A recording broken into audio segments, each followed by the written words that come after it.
and is about to go over the bridge across the Tennessee River on Highway 79. There's a tornado about to go across that bridge as well. You do not want to travel in parts of Henry County stretching over to Stewart County as we speak here. And I'm trying to zoom down and get a few more names in here, but I don't see much showing up. But as I know that right just south of Highway 79, that is where Paris Landing Park is, and Paris Landing Marina, and pretty hard populated area for boaters and people along the lake there. So right in the Paris Landing area, you really need to take your precautions, because it's coming up Highway 79 towards you. It's liable to go right pretty much over the bridge, right where Paris Landing is pretty much, or just south of Paris Landing is just south of that bridge on Highway 49. And then, of course, Dover as well. And before I toss it back to Danielle, I'll try to widen the view out and do a storm track one more time on this, give you some updated times of arrival. Last I looked, they were saying 60 miles an hour with this storm. Let me see. Seeing a tornado debris signature north of Paris, still up to 12,000 feet, according to our good friend Sam Schamberger over at the National Weather Service office. So 12,000 feet, the debris is being lofted. So when the debris is being lofted, number one, if you have debris at all, that's bad news. But when the debris is being lofted up to places like, up to heights like 12,000 feet, that's very bad news. But before we toss back to Danielle, Antioch Harbor Resort there, that's not far from Paris Landing by 11:39. There's Dover by 11:57. And we've got Bumpus Mills, 12:01, Leggett, 12:06, Lafayette, that's Lafayette up in Kentucky, by the way, at 12:15, and 12:20 for Campbell Air Force Base, Oak Grove, Kentucky by 12:22, St. Elmo at 12:26, and Trenton 12:33. And I do want to mention, we just mentioned Fort Campbell, and you know, it's not a warning going up into Christian County yet, but we've got the warning going up to Stewart County through Dover. And yeah, if it wants to keep hold together, which these storms have been holding together for states, much less just counties, for states, this could very well end up affecting Fort Campbell. So if you're on the base at Fort Campbell in the Oak Grove area, you need to start taking your precautions. That could be up your way by around 12:20. You want to give or take 5 minutes or so on that.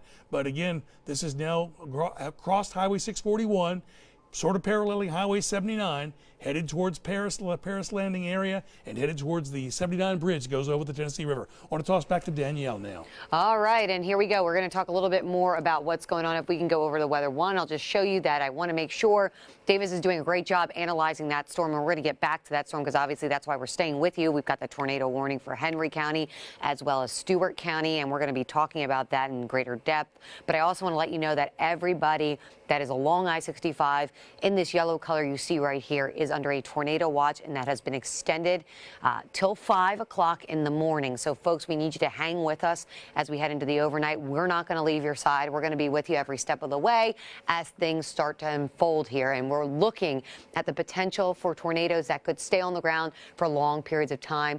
And, in fact, that one that Davis is talking about is considered a large and dangerous tornado on the ground. So folks in Henry County, hopefully you're okay. If you have any friends in the eastern side of Henry County and the western side of Stewart County that you think are sleeping through this, call them please and wake them up. It's real important you do just that, as because this is a large tornado on the ground, and it may stay on the ground for a long period of time. Again, this is for Henry County. It is considerable. They just said considerable, and I think that's what this brand new tornado warning is basically saying. Yes, okay, so this is going to be for Stewart County. This is for observed tornado that is moving into Stewart County too, but it's considerable for parts of Henry County. This area to the east, just east of 641, it's going to be going over 79. So folks, it's eastern side of Puryear, eastern side of Paris, western side of Stewart County. This is a large confirmed tornado on the ground. You need to go down low, center of a room, put as many walls between you and the outside world, and do it right now. You can't wait. This is fast. It's moving to the northeast at about 60 miles an hour. So it is moving very, very quickly. You have little time to do it.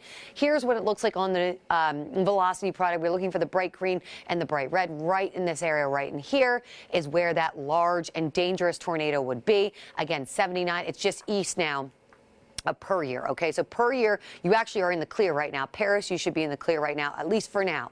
There's still going to be more storms forming. But again, this is where it's at. It's going to go over 79 here, and we're going to be watching that very carefully. So again, going to a room with no windows, lowest level, center of a room, and make sure you are protecting your head and neck. We're watching this very, very carefully as it is an observed tornado. We also have, again, the tornado warning for Stewart County. So this one for Henry County till 11:45, Stewart County until 12:15, then heads up, as Davis kind of mentioned, Montgomery County, Christian County, you all could be in the path of this large tornado that is on the ground and very, very dangerous.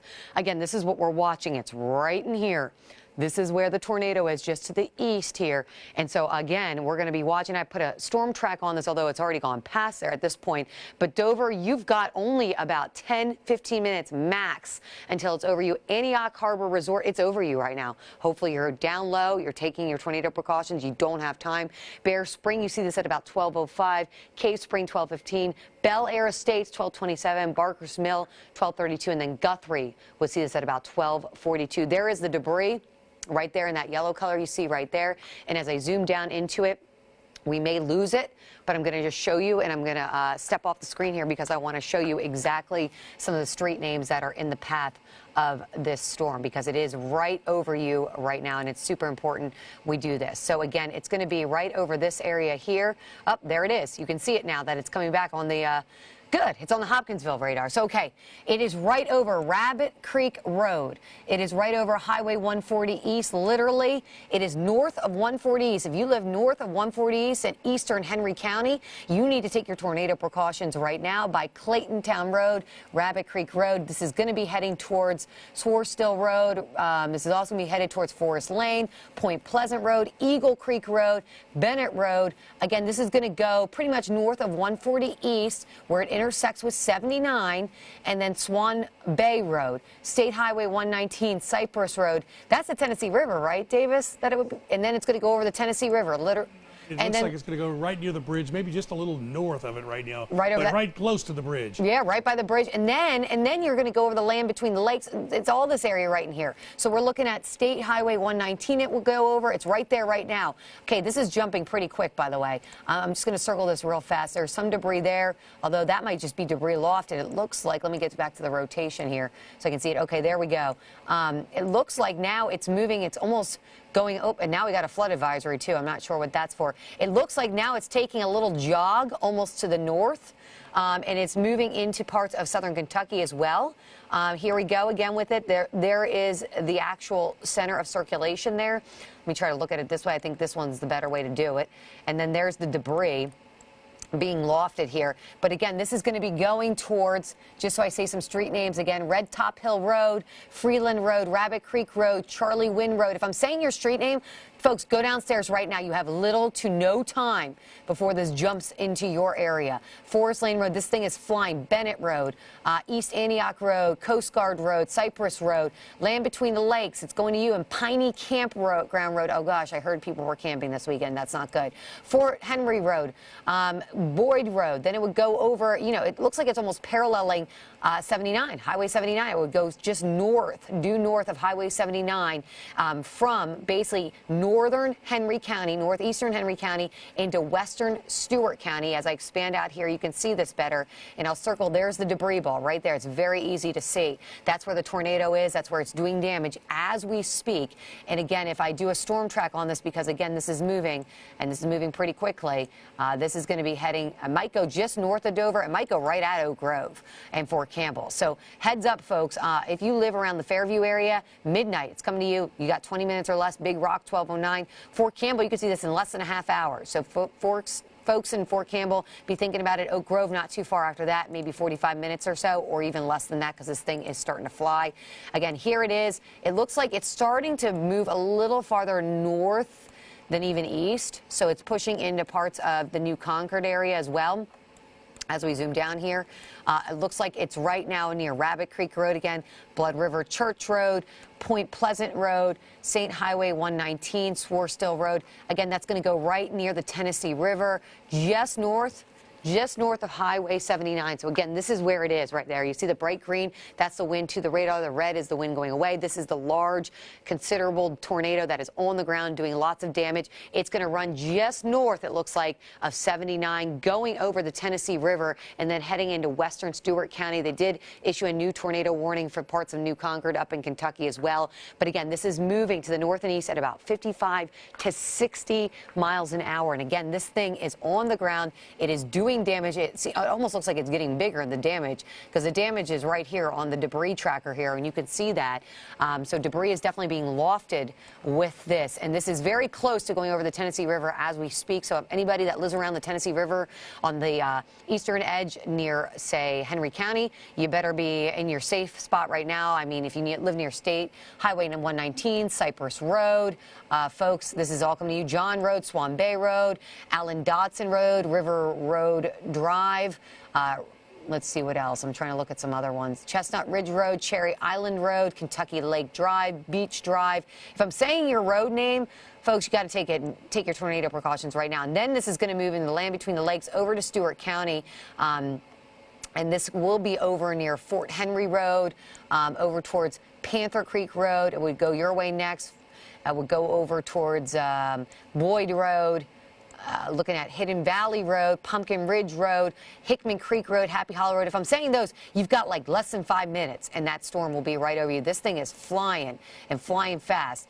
It does look like it's taking a little bit more of a northeast jog. So if I do the latest tracker on this one, because it's right here is the debris, and as I take this up, it looks like it would go more northeast. So Dover, you might luck out. It may just go north of you, but if you live north and west of Dover, you need to take your tornado precautions right now. Again, this would be around Big Rock at a 12:07, Fort Campbell 12:16, and then Garrettsburg at about 12:22. Notice that the path right now, if it continues along this path, because it looks like it's taking a little bit more of a northern eastern jog at about 60 miles an hour, that's going to be going just north of the Dover area. But still, Dover, be ready to go. Be ready to take those tornado precautions because this thing is definitely lofting up debris, and debris that is very high in the air. Unfortunately, it's been, what was it, 12,000 feet? 12,000 feet. I mean, this thing is dangerous, okay? This is on the ground. This is a dangerous situation. We really need you to take your tornado precautions as it throws debris up in the air. I mean, I'm just looking at it even from this angle in a regular radar. It does not look great right now. And all that is, again, heading right over the Tennessee River, the land between the lakes, and then we'll be heading into Stewart County. Again, into motion. And just to show you everything else that's happening here, you can see, luckily, it seems like the storms that were severe are no longer severe behind this. So that might be one good thing. But unfortunately, this storm is a tornado on the ground. It is confirmed. It is large. It is very dangerous. In Stewart County, it's about to move over you next. So let's go see this again. I want to go through some streets. Boswell Landing Road, land between the lakes, Lakefront Road. Let's see, Lakefront Road. So it's a lot of the area right back here. Tharp Road, Nolan, Fox Hollow Road, Antioch Road, Link Road, Bumpus Mill Road. I mean, all of this, it's all heading in your direction. So we're going to be watching it all very, very carefully for you as it heads your way. There, again, is the debris. This is the thing we're watching. It's following, it looks like 79, literally 79, and would go literally parallel it almost to the north of it. So if you live north of 79 in Stewart County, if you live, you know, along 49, it's basically heading right towards you between 79 and 49. That's where this is headed next because it is moving to the north and east, and it is moving very quickly at 55 to 60 miles an hour, folks. So, folks, I'm telling you right now, if you have friends in the eastern fringe of Henry County, western fringe of Stewart County, and you don't think they're paying attention, give them a phone call, give them a text, let them know that there is a large tornado on the ground heading in their direction. They really need to pay attention to the weather right now. This is a dangerous situation, and it continues to be a dangerous situation. This has been on the ground since Gibson County, so out in West Tennessee, right, Davis? Does that seem right? That's correct, and maybe even further west than that, but that's where it destroyed multiple houses. Yeah, I mean, this is a dangerous situation. We're going to be watching this one very carefully here. Again, as I've been honing in on this, but I want to make sure you see the bigger picture here, too, because the bigger picture is we've got storms all along this area that are starting to develop here, and they're becoming a little bit more widespread. This cell in particular is why we're staying with you, is the tornado warned storm that is over Henry County, about to move into western Stewart County, and along this same track may clip northern Montgomery County, parts of Trigg, Christian. We'll have to watch it. Even Todd County's here. So, folks, get ready. They just issued a new severe thunderstorm warning, too, down in the Memphis area as well. So this is an entire line that we're going to be watching here. They could easily start to rotate. Remember, all this area you see right in here in Middle Tennessee has not been worked over yet. We've got warm temperatures. We've got a lot of moisture. We've got a lot of spin. Got a lot of things working in our favor here to produce storms with damaging winds. Not to mention, we already have very strong wind gusts out ahead of this system anyway. We've been hearing reports of that. But in particular here, and why we're staying with you, is because of this tornado warned storm here. So again, we've got it in effect for Henry County. It's till 12:15 for considerable threat with that tornado on the ground as we speak. We also have that in effect for Callaway County. They're calling it considerable. And then over to Stewart County, considerable tornado in effect. And this, again, this is where it is right now. It's on the ground currently. It's staying on the ground. It's been staying on the ground for a while. And this is exactly where it is. So it is crossing really from Callaway County now into western Stewart County. 49.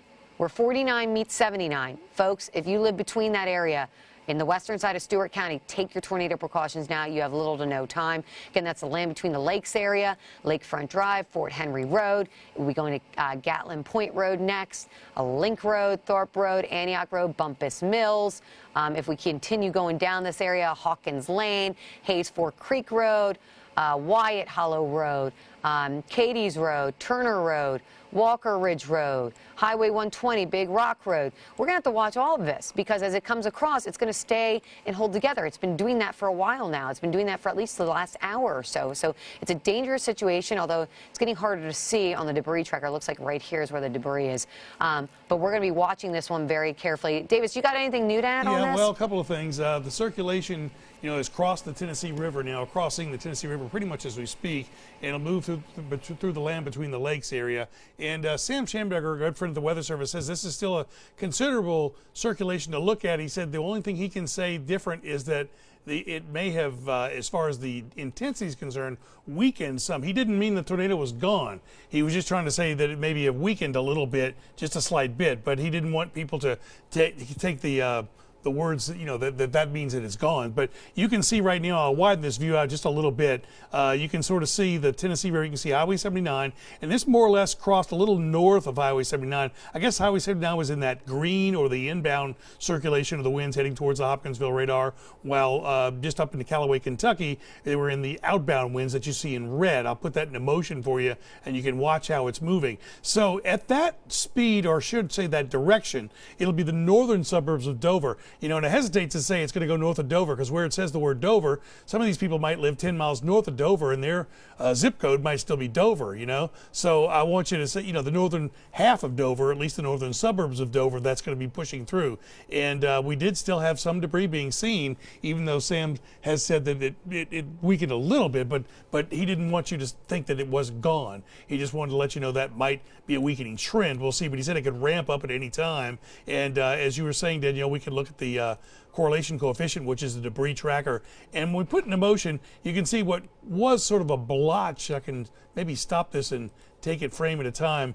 More of a blotch that you see coming through stretches out. So maybe we've seen a little bit of a weakening trend, but I'll tell you what, this is still considered to be on the ground by the National Weather Service, even though they've said it might have shown a little sign of weakening. At times of arrival, 11:54 for Tharp, 11:57 for Dover. Again, that's the northern half of Dover, stretching up near the Kentucky border, up the highway. Legate by 12:06, Lafayette up in Kentucky by 12:13, Garrettsburg by 12:17, Oak Grove 12:22, Pembroke 12:29, Guthrie 12:36, Elkton 12:40. And again, we do not have a tornado warning yet for Christian County, but if you're in Oak Grove and around Fort Campbell in the Hopkinsville area, you may want to pay heed to this storm because it could very well end up being in your area as well. So let me erase this. This thing's moved so fast. Just when we draw the circle there, you can see how it's moved that much. That red next to the green is now just northwest of Dover here, and probably people in this area would consider themselves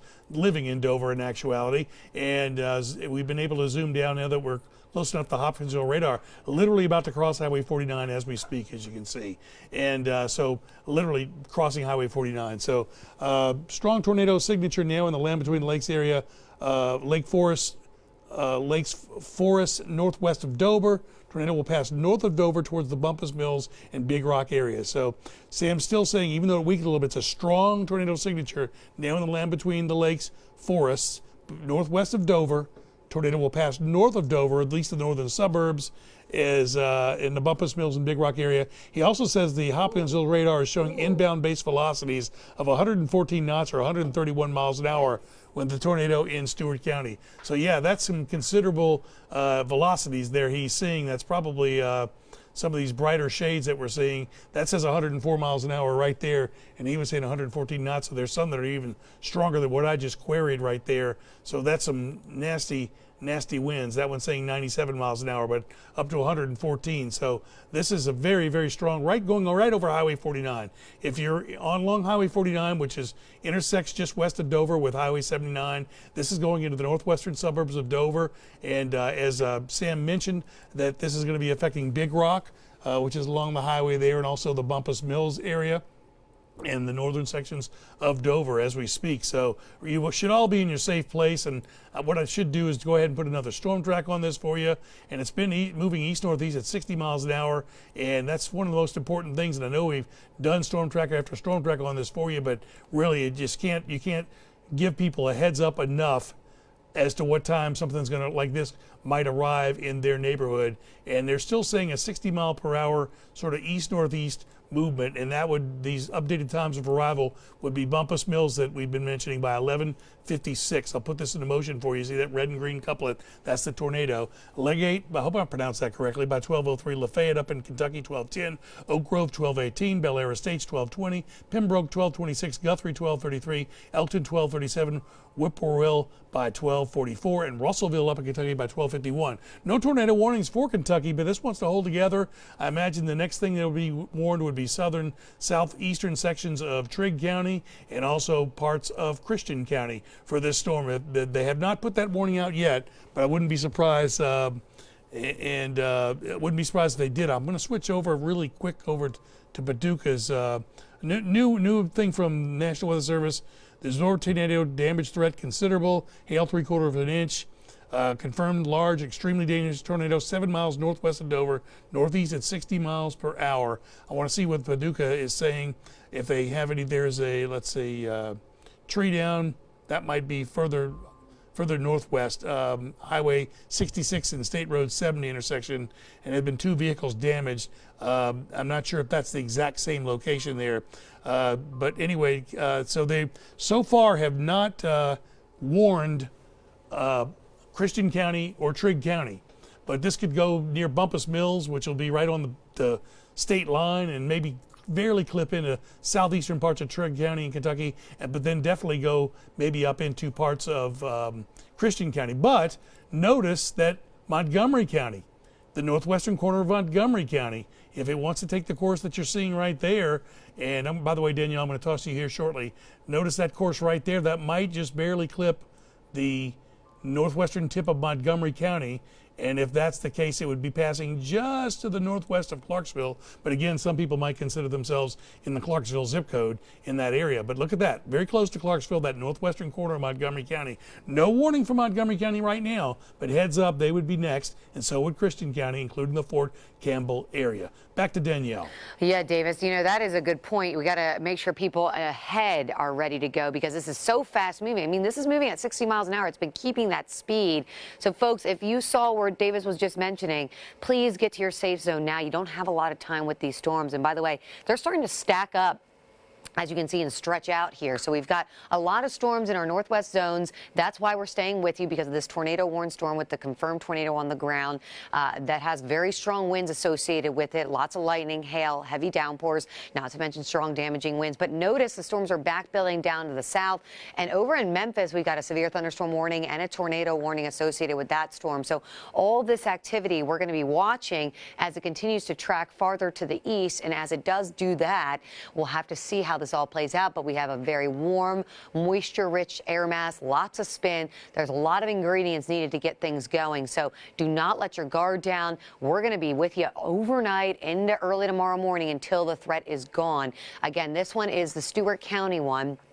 That is the tornado warning. This is in effect until 12:15 in the morning here. The threat is considerable from an observed tornado. You can see the kind of bowing structure here to this cell there. It does look supercellular, and you can see it kind of looks like it's wrapping back up here. The greens are the winds going to the radar. The reds are the winds going away from the radar. And when you see them linking up like this, right now that couplet would be going over 49. This is north of Dover, but still could be, as Davis said, mentioning parts of Dover and impacting parts of Dover. So if you live north of Dover, if you live in northern Stewart County, northern central Stewart County, you need to get downstairs now. Lowest level, center of a room, room with no windows. Cannot stress it enough. This is probably on the ground as we speak. It's been on the ground. Yes. Okay, let me get on the debris tracker. Hold on one second. I'm going to put that on real fast, but I wanted to zoom in here and just show you that there's Bear Creek Road that is impacted by this. Land Between the Lakes, Pleasant Hill Road, Bumpus Mill Road. If this continues, it will be near Highway 20, Wyatt Hollow Road, Fort Campbell Military Residence area. So Fort Campbell, folks, get ready. Katie's Road, Antioch Road, Jordan Spring Road, Big Rock Road, Williams Road, and then if this continues on the path heading towards, you'll see it in Jordan Springs, Artillery Road, Grant Road, and all of that. Let me put it back on the correlation coefficient, the debris tracker here, because that is super important to see what's happening here, and you should be able to see that spike. Yep, there it is. So the spike is really right over Link Road. So this is where the damage would be, guys. This is where the tornado would probably be at this point. This is where the damage is being lofted, and you can see this right here. This is our debris tracker. It is midnight, folks, so a lot of folks are sleeping. If you know anybody in Stewart County, northern Stewart County, there is a tornado on the ground. It is large. It is probably dangerous. You need to wake your friends up in Stewart County right now, because this is right over them. This is right over Link Road. This is heading towards Stemson Road, Bumpus Mills Road, too. It's going to be near Wall Hollow Road. It's going to be near, let's see what other roads are here. I just want to talk about them. Higgs Road, Wall Hollow Road. Let me zoom down a little bit more so we can get some more in here as we go down here. Pleasant Hill. I'm going to just put the street mapper on here and label some streets as we go. You can see there's also, so there's Pleasant Hill, there's Pleasant Hill Road, there's Bros Road it's right near. It's going to be near Frank Earhart Road. It's literally going over you right as we speak, guys. This is going to be going a little bit north, so hold on, let me get down here to some of these. Hayes Fork Creek Road, Antioch Road going right over you right now. Stimson Road, Highway 120, Chapel Road, Hargis Road. Heading to you next, Katie's Road, down here. I mean, this thing is very, very close to some of these folks here as I put the street level on. Antioch Road, it's going to be near, let's see what road this is. I'm just trying to get some more. Hayes Creek Fork Road, okay, or Hayes Fork Creek Road, Melton Road, Turkey Ridge Road, Bumpus Mill Road, let's see, Wall Hollow Road. If I'm saying any of these names, Hargis Road, Katie's Road, Wyatt Hollow Road, Walker Ridge Road, Hawkins Lane. Friends, this is coming right at you. I mean, we can see it. So it must have intensified back up, because now we've got a nice debris signature here. Let me put it back onto this, and yeah, you can see it. It looks a lot better now, even on the velocity product here. As you can see, it's kind of right in this area here. Again, I'll circle it. There it is. And that is right just now, really due north of Link Road, right over Chapel Road. It's going to go over Katie's Road, Wyatt Hollow Road. I mean, this thing is doing damage. It's definitely lofting debris. Wow, wow. Okay, hold on. Hayes Fork Creek Road. I've been saying that wrong. Bumpus Mills Road. It's right over you right now. Take your tornado precautions now. It's coming right over you. Watson Road, Watson Road, Wall Hollow Road, Wyatt Hollow Road, Wall Hollow Road, Walker Ridge Road. Folks, you have very little time. This thing is speeding towards you. Get down to the lowest level, center of a room with no windows. Old Lafayette Road is going to be heading towards you. There's the debris right there. This is moving to the northeast at 60 miles an hour. I know I'm very zoomed in, very tight, but I want to make sure folks know this. If you are in northern Stewart County, if I am saying your street name, you need to take your tornado precautions now. There's a large, dangerous tornado on the ground right now. And it looks like we just got a brand new tornado warning that I'm guessing got issued, yep, for parts of this to the north now. So Christian and Trigg, you are now under this tornado warning until 12:45 in the morning. Again, for this cell, and also Montgomery. Okay, good. We've got 2 new cells. Okay, got the new one here. So we've got Christian, Todd. We've also got Montgomery. Okay, so northern Montgomery is also under this threat for this tornado, because this tornado has been on the ground. We may have seen it weaken a bit. It's now strengthened back up. So we've got Montgomery and Stewart County. You're under the tornado warning until 12:30 in the morning. Okay, folks? So friends in northern Montgomery County, this is going to be Clarksville and north. If you live in northern Montgomery County near Clarksville, if you are in Dover right now, and eastern Stewart County, western Montgomery County, and also Trigg and Christian County, if you're in southern Trigg and Christian County, if you know anyone that lives in this area that we're talking about right now and you don't think they're paying attention, make sure you give them a phone call, because there's a large tornado that is currently on the ground. It's been on the ground. It's doing a lot of damage, and we're watching it very carefully. There's a lot of hail, heavy downpours, lots of lightning. This is a very noisy storm as it goes over your area, and there it is. There is the green. That's the red going to the radar, or the green is the wind going to the radar. The red is the wind going away. Right in this area, right in here, is where the possible tornado would be. And again, we're going to be watching that, because that is all moving again to the north and east. You want to go down to a room with no windows. Lowest level center of a room. Put as many walls between you and the outside world. If you live in Trigg, Christian, Montgomery, and Stewart County, you need to do this right now, especially if you're in eastern Stewart County, western Montgomery County, southern Trigg, and southern Christian County. You need to be taking your tornado precautions. Here's what we have going on. There is the damage right here. I'm going to show you this, and I'm going to zoom out a little bit so you can kind of see where this is. Okay, here is a picture of everything. This is where Nashville is, okay? Nashville, you're right here, you're okay. It's north and west right now. It's this ball right here. That is the debris signature right there from the tornado on the ground. So that's right in the center of Stewart County, northern Stewart County here, that's throwing up debris. And all that is pushing to the north and east at about 60 miles an hour. This thing is flying. Okay, so here we go again. I'm going to just real quick take the debris tracker, and I'm also going to do a quick storm tracker on this debris tracker, just so I can show you guys again where this would be heading. So again, here are the town names in the path. Big Rock, 12:08, less than 2 minutes. Big Rock, take your tornado precautions right now. You need to get down low very quickly. This is a large, considerable tornado on the ground right now. Take your precautions now, friends in Big Rock. Fort Campbell, not much time, less than 10 minutes now. Fort Campbell, not much time, less than 10 minutes.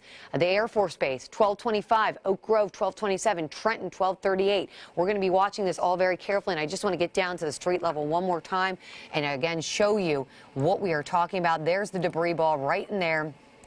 This is, again, over Hayes Fork Creek Road. This would be heading towards Hawkins Lane, Wyatt Hollow Road, Katie's Road, Green Hill Road. This is going over you next, Wall Hollow Road, Higgs Road. I just want to make sure you guys know this. And it looks like now this might have actually jumped up more. It's moving faster here. Okay, so that was the debris. It's lagging, it almost looks like. So here we go now. Now this is past Katie's Road. Looks like it's going near Highway 120. Here it is right in here. Right in this area here. So it's north of 79, and all of this is moving very quickly. I mean, this thing is racing very fast. So again, let me do a storm tracker on this area right in here.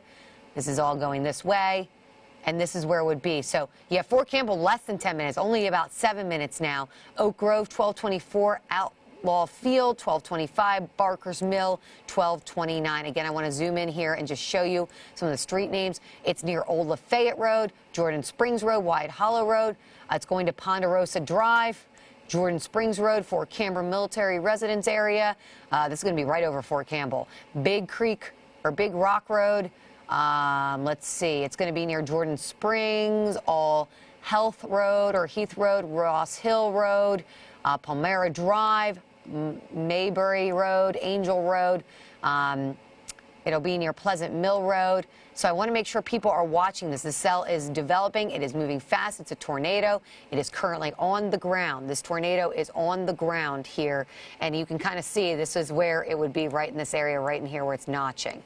So again, if we put it into the velocity product here, you can see it pretty nicely right there.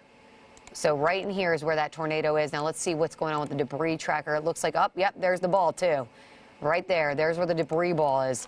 So it's throwing up stuff as we speak. And Davis, are you seeing anything in the chat room about any damage coming in? Or reports? Well, the big thing, the most recent thing that Sam has tweeted out or put out, this tornado will move across the northwest part of Fort Campbell, and large tornado debris signature is now on the south side of Bumpus Mills in Stewart County. That was at 12:05. It's 12:08 now. That was 3 minutes ago.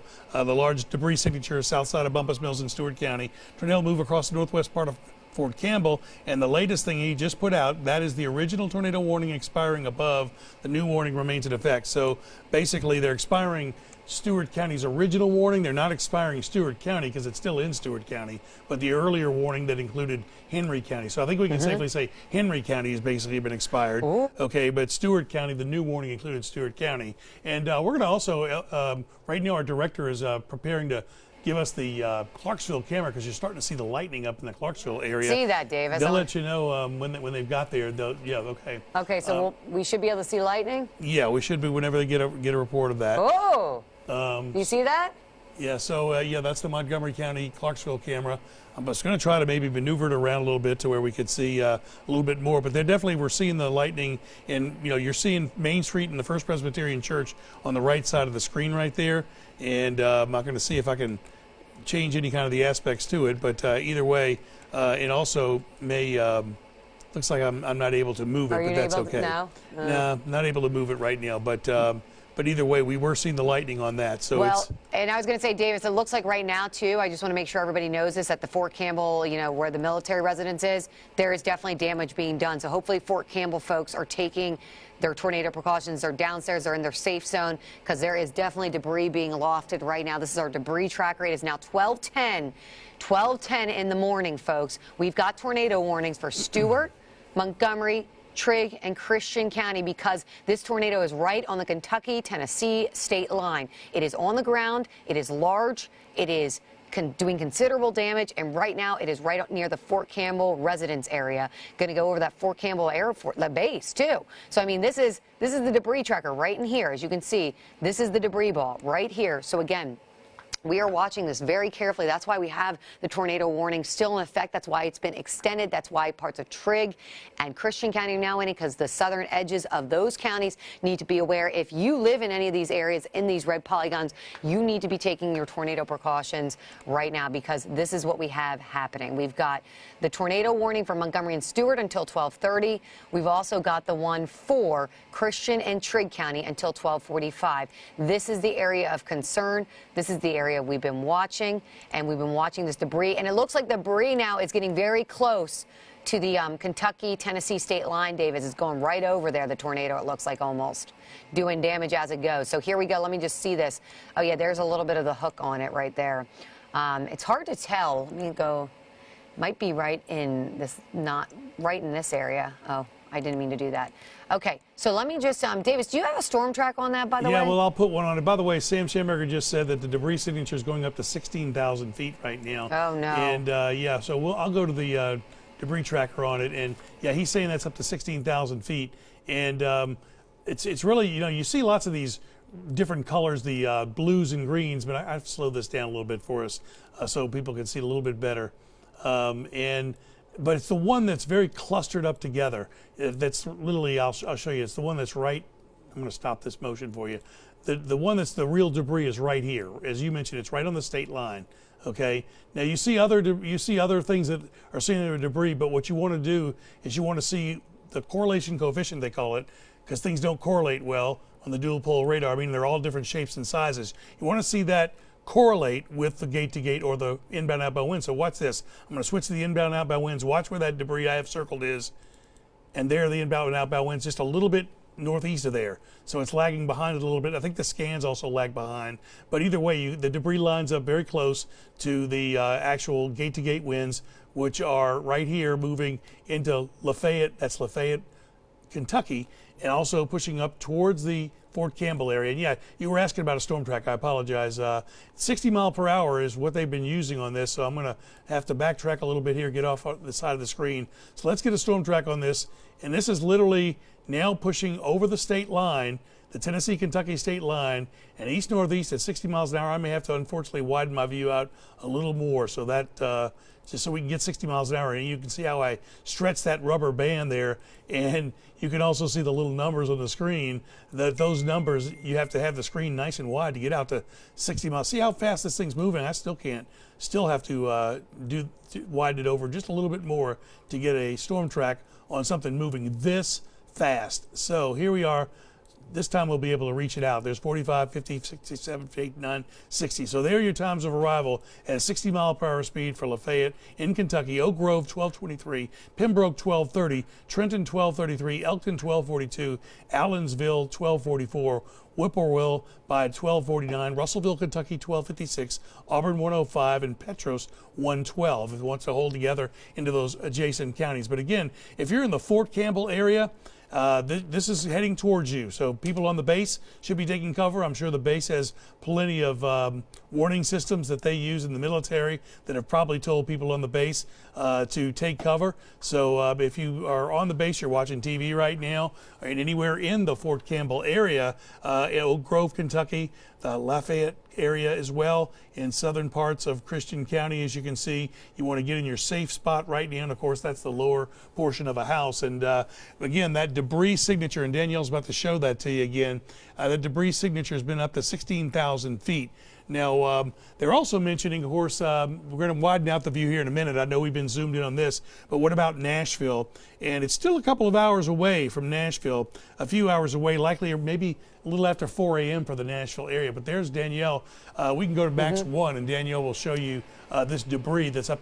Yeah, I mean, Davis, this is getting scary. It's getting it's definitely intense. It's definitely a large tornado confirmed on the ground right now, and it's doing damage because we've been seeing this debris signature for the last at least over hour or so, probably 2 hours now almost, that it's been on the ground because it started in West Tennessee, moving into our region, first Henry County, Stewart County, parts of Montgomery County, and now it's moving into parts of Christian and also Trigg County. Now, this is the debris signature, and I want to circle this and just show you exactly what's happening here. Now, this is where the damage, where the stuff is being lofted, where the tornado is doing the damage. So you can see where it is. It's right over Old Clarksville Pike, okay? It is now 12:15 in the morning, folks. I need you to take this seriously. This tornado has been doing lots of damage. I don't know what it's going to look like in the morning, but if you live in this area, if you live in parts of Christian County, if you live in parts of Montgomery, if you live even just farther to the east, this is racing to the north and east at about 60 miles an hour. You do not have a lot of time. So folks in southern Christian County, folks in northern Montgomery County, get ready. Although I do think this did just cross over the Kentucky line. I'm just going to pull out here and show you. Yeah, it did. So it's now south and west of Lafayette in Kentucky. It is Lafayette in Kentucky, I'm guessing. And then we also have this heading towards Oak Grove. It looks like this is going a little bit farther north and east now. So it is going to stay in Christian County. That's what it looks like. I'm just going to look at the warning real quick here and see. Yep, Christian County, 1245. It is saying considerable observed tornado on the ground. I'm going to go back to the debris tracker here because there is the debris ball, and I'm going to just talk about those street names. I'm also going to show you just our velocity product here just to see, and there you can kind of see that. It's just, there's the hook just north and west, or just south and west, excuse me, of Lafayette, right there. The greens, the wind's going to the radar, the reds, the wind's going away. This is a tornado on the ground. Lafayette, take your tornado precautions now. Oak Grove, you don't have much time. Again, this is 24, Highway 24 in Christian County, okay? Or not highway, sorry, I-24 in Christian County. And that's going to be crossing towards 41 and 41A. I'm looking at that right now. So here we go. Let me just show you the debris again. And I'm going to circle it so you can see that debris tracker right there. There's the debris. I'm going to zoom down because I want to do street level here. This is in Christian County. My Christian County folks, if you live near Darnell Road, Lovelady Lane, this is Body Road. It's right over you right now. Palmyra Road, Bell Station Road. If I'm saying your street name, get down in your basement, your lowest level, center of the room, a room with no windows. Do not take this lightly. This is a tornado on the ground. It is large. It is dangerous. It has been on the ground for now at least an hour or two. This is headed towards Fort Campbell Airport Road, Frontage Road, Miller's Mill Road, Bell Station, Morgan Road, Perimeter Road, Angel Road, I mean, it's paralleling really the Kentucky-Tennessee state line as we speak. But this is moving, this is passing literally due south and east now of Lafayette. Let's just see here. I'm going to pull out, I'm going to do a quick storm tracker on this one because, again, this is the debris ball, and if it continues on this path, what are some places in the path? Okay, so, you know, Campbell Air Force Base, that is in the path, 1222. Garrettsburg, you are literally under the threat right now. If you live in Garrettsburg, you need to get down to the lowest level, center of the room or room with no windows. This is the debris being lofted in the air. This is the tornado on the ground right now, a large, dangerous tornado doing considerable damage in the middle of the night. It is 12:18, folks.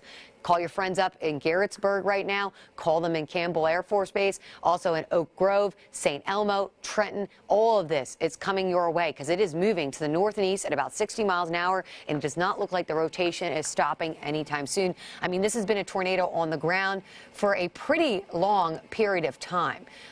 Now we have a new severe thunderstorm warning apparently, too. Let me just see this real fast. We've got a new severe thunderstorm warning for the bottom part of the storm, because now that tornado warning storm has lifted to the north into Christian County, but now we have a severe thunderstorm warning for Montgomery and Stewart County for wind gusts in excess of 60 miles an hour. Remember, straight line wind damage can do a lot of damage, as much as an EF0 tornado. It also has hail. This is again moving towards the east, towards Clarksville. So Clarksville, heads up, get ready for very strong winds. It's going to be a very noisy storm as it moves over your area. And we're going to watch that. It's got some hail with it as well over in eastern Stewart County and very strong wind gusts. All right, I want to get back to this, though, because the tornado is the thing that's really dangerous right now. It still has debris being lofted at this point. It's right over Palmyra Road. This is in Christian County, folks. Again, as I expand out just to kind of show you where things are and where things stand so you can kind of see everything. Yeah, there's Nashville. Nashville still hasn't gotten much in the way of weather yet. But here's what we're watching. We've got the severe thunderstorm warning in Montgomery County. We've got the tornado warning in Christian County. And we've got this entire line of storms. We've also got several tornado warnings in Memphis and severe thunderstorm warnings, and all of that activity is pushing our way. See the way these storms are back building to the south and to the west, so we have to watch all of that again. So this tornado, again, it's still on the ground. There's the debris. Oops, I just went past it. Let me go over to it again. There it is. It's moving fast. Bell Station Road, getting near you. It's going to go over, okay, it's going to go over Interstate 24 in Christian County. It's going to go literally over Interstate 24 and not too long from it. If you live in Miller's Mill Road, Bell Station Road, it's coming right over you right now, the tornado that is. Okay, here it is. Wow. Wow. Okay, there's the greens, there's the reds. That's what we're watching. That is where the tornado is, the large tornado that's on the ground. This is about to go over Interstate 24 in Christian County, Miller's Mill Road, Billard Road. You got to watch this, or Bullard Road. We got to also see some other streets that are in the path of this storm. And again, I'm just going to expand out, do a quick storm tracker on this because this is going to be moving to the north and east very quickly. Guys, we got to take this seriously. This is doing quite a bit of damage, as it does. I haven't heard much about damage, but I'm sure it's doing it. I'm sure we're going to find out a lot more once the sun comes up.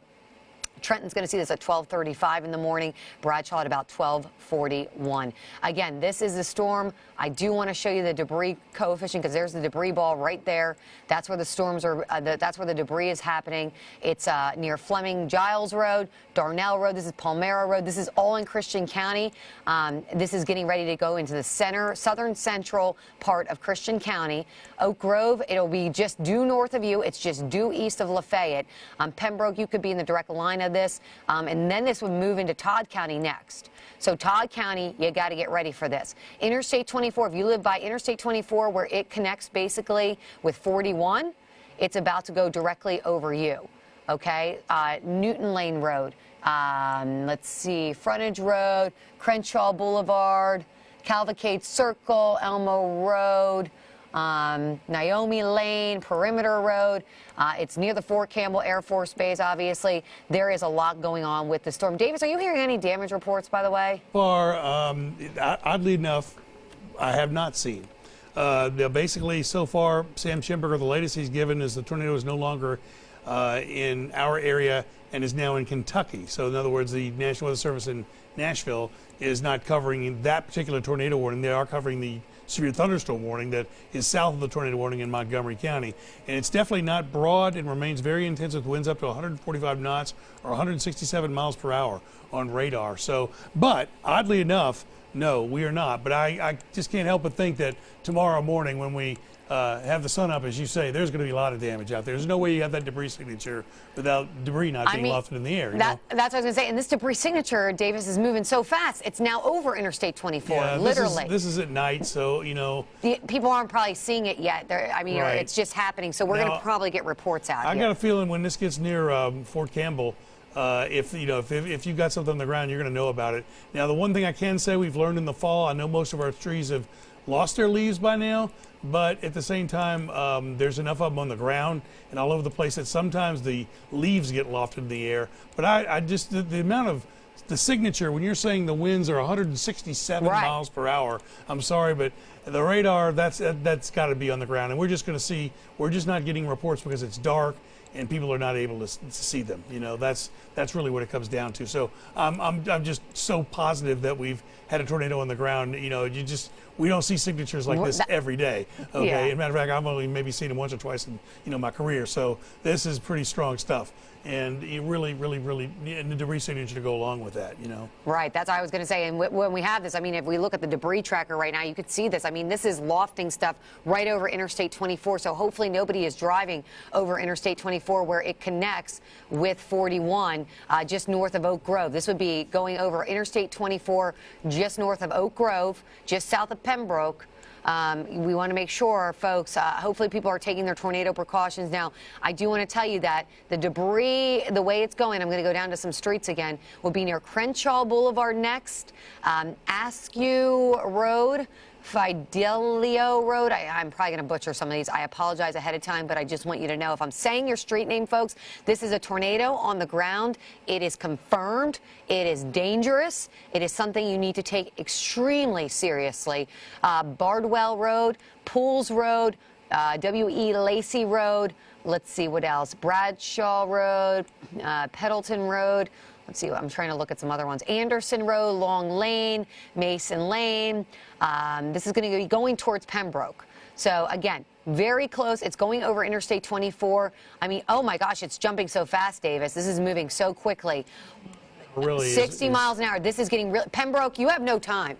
Pembroke, this is coming directly at you. This is the debris ball right here. This is the tornado on the ground doing damage. This is not far from you. This is just to the south and west of you. Pembroke, if you live in the Pembroke area, anyone in the Pembroke area right now needs to get down to their lowest level, center of a room with no windows. Folks, do it now. You have no time. Put as many walls between you and the outside world. This thing is racing at 60 miles an hour. This is no joke. This is serious, and this is on the ground. And we are really concerned, folks.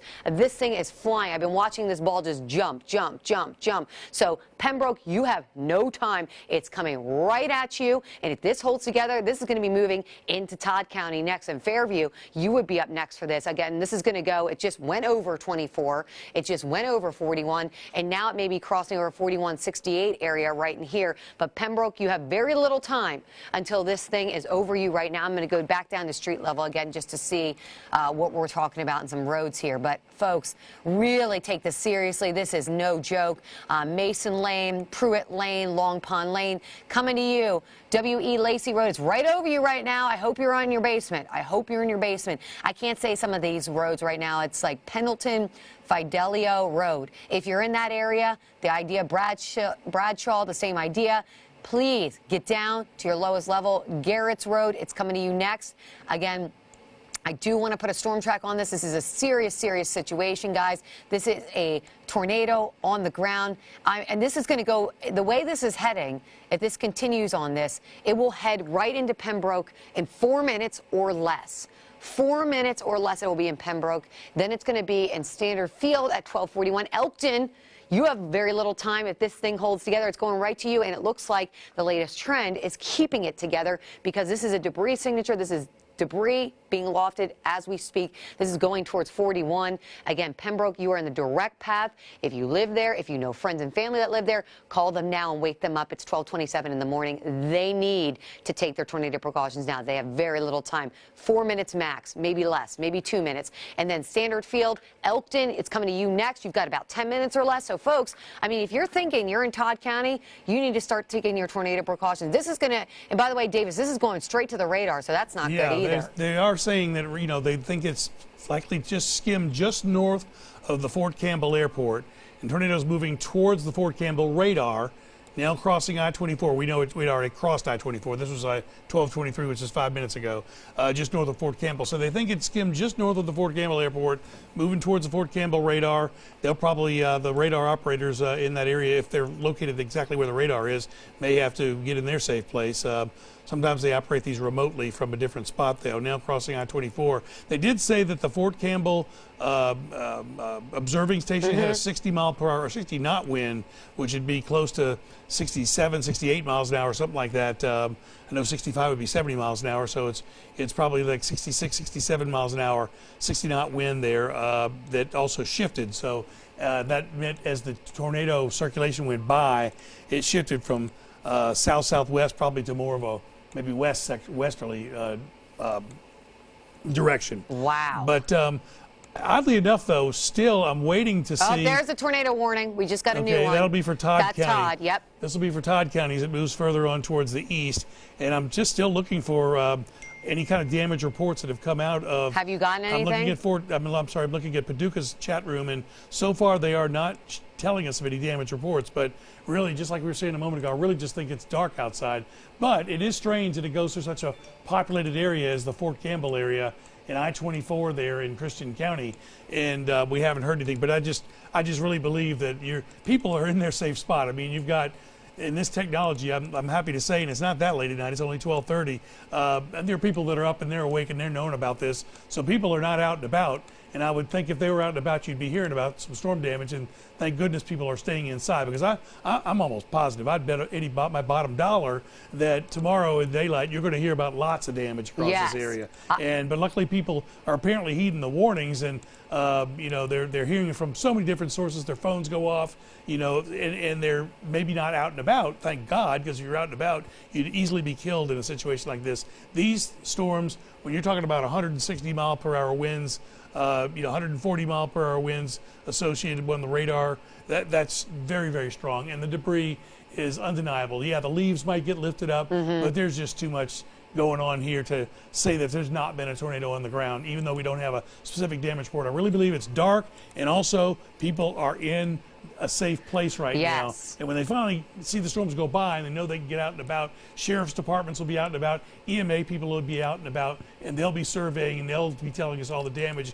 And over the next several hours, once those storms go by, we'll start to hear about the damage. When even the sheriff's department people, you don't want them out in the roads either. You want them to be able to stay safe and help people out as time goes on, not get caught in the tornado themselves. But we've still been seeing plenty of lightning on the Clarksville camera. If y'all want to take that for us. Now, it's obviously the storm has moved, the tornadic part of the storm has moved north of Clarksville for now. We have a severe thunderstorm warning that includes Montgomery County, but you can still see plenty of lightning showing up on that Clarksville camera at this time. But really, this is a very dangerous situation in Christian County, and this thing is, and now going over to Todd County. I was going to say, and Davis, this thing is jumping so fast. I go to put a thing around it, and it jumps again and keeps moving. Yeah. So this thing is going really quick, folks. Pembroke, this thing just went over you right now. Literally, it went over you, Pembroke. Hopefully, you guys are in your safe zone. It's past you. It went past 41, as we were just talking, as Davis and I were just mentioning. Hopefully, you all were listening to us as we were talking about this, because there is the debris tracker. It looks like it might be either right here, even into Pembroke right now. It's right on top of you, the tornado that is. So Pembroke, hopefully you are downstairs in the basement. Like we just said, you only had a couple minutes. It is right over you. This is a large, dangerous tornado that is on the ground. It continues to jump very quickly to the north and east. It is racing at 60 miles an hour. It is nighttime, folks. It is 12:32 in the morning. You are not going to see it. It is going to be fast. You're probably going to, see thunderstorms. Then the power will go out, and then you'll hear the roar of the wind of the tornado, because this thing is going, and it is is going very, very quickly. So, folks, please take your tornado precautions as we go and talk about this. Now, it is going past the radar right now. Here it is right now. I'll just circle this for you. It is just, looks like just north, and I would say north and east now of Pembroke. But if I expand out on this, where would it be heading towards? Elkton, Fairview, it would be just south of you, Fairview. It's just on the eastern side of Pembroke. And then it would be heading Russellville. I mean, if this thing holds together, we're now in Todd County. This is the next tornado warning, is Todd County. If this thing holds together, the next one will be going into Russellville. So we'll be watching for that one as well.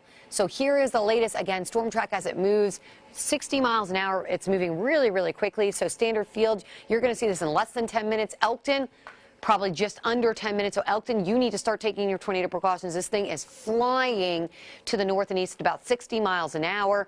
Daysville, 1247. Russellville at about 1257. So just under a half hour, Russellville, this thing will be over you. So we need to be watching. It will be entering from Todd County into Logan County if this maintains strength. And right now it doesn't look like it is showing any signs of weakening. Right now it's just really hard to tell exactly where it is because it's getting very close to the radar. So as it gets closer to the radar, it gets kind of, it's harder to detect where the damage would be. But right now, it looks like the debris is being lofted just to the east and north of Pembroke right now. So again, if I say street names that it's over, Bond Road, Bell Chapel Road, it's coming to you next. Folks, if you know people in Todd County, please call them right now. Tell them that there is a tornado on the ground. It's heading their way. Hammock Road, Fulcher School Road coming to you, Matten Road, Stokes Road. We're going to see this over in Arthur Anderson Road, B Hall Road, Bells Chapel Road. Again, if this continues on the path it's at, it next would intercept, it looks like 68. It might stay just south of Fairview, although Fairview, I would tell you to take your tornado precautions right now anyway. Just take your tornado precautions because you're right on living on the edge of this. And then it would go directly towards Elkton next if this thing holds together the way it's going. Gosh, it's so hard to tell exactly where this thing is. Let me just, everything's getting put together now, Davis. Are you seeing that too? It is, but one of the things that we might want to emphasize, I know we've been very zoomed in on this situation because it's such a dangerous situation going through Christian County, Kentucky. But I know what everybody in Nashville's asking, what about me? And Danielle's widening the view out. And actually, I can go to Future Tracker on Max 2 if you want. And we want to do this very briefly. I want to do this just so everybody else in Middle Tennessee can see what they might have. First of all, I'll go back on Max 2 and you can see where the storms are pushing towards Jackson, Tennessee. But we're going to go back to Christian County and Todd County shortly because it's a very dangerous situation. But here's a look at what we might expect around Nashville. Maybe around 3:30 to 4 a.m. around the Nashville area, as you can see on the HRRR model Future Tracker. And then we'll take you from 4 a.m. to 6 a.m. You can see we're getting over our eastern counties, and you may give or take a county or two, but this is the idea. You're going to have another 2, maybe 3 hours that'll be in that Nashville area. And then as we go through 6 a.m., you can still see lagging through Lawrence County, parts of Wayne County, over to Columbia and Murray County, even through Nashville, still Lebanon to Cookeville, over to Macon County, and even over to Fentress County, as you can see, or I should say Pickett County. And then we go to 7 a.m. Nashville's sort of on the back edge at that point, but from Jamestown through places like Overton and Jackson County, through Cookeville and Putnam County, right on down through the Cannon County area, approaching McMinnville, pushing through Shelbyville into Winchester. Finally, by 9 o'clock, pretty much on the plateau, still some leftover activity around Winchester, and then finally out of here by then. I'll show you that one more time really briefly because we definitely want to get back to the Christian County, Todd County area. There you are at 4 a.m., roughly around the Nashville area, 3:30 to 4 a.m.-ish. Here we are at 6 a.m., pick out where you live. Then we're going to step you over to 7 a.m., pick out where you live with that, and then over to 9 a.m., pretty much in our far eastern sections, and finally out of here by 11. And I want to go back to Danielle because we're zooming in on this very dangerous storm that's going through parts of now pretty much crossing the Christian County line into Todd County. By the way, thank you for doing that because I think folks need to realize that even though we're zooming in on this and this is a really bad situation happening in southern Kentucky, everybody else still is under the threat, and there's going to be more storms as we go into the early wee hours of Saturday morning. And you're going to be here with me. Mary Mays is coming in. We are going to take care of you through the remainder of the morning. Now, this just got issued. It is a tornado warning now that has been extended. If we can go over to Max 1 real quick, I want to show you this. It has been extended for Logan and Simpson County, and this is until 1:15 in the morning. So, folks, this is a long track tornado, a dangerous tornado that has been on the ground for several counties now in Kentucky, into Henry County before that, Gibson County. So it started in West Tennessee. It's all the way now making it into parts of central southern Kentucky. So we need to take this seriously. Logan and Simpson counties, folks that live there, get ready. Todd County, right now it's coming to you. You're already almost out of it now in Christian County. You're safe in Pembroke. It has moved past you. Hopefully everybody is okay. By the way, if you have any damage reports and you want to relay that to us, if you can do that, if you're safe, let us know what's happening. We want to hear from you too with what's going on. But you can see we've got some bright reds and some bright greens in here, and it's right just west of the Elkton area. Let me just put this in the debris tracker and try to find things. Hard to see, again, because it's right by the radar beam. So I'm going to take a look here on the radar and just kind of see where this would be. It's very hard to tell where this is, but I would tell you it's now probably south and east of Fairview. It's just to the west of Elkton. Elkton, if you have not taken your tornado precautions, now's a good time to do that. Let's break down the tornado warnings again, because we've got this one again for also Todd County. This is in effect, it's a threat considerable until 1 in the morning. Elkton, you have very little time until this comes over your area, okay? Elkton, you have very little time until this comes over your area. You can see the bright, I would say it's probably right over here. This might actually move past, we got a new tornado warning. What's that one for? That's going to continue. Okay, Logan Simpson. I thought I already had that one, but okay, I guess it came over again. Okay, so, it's observed. Okay, so they're saying it's observed now. Good to know. Okay, so basically, this tornado is on the ground. I just want to make sure I get back to this to kind of track this thing for you. And obviously, this thing is moving fast. I mean, we've only been talking for 10 minutes, and the thing moves at 60 miles an hour. So again, this is the bright, I would tell you that it's right in this area here. Whoop. Now it looks like it's harder to see where it went. I'm looking at this right now. Somewhere in this region right in here, I would say it's now probably on the west side of Elkton. Elkton, you need to take your tornado precautions right now. This thing is flying at you at this point. It's really hard to tell because it's so close to the radar, but somewhere I would say over in this area right in here is where that debris would be. So we're talking it's over 68 East Jeff Davis Highway. This was going to go right to the west side and northern side of Elkton. Elkton, take your tornado precautions now. You have very little time. I'm going to go down to the streets and just kind of tell you where it's near. David Hightower, B. White Road, Pond River Road, Stratton Road. This is now in Todd County, friends. If you're in Todd County, if I'm saying your name, please take your tornado precautions. See Strokes Road, Haddon Mill Road, Martin Road.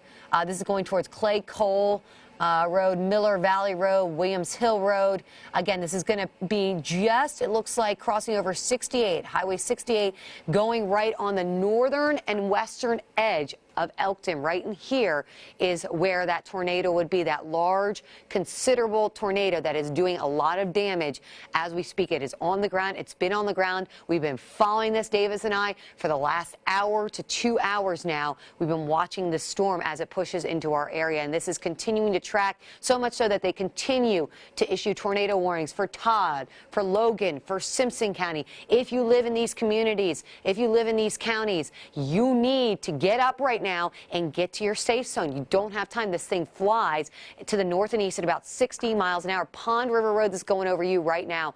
B. Wright Road will be over you very shortly. Going over 68 as we speak. I'm going to... report. I'll tell you about. We're getting one damage report. Well, yeah, okay, Davis, go ahead. As we've been saying, the Pembroke area went directly over, and a lot of people were taking cover, and I know that's why we weren't getting any reports, because people were literally in their safe place.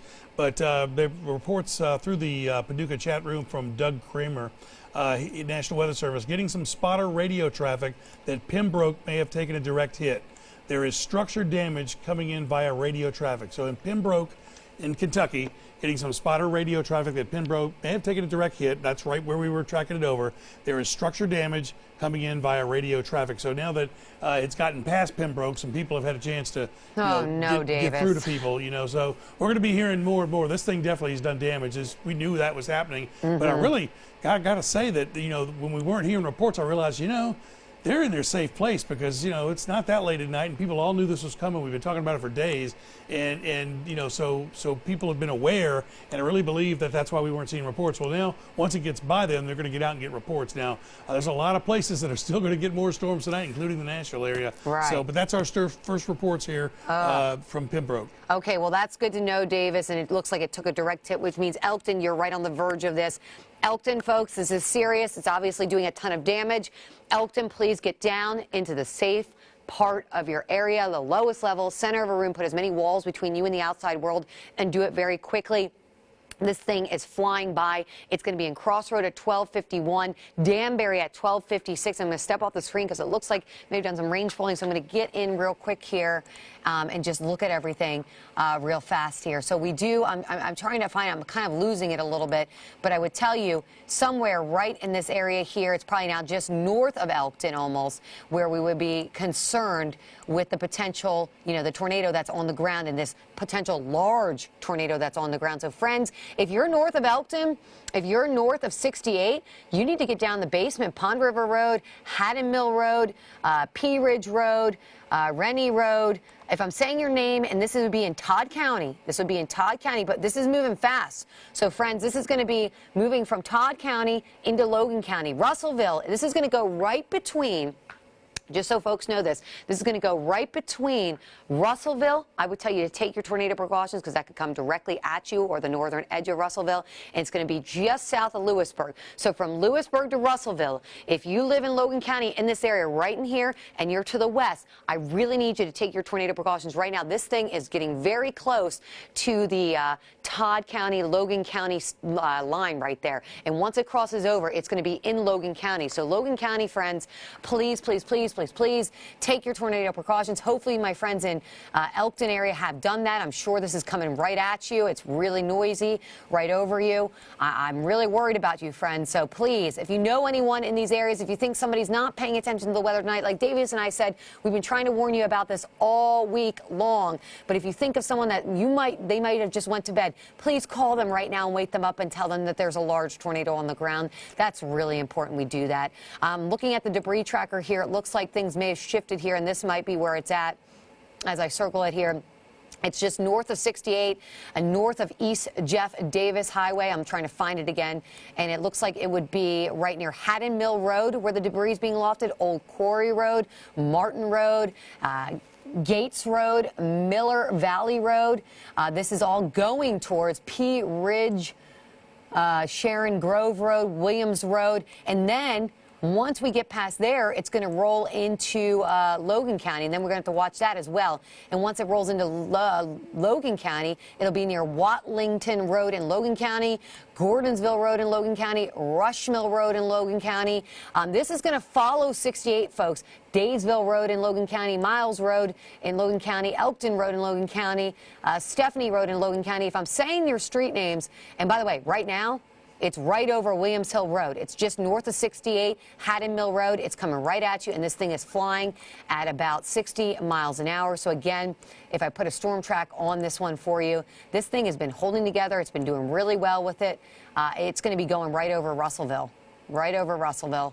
So my friends in Russellville, be prepared. Danbury, see this at 12:57. Russellville, you see this in less than 10 minutes. Daysville, this is coming right over top of you. You've got a minute. Daysville, you've got a minute to get down to your safe zone. Please do so. This thing is right there. It is moving right towards you, and then it's going to be heading towards Danbury, Russellville. Folks, again, it's 12:46 in the night. It is very early in the morning. Hopefully, folks have not gone to bed. Hopefully, you guys have been awake. If you think someone has, please call them right now. This has been on the ground for over an hour and a half to 2 hours. It is a large tornado on the ground. It is continuing to do damage. We had reports of damage out of Pembroke. That's where it took a direct hit. Now it's moving basically into Daysville, and then Russellville, you would be up next. We do have those tornado warnings that are in effect, again, for Logan and Simpson County until 1:15. We've also got this tornado warning here. This is for Todd County, and that's about till 12:45. But you can kind of see the way this thing is notching right in here. So that is probably where the rotation would be. And let me try to pull this up on my rotation. Of course, everything's moved so fast. I was circling Pembroke. It's way past there now. Yep. Okay, so it's right about to cross into, here, let me circle this for you. It's about to cross into basically into Logan County. I want to make sure I'm saying that right. Yep, it's going to go from Todd County into Logan County. So Russellville, you have very little time. Daysville, it's over top of you. It's about to be over top of you. This is paralleling 68. This is paralleling 68. And then it would cross into where 68 goes to, I think, 431. I think that's 431 right there. So basically right in here, it's about to move from Todd County, and it's about to move into Logan County. And this is a large tornado on the ground doing damage. So folks, if you live on the western edges of Logan County, you need to start taking your tornado precautions right now. Get down to the lowest level, center of a room with no windows. Please don't take your time doing this. This is fast. It's moving at about 60 miles an hour. And again, as I put a storm track on this one, as it continues to go that way, Russellville, you would see this at about 12:55, so in about 5 to 6 minutes. Justice could be just south of you. Danbury, 12:55, 7 minutes before it comes to your area. And again, as I clear this out, and I'll just show you again the debris. You can see some debris already coming off. And then here it is. Oh, wow, Davis, look at that new signature on it. It looks pretty good. It's gotten farther away from the radar. It was too close to the radar, as you said, for a while there. So it got a little farther away, so now we can see the signature quite well. I know. This is dangerous, too, Davis. This is around, so Warren Kisselball Road, Milton Sharp Road, Buena Vista Road. Now, I just want to make sure you guys know this. This is in Logan County. Logan County, large confirmed tornado, probably right over Gordonsville Road. Friends, I hope you're down in your safe zone in Gordonsville Road. Lloyd Lane, I hope you're in your safe zone. Milton Sharp Road, I hope you're in your safe zone. Stephanie Road, this is paralleling 68. This is heading towards Highway 431 where it intersects Buena Vista Road, Stewart Smotherland Road, Sportsman Club Road. We're going to see this in Hunter Circle, Industrial Circle, Russellville. You would be up next for this. I mean, this is probably going to just go north of Russellville. Folks, this is a dangerous tornado. This is on the ground as we speak. You see the bright greens and the bright reds. This is a very strong tornado signature. Bright green, wind going to the radar. Bright red and pink, very strong, intense winds coming together. That's the tornado right there, and that is heading to the north and east at 60 miles an hour. It's going to be north of Russellville area. Yeah, go ahead, Davis. Just for 1 second here, we're looking at a similar view here on Max 2, and I've got the times of arrival there, as you can see, for Russellville there by 12:52, so literally just moments. It's moving into Russellville as we speak. And Danielle was pointing out those bright pinks. I mean, we see the green right here, which is going back towards the Hopkinsville radar, and the reds, but then we see this big stretch of bright pink, and what I think we might be seeing, and you know, the Weather Service guys can confirm this, but right in here, they call it the rear flank downdraft, and sometimes you get these very strong winds that are like a downdraft, the rear flank downdraft. And if I go over to the radar site, let's say, here's what it looks like, and you see this little area, let's see if I can outline it for you, that's sort of coming in. The tornadic part of the storm was like right here, as I showed you a moment ago, right? And then what you're seeing right now, though, is this area that's coming in right up in here. And that might be this rear flank downdraft, and that could be given some extremely high winds coming into Russellville. You know, not just where the tornadic part of the storm is, but it makes a broader swath of damaging winds right in there. So literally what we might have here going on is the tornadic circulation about right here that's moving into Russellville as we speak. But if you're south of Russellville, you've got this strong wind that you see there, and that pink, if I do what we call a query on this, just to see what kind of wind, it's saying an 85-mile-an-hour velocity. I think there's some pixels in there that are even higher than that. So I definitely see some that are that bright shade of pink. I'll query some of those, and those are going to probably get much higher than the 85 right here. So that rear flank downdraft showing 141 miles per hour, and it's not far from the radar. You know, a lot of times when you're seeing stuff on the radar, you're looking like 50 miles away, and it's 2,000–3,000 feet in the air. This is not far from the Hopkinsville radar, and it's showing velocity away from the radar of 141 miles an hour. And again, I think that might be that rear flank downdraft coming underneath the bottom of the tornado. And what that does is extending these damaging winds all the way down Highway 431 between Adairville and Russellville. So it makes for a wider swath of damage, as you can see. Now, those rear flank downdraft winds may be straight lines, so they don't create updrafts. So you may not see them on the debris tracker. You'll see the updraft on the debris tracker further to the north, where you see this little area right here. would be the debris. Now, what you're seeing coming in here would actually be maybe not debris, but certain things, bugs and twigs and things like that coming in that rear flank downdraft, but it doesn't get elevated as much. What you're seeing, that little dot northwest of Russellville, which is a little bit behind the actual storm there. So again, if you're in Russellville, Kentucky, it's right over the top of you right now. If you're not in your safe place now, you just need to scramble right now. You can see Auburn is down the road from here in Todd County as well, and it stretches down Highway 431. Now, again, there's that little piece of debris northwest of Russellville, and there's your circulation on the tracker. And we want to widen the view out. By the way, that green is a flood warning for northwestern parts of Henry County. And notice tornado warnings starting to show up back around between Jackson and Memphis right now. We've got tornado warnings starting to show up over there. You can see this is a tornado warning that's just west of the Jackson area right there. So that's something that will be coming into Middle Tennessee as time goes on. And again, rough timing. This might be a little late. It's saying 4 a.m. I think that might be closer to 3 a.m. for us here in Nashville, maybe even 2:30 to 3. So this may be going even too fast for some of these computer models there. But Danielle's just got to get right back to the storm up in Kentucky on Max 1. And by the way, latest on the Todd County storms now moved into Logan County. Therefore, the warning's been canceled for Todd County. But again, we did have reports of damage around the Pembroke area. Danielle. Which is good. Yes, I was going to say Max that. 1. And by the way, I just want to let you know, Davis Nolan has been with me. He's been doing really well. A big trooper with us tonight. I really appreciate all his hard work. Mary Mays has just gotten here, so she's going to be joining me pretty shortly. And we've got a lot going on. I just want to real quick again look at this warning here that we are watching. Again, this is radar indicated now, so they haven't said that this one's confirmed, although it's been confirmed for a long period of time. And I'm just going to take a little bit more of a gander on this. So I was wondering, Haley, I know you have a little something that you wanted to talk about. So if you wanted to jump in here and give us some info, we'd really appreciate it. Okay, thank you, Danielle. Yeah, we do want to thank everyone for sticking with us. We're going through damage reports right now, and we're monitoring what we have at this point. Information as these storms are starting to move closer to our area. Of course, we have just received reports from the Tennessee Emergency Management Agency that there have been 2 deaths in far west Tennessee. This is in Obion County. We do not have details on the exact location of these deaths, the circumstances, but we did receive confirmation from TEMA that these deaths happened. We also want to take a look here. This is near Fort Campbell. This is as the storms were coming through. It's a little bit of a grainy photo here, but as you can see, the sky is dark, starting to roll through that area. We do have crews that are heading to look at some of the more severely damaged areas. We don't have, as Davis mentioned, reports that have been confirmed of the damage in our area, but it is dark outside, as Davis mentioned.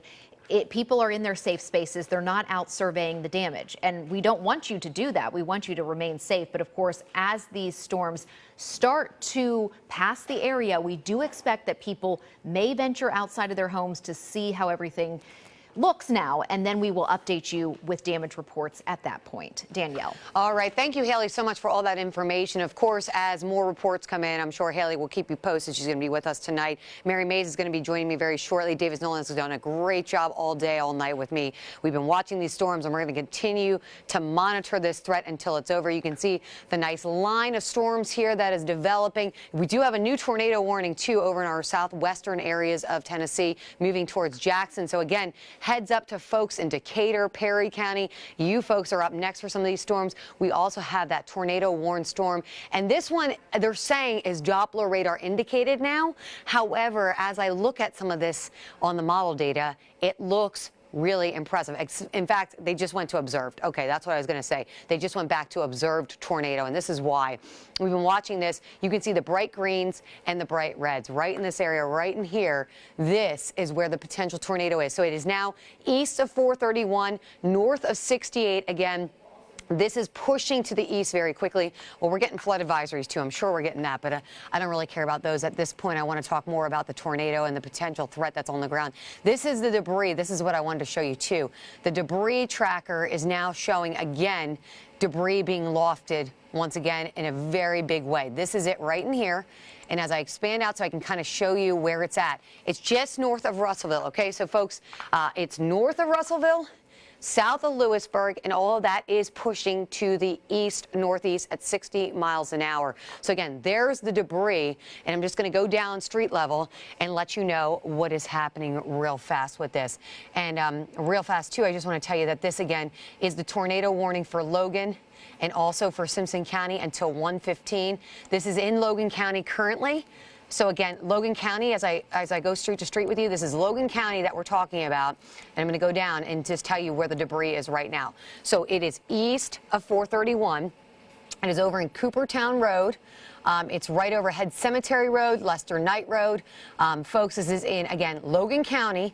Concord Road coming to you next. Fred Stratton Road coming to you next. If I'm saying your street name, folks, this is a tornado on the ground, observed and dangerous. You need to get down low. Lowest level, center of a room with no windows, put as many walls between you and the outside world, and do it now. You don't have much time. It's moving to the north and east at 60 miles an hour. Marshall Road, Homer Road, it's coming to J. Will Stewart Road, Deskins Road, Happy Hollow Road, Slim Collins Road. They'll be in Boston Road next, Tom Barnett Road, Turner Road, Hoskin Road, Casper River Road. I'm just going out here and showing you as we go towards basically the Logan Simpson line, Browning Road, River Road, Haley Price Road. And again, as I show you this, this is the debris right here. It is now north of Russellville, south of Lewisburg. And if I put a storm tracker on this debris that is, again, moving to the northeast, this is going to go directly into Bowling Green, by the way, into Bowling Green if this holds together. This is going to be in Cooperstown at 12:50. It's over you in Cooperstown. Cooperstown, hopefully you're taking your tornado precautions. It's also in Chandler's Chapel Road. It's going to be there next. Okay, and it looks like they're extending the southern base of this storm to a severe thunderstorm warning, which I'll show you in just a second. Gasper, you're going to see this at 1:06. So, folks, if your town is on this list right now, you have very little time to take your tornado precautions and going down to the lowest level. This is a tornado on the ground right now producing damage. This is debris tracker. This is showing you debris that is being lofted in the air, meaning a tornado is on the ground currently. It is now almost 1 o'clock in the morning. So, folks, if you have friends over in Logan, over in Simpson County, you need to tell them if they're sleeping, call them, wake them up. It's really important you do that because we have a tornado that's on the ground. It's been on the ground for several hours now, and it continues to track to the north and east very quickly. You don't have a lot of time to prepare for this one. Browning at about 1:13, Spring Hill at about 1:20, Bowling Green, you would see this at about 1:22, and now we've got a new tornado warning that just got issued. So I'm going to go to the tornado warning. Well, there's a severe thunderstorm warning. That one's going to Carroll County, which we'll get to in just a second. And Mary, if you want to touch base on that one, maybe I'm going to get the tornado warning going right now here of what's happening. And it looks like my computer might be locking up. So, Mary, if you are possibly ready to start talking a little bit. Yeah, you can go ahead and come over to me. So we are looking right now. It looks like we have a new severe thunderstorm warning. We've got a lot going on, so I'm just going to go ahead and take a look at the severe storm warning. This is for Fayette, Hardeman, and Shelby County. So that's just to the west, but it's going to be moving into Carroll County.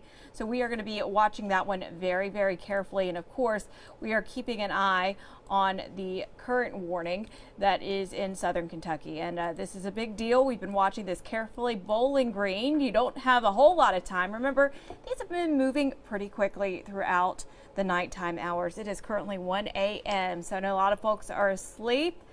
We're going to be with you throughout the rest of the morning with these storms. So we're not done yet. We still have a ways to go. Here's a look at velocity tracker.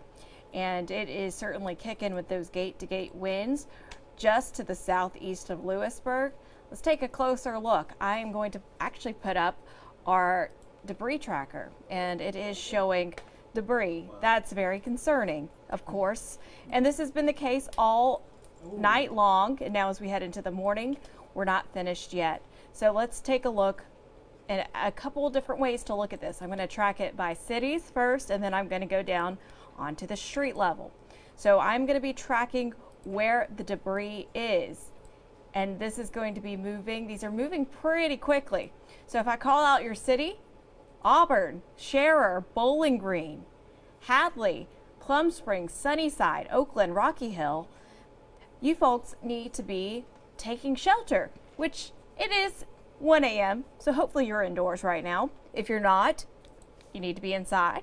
But this is certainly very, very concerning. So looking at a little closer on the street level. There's the debris. Looks like it's right on Deskins Road, Turner Road. When I call out these street names, you really need to be in your safe space now. And when I say safe space, I mean lowest level of your home. An interior room is the best. The fewer windows, the better. Whether that's a hallway, a closet, or a bathroom. If you have a basement, I know not everyone does, but if you do, that's a good idea to be in it right now. Blue Level Road, looking at areas ahead of this. These are moving quickly, so you want to make sure that you're in your safe spot. Sugar Grove, Greencastle, this is kind of going to be going along north of Bowling Green. Greencastle, I do have some very big concerns for you folks. Also Bowling Green. Be thinking about where you need to head right now. You don't have a whole lot of time with these storms. Remember, they've been moving very quickly, and they have been showing that indication that they're on the ground the entire time. Not only have we had multiple damage reports, we've been looking at debris tracker, and you can see that debris lofted. That's what we call a debris ball, and that is something that we watch for. That is something that makes us very, very concerned.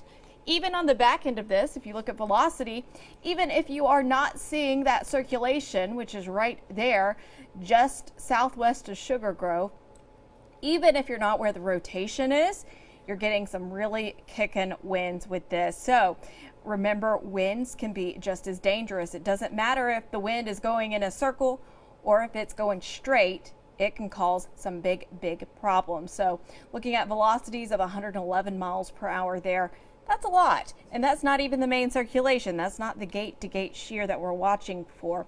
So that gives you an idea of just how much might be reaching the surface with that.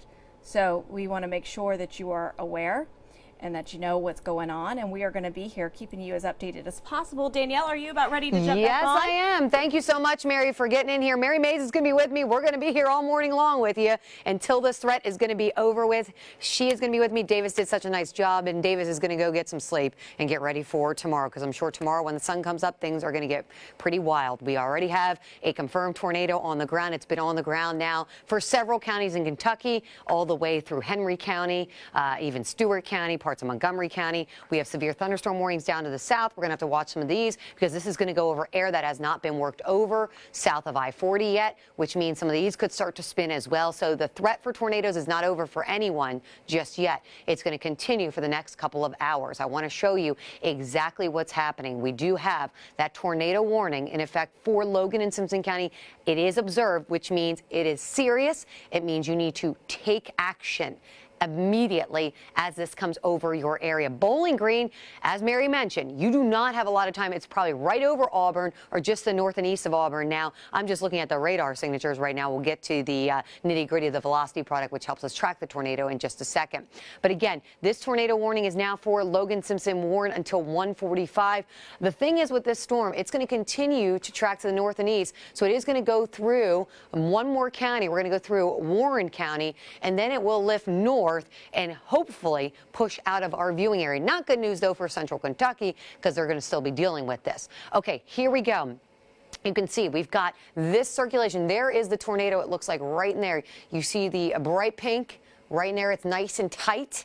It is moving really right over towards 231, towards Greencastle. It's probably going to go right between Greencastle and Bowling Green, and there might actually be two circulations. We're going to have to watch this. There might be one down towards Auburn as well. It looks like there could be two that are happening right now, but this is the major one. I can tell you that much because this is the debris tracker, which, you know, shows us where things are being lifted into the air, and it's right in this area right in here where we're seeing things being lifted into the air. And as I zoom down, it's right over Turner Road, Old Greenville Road, Gasper River Road. It's heading towards River Road. And I'm actually going to step off the screen here because I do want to go street to street with this debris and just show you exactly where it's going to be pushing towards next. Again, this is a big debris field here. This is about to cross into Warren County towards Bowling Green. That's a major city that it's going to be heading into. But right now, the debris, I would say, is right near River Road, Old Greenville Road. And again, this right now would be in Logan County. Logan County would be dealing with this at this point, and even parts of Simpson County. So Gasper River Road, Old Greenville Road, Turner Road, Liberty Church Road, down to Sandy Gap. Friends, if I'm telling you your road name, hopefully you're down the basement. Hopefully you're in your lowest level. You put as many walls between you and the outside world. If you have any friends in this area, please call them and wake them up. It's 1:07 in the morning, and this is a tornado that's been on the ground causing significant damage. We already heard about having damage around Pembroke. I'm sure we're going to hear some more from Elkton area, and all this is heading towards the Bowling Green area. So again, as I expand out here, and I put a storm track on the debris field here. It's a pretty big debris field, so that's a little scary too. And as we put it into motion, this is where it's going to be. It's going to head towards Browning at about 111. I can't even say the R town, but if you live in the R town, you've got 2 minutes to get down to the lowest level, center of a room with no windows. Do it now, because there is a confirmed tornado on the ground.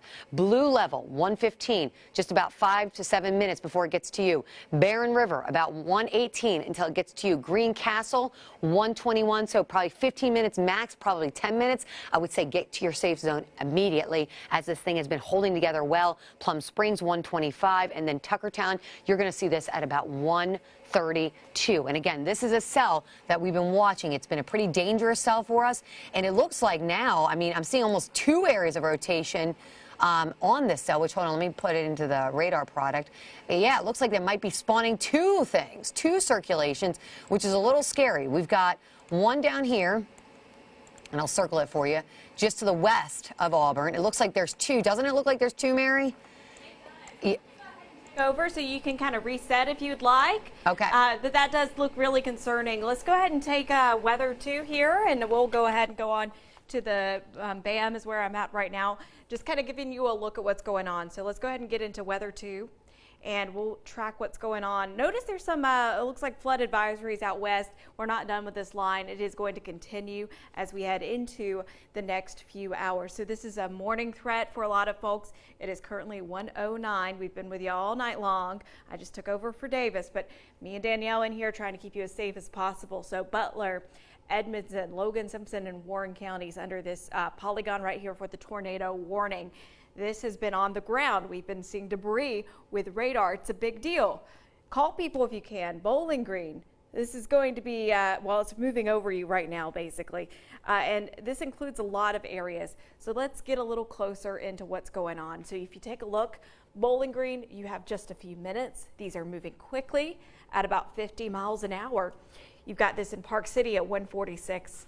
And I did extend this further out. So any folks who are watching maybe via our live stream, you might not necessarily see this on your TV in some of these areas, but it's going to continue to push off to the north and east. That does move it out of our area, which is a good thing for us, but not so great for those folks. And if you have any friends or family in the surrounding counties, let them know what's going on. So we've been watching that rotation, and it does look like a couple of areas could be rotating. This is the one that we've been watching. This is where that debris has been located. Let's go ahead and take this full screen so we can get a better view of what's going on.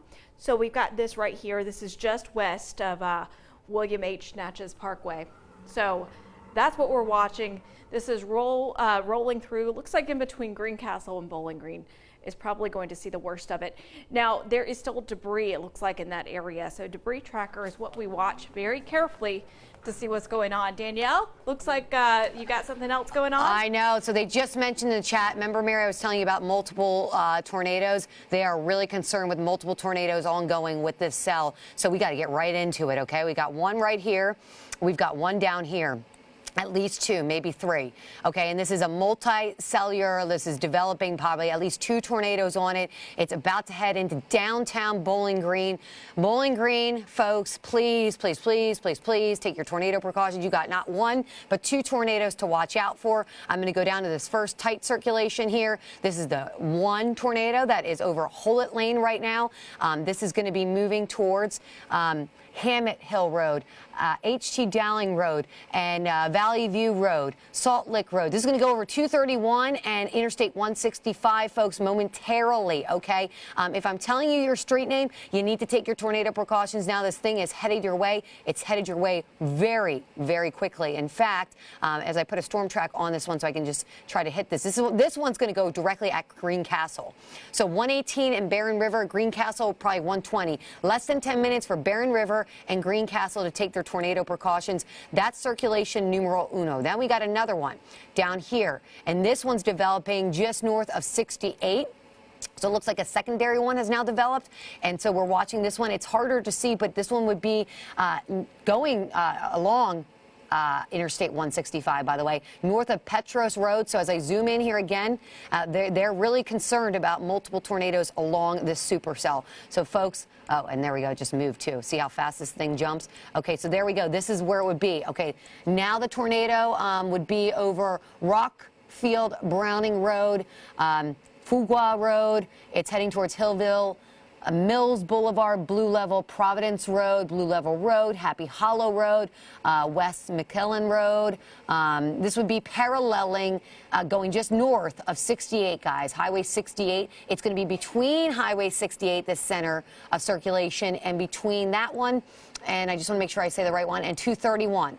Okay, friends, so we've got this one right here. Let me just expand out so I can kind of show you exactly where I'm looking at here. This is over in Bowling Green. This is over in Warren County. This is a huge supercell that's developing at least 2 tornadoes, maybe even a third. I have to even look at this a little bit harder here. Maybe even a third trying to come out of this one. As we look, because I'm seeing some bright greens and reds, a lot of it. So here, let me circle this again. Oh boy, this one's really tightening up right here. This one's about to go over 231. We've got this one right down here. Let me put on correlation coefficient 2 just to see if we're seeing any debris being lofted in some of these. And it looks like we are, at least this one right in here, the one that I told you is really tightening up. The debris is being lofted around Hammett Hill Road, Clarence Odell Road, Cox Thomas Road. You don't have much time. It's already over Haley Price Road. Hopefully you guys are in your basements, your lowest level center of the room. Hopefully you took it seriously. This is definitely a tornado on the ground. This is heading towards 231, Mike's Lane, 165. This is a dangerous situation. It's moving fast. Westbrook would be up next, Jenkins Road, North Campbell Road, Slim Island Road, Barrons River Road. And then that's the one signature. And then down here, it looks like there could be a secondary one. And I'm going to put it back over here. Yep. That's a secondary signature. So it's down here, it looks like almost it's throwing debris just south of Petros Road, just south of 68, right by Rockfield Brown Road, Weatherstone Boulevard, as I zoom in down here, near Rockfield Church Road, Wren Road, Murphy Road. Again, this is all in Warren County, just west of Bowling Green. Bowling Green, if you live in the city of Bowling Green, I hope you're listening to us. Please take your tornado precautions. Now you don't have much time. You've got 2 tornadoes around you right now. This is going to be going between 68 and 31 west. Again, 68 and 31 west. So we've got several circulations that are developing. You know, this could be one right here. It looks like one here and possibly another one right here. So there's almost 3, it looks like, developing within this one cell. This is a very dangerous situation. That's why there's a tornado warning. And yeah, it looks really funky on radar. If you look at this, could have one notching right in here, one in here, and then one up here. So folks, again, this is a multi-clustered storm. There could be multi-tornadoes in this. This one, I mean, hopefully one of these will take the energy from the other one. This one's going to go directly over Greencastle. So Greencastle, you need to take your tornado precautions now. Then it looks like there's a stronger one just south. Yep, this one's really strengthening now down to the south. This, Danielle, and if you look at actually, if you take a look at our reflectivity, you can actually see where that debris ball is, even on reflectivity. So that's very, very, very concerning right there. That's what I was going to, oh, you are definitely right about that, Mary. Yep, yes. It's right there. So that would be going, and that's going to go right over downtown Bowling Green. Yes, it is. Folks. So you need to be... You need to do it now. If you can get below ground, that's ideal, but... if you're concerned about where to go, here's the thing: the fewer windows, the better. Yes. So an interior hallway, an interior closet, bathrooms are good too, because as long as you don't have a window in them. Bathrooms are good because the plumbing will keep things a little bit more stable, those walls. But if you're in Brookwood Drive, Skyline Mobile Home Park, I know that's it's a not mobile. good. That's what I was just going to say, Mary. That's what I was just looking at. Literally the mobile home park. Hopefully, folks are. Hopefully they have taken shelter with their friends, their family members. A mobile home is not the best place to be, especially with a confirmed tornado on the ground. That is a strong tornado on the ground. That is a very dangerous situation. Skyline Mobile Home Park, it's going to you. It's going to be directly into Bowling Green. This is about to cross over 165, Interstate 165. Again, guys, I'm just going to go street to street real quick. This is going right towards Kitchen South Road, Brook Road Drive, Moss Creek Avenue, Old Tram Road. This is going to be just north of 68. The debris is right now over Blue Level. We've been talking about Blue Level, Providence Road in the Blue Level area. You guys are getting hit right now, and hopefully you're in your safe zone. We gave you a warning. We told you about this at least 5 to 10 minutes ago. Hopefully you have taken cover in your safe area. Oh boy, this just jumped. It's now showing debris right over Skyline Mobile Home Park. It's showing debris over Brook Road Drive. It's showing debris over 165, Interstate 165. This is not good. Bowling Green, you are about to take a direct hit from this tornado. Anyone in Bowling Green, you need to take your tornado precautions right now. This thing is going straight over Bowling Green. Okay, this is the debris. This is the debris tracker right in here, okay? It's right now over Interstate 165 and Bowling Green. This is going over you in the next 2 to 3 minutes max. Get down to your lowest level, center of the room with no windows. Put as many walls between you and the outside world and do it now. You have very little time to do it. This is serious. This debris ball that we've been seeing is growing in size, which means it's probably lofting more things up in the air, which means it could be a larger tornado on the ground. So folks, please take this seriously. This is about to move in from 165 into Bowling Green, downtown Bowling Green.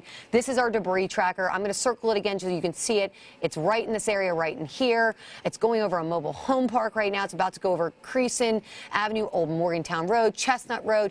In the Bowling Green area, it's going to go right down downtown Bowling Green. Bowling Green is going right downtown. Tornadoes can hit cities, folks, so get prepared. Get down low now. You got to do it. This thing is going right downtown Bowling Green as we speak, and this is a dangerous, dangerous, dangerous situation. I can't stress it enough. This tornado, you can say, oh, wow, it's getting even worse on the signature, too. You see the bright greens and the bright pinks. That bright pink is very strong winds going in there. That is where that tornado is. And it looks like there may be a secondary tornado trying to form down just south of Bowling Green here. Maybe that will suck the energy out of this one. But this one is the big one right now, heading towards Bowling Green. There's another one, it looks like another signature just south of Small House Road. So, again, this is a huge supercell that has developed, and it may be spawning more than one tornado. But in particular here, the concern is, oh, and yep, there it looks like there might be another one right in here. House Road, if you want to go ahead and switch over to Weather 2, so that way we can get, there's a couple of signatures here. There's 2, and I'm gonna circle them, and then we're gonna get even closer in. We'll take a look at the possible debris that might be lofted out, but this is Bowling Green basically about to ride through downtown if it's not already, and also on the south side of town. So there's 2 areas we're really concerned about. Bowling Green, the debris ball is moving right through you right now. So you're downtown Bowling Green, I'm assuming it possibly getting hit right now. Power flashes, by the way. Power flashes off the White Squirrel weather camera in Bowling Green metro area. They're saying at 1:17, so we're 3 minutes out, a confirmed large and extremely dangerous tornado was located near Bowling Green, moving northeast at 55 miles an hour. I mean, Mary, this is real. And this is happening. So it's right over downtown now with this latest scan. So there's downtown Bowling Green getting hit right now. Chestnut Street, Plum Springs, this is heading to you. Plum Springs, you are next. This is incredibly dangerous, and that debris tracker just lit up bright white. That is not a good sign. Old Morgantown Road, this is moving over you right now. This is just downtown Bowling Green, so not good. Plum Springs, that debris, and you can see the debris is lofted to the north and east along with that. So that's an indicator that this is a very powerful tornado that just rolled down through downtown Bowling Green. So we're going to get information, Mary, I'm sure shortly, once this thing goes past it. I'm sure we're going to get a lot of damage coming in because that is a major city right there. But I can tell you that this is a large and dangerous tornado moving into Bowling Green right now. The debris is just on the west side of Bowling Green, but that's going to quickly move across it. I mean, this thing is flying. We've been talking about it. I mean, the actual signature, so see, the debris hasn't been lifted, but the actual signature is now, just like Mary said, right over downtown Bowling Green, okay? So that is moving in quickly as we go street to street, because I'm just going to go out ahead of it. Chestnut Street, it's going over you right now. Park Street, Covington Street, College Street.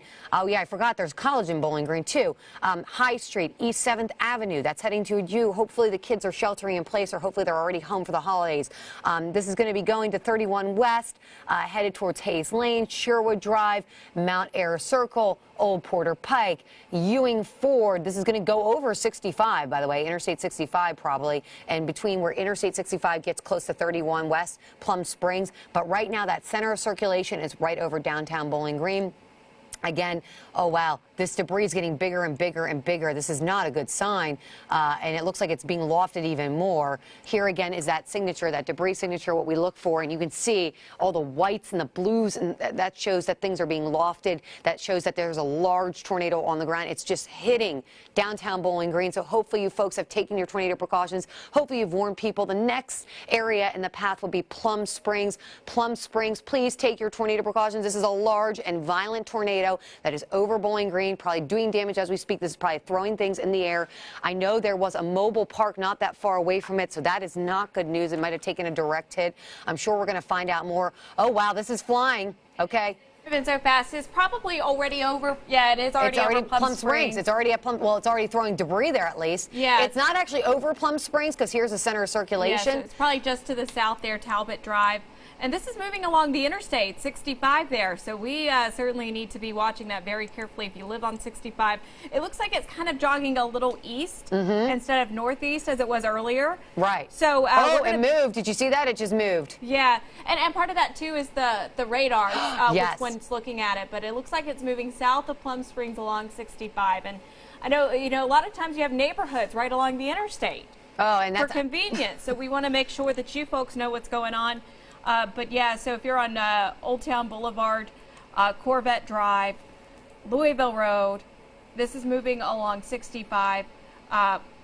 There's a lot of spots that are in the path of this, including Fairview, Boiling Springs Road, Commonwealth Boulevard, and this is going to continue to kick off to the east-northeast. Oakland, Rocky Hill, I'm going to go ahead and call out your names. You folks, please be in the best spot you can get to in your home. And I know that is different for each home, but we want to make sure that you are as safe as possible. Interior hallways, the lower, the better, the lowest level of your home. If you have a basement, go to your basement. Not everyone has a basement. Interior hallway, shut all the doors. An interior closet, an interior bathroom if you have it. Those are the spots you need to be. And I want you to stay calm. Looks like we just had an update to the tornado watch. Look at this and see what's going on. Are they pushing it farther east now? They are a little further east and northeast. So it looks like it's the same for Middle Tennessee, but a few more of our southern Kentucky counties have been added to that. Okay, so we've got that. So we've got the tornado watch. I want to go back to this, though, Mary, because I think it's really important we do this because this is a dangerous, this is obviously a very dangerous situation that's happening, just unfolding. Now it's east of Bowling Green. So I'm sure we're going to get reports of damage coming out of Bowling Green momentarily. Hopefully folks took the warnings seriously. Again, this is a strong circulation. It is a dangerous tornado that was large on the ground. It just went directly over Bowling Green. I will tell you this, as we expand out and just kind of show you it, there's the circulation. It is in the middle of Warren County right now. It is moving to the east-northeast pretty quickly at about 60 miles an hour. Now, it may still fringe parts of Barron County too with this, so we may not be done with this just yet. It may go over northern Barron County. The circulation has been holding together for several hours. We've been tracking this since it moved from West Tennessee. So again, this is going to be near Smiths Grove at about 1:33. Sunnyside, you have barely any time. You need to take your tornado precautions now. Get down to the lowest level, center of the room with no windows. Then we want to go to Oakland, 131. You're going to want to take your tornado precautions right now because it's coming to you very shortly. And then we're going to go to Rocky Hill. And I know we have a severe thunderstorm warning, which I'll clear that. Mary, you can talk about that maybe in just a second here because I know we have that as well. That we're starting to get some more information of what happened in Bowling Green. Oh, tell me about it. So basically, the station there is WBKO, and we often partner with them, and their stream went down. So there was a camera showing what was going on.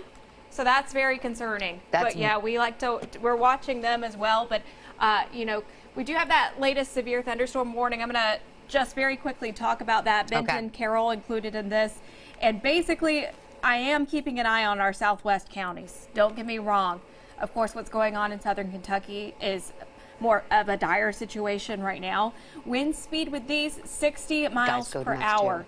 So very, very gusty winds with this on the west side of Carroll County. So if you're in Huntington, you're going to see this. Eventually Camden, Holiday, this is heading up to you. You still need to take shelter with a severe thunderstorm, but our main concern right now is what's happening in southern Kentucky. So I'm going to go right back to debris tracker and Oakland. This is right up on you. Smiths Grove. And then this is going to be moving out of our county, so we don't technically cover those areas in Brownsville there. But if you know people, please tell them to get to safety. But this is heading toward Oakland Road. And this is right up on them. They are so quick that they are, you know, this is such a quick moving system. So this includes actually portions of Barron County there. So I know that's ours. This might be rolling into portions of Barron and Warren counties. But it looks eerie on radar. It looks very scary. And as a meteorologist, you know, we want you to stay as calm as possible because we want you to stay as safe as possible. You need to be in the lower level of your home right now. I do have confirmation that Jerry Barler will be in Bowling Green. This is a very tight couplet right there over Louisville Road. 68 heading to Oakland. Oakland, Smith Grove. You've got maybe 2 minutes. Maybe if even that. This has been such a quick moving system. We have seen multiple tornadoes on the ground. This is a dangerous situation. Lower level of your home, please, as soon as you can, going back down to street level, Oakland Road, Boiling Springs Road, Louisville Road, anybody along 68, 31, kind of at that junction there, Goshen Church Road North, Mitzpah Road, Freeport Road. This is moving into Oakland, and then after that, Smith Grove. So those two cities, you are directly in the path of this very dangerous tornado that has been producing a lot of debris. It is indicating that this is a large, dangerous, violent tornado. We've had multiple areas of rotation. There's been a lot to keep an eye on radar, but Smiths Grove, Rocky Hill, this is heading your way. And this is pretty much over Oakland at this point. You have to remember that there's usually a couple minutes in between scans.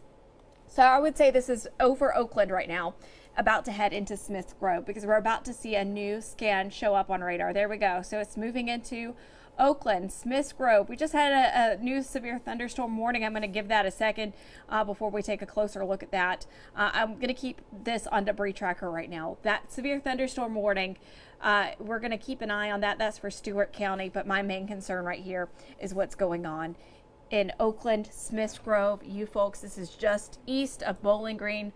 Bowling Green likely saw a violent tornado, and it looks like it's still going. That's a big debris ball. And that is a very, very bad sign. So Louisville Road, heading toward Oakland, Smiths Grove. This is over Oakland right now, I guarantee it. Heading into Smiths Grove. Going to take a closer look. Smiths Grove, Oakland Road, Rocky Hill Road, Hey Smith Grove Road. You need to be in your safe spots right now. And I say safe spot, that's an interior room. Basements are best, but not everyone has one. Interior bathrooms. You want walls in between you and outside, as many as possible. And of course, no windows is ideal. It's not always possible in every home, but we want you to get into the safest spot. Don't panic. We want you to stay as safe as you can. We're tracking this. We've got it going. And if you're in Smiths Grove, Oakland right now, this is right over you. And the debris is getting lofted to the north and east. So it looks really big.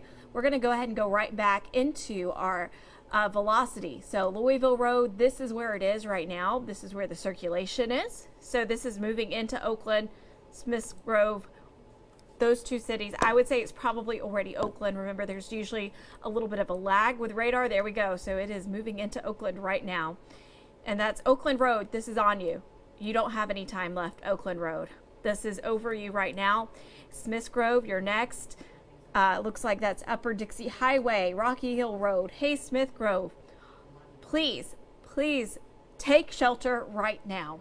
Along 65, it looks like this is going to be riding right along the interstate. It could possibly meet up with 65 in some areas, but Oakland, Smith Grove, I keep saying your names because you're under this tornado right now.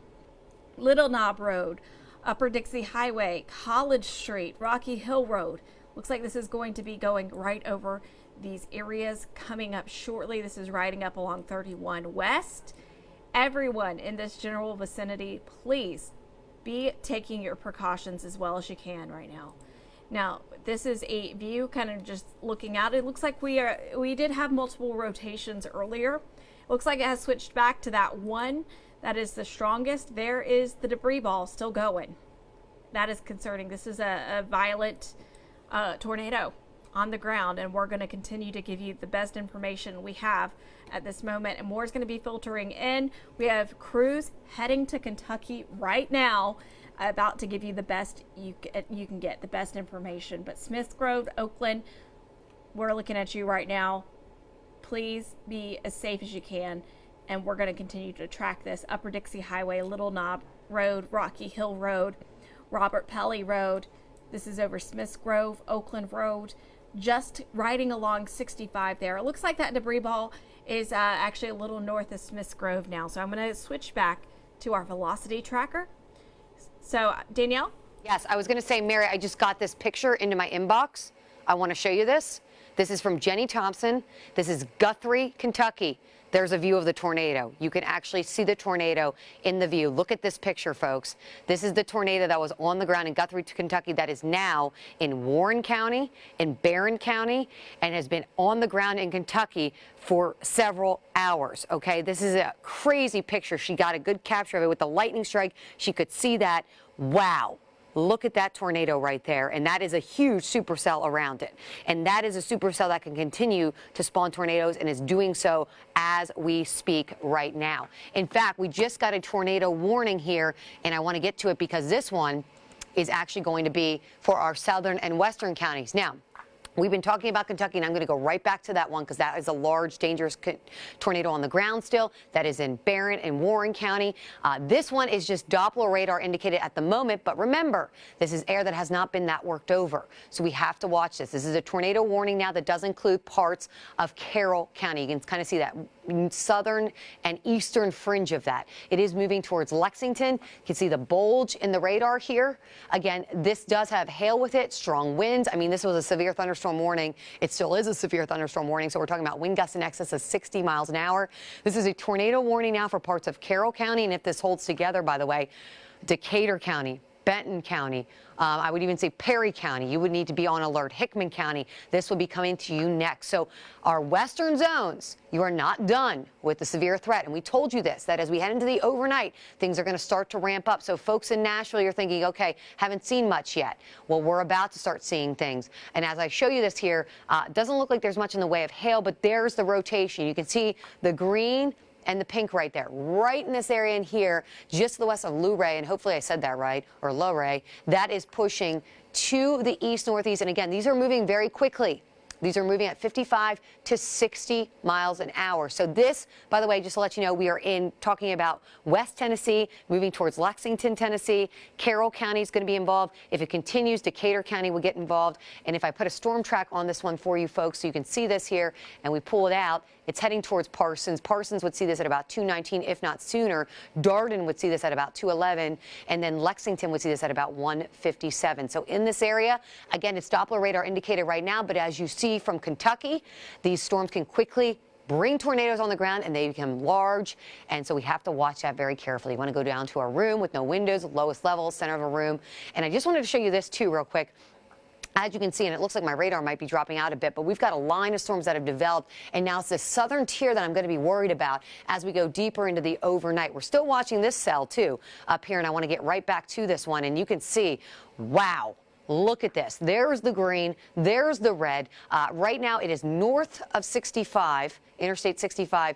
This is going to be heading just due north of Smiths Grove and Rocky Hill, just south of Browns Hill.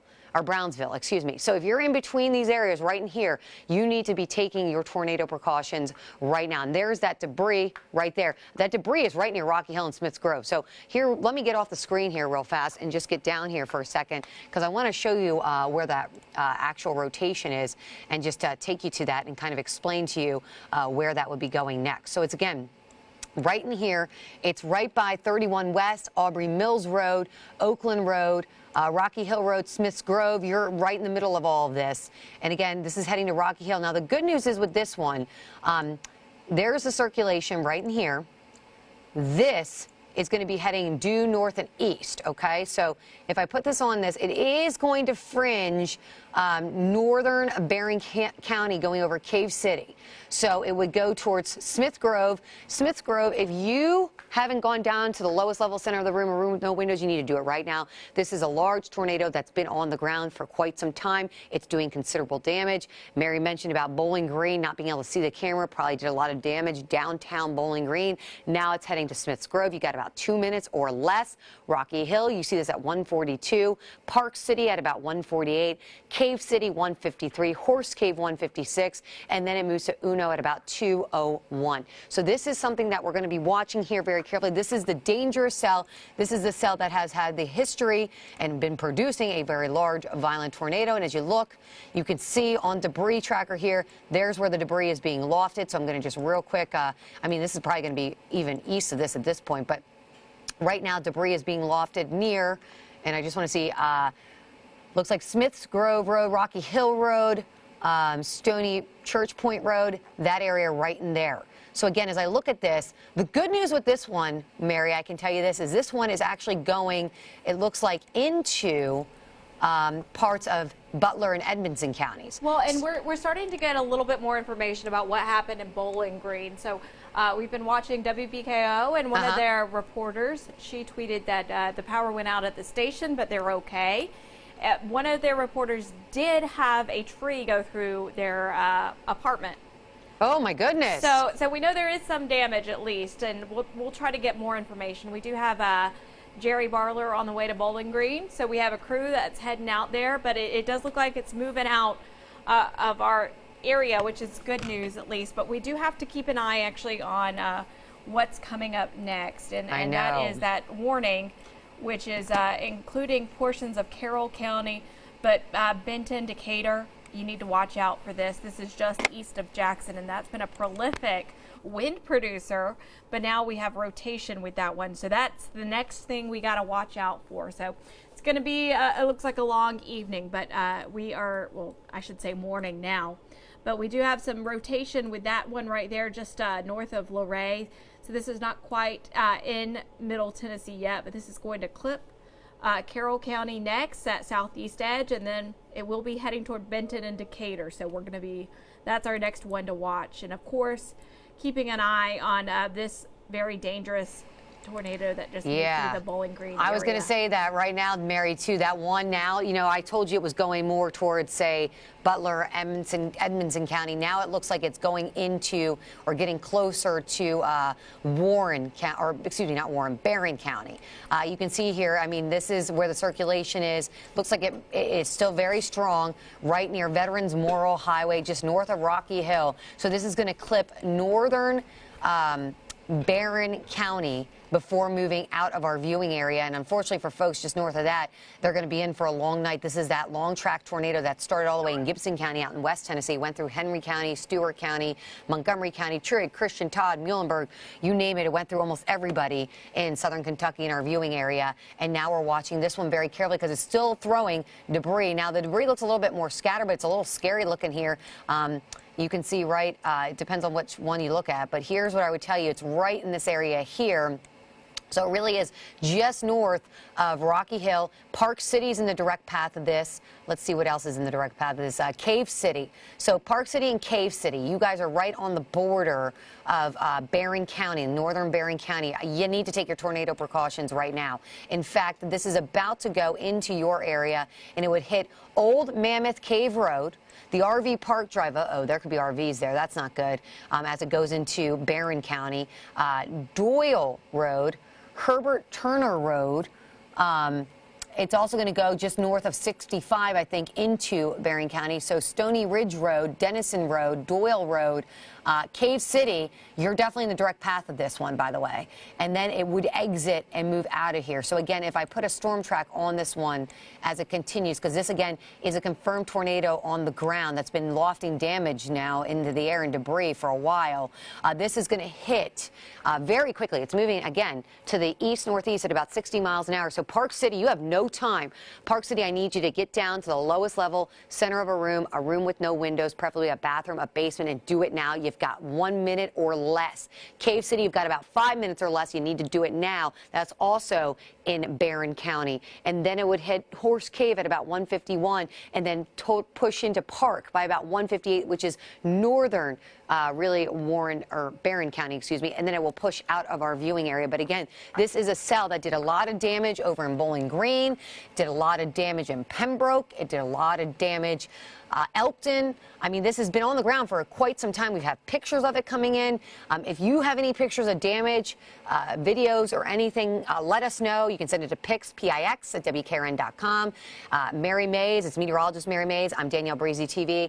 Find us on Facebook, Twitter, or Instagram. Please send us your stuff. We want to hear from you. We want to know what's going on because obviously you guys are our eyes and our ears on the ground. But right now what we're trying to do is just warn people as this threat continues to push into their neighborhood. Yeah, and Danielle, I can go ahead and give you a break right now. Okay. So that way you can reset. There's a lot going on and a lot to talk about, but we are keeping an eye on these areas that have been really impacted. So as you can see here, there's Bowling Green, and we're going to continue to watch this as it continues to push east. So it looks like this is heading into portions of Barron County, and it looks like the circulation there is just west of Cave City, a little close near Horse Cave, Park City. I'm going to put the debris tracker on this, and it is still lofting debris well up into the atmosphere. We're starting to get some pictures in of Bowling Green, showing some of the damage there. A lot going on. There's that debris tracker, and you can see it's just going to go right over the edge of that county there. Park City, Cave City, this is heading towards you, Horse Cave, along 65. So this is right along the interstate there, and I know there's usually a lot of areas that are going to be near that. So Old Mammoth Cave Road, Denison Road. If I'm calling out anything that sounds familiar, just give your friends and family a call because I know a lot of folks have kin that live in these areas. But we're going to continue to track this. And other cities that are in the path, they might not be getting our signal in Munfordville or Hardyville. But if you have friends or family there, give them a holler. This is going to be going along 65, and we are going to continue to watch this. I am also going to continue to keep an eye on that cell that's toward the west. That's going to be moving through the southeast edge of Carroll County, Benton, Decatur. It's not there for you folks yet, but you certainly need to be cautious. You need to be taking shelter. This warning right now is for Barron, Butler, Edmondson, Hart, Metcalfe, and Warren County. So it is not quite done yet. It's going to be moving into Barron County shortly. And you can see there, it looks like there's a hook actually on our radar right now. When you look at reflectivity, there's a lot of different things we look at. It looks like there's the update there. There's Glasgow that's in the path. But yeah, when you look at reflectivity, that tells you a lot too. I know we use velocity tracker often because that shows you where the gate-to-gate shear is, where the circulation is, but you can see a lot also on reflectivity. And that's something that we will switch back and forth between all these different radar products to give you the best look at the storm we can possibly give you. Cave City, so this is going to be riding, it looks north of Glasgow, but Glasgow, I'd say you're probably going to get some really gusty winds. You need to be seeking shelter as well. Park City, I'm really concerned about you right now. Cave City, also very, very concerned about you if you live along 31 West.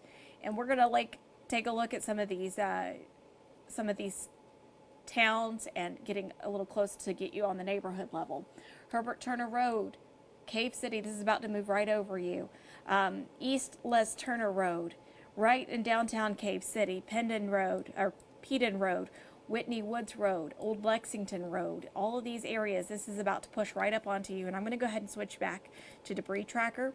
Looks like the debris is riding north of this, and it does look slightly improved, but still very concerning. I wouldn't be surprised if something's still on the ground moving toward Cave City right now. Yeah, they're saying that saying it's still observed at this hour, the one around Cave City. If I just want to show you real fast this again, this is the actual tornado warning, and it's until 2:15 in the morning for Barron County. Now, most of this is outside of our viewing area at this point, and we only got a little bit longer to go with this system before it lifts out of Barron County, but we're going to be watching this. It's until 2:15 in the morning, that tornado warning, and we've got a couple of other ones that we're watching too. So again, I just want to kind of give you a debrief because I just realized it is 2:15 in the morning. So we're watching a lot of storms. Oh, now we've got a flash flood warning too, which is probably not good news either. Let's take a look at that one real fast if we can and just show you. Okay, so now we've got a flash flood warning for Christian, Todd, and Trigg counties until 9:45 in the morning. So that is what we're talking about. Radar indicates at least 1 to probably 3 to 4 inches of rain in the last 3 hours or so. So there's now a flash flood warning up for parts of Trigg, Christian, Todd counties. And I could see this, becoming a flash flooding event once we get through that first line of storms rolling on in. Now, as I look at radar right now, you can see we've got 2 areas of concern. We've got this tornado warning up here for parts of Barron County, and then we've got the severe thunderstorm warning out here for Decatur, parts of Benton County, Carroll County, and then the tornado warned area down in here. So I just want to go right to it and show you this line of storms. You can see the bends in the line indicating very strong gusty winds, and that little notch right around Lexington would be the tornado warning. You see that's just the corner of Carroll County here. It is radar indicated, so it is not a confirmed tornado on the ground just yet. But again, it's about to move into Decatur as well as Benton counties, and it looks like we may have just got a brand new severe thunderstorm warning. That's what I was going to just say. I just saw the orange flash. So Humphreys, Lewis, Montgomery, Perry, and Stewart counties. A lot of folks included in that severe thunderstorm warning. And there's also that tag tornado possible too, so that's not good news either. They've definitely got some hail with these storms, and there's definitely some strong winds. Want to get back to that tornado warning though in this area right in here, because you can see where that would be. It looks like it may have lifted a little bit north of that area, just north of Lexington, between Wildersville and Lexington area there. And again, this is pulling again to the north and east. So again, this would go over parts of Decatur County and Benton County. It would be near, say, New Johnsonville at 2:39 and Lobelville at about 2:45. Actually, probably sooner than that because I think that's a little too slow. But again, we've got the severe thunderstorm warnings now, and those are pushing eastbound, which Mary will break those out for you in just a second. But I want to get again up to this tornado warning because this is an observed tornado. It's been on the ground. It went directly through Bowling Green. It took a direct hit. Now it is right over the Cave City area here. And then once it pushes just to the north into Horse Cave, which it looks like it's about to do just that, it will be outside of our viewing area, which is great news. But for now, it still looks like there might be a little bit of debris close to our border of Barron County. So we're going to, of course, watch that one. We do have that other tornado warning down to the south. So we're going to stay with you again until this threat is over. Besides, more of these storms are starting to get going. But yeah, here is the debris right in here, going over Interstate 65. There's also some north, I would say, here. And then let me just show you again where the action is. Definitely going to be some strong winds around Cave City, regardless if there's the rotation. It looks like the rotation is actually north over towards the Horse Cave area. But definitely some strong winds around Cave City. That's over in Barron County again, and that's all northern counties. The good news is at least these storms back here are becoming more flash flood events, at least up in southern Kentucky. I think the energy has been sucked out of the atmosphere, at least farther back here, due to that tornado, that long-lived tornado that's been on the ground for numerous counties. So now it's becoming more of a flooding event, although now we just got a brand new severe thunderstorm warning. So I say that, and I bite my tongue saying that as I say that, because now it looks like there's some bend in the radar, and we've got a new severe thunderstorm warning. All right, Daniel, I'll go ahead and take over real quick so you can reset. There's been so much going on. I am getting some more reports of damage in Bowling Green. So we had trailer tractors overturned near the Corvette Museum.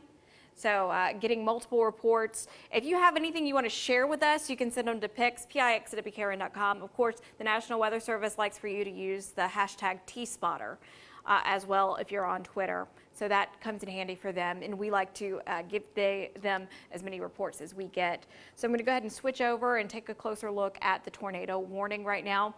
That is currently, I'm actually going to go take this weather alert off so I can see a little bit better. Actually, I will go ahead and take a closer look at that severe thunderstorm warning. That's brand new. We just had this come up for Christian and Todd counties. you need to take shelter for these severe thunderstorm warnings because they have really rocking winds with them. We're talking 60+ miles an hour. There's a lot of energy to work with in the atmosphere, as we've seen with these multiple warnings. No hail really. Well, actually, it looks like a little bit of smaller hail around the Oak Grove area, which we just had a lot going on already. Definitely very gusty winds, but I'm not seeing any rotation there. In that neck of the woods, we do have that tornado warning. This includes just a small portion of Carroll County. So this is not quite into our area yet, but Benton and Decatur counties, this is going to be heading your way. So there is rotation just south of Wildersville, southeast of Wildersville. The good news is I'm not picking up any debris on debris tracker. That might change. And remember, these have been quick movers. They've developed quickly, so you can see those changes in just a short matter of time. Now, tornado possible with this severe storm. Of course, we've got that rotation in behind it, and this is put out ahead of that line that's going to be moving in. So Benton, Carroll, Decatur included in this. 60-mile-per-hour winds. It is rocking. Let's take a look at the big line. This is moving through, and you can see we're not done yet. There's a lot more heading our way, and we've got the energy to work with. We've got rotation with these, and of course, really, really incredibly gusty winds. So it looks like a lot of this is going to be moving through the Nashville metro around 4 to 6. And we're going to continue to track this as it moves onto the plateau. Should be moving out of the Cumberland Plateau by about 9 a.m. this morning, maybe a little sooner. These have been moving very quickly. Tornado watch extends over much of the area, including all of southern Kentucky now. And this extends just east of Nashville. It includes Mount Juliet, Lebanon.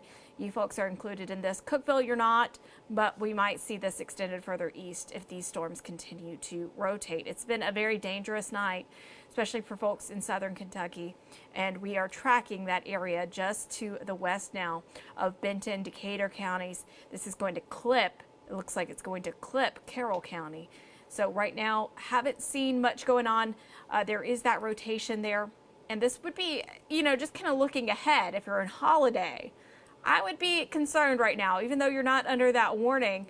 Holiday, please keep an eye on things. Make sure you're getting the warnings because this does have some rotation with it. And if it holds together, like a lot of these storms have, we've seen long track tornadoes this morning and overnight, I should say. It's always kind of hard to, you know, talk about when it's a late night, overnight threat. But basically, it's pushing to the northeast. So if you're in holiday, heads up. There we go. There's the warning. So they have extended it because that makes sense. Benton, Carroll, Decatur, you're included in this. So 2:30 is when this goes. All right. Radar indicated. Yes, I mean, here we go. I just popped this up here. We can see it right here. They are pushing it. I was wondering if they were going to change this at all, where they were looking at for it. And they are. They moved the path a little bit farther to the north. I'm going to show you why in just a second here. Again, just to let you know, we are staying with you. Mary Mays and I will be with you throughout the overnight period until the threat is over with. We have got 2 tornado warnings at this time. We've got one up in Barron County pushing out of the viewing area, but we've got this other one that we're sticking with you. Not to mention all these orange polygons are severe thunderstorm warnings. So, folks, it is going to definitely be a wild night. We're watching this cell in particular down here. You can see there's a lot of curvature with this. Now, it is radar indicated, and it is for Benton, Carroll, and Decatur counties until 2:30 in the morning, okay? So, folks, I'm looking at my watch. It's 1:54 right now. If you have friends that you think went to bed because they thought the threat was done, please consider calling them. This is not necessarily on the ground just yet, but we want to wake them up because some of this stuff could start to easily touch the ground very quickly. You see the bend in the radar there between Wildersville and Lexington. That's why they have shifted this polygon up just a slightly to the north here, and that's moving towards Holiday and moving towards northern Decatur County, and then this would be moving towards Waverly, unfortunately, in Humphreys County, and maybe clipping parts of Perry County, and then Dixon, you would be up next, and possibly northern Hickman County and Cheatham County here. Here's why. There is the rotation. It's right in here. It's literally crossing where I-40 West hits 22 between Clarksburg and Wildersville. right here in Wildersville. If you're not taking your tornado precautions, I would tell you to do it right now, because that rotation is right over you. There's probably a cloud swirling above you, and it could be coming down to the ground. Remember, it's nighttime. It's very hard to see. And again, it's going to be heavy rain. There's going to be large hail with it, gusty winds. It's going to be very hard to see if this comes on down. Now, this looks like it will be paralleling almost Interstate 40 as it continues to push to the north and east, and it is moving at a very good clip. In fact, look at that. It just flew by. It's already past Yuma now, the way the rotation looks, although it looks a little bit more broken up now with this latest scan, so that could be some good news. But again, Holiday, you're going to see this at about 2:04. You have less than 10 minutes to take your tornado precautions, so you need to do that right now. Then it would head towards Bakerville at about 2:20. Only you would see this at about 2:30 in the morning, then Furnace at 2:33 if this holds together. And again, not only are we talking about the potential for a tornado, there's also very strong damaging winds associated with this storm. Then we've got this one up here that I still want to touch on. Again, they just brought a brand new one out for the northern fringes, really, of Barron County, but this is about to exit Barron County area and move on out of here. But that's an area, of course, of concern. In fact, you can take a look. You see all these bright pinks. There's probably where the rotation is, actually, though. It's up north of Horse Cave, so it's out of our viewing area, but still some very strong winds possible up in northern Barron County as that system lifts to the north of us. So we're going to be watching both of these cells very well. We've got severe thunderstorm warnings all up and down our area. Plus, we've got now a flash flood warning. We've got a lot going on in our viewing area as we speak. In fact, there's that severe thunderstorm warning for Christian and Todd County. So these folks already dealt with a tornado. Now we're possibly dealing with a severe thunderstorm with wind gusts to about 60 miles an hour. And if this holds together, this will be heading towards Elkton at about 2 o'clock, which I know just got hit by that tornado as well. Allensville at 2:07, Russellville 2:14, Franklin at about 2:36. And then we also have the flash flood warning here. That is for Callaway, Christian, Todd, and Trigg County until 9:45. And then we, of course, have the severe thunderstorm warning. Oops, let me just make sure I pull it over this way a little bit. For Dixon, Hickman, Houston, Humphreys, Lewis, Montgomery, Perry, Stewart. I know I'm saying a ton of counties. This is going to be damaging winds. Look at the wind gusts on this severe thunderstorm.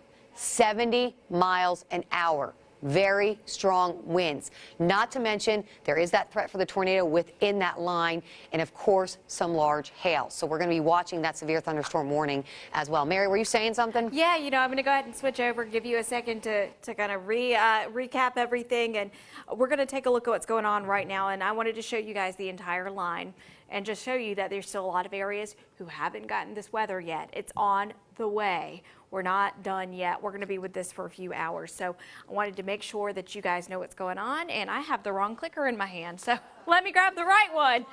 The right one. I'm sitting here, I'm like, why isn't this working? That's why. So this storm right here, so we have the tornado warning. Holiday, you need to be concerned, but we have the severe thunderstorm warning out ahead of this. So that gives you an idea. We're putting the warnings out, or the National Weather Service is putting those warnings out way ahead of time, so you have time to take shelter. Use that time wisely, because these are fast movers. Keeping an eye on the Holiday area. Looks like that rotation maybe is not quite as strong as it was in the previous scans. Not seeing anything of concern on debris tracker yet. That doesn't mean that something's not on the ground. Remember, these move quickly, and they can drop. A tornado can drop in between scans on radar. So we always treat a tornado warning, even if it's radar indicated, as a tornado on the ground. That is the safest thing you can do. This is a big line. There's a lot of energy to work with. It feels like spring outside. You notice that. We've got shear. We have CAPE is what we call it. That's available energy. And these storms have been tapping into that all night long, and they're going to continue to do so as this line pushes through. So I just want you to know the danger hasn't moved in yet for a lot of us here in Middle Tennessee, but it will be in the next couple of hours for a lot of us. This continues through the late morning hours onto the plateau. So we're not done yet. This is going to continue to push off to the east. So I'm going to go ahead and go back to that tornado warning. And right now, keeping an eye on Holiday. I'm going to go in a little closer so you guys can see where the rotation is. And it is, you know, not looking that impressive on air. That doesn't mean on radar, that doesn't mean there's not something on the ground, because there very well could be. These storms have had a history of producing tornadoes, and they move quick, they are fast, and they have been causing damage and destruction before they got here, and that's why we're concerned. So Holiday, you're up next. I'm going to put a tracker on this, so I'm going to move out just a touch so you can get a better view of what cities are going to be in this. So I like to track where the rotation is, and I like to look forward. So you might not be in the warning in some of these areas. Holiday, this is up on you in the next 8 minutes. You don't have a lot of time. I would be in your safe spot right now. Interior room, the better, the more walls between you and the outside, the better. No windows is ideal. Of course, if you have a basement, go into your basement. Elysian Grove, 232. You're going to see this in McEwen at 250. Gorman, 245. So I'm calling out cities that aren't in that polygon yet because these have been moving fast. Once again, looking at debris tracker, not seeing a debris ball, that doesn't mean that something's not on the ground, though it very well could be. If you're in Waverly, I know you've had a rough year, Waverly, but this storm is heading to you. So right now you've got the severe thunderstorm warning. These are producing very gusty winds in this line, up to about, looks like about 70 miles an hour in some spots. So that's very, very gusty winds. This is what's heading your way. A lot of lightning, a very loud storm. Been watching that lightning pop up. Whenever you see lightning really starting to intensify like we're seeing right now, there on that southwestern edge near Holiday, that's a concern that rotation could be tightening up. So I'm watching that very carefully for you folks right now there in Holiday. That's actually a concern. I'm going to switch back to velocity tracker. So it doesn't look that tight on radar, but with the lightning popping on that, that could be an indicator that it's going to tighten up for the next scan. So please be in your safe area in Holiday. This is moving over you right now. There is rotation, and it might not be as tight as what we saw earlier, but remember, in between scans, things can get a lot worse. These move fast. So Holiday, please be in your safe spot. 641, if you live along 641, you need to be in your safe spot. Highway 192, Rockport McWillan Road. I'm sorry, I messed that up. I'm sorry if you live on that street. Highway 192, Kelly Road, Hatley Road, Liberty Church Road. This continues to push to the northeast. And that's debris tracker, which thankfully isn't showing anything, but looking at our velocity tracker, we are still seeing a little bit of rotation right around Holiday. And even if it's not a tornado on the ground, it's probably 70-mile-per-hour winds right there, give or take. Danielle, over to you. All right, Mary, I want to get right back into a little radar tour, and that way you can take some time looking at things. Please let me know if you see anything. If you get any damage reports coming in, I want to let viewers know what we're seeing. Of course, if you have any damage where you live, you can send us pictures and videos to PIX at WKRN.com. We are continuing to track the severe weather threat as we head through the overnight, and unfortunately, it is not done yet. Good news is the tornado warning's up in Barron County, moving out of our viewing area. Bad news is we still have a tornado warning right in our viewing area here. And unfortunately, this is going over air that has not been worked over yet. And now it looks like we have a brand new tornado warning that they're continuing to issue. So they're looking at another separate circulation, which I was just looking at this earlier. So again, along this line, we're starting to see some notching happening. Now, this is radar indicated. It is not necessarily confirmed on the ground, but it could quickly do that because this is another area that hasn't seen that much just yet. So for Houston, Humphreys, Stewart County, this is in effect until 2:30 in the morning. It's a tornado warning right in this area here. There's also hail, lots of lightning, of course, strong wind gusts with this one. And you can see there it is right in this area right in here. There is where that possible rotation would be. And as we put a storm tracker on this one for you, again, most of these storms are racing to the north and east at about at least 50 to 55 miles an hour. This will be around Halls Creek at 220, Tennessee Ridge at 229, Aaron at about 235, if not sooner. Cumberland City, you're going to see this at about 243, Indian Mound at about 247, and then Van Leer at about 252. Now, this is Doppler radar indicated, but again, these cells have a history of producing tornadoes, and we've got all the ingredients. We've got the spin, we've got the moisture, we've got the warm temperatures, and this is air that has not been worked over just yet. So if you live in those areas, please consider now going to a room with no windows, lowest level center of the room, put as many walls between you and the outside world, and make sure you protect your head and neck. If you think folks have gone to sleep, please tell the folks in Houston, Humphreys, Stewart counties, Wake your friends up. Let them know that there's a tornado warning, and it's not just there. There's also one for Benton, Carroll, Decatur, and Henderson until 2:30 in the morning. It's this entire line here. It's going to be a noisy one. It's going to be dumping rain. You're not going to see the tornado. It is nighttime, folks, so you need to take this very, very seriously. And this one is actually starting to strengthen just a touch. I'm a little concerned with this one right here. Just south of Holiday, that's right over. So this will be interesting to see if this is actually on the ground or not, because this is right over Interstate 40 west. Okay, so folks, this is what we got to watch here. This one in particular, south of Holiday, hopefully you're taking tornado precautions. Northern, really, Decatur County, southern Benton County, please take your tornado precautions. This one is strengthening as it speaks, and I did put a storm tracker on it, but it's already over Holiday and Yellow Springs at this point. It is going to be around Bakerville at 2:20. It is racing to the north and east about 55, 60 miles an hour. It'll be around Hurricane Mills at 2:25, Bold Spring at 2:30, Tennessee City. It'll be there at about 2:43.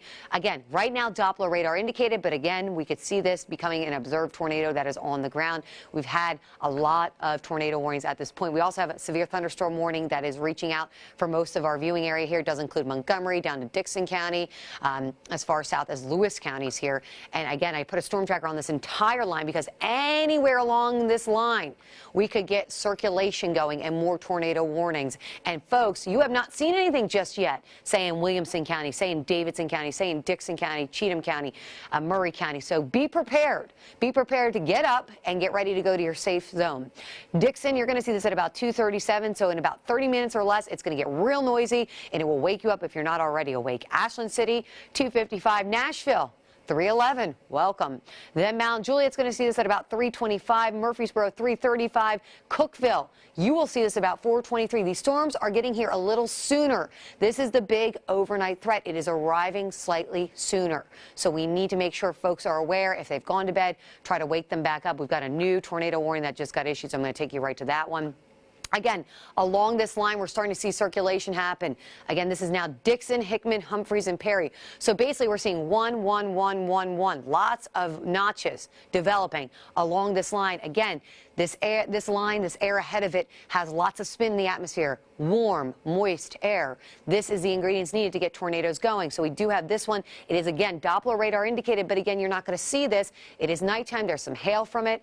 And again, that's the one that I was watching, this notch that's starting to tighten on up. And we'll have to see if we get any reports of this actually making it to the ground. This is over Interstate 40, just to the north of it, riding it. And again, that's going to be heading right towards Dixon, if it holds together, actually. It's going to head towards Waverly, south of Waverly, McEwen, Dixon area. There we go. As we put a storm tracker on this one, Waverly, 2:38, maybe even a little sooner than that. This is flying pretty fast. 2:50, McEwen, Dixon, about 3:07, probably sooner than I would say, more like 2:30 for you. So you want to go to a room with no windows, the lowest level, center of a room, and protect your head and neck. We can't stress it enough. Again, as we look back at radar, we've got, again, this severe thunderstorm warning here. Lots of tornado warnings along it now, and I'm expecting that southern edge probably to become a tornado warning at some point. And then we've got this severe thunderstorm warning up in Christian and Todd County until 2:15. So several areas are being impacted at this hour, and this is going to continue to be the case as we head into the overnight. And all of this activity is heading over areas that got hit by that large confirmed tornado on the ground. So Auburn, you're going to see this about 2:25, Russellville 2:15, Scottsville 2:55, Bowling Green. I know you have a lot of damage out there probably, and it's coming right at you, so be prepared for another severe thunderstorm to head your way. We also have flash flooding. We got to worry about that as we head through the overnight. So this is for Christian, Todd, Trigg counties, and this is going until 9:45 in the morning, because we've seen anywhere from 2 to almost 4 inches of rain, Doppler radar indicated, in a very short period of time, less than 3 hours, folks. So flash flooding is also a concern. But as we expand out, you can see here is that line initially. This is the back edge of the line, by the way. Once we get through all of this, we will be done with this system. But we still have a ways to go. Notice nothing's really even crossed the I-65 corridor yet. So folks to the east, get ready. This is all coming to you. It's getting pretty noisy, and these notches along this radar do not look good in terms of looking for possible rotation. This has lifted now out of Barron area now, so that's good news. All that severe weather is gone. The tornado watch is in effect until 5 o'clock in the morning, so folks, please stay weather aware. We're going to be watching all this very carefully, and all modes of severe weather are possible. So again, we're tracking it all very carefully. And Mary, you've got stuff going on. Are you seeing anything in the chat room, by the way? I do. You know, we've been getting steadily reports in about the damage in Bowling Green, which is pretty severe. Okay. So I've been keeping an eye on that for you, getting some reports in, some pictures in. Please send them to us. We are going to be monitoring this all night. If you want to go ahead and switch over to radar number 2, looks like we have that right now. Just keeping an eye on this entire line. There's a lot going on, but we are definitely very, very concerned for you folks out there in our viewing area, because this is going to continue to be moving in. So we've got multiple tornado warnings still to track. Keeping an eye on these. I'm really concerned right now with this area that's got all of that lightning. That is an indicator that things are strengthening. So this is moving just east of Holiday. So that's something I'm concerned with. I'm putting a track on this entire little segment here. Lobelville, you're going to see this at 222. Tennessee City, 231. Dixon around 240, and this is give or take. Any area that I'm calling out right now, you need to be on alert. Ashland City coming up around 303. So this is going to be with us for some time. So this top end, not as concerning, but still very concerning, because there's a tornado warning over it for Houston, Humphreys, and Stewart. That goes until 2:30. Aaron, you're going to be next up on this. So looking at velocity, kind of hard to see where the rotation is, but it is there on the backside of that polygon. This is what concerns me, because I've been watching that lightning jumping up here. And this warning is for Dixon, Hickman, Humphreys, and Perry counties. This is going to continue to push to the east and northeast. And when you see radar showing a lot of lightning, a lot of times that's an indicator that the storm is strengthening. And it can be an indicator that there's a tornado. So this is all radar indicated right now. I haven't seen much on debris tracker, but I'm very concerned, because these storms have just had a history of producing violent tornadoes, and we're not done. This line continues to move through. We haven't even seen this over most of our viewing area yet. So there's a lot going on, a lot to track. We're going to continue to keep you updated as this pushes throughout the morning hours. And you can see we're not done with this until later this morning. It'll be 8, 9 o'clock before this moves off the plateau. So we're not done yet. Multiple areas are under a tornado watch. Temperatures are very warm for this time of year, in the 70s, dew points in the 60s. This is a juicy atmosphere. There's a lot of instability to work with, and you can see that tornado watch continues for southern Kentucky, much of Middle Tennessee. We're not done yet with this. Danielle, are you about to switch over? Say, I've got some stuff going on here, and I'm looking at everything real fast just to check on everything and see what is happening in terms of the weather. So we've got a lot of stuff really working against us right now, because we have, as Mary said, an area that hasn't even seen much yet. So that's why a lot of this is getting severe thunderstorm warned. And what they were talking about in the chat room is the fact that regardless, there could be embedded tornadoes. This line looks very strong, with the potential for embedded tornadoes along it. Not to mention strong damaging winds upwards of 70 miles an hour. Remember, that can do as much damage as an EF0 tornado. So these are very noisy storms. You're going to hear them as they come over your doorstep. And unfortunately, they're getting closer and closer to that I-65 corridor. I want to show you, you can see these bends in the radar here, which makes me a little bit more nervous. You start to see those little notches along it, and notches along that one too. There's another one right over here for Houston, Humphreys, and Stewart County. We've got the one down to the south also that we're watching right in here. This one is in effect for Dixon, Hickman, Humphreys, and Perry County. And this is the one that I was seeing a little bit more, that seemed a little bit more concerning, should I say, because you can see the green there, right in there, that little notch there. So it would be paralleling Interstate 40, just the north of 40, that we'd be seeing this. Now it is outside, really, it's going to be moving out of Benton County into really southern Humphreys County. So we'll have to see if anybody starts to see any damage damage with this one. Now, I did put a storm track because this is, again, moving to the north and east at about 55, 60 miles an hour. These things are flying, folks. And so I just want to make sure people are aware. Bakerville, you've got less than 5 minutes before it's over your neighborhood. This is, again, Doppler radar indicated still. We haven't gotten a confirmed tornado just yet out of these, but remember, this is air that has not been worked over yet. We've got warm temperatures, moisture, and lots of spin to deal with. So again, this could quickly turn into a tornado very fast. So I would start taking your tornado precautions in Bakerville, literally less than 4 minutes until it comes over your neighborhood. Hurricane Mills, 224, so you've got under 10 minutes until it comes to you. Furnace, 232. White House, 234. Dixon, 247, so a little over a half hour or less.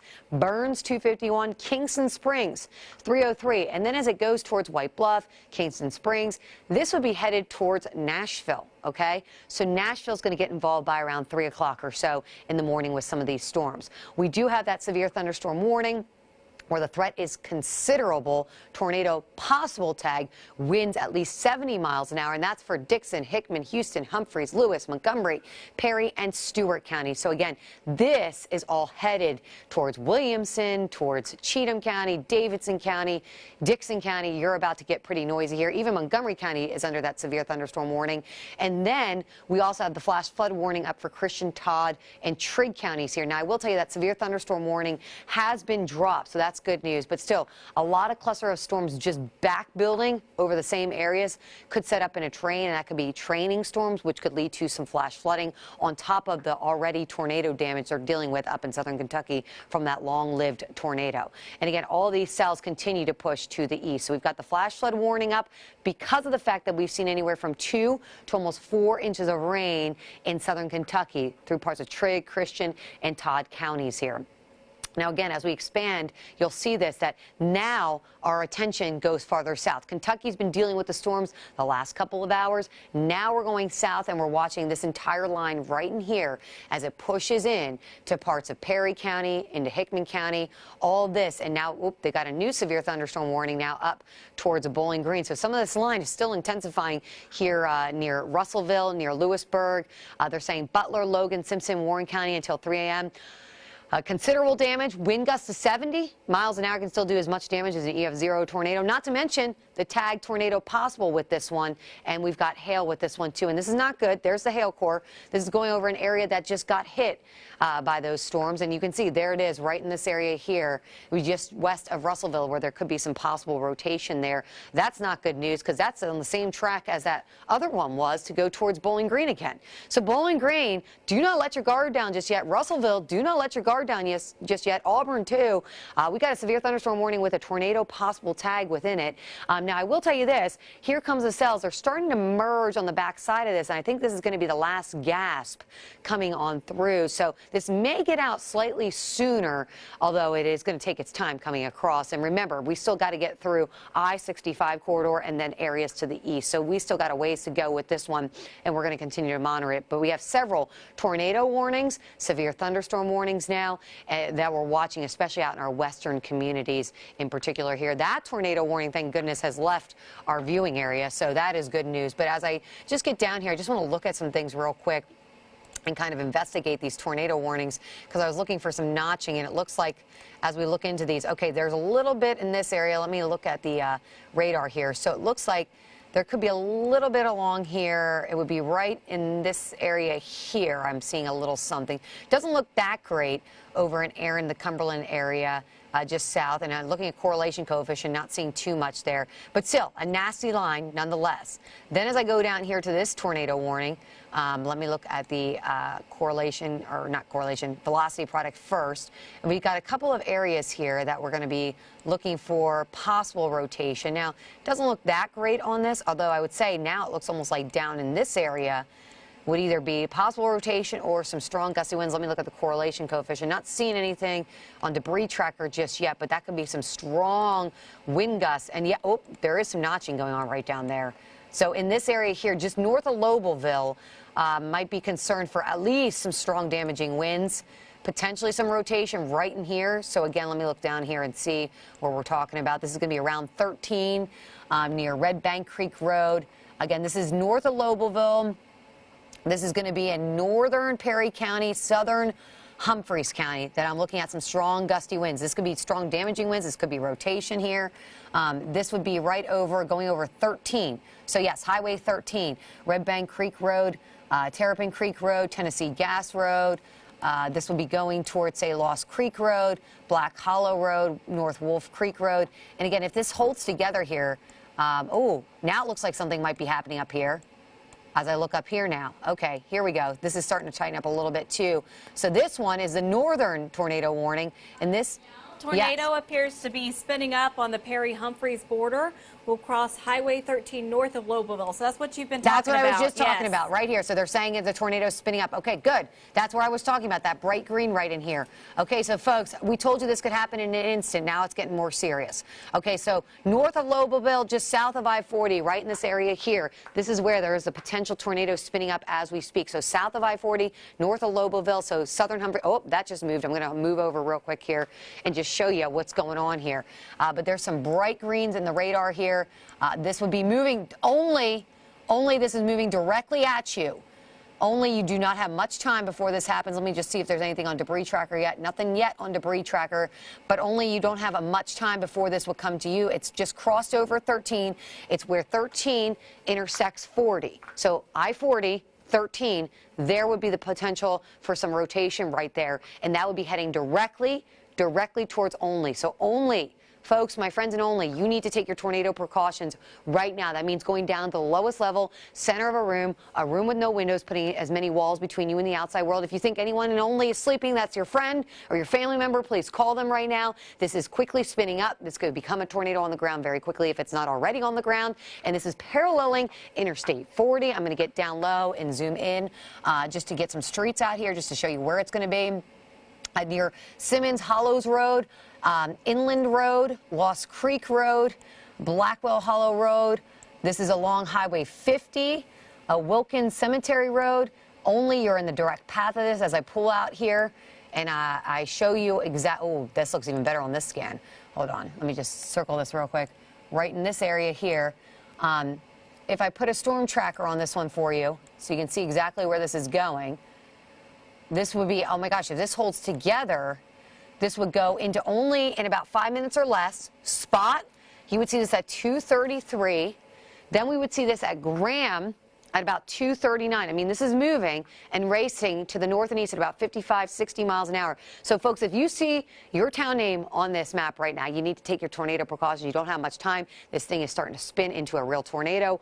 Only 227, Spot 233, Centerville Municipal Airport 240, Pinewood 240, Wrigley 246, Fairview around 3 o'clock, and then 3:04 it would be in Kingfield. Again, this would be moving into, okay, it would be moving basically into Hickman County, just north of Centerville. It might clip parts of southern Dixon County, and then it would move right into Williamson County. So, folks, please, please, please, please, please, please, please. You can see this thing is tightening up. It's brightening up. I can see it right now. Right here is where the concern is, and that's going to be moving towards Only. Let me see on debris tracker. I'm still not seeing anything yet on debris. But these are some gusty winds also, so, you know, likely going to see this get even more intense in the next couple of scans. That certainly is the case. And, of course, I mentioned earlier, too, all of that lightning. Look at that. That is an indicator of things strengthening, so we want to make sure that you are aware of that. We're going to continue to keep an eye on this tornado warning, but looking at velocity, we're waiting for that next scan right now. If you're in Only, you need to be in your safe spot. You need to be in an interior room. If you don't have a basement, underground is ideal, but not everyone has a basement. So interior hallway, you want as few windows, hopefully no windows as possible, but most you want as many walls between you and the outside. This is going to ride along 40. Duck River Road, looks like we have another tornado warning. Let's see. This is from Dixon, Houston, Montgomery, Stewart County. So this is headed a little bit further to the east. So I'm going to go ahead and put a tracker on this so you get an idea of where this is heading. And this is our newest tornado warning. And these are continuing to move at a pretty quick clip. So if you're in Yellow Creek, this is going to be right up on you. Pollard, this is over you right now. Round Pond by 258, and this tracker goes a little further out from the polygon. So areas like Liverworth, 303, you need to be watching this. I'm going to go ahead and put this on rotation on our velocity to see where the rotation is. It does look like it's somewhere in between Erin and Cumberland City, right there. That's where the warning is. So if you're on Grice's Creek Road, you need to be using caution. You need to be in your safe spot. 149 Buckeye Road, Clayton Tomlinson Road, Clay Wright Road. These areas, kind of hard to see exactly where that rotation is. I am going to put debris tracker on here to see if there's anything. Doesn't look like much, maybe a little bit of action around Erin. Danielle? Okay, so I remember I was telling you about that cell right over only. Definitely looks like it's now on the ground, Mary. Yeah. I want to show you this. I've got correlation coefficient. You can see it. It is now just popped up here. I'm going to circle it for you. It's right. I got to do it this way for the scan so you can see it the right way. But it's right to the west of only. It's a small area right now, but it's right in here. It's right in here. Okay, so there you go. You can see that popping up right there. There's the debris tracker just west of only. Only, you need to get down low, center of the room with no windows, put as many walls between you and the outside world. You need to do it now. This thing is going to be over top of you within a minute or two. This thing is racing to the east, northeast at about 60 miles an hour. This is no joke. It is now probably on the ground right over Interstate 40. Would not be surprised if it's on Interstate 40. If you're around, if you know anyone on the road right now near Interstate 40, you need to get them off the road, okay? This is right on it, right? View of that debris signature. So if we could pop up weather 2, and I'm going to have Danielle talk over it. Okay, here we go. Let's see it. Yes. If you want to zoom in a little bit too, Mary, there it is right there. Okay, so right by Barron Hollow Road, by Duck River Road, you can see by Dyer Road. So this is just north. Okay, so it's just on the northern side of Interstate 40 where we're seeing that debris happening right now. That is not good news, folks. Okay, so this is really becoming serious. This is going to go just north of Only. Just north of Only. If you live just north of Only near Duck River Road, you want to be taking your tornado precautions.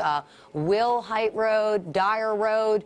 Let's see what's coming up right after that. It's right over Barron Hollow Road. It's going towards Duke Hollow Road, Epperson Hollow Road. Sorry if I'm butchering your towns and your road names, but I want to make sure everybody knows this. You know what, Mary? This could possibly go over, if we look at this on the path, it would go directly over Interstate 40 again. Well, and I'm actually gonna put a tracker for cities on this now because I like to go back and forth. And also we have an update from TEMA. So 3 dead in Tennessee. So far it's Lake County, 2 in Lake County, 1 in Obion County. So these are our deadly tornadoes that we've been dealing with this morning. So I'm putting a tracker on this. Some of these cities are not in the polygon, like Dixon, but you're gonna see this around 257. You're going to see this in Tennessee City at 248, McEwen 239, and these are estimates. I'm just telling you, I'm giving you the heads up. Go ahead and take shelter. Debris tracker really showing an impressive signature now. Duck River Road is right over you. This is kind of riding along 40. I'm actually going to put this in motion. So it looks like the rotation here continues to push off to sort of the east. So I think this is going to be moving right over Only. So I would say it's riding along 40. It will likely cross 40 again toward Only, and we're going to continue to watch this. I think this is going to outrun possibly parts of the polygon, so we'll likely see another warning put out shortly.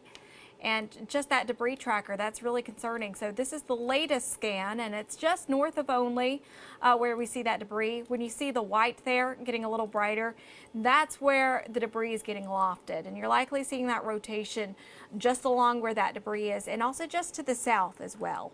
So we're going to continue to watch this going back street to street level because this is a very dangerous situation. It's confirmed now. Confirmed on the ground. It's on the ground. It's confirmed tornado was located 7 miles southeast of Hurricane Mills, 14 miles south of Waverly, moving east at 60. Oh my gosh, this thing is flying. Yes, it is. So there it is. So southeast of Waverly, and this is going to continue to push off. And, you know, if you're in Tennessee City, Dixon, if you're in any of these areas, if you're along 40 in that area, please be in the safest spot you have in your home. Duke Hollow Road, Highway 230, Clint Towers Road. This is up on you. Tanyard Branch Road. You have a minute, maybe. Caney Hollow Road. These are moving fast, fast, fast. 60 miles an hour to the east. That's incredibly fast. West Sugar Creek Road. You don't have much time. East Sugar Creek Road, Berryman Hollow Road, Highway 230 West. This is going to cross 40 since it's moving to the east. I'm going to put a tracker on this.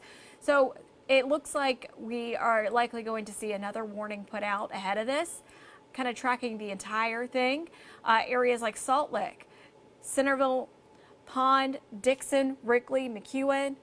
Friends, please be taking this very seriously, because when you see a storm producing debris like this, it is very, very concerning. So this is going to be moving toward East Sugar Creek Road, along 40, West Sugar Creek Road, Caney Hollow Road. If we have any producers up there, maybe we should look and see if we can get some traffic cameras on 40 up. That's what she's trying to do right now, Mary. Yeah, so we've got that happening right now behind the scenes. But Only Road, you need to be in your safe spot. Highway 230 West, this is along 40.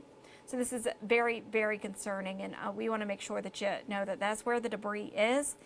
On the ground, a tornado, it looks like it's mainly kind of riding along the north side of Only, and it is kicking off to the east very, very, very quickly. This is a fast-moving storm. Think about what 60 miles an hour feels like in a car. So you know kind of instinctually what that feels like. That's how little time you have in a lot of these areas. So I'm going to go back into... Mary, this is making me a little bit more nervous. This is reminding me of March 2nd, 3rd night. It is very similar system, similar timing, and I hope that everyone has their warnings on loud enough for them to see. Yeah, because I mean, all right, we got a Dixon camera up. Yeah, let's see how's it looking there. So certainly it looks eerie, but not seeing anything. Can we see anything? I don't know. Oh, you see lightning. Yeah. So it's hard to tell with that right now, but I definitely could see lightning. It looks like some dark, low-level clouds, but can't see anything off in the distance. If you guys catch anything on that camera, by the way, you guys got to let us know, because this is definitely on the ground right now, as they confirmed. It's a large tornado now on the ground, so hopefully we will be able to see it at some point soon. I just want to also talk about the debris tracker, if we can go over to Max 1 real quick, because I did put a storm tracking line on this one, because this is heading right over Spot. You need to take your tornado precautions right now. There it is. There's the debris. It's north and east of Only. Salt Lick coming to you in less than 5 minutes. Salt Lick, please get down to the lowest level, center of a room with no windows. Put as many walls between you and the outside world, and do it now. Folks, if you think folks are asleep right now, please tell them. If you see their town name on this list, give them a call, wake them up. It is now 2:32 in the overnight period of Saturday morning, and we have got a tornado on the ground. And this is, again, moving towards Iron Hill at 249, Burns at 250, and this is considered on the ground. White Bluff 257, Kingston Springs at 302, Pegram 305, John C. Toon. This is why I was talking about this. Reminds me a little bit of March 2nd, 3rd, because if this holds together and strengthens and stays together, this is going on a similar path as it would go towards Bordeaux and everything else like that, moving towards downtown Nashville. So we have to watch this carefully. Again, here is the actual velocity product where we track the cell, and you can see this right here, the green and the red. That's where it's going to be. So it's north and east, really, of Only now. It's right over Tanyard Branch Road, Bold Springs Road. This is going to quickly move right over I-40. Ooh, someone's got me video. Perry Severe Weather's got me video. Oh, I can't wait to see this. Okay. Let's see. We've got this area here. This is okay. So this is about to move into, just so we're aware of where we're looking at here, this is going to move into northern Hickman County and southern Dixon County. Another area I just want to tell you about, Mary, I'm starting to see this get a little brighter up here, which is a little nerve-wracking, this one right up here. It doesn't look that bad yet, but there's some brightening going on. This would be just west of Sladen. Just west, let me just see if anything's happening. Don't see anything yet on it, but guys, there's definitely going to be some strong winds here near just west of Sladen, okay? So right in here, this is another tornado warning. You know, it's Doppler radar indicated right now. But again, there's a little bit of brightness going on right there. You know, any point on this line, as I show you this line real fast, any of these areas along this line can quickly start to spin. So we're going to have to watch that. Okay, I'm going to show us the Dixon camera one more time. We got lightning. Oh. Yes. Oh, wow. And I do want to go back to that warning that we've been tracking. Tanyard Branch Road, this is moving right over you, the circulation. I do think it's broadening out a little bit, but since we've still had debris on radar, I suspect something still possibly on the ground. If you're in Gray Branch Road, East Sugar Creek Road, you need to be lowest level of your home, a basement. Along 40, a lot of these neighborhoods, you need to be really aware right now. Poplar Grove Road, Caney Hollow Road, Harris Road. So we're going to continue to track this to the east. It does look like it's tightening up just a touch there. With that latest, I'm going to put our debris tracker on very quickly to see. And it's not quite as bright white as it was earlier, but still likely seeing something there. So we want to make sure that you're weather aware of that. But definitely looking like it's trying to tighten back up, and that's a concern. I'm going to put a tracker on this so that way we can talk about the cities that are in line next. And that one also to the north, just around Sladen there. That one's very concerning. I'm going to put a tracker there kind of on where the rotation is. And this is moving east very quickly. So if you're in Fairview, Wrigley, Burns, Pegram, Bingham, you're not quite there yet in the warning, but you will likely have a warning soon. So Bellevue included too. This is about to move into Vernon, those folks, and kind of getting a closer look here also to that rotation around Sladen. That does look like it's gotten a little brighter. Putting the correlation coefficient, the debris tracker, not seeing any debris there, but it is something to watch very, very carefully. And you're probably seeing really rocking winds with that, even if there's not a tornado on the ground. You want to treat it like it is, because remember, really gusty winds can still do as much damage as a tornado. Sladen, this is moving into your neck of the woods in the next few minutes. You don't have much time. McAllister's Crossroads, Liverworth, Coley. Sladen's starting to get a tornado. They might be spinning up near Sladen right now, actually. All right, that makes sense. It is getting a little brighter. So if there's not one on the ground right now, it's going to be on the ground very shortly. So waiting until that next scan, we might start to see some debris popping up by that point. That's always something we watch for when we're keeping an eye on these circulations. They're fast. They pop up quickly. So please, please be taking shelter right now. By the way, Mary, they just did a new tornado warning on Sladen, actually right now. It looks like they're tightening it up in that area right in there, and that's the area they're concerned with of a potential tornado trying to spin up at this hour. You can see it right in here. We were talking about that bright green. You were just saying it, and it's actually starting to happen, I think. And so, Sladen, you got to take your tornado precautions because this could happen really, really quickly. I want to show you correlation coefficient. Not seeing too much just yet there. Not saying that couldn't pop up very quickly, but we've got this area of concern, and we've also got this area down here. So we've been watching two areas. You can see this, and along this line, any area could start to spin too. I mean, even up here, there's something might be going on around Clarksville, just west of Clarksville area now. Along this area right in here, looks like there might be something trying to work its way out just west of Clarksville. So we got to watch this entire line as we're starting to see some notching going on. Yep. There it is around Sladen. If we expand out on it for you and just do a quick storm track, just to make sure people know that if you're in the path of this storm, it's going to be coming to you. This is going to go north of Nashville, but if this stays on the direct course it's in, Sladen's going to be hit really quickly. Then Staten will be hit at 247 or 245. Southside would be hit at about 247. Beech Grove, 252. Pleasant View, 301. Mount Zion, 304. Greenbrier would see this at about 315, Millersville 319, and 325. This would be in 2 Chestnut. So, folks, this line, we're going into the air that hasn't been worked over yet. This line is spinning.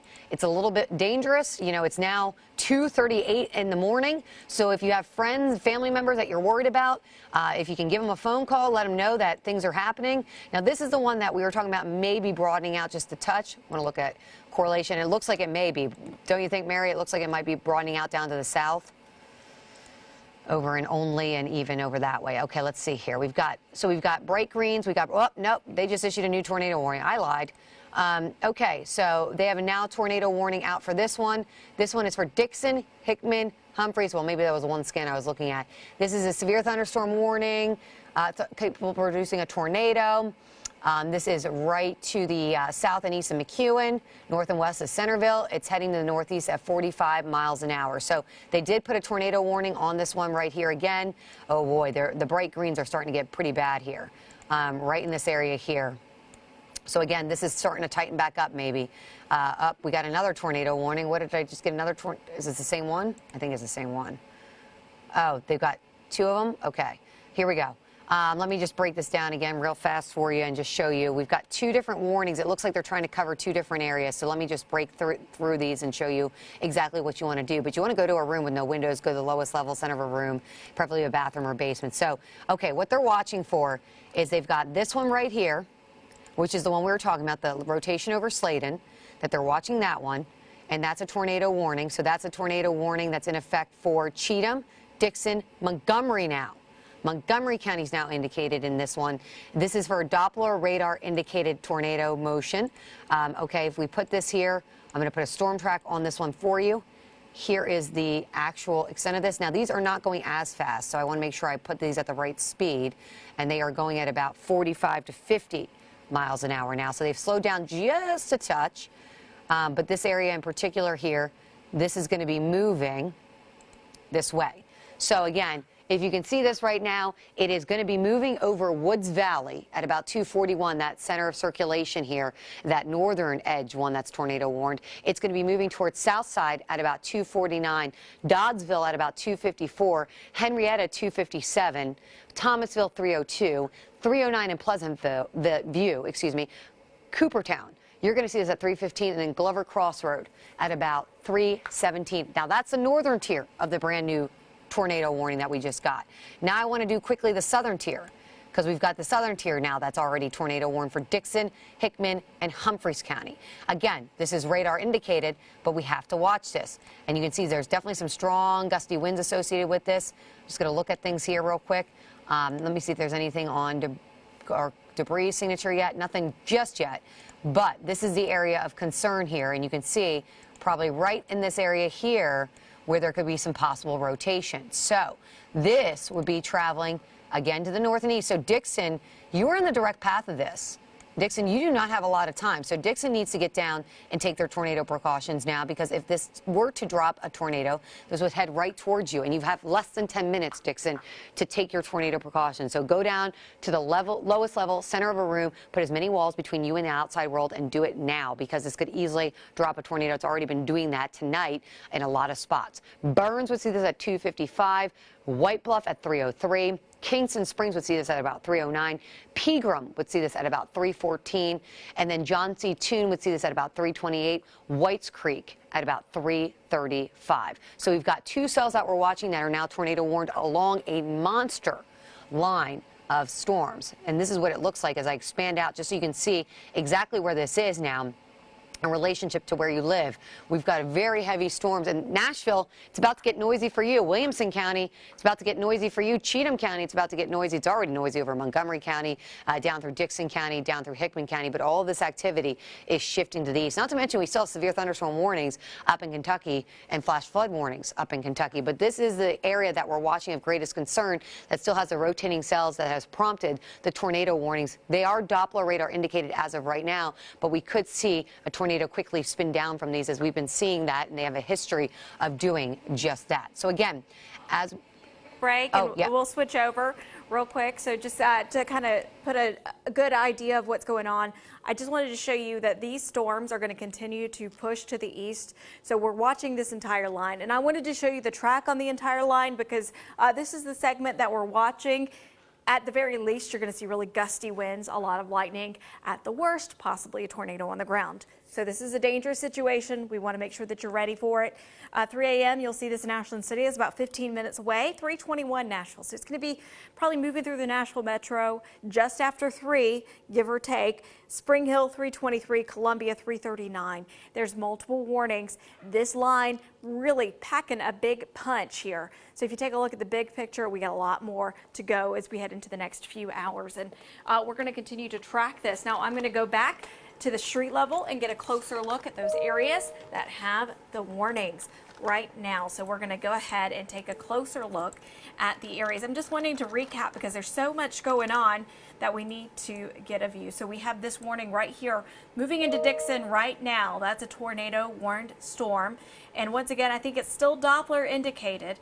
You can see where that rotation is. just southwest of Dixon, it looks like. There might actually be 2 areas of rotation with this, I would say south of Dixon. So there's one right here, possibly, and one right here. Those 2 are brightening up a little bit. Nothing on debris tracker so far. That's a good sign, but it doesn't mean that it's not a very dangerous situation. So we have that going on right now. Let's go back to the other warning that we have. This is to the north. This is for Cheatham, Dixon, and Montgomery. A pretty noticeable bow right there. Likely seeing some very, very damaging winds moving through. Looks like that rotation just northeast of Sladen. And with a line like this, you're likely going to see multiple areas of rotation. So that is going to be a possibility. Putting up our debris tracker. Not seeing any debris.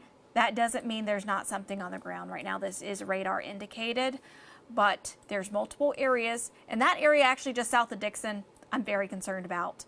That does look like it is getting tighter right there along Highway 48 South. So we're going to go a little closer in. If you're in Calwin Road, East Piney Road, you don't have any time. You need to be in your safest location in your home. Highway 47 East, Old Columbia Road. So Dixon, Burns, you are looking at this storm right now, this possible radar indicated tornado, Beasley Drive. And this is pushing east, maybe a touch northeast in some spots, but that is not something we like to see on radar. We want you to be in your safe spot right now. So keeping an eye on our debris tracker. Not seeing any debris, but I am seeing some rotation getting more and more concerning. Just south of Dixon, it does look like there's 2 areas. And this one right over 40 right now, that is some pretty strong wind right next to each other. East Piney Road, if there's something on the ground, it's probably right there along 40. So do we have the camera up in 40 still, the traffic camera in Dixon? How does it look right now? Can we show that? That would be nice because that's really tightening up and that is very concerning. Looking ahead of time, White Bluff, you're going to be looking at that, Kingston Springs. So it looks like, but if you're in, this is along 40 there, south of Dixon. That's where the tightest rotation is. It looks like there's 2 areas actually trying to rotate, and they're right next to each other. That's a little interesting. So that's certainly something, and also that northern rotation. Also something to watch for. So there's 3 areas on the map I'm keeping an eye on. This one east of Sladen, a little broader. This one south of Dixon along 40. That is my biggest concern right now. And it's kind of smack in between 2 radar. It looks like the camera went down, so that's actually concerning. It could Wait, just the camera went down? The camera went down, the traffic camera. So, you know, I'm not seeing anything definitive on debris tracker. I am going to keep an eye on that. In the next couple of minutes. Oh, there was lightning on something. What was that? Sam Vineyard Road, Double Branch Road, Turkey Creek Road, Tidewell Switch Road. You need to be in shelter right now. East Piney Road, as this continues to track to the east, Mount Sinai Road along 40. So this is along 40 south of Dixon towards the Burns area. Looks like they did just extend. Actually, that's the severe thunderstorm warning. I'm going to say this. It looks like now we're seeing if we go over, if you can go over to weather south 1. Of Dixon. South of Dixon. I'm seeing there it. There it is. There's debris now. Okay, folks. Yeah. This just got really serious again. We possibly have a tornado. It's probably on the ground right now. It's south of Dixon. Dixon, folks, you have no time. If you live south of Dixon, you need to get down to the lowest level center of the room, a room with no windows. Right in this area here is where that tornado would possibly be. It's just south of Dixon. Burns, it's coming right at you. It's about to cross over 46. It's then going to cross over 70. It is paralleling Interstate 40, but that's the debris right now being lofted in the air. So I'm going to get down low and zoom in onto the streets because we got to go street to street with this because this is probably another one on the ground as we speak. They might be even saying something in the chat room about it, but it's going to be near. Are they saying anything in the chat? Signature south of Dixon, so radar confirmed tornado. We don't have any official spotter reports yet, but I wouldn't be surprised to keep if we have something. If you're seeing anything and you're safe, you need to be inside. You can't be outdoors in this. Oh, no, you need to be in your basement right now. You need to be in your safe spot. But, you know, if you hear something, I am hearing that things are getting noisy out there. But if you hear something and once it passes, if you're safe and you're able to tweet us or send us a message to pix@WKRN.com. But it does look like we have a tornado just south of Dixon. So it is radar confirmed, not spotter confirmed, but when you look at that debris tracker, we've got that. Right, and I'm going to put a storm tracker on this one because it is moving again to the east at about 50 miles an hour, and it's going to be around Colesburg at about 252, Burns 254. This is within less than 5 minutes, folks, so you need to take your tornado precautions right now. This is serious. It's just south of Dixon. If you live south of Dixon, hopefully you're taking your tornado precautions. This is Interstate 40, okay? It is just paralleling Interstate 40. It is about to go over 46. It's going to probably hit Colesburg, Readers Crossing. You'll see this at 257. Burns will see this at 254 in between. If this continues on that path, it would follow Interstate 40. You know what would be in the path would be possibly Kingston Springs. So let me get down to the street level real fast here because, again, I just want to show you some areas of concern. Right now, the damage is probably being done around Merle Road. It's going to be heading towards West Grab Creek Road, Clifton Cemetery Road. It's going to go over 46 very quickly. Marshall Stewart Drive, Pomona Road, Nottingham Road, Old Columbia Road, Highway 47, 46, Burns. It's going to go over 96 here. Let me just put again. I just want to see this too. Yep, you can see it too on this one as well. So here is again the green and red, just really south now. It's moving south and east of Dixon as we speak. South and east of Dixon as we speak. It's right over. It's basically about to head over into Burns. Yes. So if you're in Burns, you need to take your tornado precautions now, folks. So let me, again, street level, want to get down, want to tell you if I call out your road name, you need to do it now, folks, okay? So, again, this is going over Burns, okay? This is going to go over Burns very quickly. And it's over 46 right now. We're getting the debris there. But this is a confirmed tornado. Okay, it is now confirmed. So it is a confirmed tornado. It is on the ground. It is crossing over 46. This is going to be heading from 46, okay? From 46 over to 96. Burns, take your tornado precautions now. Old Columbia Road, take your tornado precautions now. Warren G. Medley Drive, you need to take your tornado precautions now. Gum Branch Road, it's going to be near Church Street. Montgomery Bell State Park, this is heading your way. This is going to go really north of Interstate 40. And as I expand out just to kind of show you where this is in comparison to everything else, this is where it's at, okay? It's just south of Dixon. There's Nashville. Okay, so this is where the confirmed tornado is. It's right here, right just south of Dixon, okay? Kingston Springs, if this holds together, this is coming right at you. This could be coming right at directly downtown Nashville within the next hour or so. Folks, wake your friends up if they're in Dixon County right now, southern Dixon County. That's where we're seeing that rotation and that tornado on the ground. It is confirmed. It is on the ground. It is throwing debris. This is our debris tracker. It is throwing debris right over 46 right now. I'm going to get down low, get some street levels for you, street names. Printwood Drive, heading to you next. Old Columbia Road, Maple Grove Street, Reliance Road. This is going to go over 96. Burns, Burns, Burns. You need to take your tornado precautions now. Get down to the lowest level, center of a room with no windows. Buddy Road, Church Street, coming to you next. Montgomery Bell State Road, Beechwood Drive. Kathy Hollow Road, Spencer Mill Road, East Side Road, Lena Loop, Iron Hill Road. Again, this is going to parallel. It's going to stay north of I-40. It's going to stay north of I-40, folks, but we got to really watch this one. This will also go over Burns, possibly go just south of White Bluff, or maybe even hit White Bluff, and Danielle, we might be looking at a dual circulation now. So that one, that confirmed tornado there, south of Dixon, west of Burns.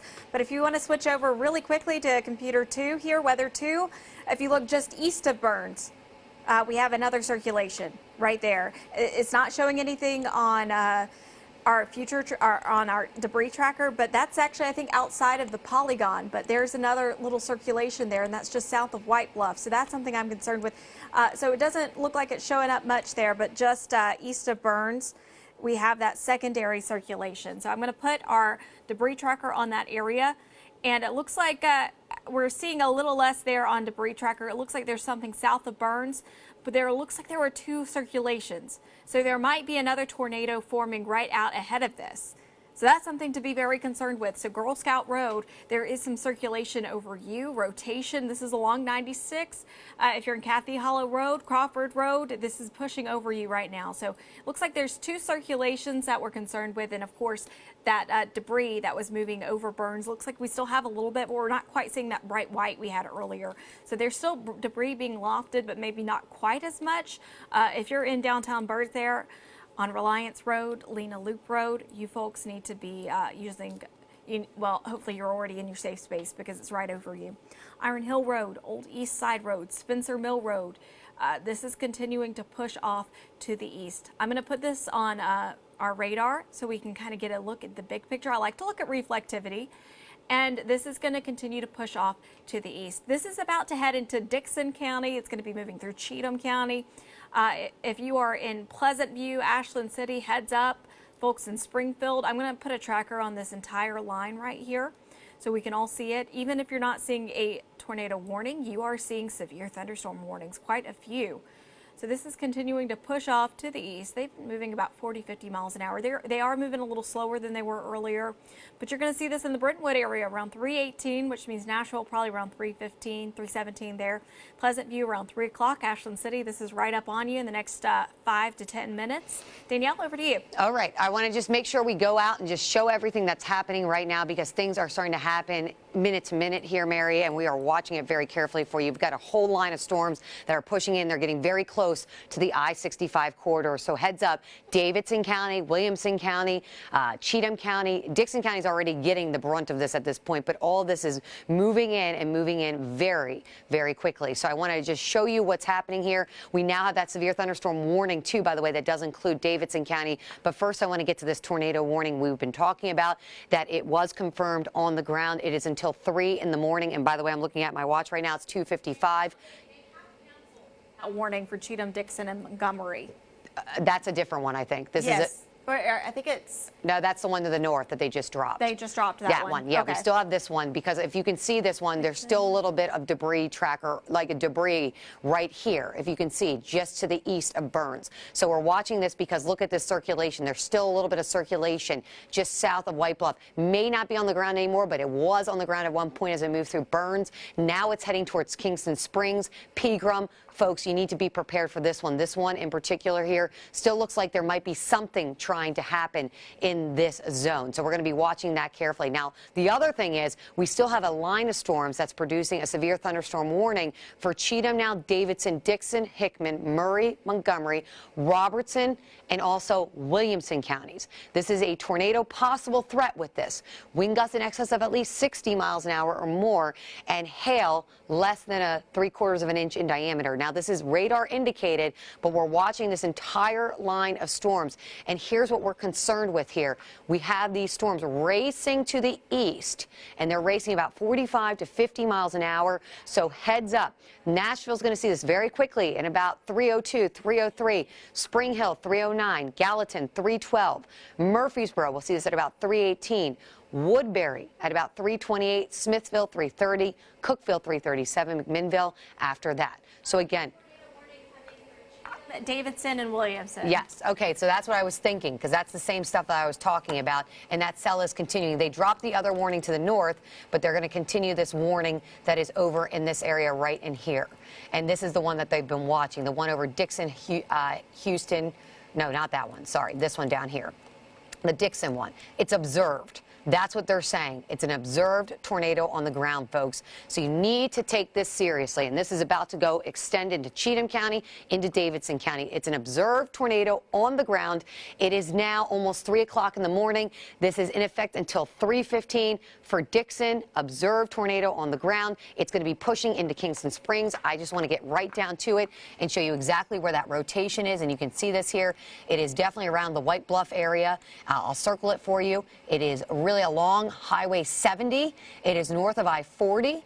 I'm just going to look at it two different ways here, but this is, if you can see this here, oh, there's also a little bit down below here too as well. It looks like there might be something else trying to form right in this area here, but I want to look at the correlation coefficient and see if anything is trying to develop, and here we go. Here's the newest warning, and that's going to be for that same cell that I was just talking about where that was observed. Now they're calling it radar indicated, but they're still watching this area. They're still very concerned with this area. The Nashville Weather Office is concerned for Cheatham, Davidson, Dixon, and Williamson County. This is a brand new tornado warning. It is Doppler radar indicated, but remember, this is a cell that has a history of producing a tornado, so it could easily spin right back down again. This is in effect until 3:30 in the morning. It also has 3/4 inch size hail, strong damaging winds, heavy downpours, lots of lightning. It's going to be an intense storm as it moves over your area. And you can see the heavy activity from Charlotte to Kingston Springs down to Fairview. Dixon, you're finally getting in the clear of this one, but now it's pushing into Davidson County, Fairview area, into Williamson County and Cheatham County right now. Not a lot of hail with this, but there it is. It looks like it's starting to tighten on up as we speak. And I wanted to show you that there. As you can see on the velocity product, we've got the greens and reds. They're getting tighter and tighter together. This does not look good at all. So let me just circle this real quick here. It's right in this area here. I'm going to zoom into it, and you can see it's really tightening up right west, or excuse me, east of White Bluff. Kingston Springs, you have very little time to get down into your safe zone up, and it's starting to show a little bit on correlation coefficient again, so debris tracker. Folks, yeah, this is getting really serious really, really quickly. I want to make sure you guys see this. Again, it's just to the east of White Bluff. This is moving to the east very quickly at about 45, 50 miles an hour. I'm going to do a quick storm track on this, and we just got a new tornado warning too. See, these storms are starting to spin. That's for actually David. Oh, that's noise because it's going over Davidson County too. Sorry about that. That's my phone. Emergency alert tornado warning. Okay. Both my phones are making noise right now. Kid? Too, while Danielle's dealing with that. This is the newest warning here for Davidson and Williamson counties. Radar indicated, but these little notches here, it looks like it's turning because it is.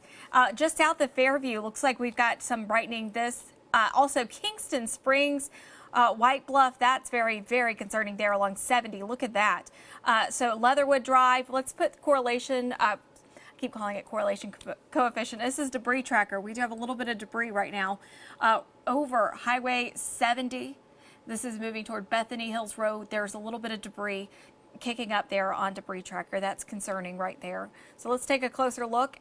So that's, I think, the strongest rotation there just east of White Bluff around the Kingston Springs area. But that area now just to our south, south of Fairview, this is eventually going to head toward Bellevue, Brentwood. This is a very populated area, so that is something to be concerned with. Fernville Road along 100 if you're in Fairview. I'm going to put a tracker on these areas that I'm really concerned about the most.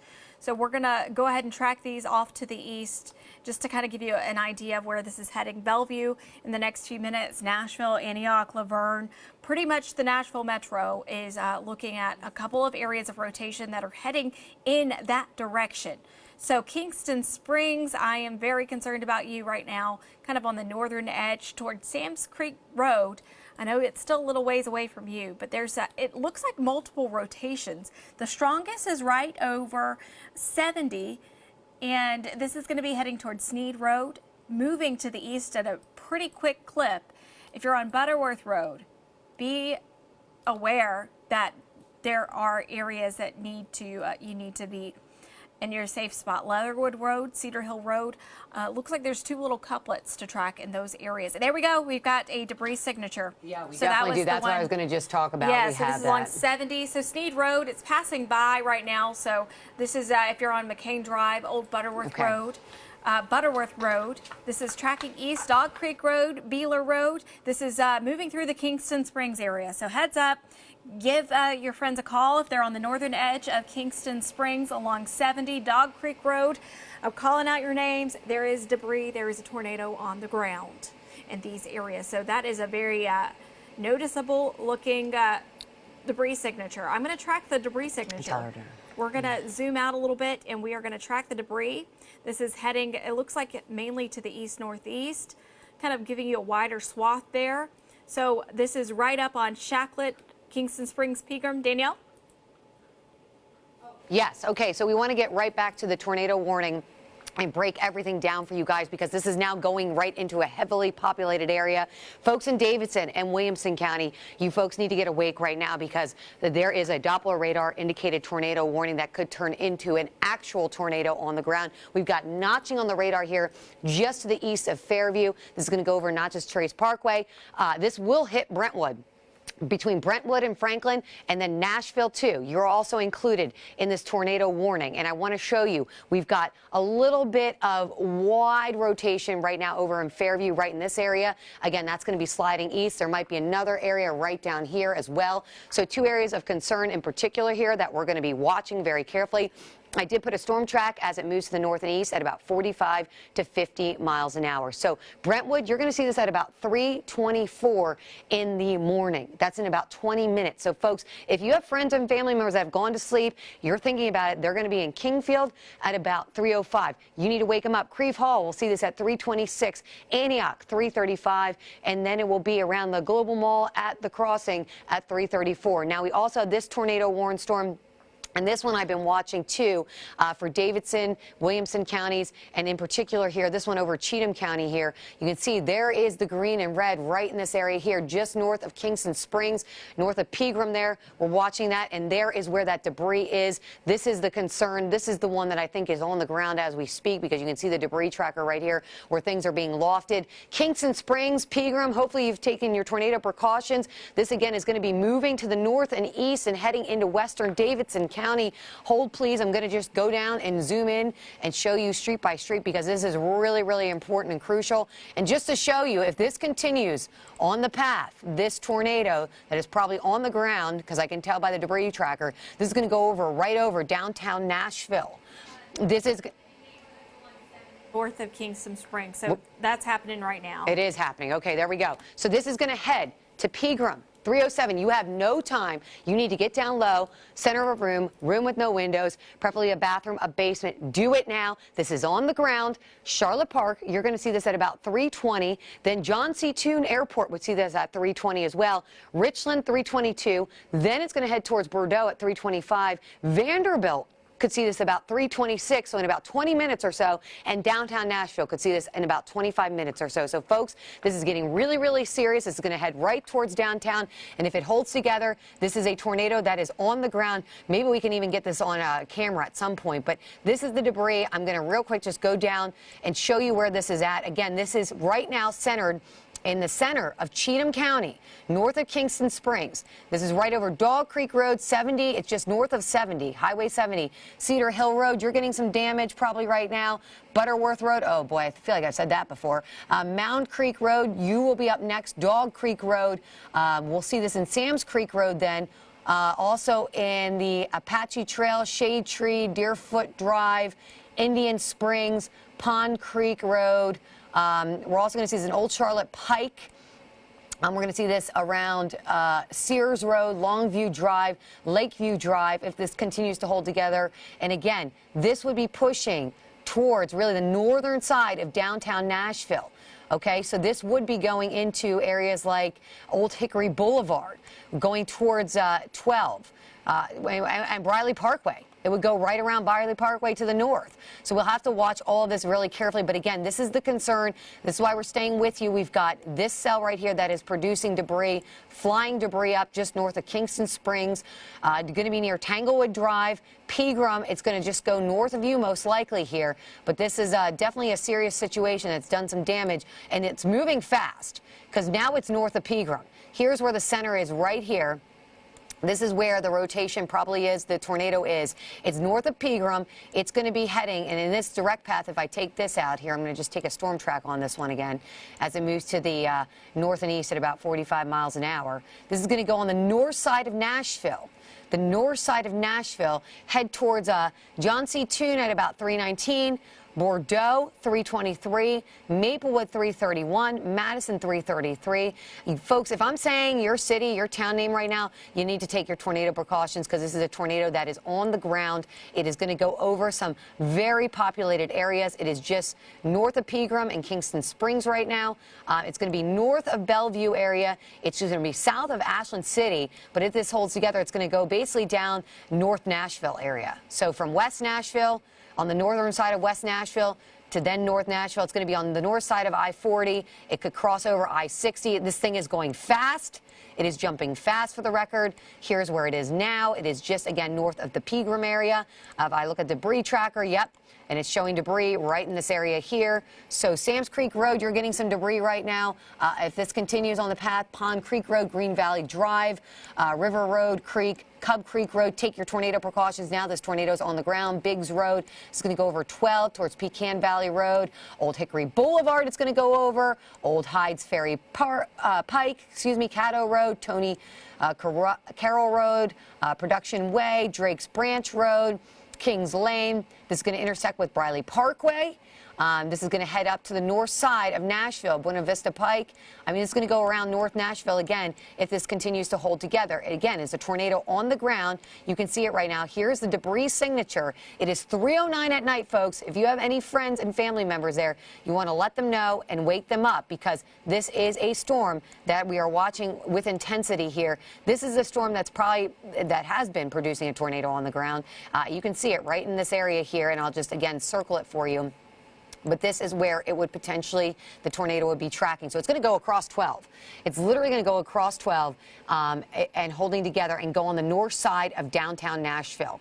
The north side of downtown Nashville. If this holds together, this could possibly head towards Hendersonville next. Hendersonville would be next up for this one. So, again, if I put the storm track on this, this would go towards, say, the airport in about 8 minutes or so. So hopefully folks around that area, if you live by the airport, John C. Toon, you got to take your tornado precautions now. You don't have much time. Then it would head towards, say, Whites Creek at 324, Little Creek at about 327. Then we'd see, yes? Confirmed large and extremely dangerous tornado is what it's being called right now. It's moving east at 50. I just wanted to go ahead and let you guys know. It's confirmed large and dangerous. And also just south of the tornado, very strong straight line winds. So southern Davidson and Williamson counties, even though you're not seeing that rotation necessarily, it's very, very, very windy. So that can do damage as well. You need to be inside. But of course, that area that we've been tracking with the rotation, it is a strong confirmed tornado. You can still see debris. It looks like debris is actually being wafted south and east of the rotation. So that indicates that there's a lot going on there. That's not a good sign to see, but you can see that rotation heading north of Bellevue right now. And this is heading into Old Hickory Boulevard. These areas along, it'll be crossing 70 and it looks like 40 as well. On our camera. So yeah, we do have our cameras shifted off to the west to look at this, but and it's interesting because Nashville right now, it does look like it's heading toward John C. Toon. But we need to keep our cameras off to the west. I think most of them, if you take a look at arena camera right now, if you want to pop that up, you can see those lights really flashing in the background. There's a lot of lightning with this. And we're going to see what else we can shift. Whoa, whoa. Yeah, and it's looking very active. And when you have lightning like that, that's an indicator that the tornado could possibly be strengthening, or the storm is strengthening. That is incredibly concerning because this is, of course, an area. And if you remember the March 3rd tornadoes, they started at John C. Toon, so it could actually be a similar path. So areas that have already been very hard hit just over a year ago could be seeing this again. But we don't want that. But and the debris signature just popped back up to white. So that's not good, no. And that's River Road, Pike, Centennial Boulevard. If you're along 40, Old Charlotte Pike, this is about to move through North Nashville. Yeah, guys, okay, so here's the thing. I just want to show you this again because I'm showing this on Velocity Products, and I'm trying to also show where this is going. I mean, this is going to stay, yep, North Nashville, Mary, really just, you know, right over there. I mean, it's a very similar eerie path a little bit to March 2nd and 3rd here. I don't love this, although it is going a little bit farther to the north and east with this. So it looks like it would be in Bordeaux at about 327. It would be in Whites Creek at about 331. Little Creek at about 337. Madison 345. Goodlettsville 349. Rockland 356. Hendersonville 359. So my friends in Hendersonville, I know I have friends up there. If you're listening, if you have friends up there, I will call them. I would call friends on the north side and west side of Nashville right now. Going to be heading over Centennial Boulevard. You know, really where the hospitals are, just to the north of the hospital area. Going to go into North Nashville right now. You can see this. It's a large confirmed tornado that is on the ground right now. I know we have a new severe thunderstorm warning, but I got to talk about this one real quick because this is super important. So it's moving into Davidson County right now officially. Yes. So as of a minute ago. So yeah, we need to be very concerned here. Right. And you know what's crazy is as I look at this here, you can see the signature here. It's going to go over 12 real quick here, Highway 12, and then would go over Briley Parkway as well. But as I look at the velocities and the greens and reds and these bright colors right in here, it's probably right over the River Road Pike area as we speak. Let's see where else it would be near. Cub Creek Road, Old Hickory Boulevard heading towards that way, Tidwell Hollow Road. That would also be going towards Centennial Place. Again, this is going to stay north, it looks like, of the 40 area, probably north of really the West End Road, but it's going to be just north of that area that we have to be concerned with. We're looking at it going over 12 to Briley Parkway here, and then over towards Hydes Ferry Road, Buena Vista Pike, Mainstream Drive, Great Circle Road, Brick Church Pike, West Trinity Lane. Again, North Nashville, you need to get ready for this. This is a large confirmed tornado that is going to be heading right your way, right smack in the way of you. And right now, heading towards Old Hickory Boulevard as we speak, Cumberland Cove Road. This, again, is going to be going very, very quickly. Now, as I look at the debris, you'll see that the debris is actually all the way back here. So it's being thrown back to the south and west of it. And down this way even as well. So this is probably a large tornado throwing things back and forth, but the actual center of circulation is up higher. Okay, so it's moving fast. I mean, it's getting very close to downtown Nashville, folks. Okay, this is downtown Nashville. I got to show you this real fast here. This is actually downtown Nashville right here. There it is, okay? Here is where that large confirmed tornado is. It's just to the north, so it's going to go over North Nashville here. It's right towards West Nashville right now on the northern side of it, and all of this is sliding. Going to go over Briley Parkway here, head over 41A, 31 West, over Interstate 24, and it's just going to go just to the north of downtown Nashville and then continue to push that way. So that's going to head towards, say, Madison, up towards the Hendersonville area, so we'll have to watch that. But there, you can see that bright green right there. That is where that large tornado would be, and the debris is being lofted so far back that you're seeing it farther to the south and also to the west here. As you look, you can see this here. We've got some stuff back here, and then right in this area here, there's some right there. There's some back here. But again, some debris is actually happening over this way. This is going towards Centennial Boulevard, Old Hickory Boulevard. This is Basswood Drive, going to go right over Briley Parkway North. That's going to go right over it, going to go towards Centennial Boulevard, the Walter S. Davis Boulevard, Buchanan Street. Oh, geez, this is not good. Going to go over 38th Avenue North. This is North Nashville, the area that did get hit before. Which is Dana, I do want to point out, too, also, we do have some large hail moving into the Franklin area. Okay. So I wanted to point that out. Also, some really, really gusty winds in this area, probably gusting up to 60, 70 miles an hour even. But, you know, we haven't spoken much about large hail, but there is some on Natchez Trace Parkway moving east into Franklin. So I did want to point that out really quickly. But getting back into what we're looking at with our debris tracker, this is getting closer into the Nashville area. Looking at that rotation there, right along 155. Just around Centennial Boulevard. I do think that this will be a little north than what we saw. Yeah, in a little March. bit north. A little bit north, but still North Nashville, you especially need to be taking shelter. Even, you know, in the city, you need to be in the heart of downtown. I would say take shelter because these have been fast movers. We've seen multiple rotations develop. So, you know, you can see something develop right on top of you. So if you're in Nashville, if you're on the east side, you need to be in your shelter right now if you're not already. 155, this is moving up on you.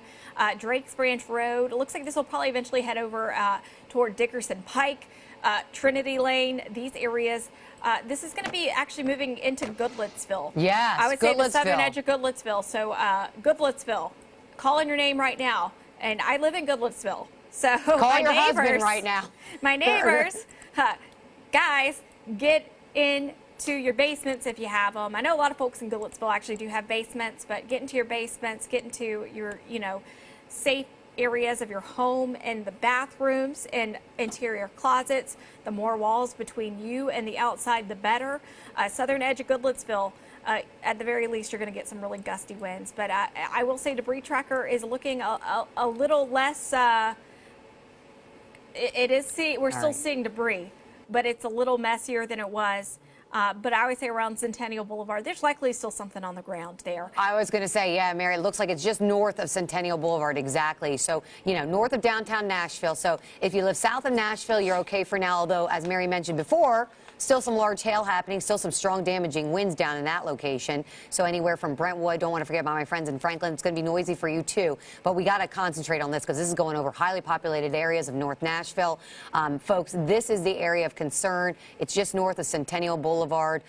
This is going to be moving in as I go into the streets. Oh, we're seeing lots of power flashes. Hopefully we should get on generator, by the way. If we're not, I think we're probably on generator. I just forgot to tell you guys to do that. Commercial Drive going over Briley Parkway. It's right over Briley Parkway. This large confirmed tornado is over Briley Parkway as we speak. So hopefully folks are not on Briley Parkway right now because that's where this thing is headed. It's right over it. As I show you the debris tracker here, hard to find it on the debris tracker as much now. It's kind of looking a little bit more faded, but you can kind of see it right in here. I think this does a really good job with depicting where it would be. Buena Vista Parkway, not far from you folks either. I'll circle it again. This is right over Briley Parkway. This is going to be heading right over even 6524 area, that corridor where that all meets up, that link. We got to watch that as well. This is going over some major populated areas. And if it continues on this track, Goodlettsville friends, Hendersonville friends, you are all under the threat of this. And I'm going to just clear these out because I don't really care about those right now. I know we have flood advisories. I know I have severe thunderstorm warnings. And it looks like they're making this entire line severe thunderstorm warned right now. Now, are they still saying that there is if you look in the chat, are they still talking about any damage being reported from this yet? I haven't seen any damage, though. We're seeing some pretty intense straight line winds across Nashville, Brentwood, Franklin. We can actually hear the wind picking up here. Yeah, I can hear it outside. And so Briley Parkway is where the circulation's passing, and it's just north of the Cumberland there. So it's going to pass north of downtown through Bordeaux. And there is a new tornado warning coming out for the remainder of Davidson County. Okay, so this is that same cell. So this cell we're watching again, guys, because as you can see, I just put a storm tracker on this one as it's going to head over to Maplewood at 328 Baptist Sports Park. It's really close to you guys right now, going on the west side there. And then it's going to go over North Nashville towards Rayon City at about 334. Hendersonville, you would see this in about 17 minutes, and Saundersville at about 343. So my friends in Hendersonville, please wake up right now. If you have friends in Hendersonville that you think went to sleep, in North Nashville that went to sleep, please wake them up and let them know what's going on because we are watching this. Now, I will tell you, there's the new tornado warning. It just came out, and that's going to continue. And see, we're putting Goodlettsville in that. We're putting Gallatin, Hendersonville, the Mount Juliet. Folks, this is becoming more serious. Also, in Brentwood, it looks like there's something possibly going on there. I'm going to go ahead and take a look at that. I would say northeast of Brentwood, probably some really damaging winds moving through. Keeping an eye on that area right now. We've also had some hail reports from Franklin. Looks like we still have that going on right now. Some lightning flashes, some possibly some power lines down on the west side of Franklin. Does look like you've got some small hail moving in. So I do want to keep you updated on that. But also looking at just this rotation, I would say north of Brentwood, it looks like something's trying to form. That's a little concerning to me, more than a little concerning. Right there, kind of in between Oak Hill and Brentwood. And that would be moving east. So it could be kind of a dual threat here. So if you're in the Berry Hill area, Antioch, you need to be cautious. You need to be weather aware. You need to be in your safe spot right now. I'm not seeing much on debris tracker. It is close to the Mount Juliet radar there. So it's going to get a little messy. We might need to switch over to a different radar in some spots. Goodlettsville, please be in your safe spot right now. North Nashville. Anybody in the Nashville area, just play it safe. I am concerned, though, about that area just north of Brentwood. At the very least, you're getting some really rocking winds, probably about 70 miles an hour there. But if you're in Harding Place, I'd say be in your safe spot right now. Be downstairs. I'm so glad to hear this, by the way.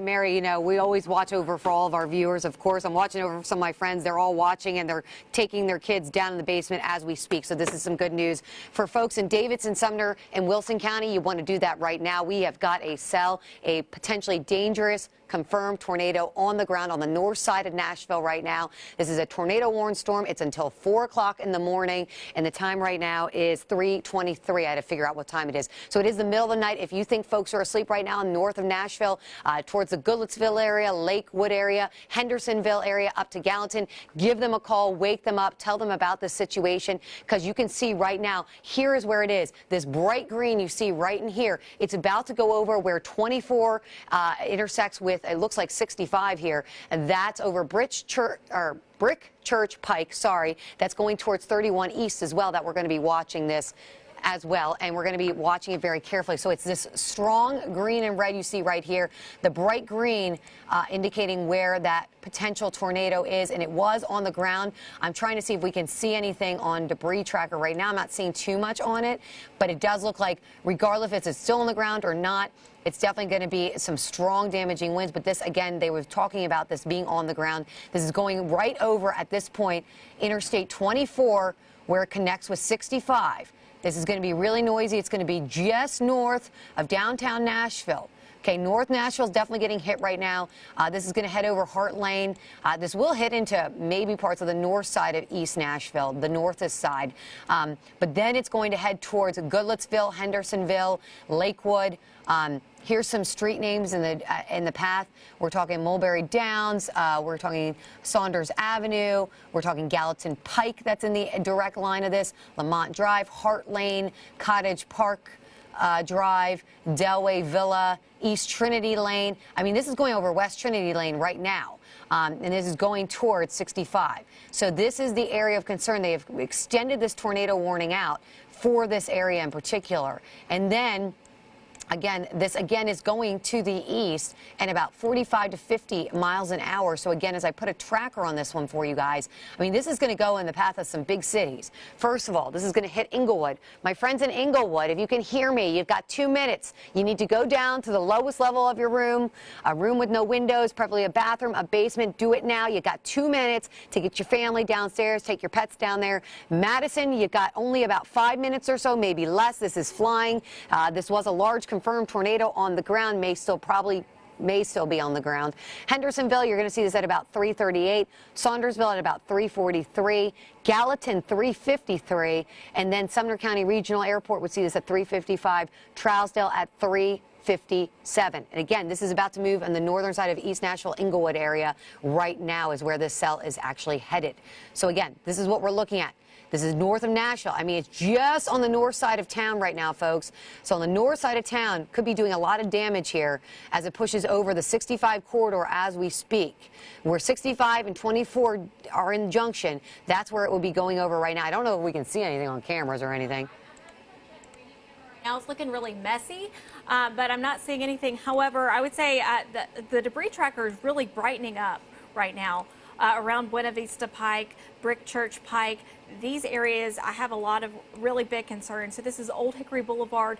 This is going to push toward the southern edge of Goodlettsville, but Gallatin Pike, Old Hickory Boulevard, eventually Hendersonville, you need to be on alert. But this is definitely concerning. I'm not seeing anything on our arena camera necessarily, other than just, you know, very messy weather.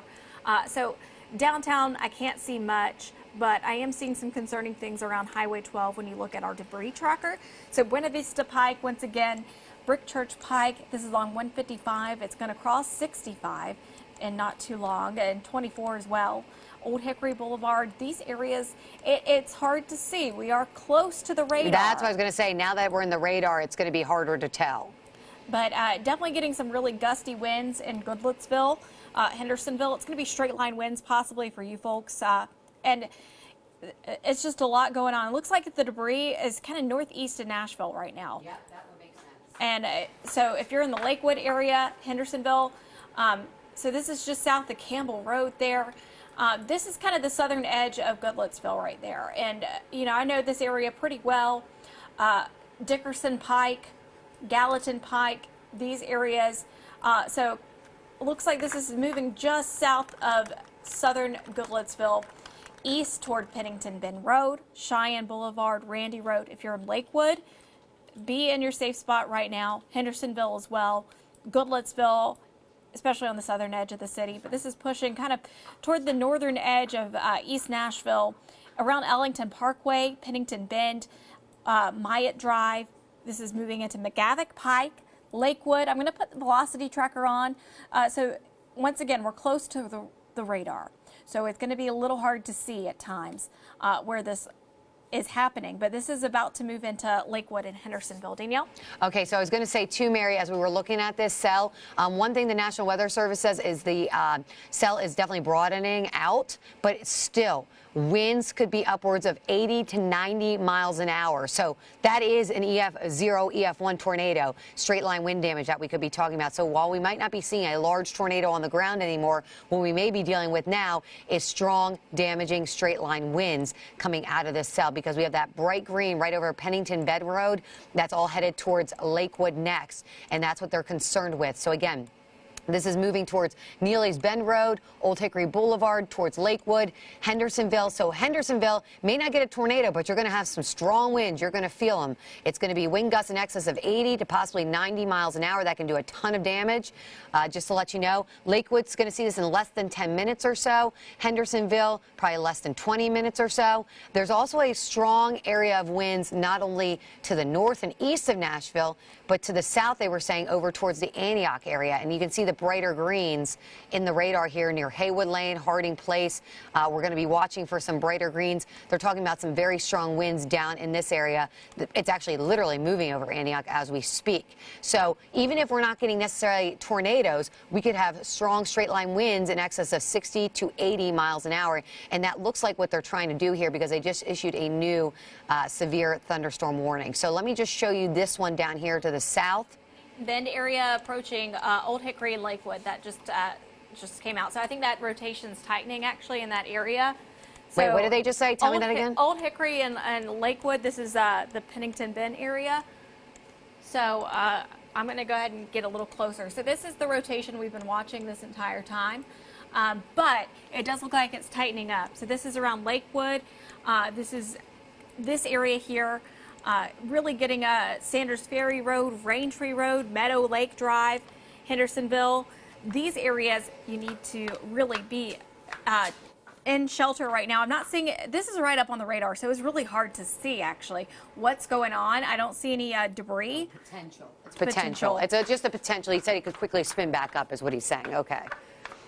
Okay, so that's good. At least you're not seeing debris, though. That's a good thing. No debris. But, you know, it could quickly spin up. It's definitely going to exhibit strong winds. And what Mary was talking about, again, is over the Lakewood area, the Hendersonville area. So, folks, just be prepared. Get down in the basement now. It's under a tornado warning. Hendersonville, you have no time. Lakewood, you have no time. It's coming right over you as we speak. Here it comes. This is the noisy line that could easily potentially spin up a tornado. Again, I want to show you this because this is going right over Goodlettsville, right over Hendersonville. And if this holds together, this is going to head towards Gallatin. Hendersonville, it's basically over top of you right now. It's going to be really noisy for you. There could be a spin-up tornado in there. Green Hill, 338. Gallatin, 345. Trousdale, 349. Castilian Springs, about 356. So, again, we're going to be watching this. You know, it is getting near the radar. It's harder to see things, but there's that line of storms right now. And in between there, you could see some tightening. And, again, the potential for that tightening would be just to the north of Lakewood, really moving towards the Hendersonville area here. Looks like there could be a little bit of brightening right in here, right in here. We'll have to watch for both those areas. So Lakewood, Hendersonville, please take your tornado precautions as we're watching that area as well. And we're going to be watching several areas, but this again is moving that way. Looking at correlation coefficient or debris tracker, not seeing, it's really hard to see. I mean, this is going right to the radar. But again, we have to watch for the potential for something to happen right around the Hendersonville area And again, this would be moving to the north and east. If I put this over here, you can see it this way better probably as it goes by. Once it goes by the radar, it'll be easier to see these cells. But again, they are moving to the north and east at about 50 miles an hour. So they are flying. So Hendersonville over top of you right now. Take those tornado precautions. Saundersville, 337. You're going to see this. 341. You'll see this in Petona. I don't even think I said that right. Gallatin, 346. Trousdale, 350. Castilian Springs, 357. Again, this is a tornado-warned storm. This is in effect until 4 o'clock in the morning. It is now 3:32 in the morning. So again, this is going to be in effect for another at least half hour. This might actually go outside the polygon, so they may have to reissue this depending on what they're going to do. They're holding the tornado warning, though. There is a severe thunderstorm warning they have issued out ahead of it. So there's another circulation developing near Donaldson. Near Donaldson, okay. So that's the other spot we're going to be watching. And that was something we were watching as it was moving just north of Brentwood, producing really gusty winds. Looks like it's trying to spin a little bit there around the Donaldson area. So that's something that we're going to be watching for in the next couple of scans here on radar. But we are watching it was just near the airport. Okay. In the Donaldson area. It doesn't look very impressive there on rotation, on velocity tracker, but I would say if you're in Stewart's Ferry Road, Stewart's Ferry Pike, Bell Road, Central Pike, and Mount Juliet, heads up. This is going to be heading your way shortly. So there's two areas to watch. I think the most impressive one is moving into Hendersonville right now on our velocity tracker. Maybe seeing a little bit of debris south of Hendersonville. Once again, when you're this close to radar, it is hard to tell, unfortunately. Goodlettsville, I know that you've really been they're issuing a new tornado warning too, there Mary. We go. So that makes sense. So I'm going to go ahead and give you that. So this new tornado warning includes Davidson, Macon, Smith, Sumner, Trousdale, and Wilson. This is radar indicated.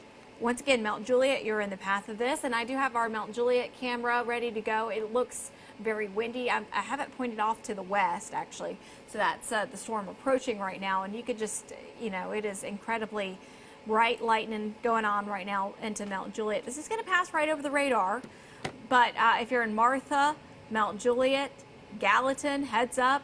These folks, you need to be watching carefully. The warning continues until 4:15, and you can see that actually the two areas of rotation are tightening up. I'm very concerned right now. This one that's pushing east into Hendersonville. So we have a Hendersonville camera. I can't see much on there right now, but keeping an eye on that. That's moving out of downtown Hendersonville into Indian Lake Road, Cumberland Hills Road, Raintree Drive. So two circulations, one kind of stacked on top of each other, and then this one right here in Mount Juliet, kind of heading your way along Central Pike, along 40. Here's the thing. If you're not seeing a tornado, you're probably seeing 60, 70, maybe even 80 mile per hour winds. I'm really concerned just east of Hendersonville, Indian Lake Road. Let's see. So I would say, and possibly some debris there. I know. I'm real concerned now about Hendersonville. Looks like it's trying to spin up right now to the east side. Indian Lake Road. I was just in Hendersonville last weekend for your Christmas parade, and unfortunately it doesn't look great for you folks. Hopefully you all are taking shelter on the east side of Hendersonville. This is going towards Indian Lake Road, Lake Valley Road, Cumberland Hills Drive, Sanders Ferry Road. Yeah, this is right in downtown Hendersonville area here. So we're going to be watching that one for you. I just also want to show you the fact that we have that one that they were watching, and then we're also watching the potential for another one around the Hermitage area that's trying to spin too. So we're going to see.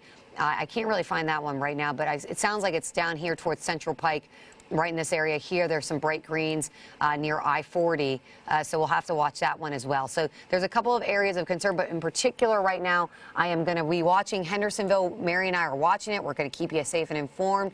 I want to look at debris tracker just to see. It's really hard to tell right now because we are right by the radar beam, but it didn't look good on the radar before. Looks like there's some bright greens and some bright reds in there. This would be right over, say, Cumberland Hills Drive, Bayshore Road, Lake Valley Road.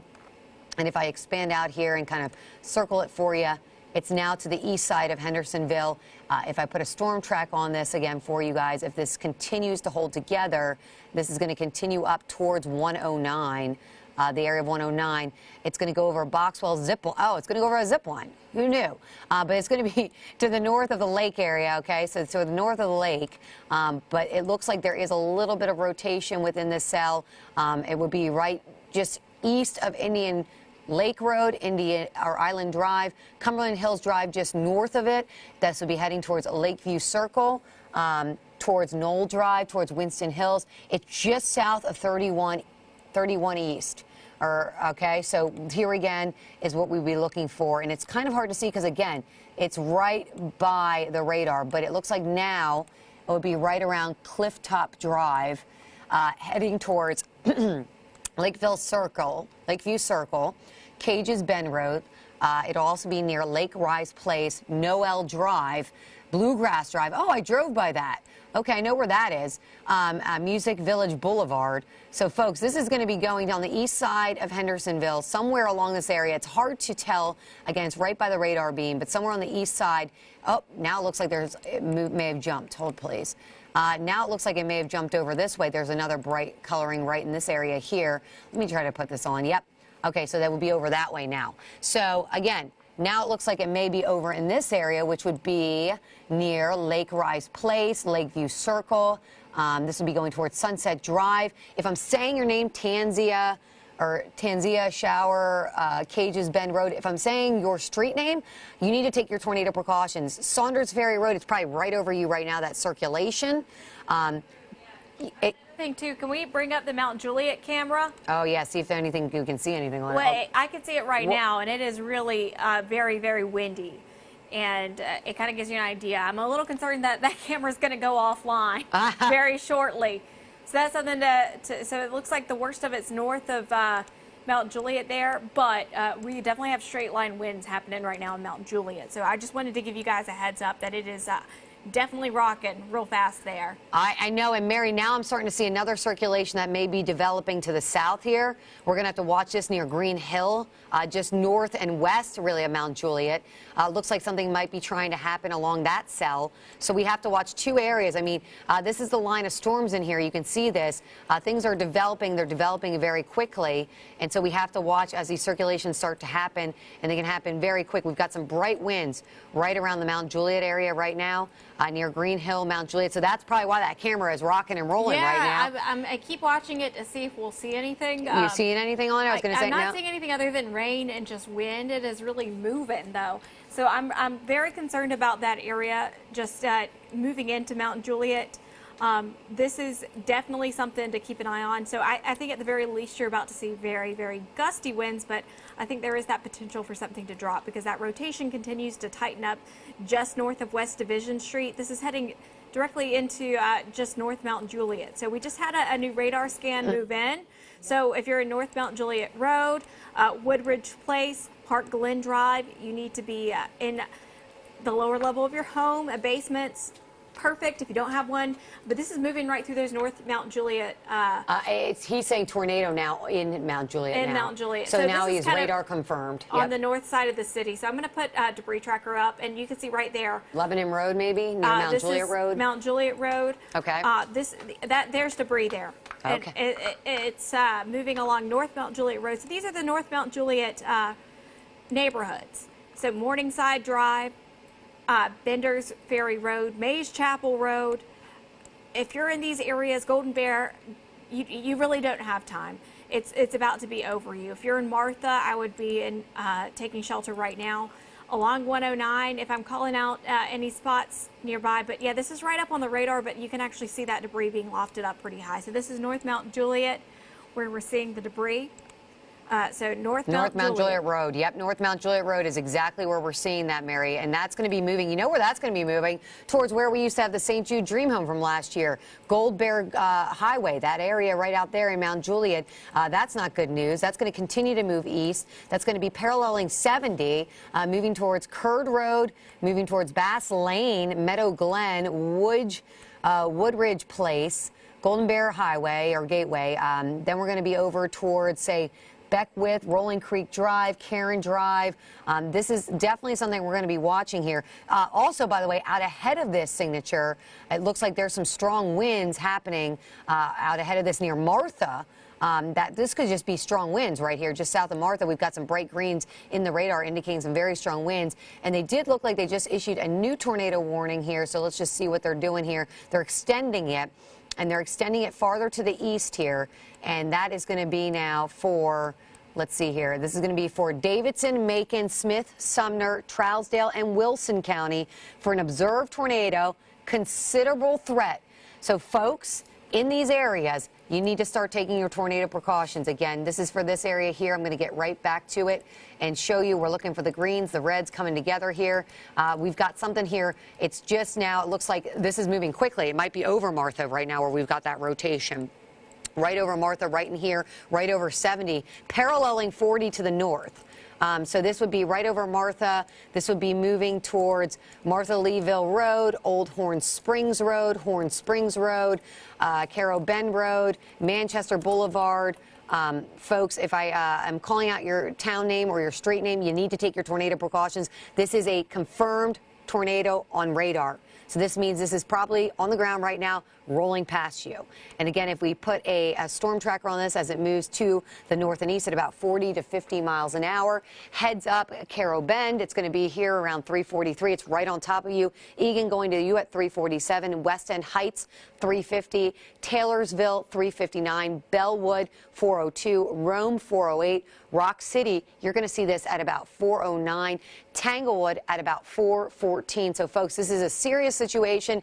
This is considered, they tagged this as a considerable tornado that we're watching. We've got several areas of concern. This one in particular right here over the Martha area. We're also going to be watching a couple of other areas, but in particular, Martha looks like it's getting something also up towards Gallatin area. There was at one point confirmed in Hendersonville, maybe confirmed up in Gallatin. Is it confirmed up in Gallatin? I don't know if what they're saying in the chat. Here's the thing. So basically, it looks like the rotation has broadened out a little bit, but they are concerned that what was on the ground could actually touch back down. And I'm a little concerned right now over Gallatin and just north of Gallatin, because it does look like there's two little areas where we could be seeing some rotation tightening back up. So one right over downtown Gallatin, one just to the north. Debris, it looks like the debris has been lofted to the east. And once again, when you're this close to radar, it's hard to see. So those two areas, I would say what was in Mount Juliet, just east of Martha, looks like we're seeing something trying to develop there. Looks like there's two now. You're right about this Gallatin area, Mary. It looks like they're really starting to tighten up around that area. And one's just north of 31 east, and one's just south of it over towards Gateway Drive. So here again, I'm just going to show you this. There's Gallatin. Page and Castalian Springs, you have maybe 5-10 minutes. Or less, maybe or 5. Less, possibly less. Get in the safe zone right now. If you're in Bethpage or Castalian Springs, this stuff could be coming down right now as we speak. So again, these are the cells that we're watching. There's two bright reds on the radar and bright pinks where things could be starting to tighten right back up again. And so we have two different areas that we're watching. This one, the southern edge, is going to be over Castalian Springs in 5 minutes or less. 5 minutes or less. Halltown, 403. Hillsdale at about 409.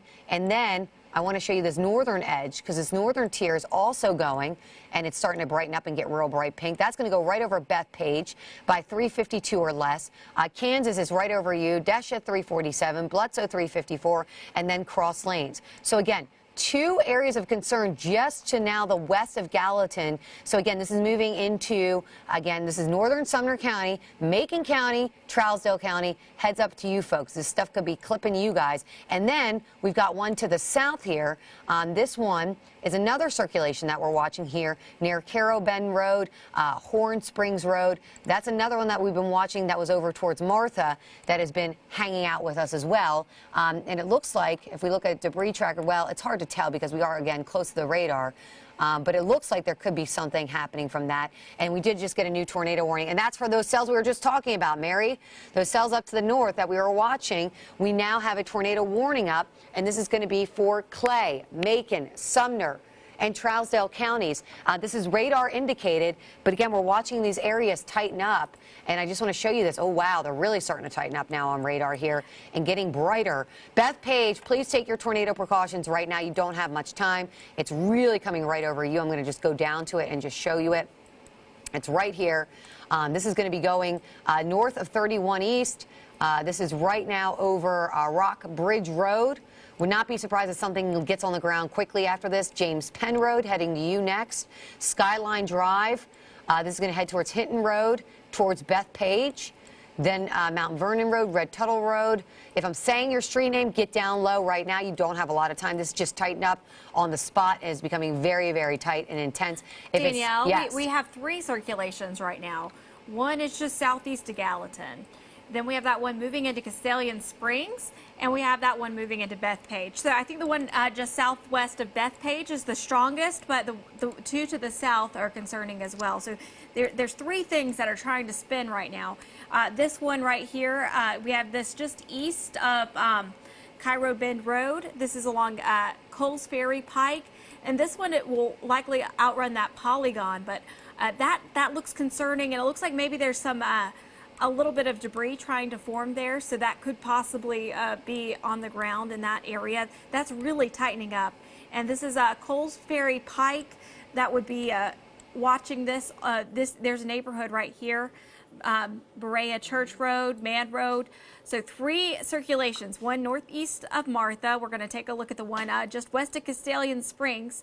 You don't have much time. This is going to be moving over Greenfield Lane, Hilton Lane, Governor Hall Road, and then that one that I think is the most concerning, southwest of Bethpage along Old Highway 31 East, and this is about to move into Bethpage right now. Yes, it is about to move into Bethpage right now, and that is, they're And saying... there's debris. There's debris, yep. I was seeing that. That's what I was going to tell you, and I was also looking to see, and they said tornado now likely near Bethpage. So again, this is the cell that we're watching here, this bright pink. Here, let me just circle it for you. It's right just to the west of Bethpage. Bethpage, you have very little time. You need to take your tornado precautions right now. It's right here. It's about to go right over you. It's following up 231 here and the other highway there. It is moving to the north and east at about 50 miles an hour. I know we got a new severe thunderstorm warning, but I'm going to get rid of that right now. Just concentrate on this because this is tightening up and becoming a dangerous circulation here. And it looks like now we have debris. There's the debris right there to the west of Bethpage. That is developing. I know it's hard to tell, but here it would be. It would be on Skyline Drive, James Penn Road, Red Tuttle Road. I was just shouting you out before. Hopefully you got in the basement. You don't have a lot of time, okay? If you're not in the basement yet, Bethpage, get to the basement now. This is going to be heading towards, as it goes to the north. Let me get a storm track on this. This is going to lift to the north, and it's going to head towards Macon County. So Macon County is going to be up next after Sumner County for this. And again, this is the cell. We go probably just north of Lafayette and Macon County. But Bethpage, this is on top of you right now. You need to take your tornado precautions. This is a tornado that is considered on the ground. Get down low, lowest level, center of a room with no windows. It is 3:49 in the morning. If you know anyone that you think is sleeping in Bethpage, call them right now and tell them to get downstairs. They have no time. It's literally heading their way as we speak. And again, this is a cell right here. It is going over 31 East. Now it is over Bethpage. It is literally over Bethpage and moving. And now it looks like there might be 2 things happening. We've got Bethpage, and it looks like one strengthening to the south of it right over Castellian Springs. And now that one might be getting more intense. So there might be 2 centers. We've got the Bethpage one. We've got one over Castellian Springs. Going to look to see if we get any debris with them. Definitely have one with the Bethpage cell. You can see that to the back of it here. And I'll circle that. But we also have 2 cells. Now we're watching another rotation that just got going just to the south of it. And then we got this other one that just peaked up right here. This one is going to be moving towards 231 as well. So again, if you see them right here, we've got basically 1, 2, 3, maybe a 4th even up here. We've got several circulations that we're watching, and any of these could quickly spawn a tornado. They're concerned around Bethpage. Now, I'm really concerned about Castellian Springs as well. So, folks, you need to take these seriously. Castellian Springs, Bethpage, please be in your tornado shelter. Get down low, center of a room with no windows. This is going towards Old Highway 31 East, 231, Phillips Hollow Road, Griff's Hollow Lane, Wolf Hill Road, going towards Green Grove Road, Gravely Hill Road, and Bear Car Road. Then it's going down. This one right here is over Rock Springs Road, Castellian Springs to the north and east of you, Templo Road, Hog Hollow Lane, Browning Branch. This is going to be going towards Sulphur College Road. This is all heading, again, to the north. And so both of these areas are concerning to me. And if I just put a storm track on this entire area right in here, this is all heading towards, say, Templo at 355, Willard 359, Lafayette Municipal Airport 409. Lafayette, 411. You've got like 10 to 15 minutes to get down to your safe zone. Cross lanes, less than 10 minutes. Gap of the Ridge, less than 10 to 15 minutes. Wheeler going to be over you less than 5. And then would happen to go towards a Webtown if it holds together. But we've got 2 circulations that we're watching that are strengthening. And again, along this line, we'll have to watch. We have several tornado warnings at this time along this line. You can kind of see they just keep putting them on where they think things are happening. So we've got this one for Clay, Macon, Sumner, and Trousdale counties until 4:30 in the morning. And then we've got the secondary one for Macon, Smith, Sumner, Trousdale, and Wilson County until 4:15. And again, it's for several circulations that we've been watching developing along the line. So we've got 2 bright areas of red here, one just to the east of Bethpage, one again just to the east of Castilian Springs. And then we got another one, it looks like, that's just over 231 down here that we have to watch too. Hartsville, this is going to go just north of you, the one in Castilian Springs. So heads up for you folks in Hartsville. And it looks like now it is doing some debris up there. Look at the debris from Castilian Springs to Bethpage. Service says there's likely still a tornado on the ground just east of Bethpage there, and you can see that sort of debris in that area. It looks a little bright and white. I'm going to go ahead and take a closer look. I'll give you just a quick break, Danielle, so you can reset. But this is moving into areas like Leith Chapel Road, Leafs Branch Road, Gravelly Hill Road. It looks like there's 2 rotations to really be concerned with. One almost due east of Bethpage and one east of Castilian Springs. And we have widespread wind damage stretching all the way across this line. It has been producing really, really gusty winds. You're likely getting some really gusty winds around the Lebanon area along 231. But just east of Castilian Springs and east of Bethpage, those are the 2 areas where it looks like we're still seeing some debris being lofted up on radar. So Browning Branch Road, Hawkins Branch Road, Griff's Hollow Lane, Gravelly Hill Road, Skillet Creek Road, Green Grove Road. And let's take a look at the big picture, because we want to make sure that you know where this is heading. This entire line has just been an incredibly prolific producer of damaging winds and severe weather. So I'm going to kind of just track this little Boeing segment as it continues off to the east, because I know we've been getting a lot of questions from folks in areas like Cookeville and Hartsville and Lafayette. So Hartsville, this is pretty much up on you right now. Carthage by 410. We'll see this in Buffalo Valley at 423, Cookeville around 441, and this is going to continue to kick off to the east. Allgood at 445, Rickman 448. So these areas, we've just been keeping an eye on the rotation, and that's the thing. These have been quick spin ups. They've been moving fast, and if you're in between Castilian Springs and Hartsville, that's heading your way. Looks like the rotation east of Bethpage has started to broaden out a little bit, but still very concerning. Once again, even if that rotation starts to broaden out, we've seen these storms spin right back up. It's been incredible, and they've been moving so fast and just causing so much destruction. If you're on Highway 141 North, if you're in Hartsville, take shelter now. Harris Branch Road, Halltown Road, Highway 141 North. These areas, even if there's not something on the ground that's a tornado, you're seeing destructive winds, gusting upwards of 70 miles an hour at times. It has been a lot going on. There's the line. You're getting that heavy rain, lightning, still pretty intense around the Salome area. And this continues to trek off to the east. So let's take a look at the warnings. There are multiple warnings. Macon, Smith, Sumner, Trousdale. This is heading off to the east. You still have numerous tornado warnings. So this one goes through Clay, Macon, Sumner, and Trousdale. So far, radar indicated in a lot of these locations. We have numerous severe thunderstorm warnings. There is just so much going on.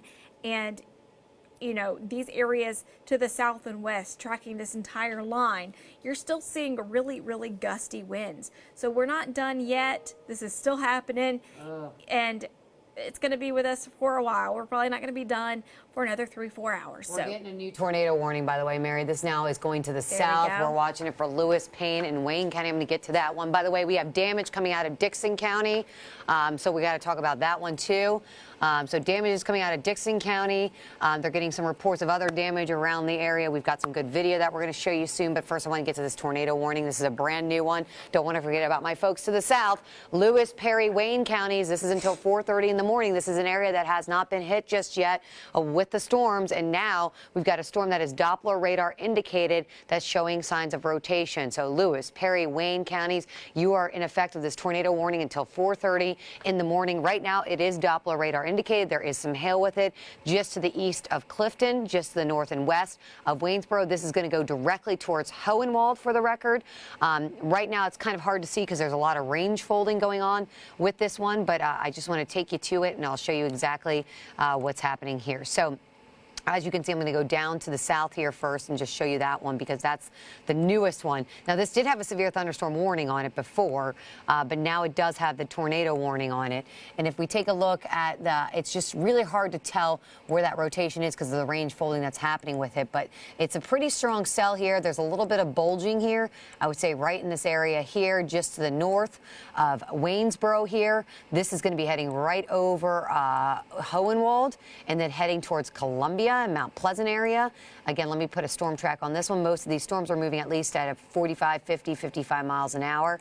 So again, if this one holds together, it's a tornado warning. So you need to take your tornado precautions, especially if you live near Topsy. Going to be right on top of you in 2 minutes, Topsy. It's going to get noisy. You're going to have strong wind gusts, the potential for tornadoes. Please take your tornado precautions because these things spin up very, very quickly. It's very hard to tell on the radar what's going on down there. But I can tell you that they have warned it with a tornado warning. So you need to take your tornado precautions. Voorhees would see this at about 4:11. Hohenwald, you're going to see this at about 4:15. Salem 4:24. Mount Joy at about 4:35. Mount Pleasant would see this at about 4:39. Then Santa Fe would see this, Santa Fe would see this at about 4:51. Columbia 4:53. Spring Hill 5:09. By the way, Southern Williamson County hasn't seen that much just yet, and Murray County hasn't seen that much yet. So that's something that we're going to be watching. Of course, we've got the tornado warnings up here for Clay, Macon, Sumner, and Trousdale counties, and that's till 4:30 in the morning. And right now, it's just about to turn, I can't believe it, it's just about to be 4 o'clock in the morning. Wow, this night is flying. Okay, Macon, Smith, Sumner, Trousdale, Wilson County, you are also under this tornado warning, and we've been watching multiple pockets that could quickly spin. Regardless of if we got spinning tornadoes out there, we definitely have very strong pockets of gusty winds that are moving through. We saw the cameras shake as they moved through. We saw a lot of things happen, but this, again, is where some strong winds would be.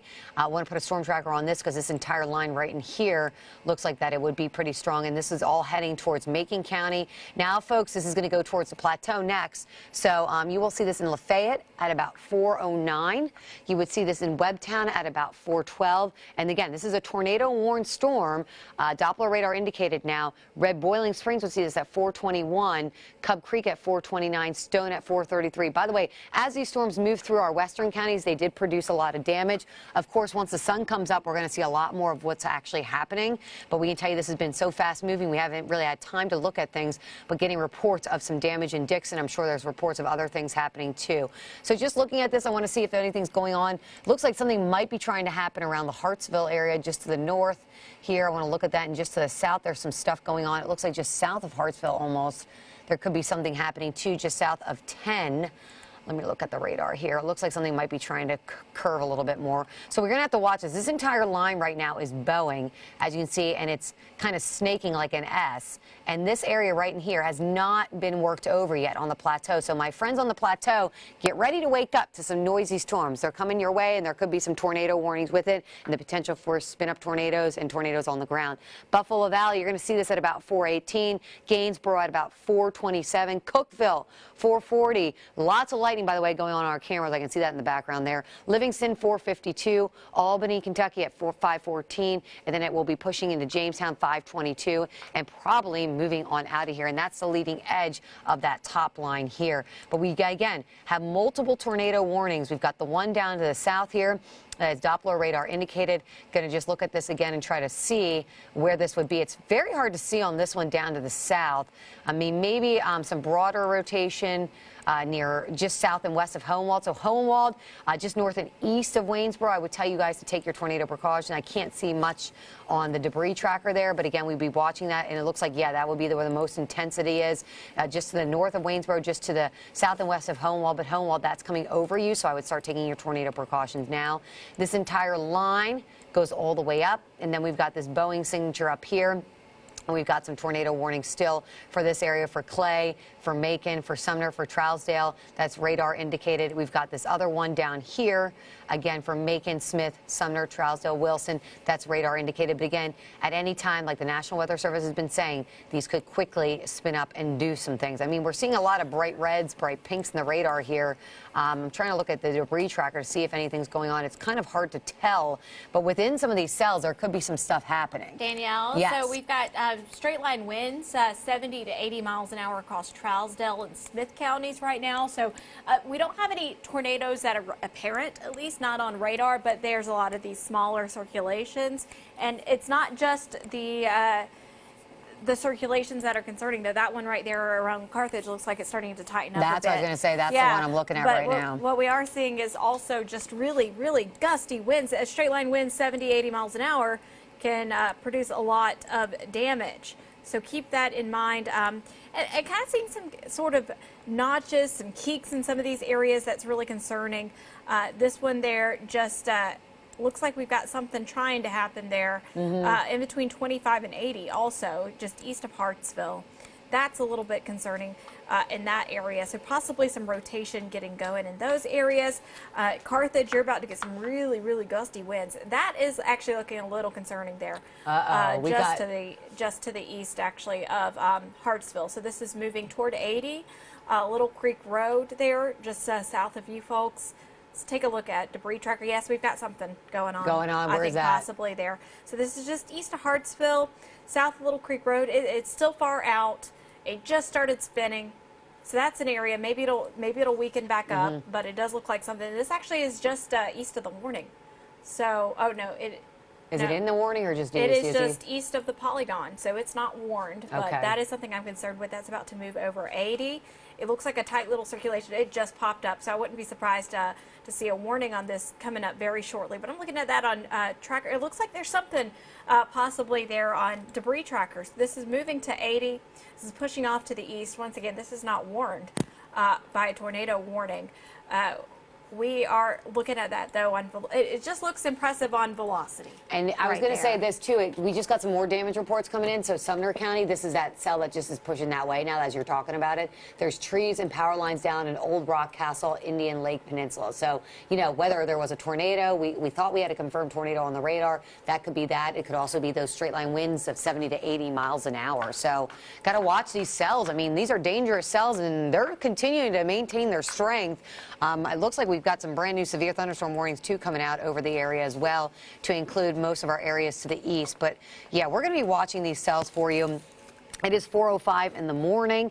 Yes, it is very early. It looks like they just did a new, well, no, they just reissued the severe thunderstorm warning in Kentucky. But I wanted to go over these tornado warnings because we got this one down here that's been interesting because this is an area that hasn't been overworked just yet for Lewis, Perry, and Wayne counties. This is Doppler radar indicated. Hard to see in this, but, you know, as I'm looking at this right in here, the heaviest cell is right over here to the north. It's about to move into Lewis County here near Hohenwald. That's where it would be, right over that area. And if you look at the radar here, maybe a little bit, it's really hard to make that out. I would definitely tell you there's definitely some strong winds with that cell, though. And then we've got the other two tornado warnings, and that's why we're staying with you. And we're going to stay with you really until this line moves out of here at this point. It's 4:30 in the morning. This tornado warning's till for Clay, Macon, Sumner, and Trousdale County. And then this one for Macon, Smith, Trousdale, and Wilson counties. And again, as Mary said, we've been watching a couple of areas in particular. There's one near, yeah, there's a few areas that are getting a little nerve-wracking to me. This one over Carthage near Gordonsville, this would be like a leading edge tornado over this line. You can see it right here. So here's Carthage, here's Gordonsville. And if you look at the debris track, it looks like something might be trying to happen. So right in this area here, Carthage, I would tell you to take your tornado precautions right now, just north of Gordonsville. And all of that would be moving towards Granville here. So again, if I put a storm tracker on this one, this is definitely a cell we're going to have to watch. And this would go into the northern fringes of Putnam County now. So we'd be talking about Allgood seeing this at 440, Granville 450. Whoa, what was... Warning is coming for that area. That area? Okay, so what I was just talking about. Okay, so we're about to get a tornado warning for that area. That's the one that I was telling you that looks like the leading edge tornado. It looks like there might be even something happening with debris tracker here right around it. But again, this is the area of concern right here that we've been watching right near Carthage, just east of Carthage. Granville, go ahead and take your tornado precautions right now. That's a cell that we're going to have to watch. That's already starting to strengthen as we speak. We've got other cells up here. Lots of bright pinks in the radar here. So even east and north of Carthage, definitely some strong winds. All right, that warning's about to drop. So not only are we seeing that possible tornado developing near Carthage, another one east of Hartsville. So there's a couple of areas right there. So that little cell to the north. So it looks like there's 2 rotations they're concerned with in this warning. So that's brand new information there coming in. But we're going to be watching those 2 areas, and they do look like they're kind of breaking apart from each other on radar. If you take a look right here on our what we call reflectivity, that shows just the rain and all of the stuff that's going on. So these 2 little areas right here does look like they're kind of separating from each other, and that could allow those rotations to strengthen. So this area here, looking at that spot there just around Carthage, Granville be in your safe spot right now. Also just to the north there into Red Boiling Springs area. These are the areas that we need to be watching. And I don't see much yet on debris tracker, maybe some stuff moving into Granville. It's on the leading edge, so it's going to be difficult to see. But those 2 locations right now are what the National Weather Service is concerned about. And keeping an eye on this, maybe watching lightning. These storms have just produced so much spin. And I will say that little notch there just northeast of Carthage, just looking at it, even on our reflectivity, it looks concerning. And then when you look at it on, velocity and that, it does look like there is some spin there. So those areas, 2 areas where there could be some circulation, we are concerned about. So possible tornadoes right now, just radar indicated. So nothing confirmed. Although now it looks like there's something that might be actually trying to shake out of that area, Mary, as I'm looking here at debris tracker. That one area you were talking about, there's the 2 areas, of course, but at least it looks like it could be like damaging winds. It could be a lot of different things. We've got this right here. We've got some bright pinks right here and something right over here. We've got a lot of things happening. But if you look at correlation coefficient, something's trying to do something right in this area here.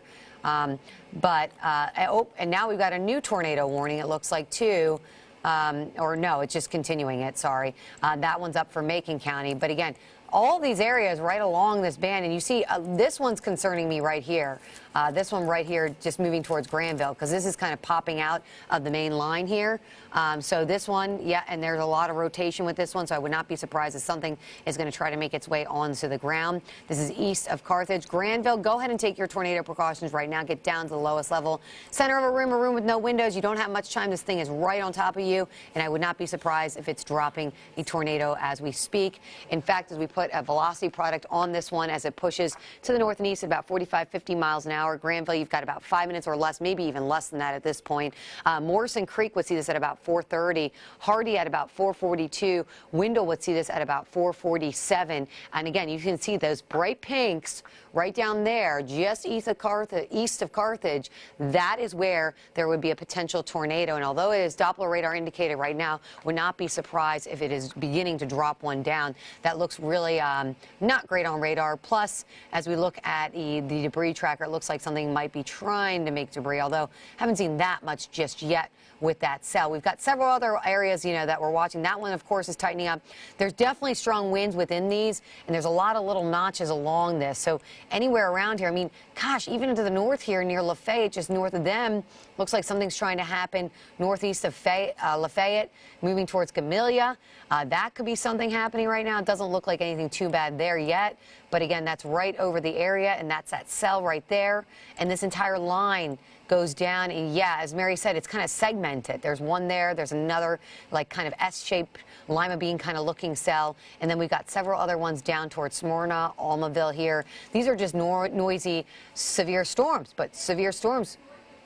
Right now, you certainly need to be concern. That's so it's basically moving from Carthage into Granville right now, and that still is the area. It does look right here. If you take a look at velocity, it looks like it's tightening up right there. So I'm still very concerned, have been concerned this entire time. But if you're along 262, Brooks Bend Lane, this is over you right now. If you're in Fort Blount Ferry Road, Smith Bend Lane, Whites Bend Lane, and if you're in Gainsboro, heads up, Gainsboro, Burristown, you folks, this is heading your way. Hillam, you guys will be seeing this. And even if you're not seeing the circulation, you're seeing some really kicking winds. Remember, we've had winds up to 70 miles an hour, maybe even beyond in these areas. So still seeing maybe some possible debris on debris tracker. If you are in Gainsboro, heads up, take shelter right now. This is heading your way. We're going to continue to watch that. It really is tightening up, Danielle, and I'm very concerned about that. I'm going to put a tracker on this so we can look at kind of the whole little segment of this line. It looks like it's kind of moving more northeast. Even Gainsboro should be on the, I mean, Granville, north of Granville needs to take their tornado precautions right now. They need to get down low real fast. It's right over you. But Gainsboro needs to take their tornado precautions too. And man, there's a light show going on in here as well. There is. There's so much going on. And you know, we're focused on these tornado warnings. Yes, but if you take a look at this whole line, I'm going to go ahead and show you that on Radar Network right here, because this is just producing so much lightning and so much spin and so much wind. We've even had some hail with this. So far, it's mainly been small hail. Doesn't look like anything on Hail Tracker, but of course, my concern has just been that rotation, especially east right now of, well, moving over Granville right now, Carthage, Gainsboro, this is heading your way. It looks like it did tighten up just a touch. But even though we're focused on the tornado warnings, because those obviously take priority, you're still seeing really rocking winds in these areas just to the south and west. It is incredible how powerful this system has been, how potent it's been. Also, Governor Andy Beshear in Kentucky. So, you know, Kentucky has been hit multiple times, including in Bowling Green, but he's estimating at least 50 deaths, sadly, across the state. So this is such a serious situation, and we're going to be tracking this line as it continues to move through. Right now, since it's kind of in a line here, it looks like we've got multiple little spin-ups, but we've had a lot going on. So, you know, that just kind of tells you how serious the situation's been. Still seeing that spin just around Granville, moving into the Gainsboro area. And Mary, I'm getting some reports in here, too, of more damage coming in. So, folks, this is serious. You know, when we just talk about this, the spin up when it happens, you got to take us seriously. You need to get to the safe zone quickly. We just got some reports in from Mount Juliet, hit hard near the Willoughby Station area. Homes damaged on Alex Way, roofs blown off homes, no power. So Mount Juliet's getting damaged. We've had a lot of damage in Sumner County. We've had a lot of damage in Dixon County. Laverne is reporting reports of a tree on a house. There is so much damage with these cells. I mean, these quickly spin up. These are serious things. So when we tell you to take the tornado precautions, we're not joking with you.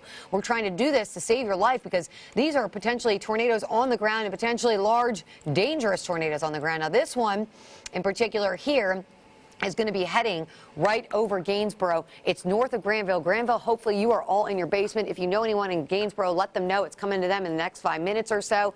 Moving into Jackson County by 4:25, Burristown by 4:31, Hillham, we'll see this at 4:39, Livingston 4:48. So the plateau, folks, a lot of folks may have went to bed. Hopefully they've set their alarm to get up. I was telling you, between 4 and 5 o'clock in the morning, you will start to see some stuff. It is happening sooner. If you have any friends over that way, all this activity is shifting that way. That is an area that has not seen any storms just yet, so there's still a lot of warmth, moisture, and spin, which means all these cells, as they move closer that way, could potentially produce tornadoes. I'm trying to look at the debris tracker, not seeing too much just yet here.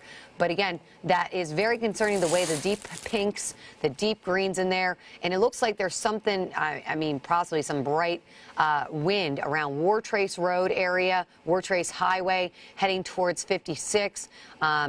It looks like there's more activity as we go up to the north. I mean, any of these cells could quickly start to spin as we look at them. And then, of course, I don't want to forget about my friends down to the south, although they have dropped. The good news is Down in Lewis County, they dropped the tornado warning, so it's just a severe thunderstorm. So that's why we're kind of focusing in. This is the area that right now has the tornado warnings, and I would tell you that there's really 2 areas. This one is the more important one. Gainsboro, please get down in the basement. I mean, this area, it's going right over. Let me just get down to the street level here and tell you exactly where it is. It's over Fort Blunt Ferry Road, Big Branch Road, Whites Bend Road, Granville Highway, Buffalo Road, Buffalo Hollow Road, moving towards Trace Creek, and moving towards Gainsboro. Mary, I might need you to take over because I think I need to get my mic batteries changed. That's absolutely okay. Yeah, I'm ready to take over for you.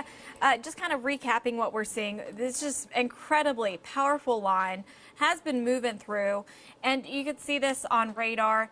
We are looking at quite a lot of heavy rain, lightning pushing in, and this is going to continue. Of course, we have warnings to talk about. And that has been the biggest concern is tornadoes because, well, we've got a lot going on. So this tornado warning here for Clay, Jackson, Macon, Overton, Smith, Trousdale, we've been tracking this particular segment of the line for a while. What we're seeing right now is multiple little areas of rotation. And the one that concerns me the most right now is just south of Gainsboro, moving into Gainsboro. This is going to be moving into Burristown very shortly.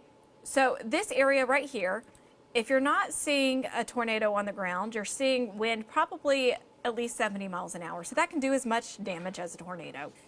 Looking at our correlation coefficient, which is what we call debris tracker, maybe a little bit of debris. It's been hard to see because this is on what we call the leading edge of the storm.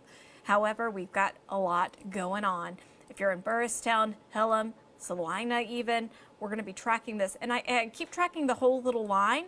Because here's the thing, we're seeing a lot of spin-ups along this. So it's been moving kind of east-northeast. And, you know, folks in Livingston, Burristown, Salina, Timothy, you're going to see this eventually. It's heading your way, coming up soon. We do have a new severe thunderstorm warning. This is actually in Adair, Barron, Cumberland, Monroe counties. This is pushing off to the east. So that's kind of the northern segment of this little line right here. Going back to radar network, we're going to continue to track this as it heads to the east, but just look how powerful this is. And we did have some, we do have a tornado watch, and it does continue. Our western counties have been, our northwestern counties have been dropped. So you can see some areas, if you're in the northwest, are actually looking good for the rest of the morning, and there's a lot of damage. So folks need some quieter conditions, but the tornado watch does extend east onto the plateau. So this does include folks in Cookeville, Jamestown, McMinnville. That's just the watch. But we are just seeing this powerful line pushing through the area, and it has been really incredible how much we've been seeing in terms of warnings. They have been nearly constant throughout the morning hours. Right now, 1 tornado warning for Clay, Jackson, Macon, and Overton, Smith, and Trousdale counties. We've had multiple little rotations with this, and that's what we're continuing to watch. So right now, I would say the strongest is moving over Gainsboro, but multiple small rotations, and they can tighten up very quickly, cause some damage. Danielle, are you about ready to come back on? Yeah, I was going to say, I just wanted to let you know, Mary, I'm looking at Clay County now. It's more western Clay County, near also Gamelia over in Kentucky there. We're starting to see a spin up happen there. As you can see, it looks like the tornado may be trying to spin up right in this area here. That's what the National Weather Service is also saying, but I've been watching this one. It's just to the north and east of Red Boiling Springs, right over 52. Again, if I zoom down, it's right over Hilltop Road, Old Gamelia Road, Little Trace Creek Road, Clementsville Road, Bakertown Road, Henson Road, Happy Springs Road, MacBean Road. Folks, if I'm saying your street name, you need to get down in your basement now. Lowest level center of room with no windows, bathroom, basement, closet, you name it, get there. This could quickly come down very fast.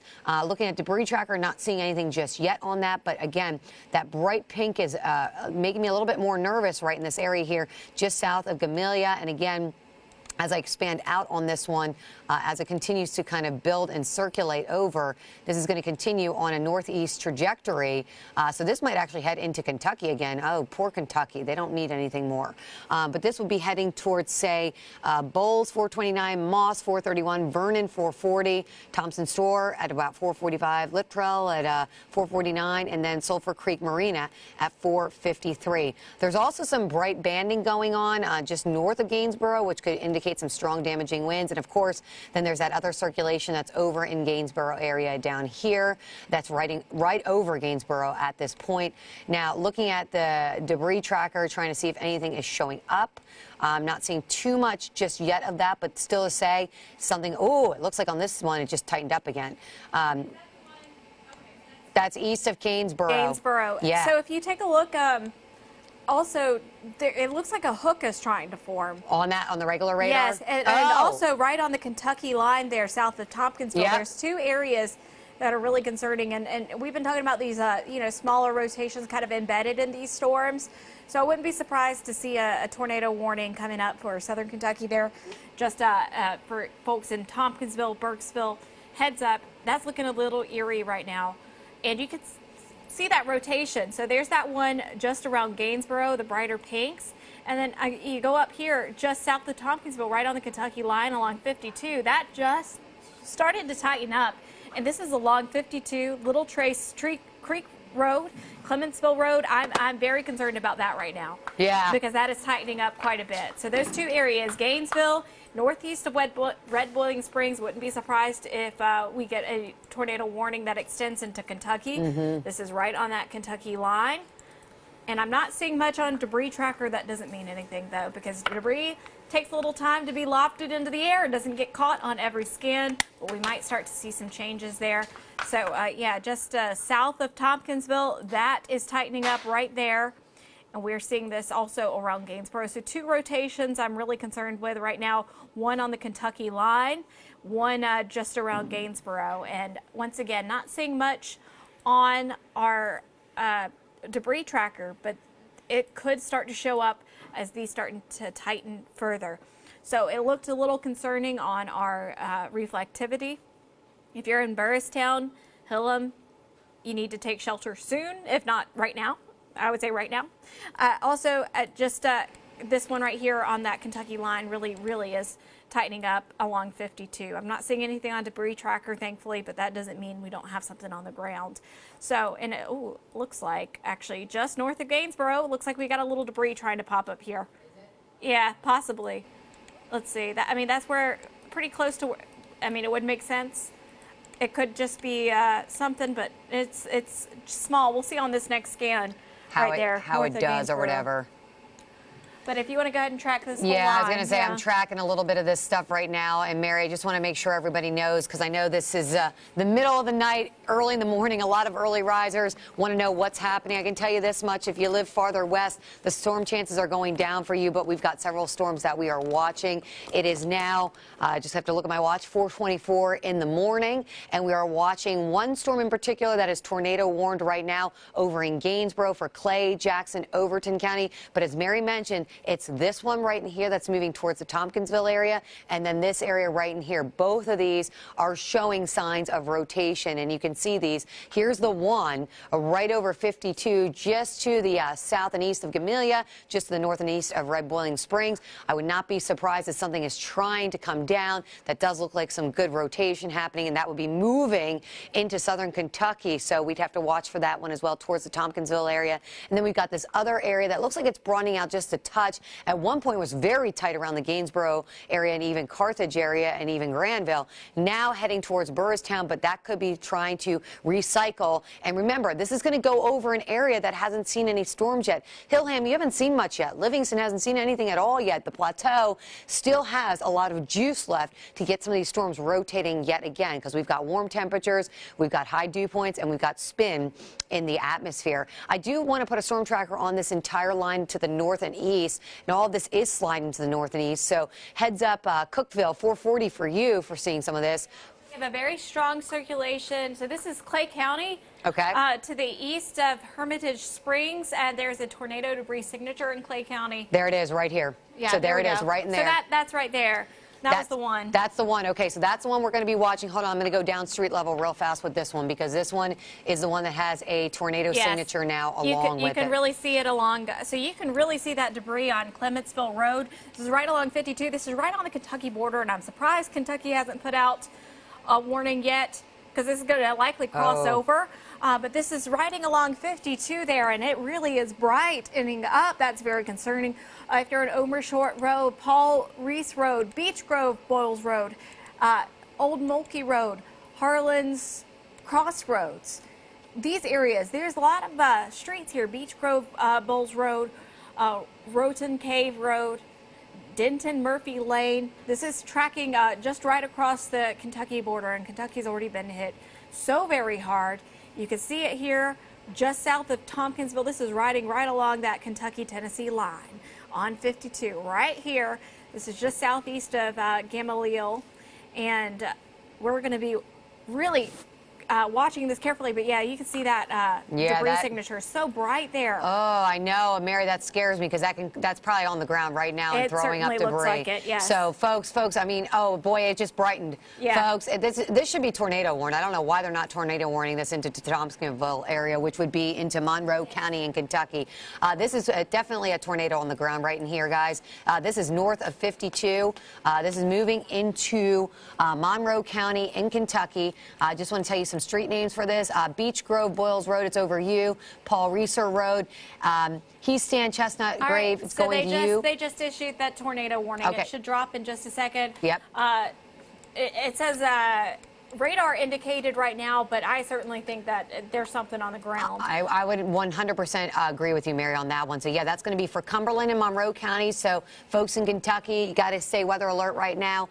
We are really concerned with this one being on the ground, so I want to make sure that my friends will go street to street here with you guys and let you know that this is going to be heading, this is right now throwing debris probably up towards Beech Grove, Boyles Road, Heastan, Chestnut Grove, and then it will head towards Bradley Springs School Road, Spear Ridge Road, Sulphur Creek Road, Big Sulphur Road. It will be near Little Sulphur Creek Road, Meredith Creek Road. Apparently, there's a lot of creeks up here. Old Pikeville Road, Center Point Road, Ivan Cole Road. My friends, I just want to make sure you guys know this. This is, again, a tornado warned storm. This is our debris signature. This is showing you that debris is probably being lofted from this storm, so this is probably a tornado on the ground. Again, moving very quickly. Burkesville, you will be in the direct path of this. Heastan, you've got literally 2 minutes to get down to the lowest level center of a room with no windows. This one is coming right at you, and you've got 2 minutes to do it. It's 4:28, 4:30 is when it's going to hit you. Please get down low now. Take this very seriously. This is showing that there's probably debris being thrown about with this storm. Tornado, possibly. If you look by that debris signature, so that's very concerning. Another thing I want to point out, too, is that we're still watching some rotation just south of there near Burristown. So just a heads up, Burristown, Hillam, you all folks, you need to be in your safe spot. I'm not seeing any debris on that one yet. Our main concern, of course, is this one that's right on that Clay-Monroe County border, right on the Kentucky-Tennessee line. That is a major debris very signature. Large. It's very large CDS is what they're saying, too, by the way. So that is very concerning. This is right over you on Paul Reeser Road. And this is where the debris is. So I'm going to show you where the rotation is. Right here. So this is moving toward Big Sulphur Road, Meredith Creek Road, Center Point Road, Spear Ridge Road is right up on you. You have seconds, if even, few minutes, tops. And this continues off into Burkesville. So I'm going to put a tracker on this before I switch it back over to Danielle. But this is right up on you there. Heastan, Meshack, Judio, Leslie, Bakerton, Willis Creek, you folks, this is heading your way right now. Danielle, you got anything new to add? That's what I was going to say. We got to watch this one for sure. That's the only one that we're really concerned with. That's what they just talked about at this point. That's probably on the ground currently. A very large TDS. So what they're saying is that's a tornado signature on the ground, literally a large, potentially dangerous tornado that is just north of Tompkinsville Highway here, just really south of the city of Tompkinsville. And again, this is probably doing damage over near Heath Stand. I told you guys to get down in the lowest level of your room. It's right over you right now. You don't have any more time. Now, I will tell you this one, as I put it out, a storm tracker on this, because this is going to be moving to the north and east very quickly. This is going to go right over Burkesville. So, you've got about 5 minutes. Odia, I hope I said that right, 5 minutes too. Stout Cup, you'll see is at 444. Ellington, 447. Burkesville, you're going to see this at about 4:53, and this is an area that hasn't seen tornadoes yet tonight. So again, this is going to go over warm, juicy air with a lot of spin, so this could continue and become a tornado that stays on the ground. Now, it looks like with that latest scan, it went down just a touch, but it's still there. There is still debris being lofted here. Let me go up to that one and show you. Right in this area here, it moved just a touch. And I just want to see real quick what it looks like on this. It's hard to tell on that one. So here, let me get down here and again go street to street with you. But again, this is going to be heading towards Burkesville too. Meredith Creek Road, please take your tornado precautions. Spear Ridge Road, Big Sulphur Road. I'm talking about Monroe County in Kentucky. I'm saying street names for Monroe County in Kentucky. If I'm saying your street name, you need to get down in the basement. You need to get down the lowest level center of a room, put as many walls between you and the outside world, and do it right now. Bailey Bridge, Ivan Cole Road, Rod Bailey Road. This is going to be heading towards Harold Poindexter Road, Blacks Ferry Road, Center Point Road, Elbow Bend Road, Old Pikesville Road, the River's Edge, Big Sulphur Road, Little Sulphur Creek Road, Center Point Road.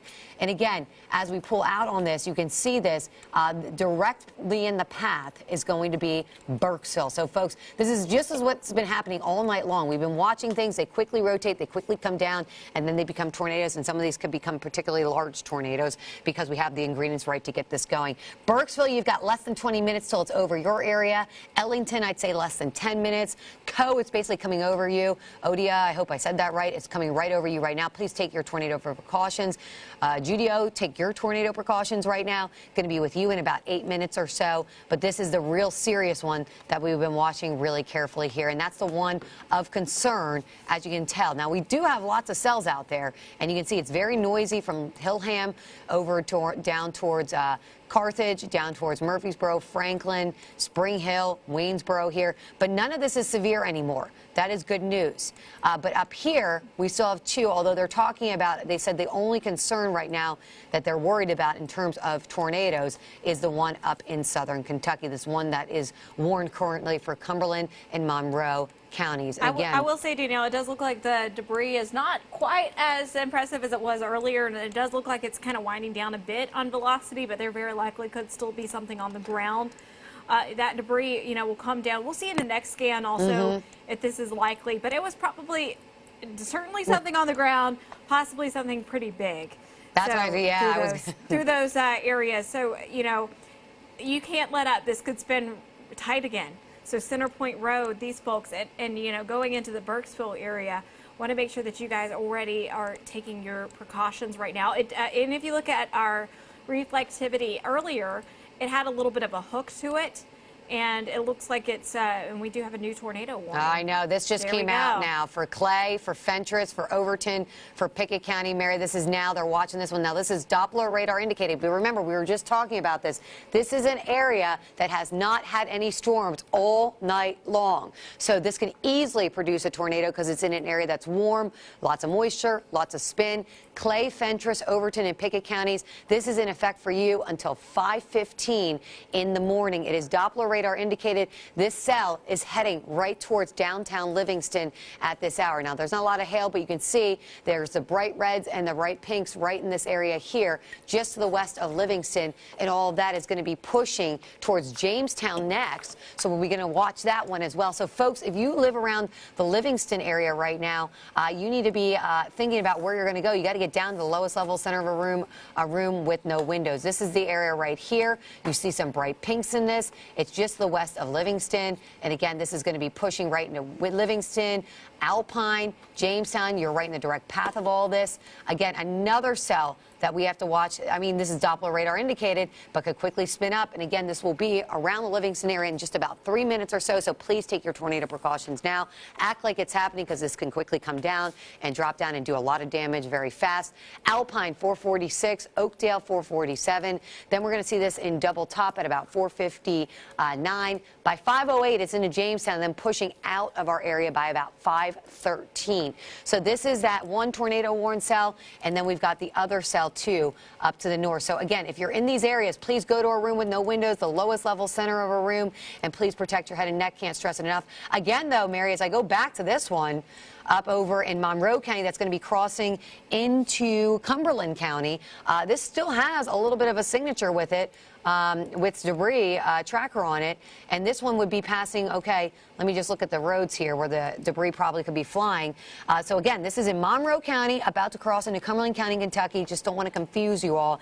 But this is also tornado warned with a tornado signature on it. Yep, still Yep, going still there. going. Old Pikeville Road, Center Point Road. You need to take your tornado precautions. That debris is flying. Salt Lick Road heading your way. Elbow Bend Road, White's Bottom Road, Galloway Creek Road. Burkesville, you're in the direct path of this one. This is going to be heading to you next. And again, then would be pushing finally out of our viewing area and lifting to the north. Could even clip northern Clinton County, too, in Kentucky. So again, it's right over Judio. It's going to head towards Salcup at 440, Leslie 443. Burkesville, I mean, this is going to be over you in about 5 to 10 minutes max, okay? And then it's going to be in Bakerton in about 4:54, Claywell 4:55, 5 o'clock it'll be in Willis Creek. If I'm saying your town name right now, folks, I need you to take your tornado precautions because We just got the latest scan in. So it is now closer to the county line. Yeah. Center Point Road. It's Oh, right it's over a little you, bit- Salt Lick yep. Road. There's, the debris is not quite as impressive it was even on the last scan, but it's still there. So that's still indicating something's on the ground. It might be a little smaller, but it's still destructive. Salt Lick Road, Prairie Farms Road, Galloway Creek Road, White's Bottom Road, Leslie Road. All of these roads, if you're south and west of Burkesville, heads up, it's on the way for you folks. And of course, if you're in Burkesville, you need to be sheltered right now.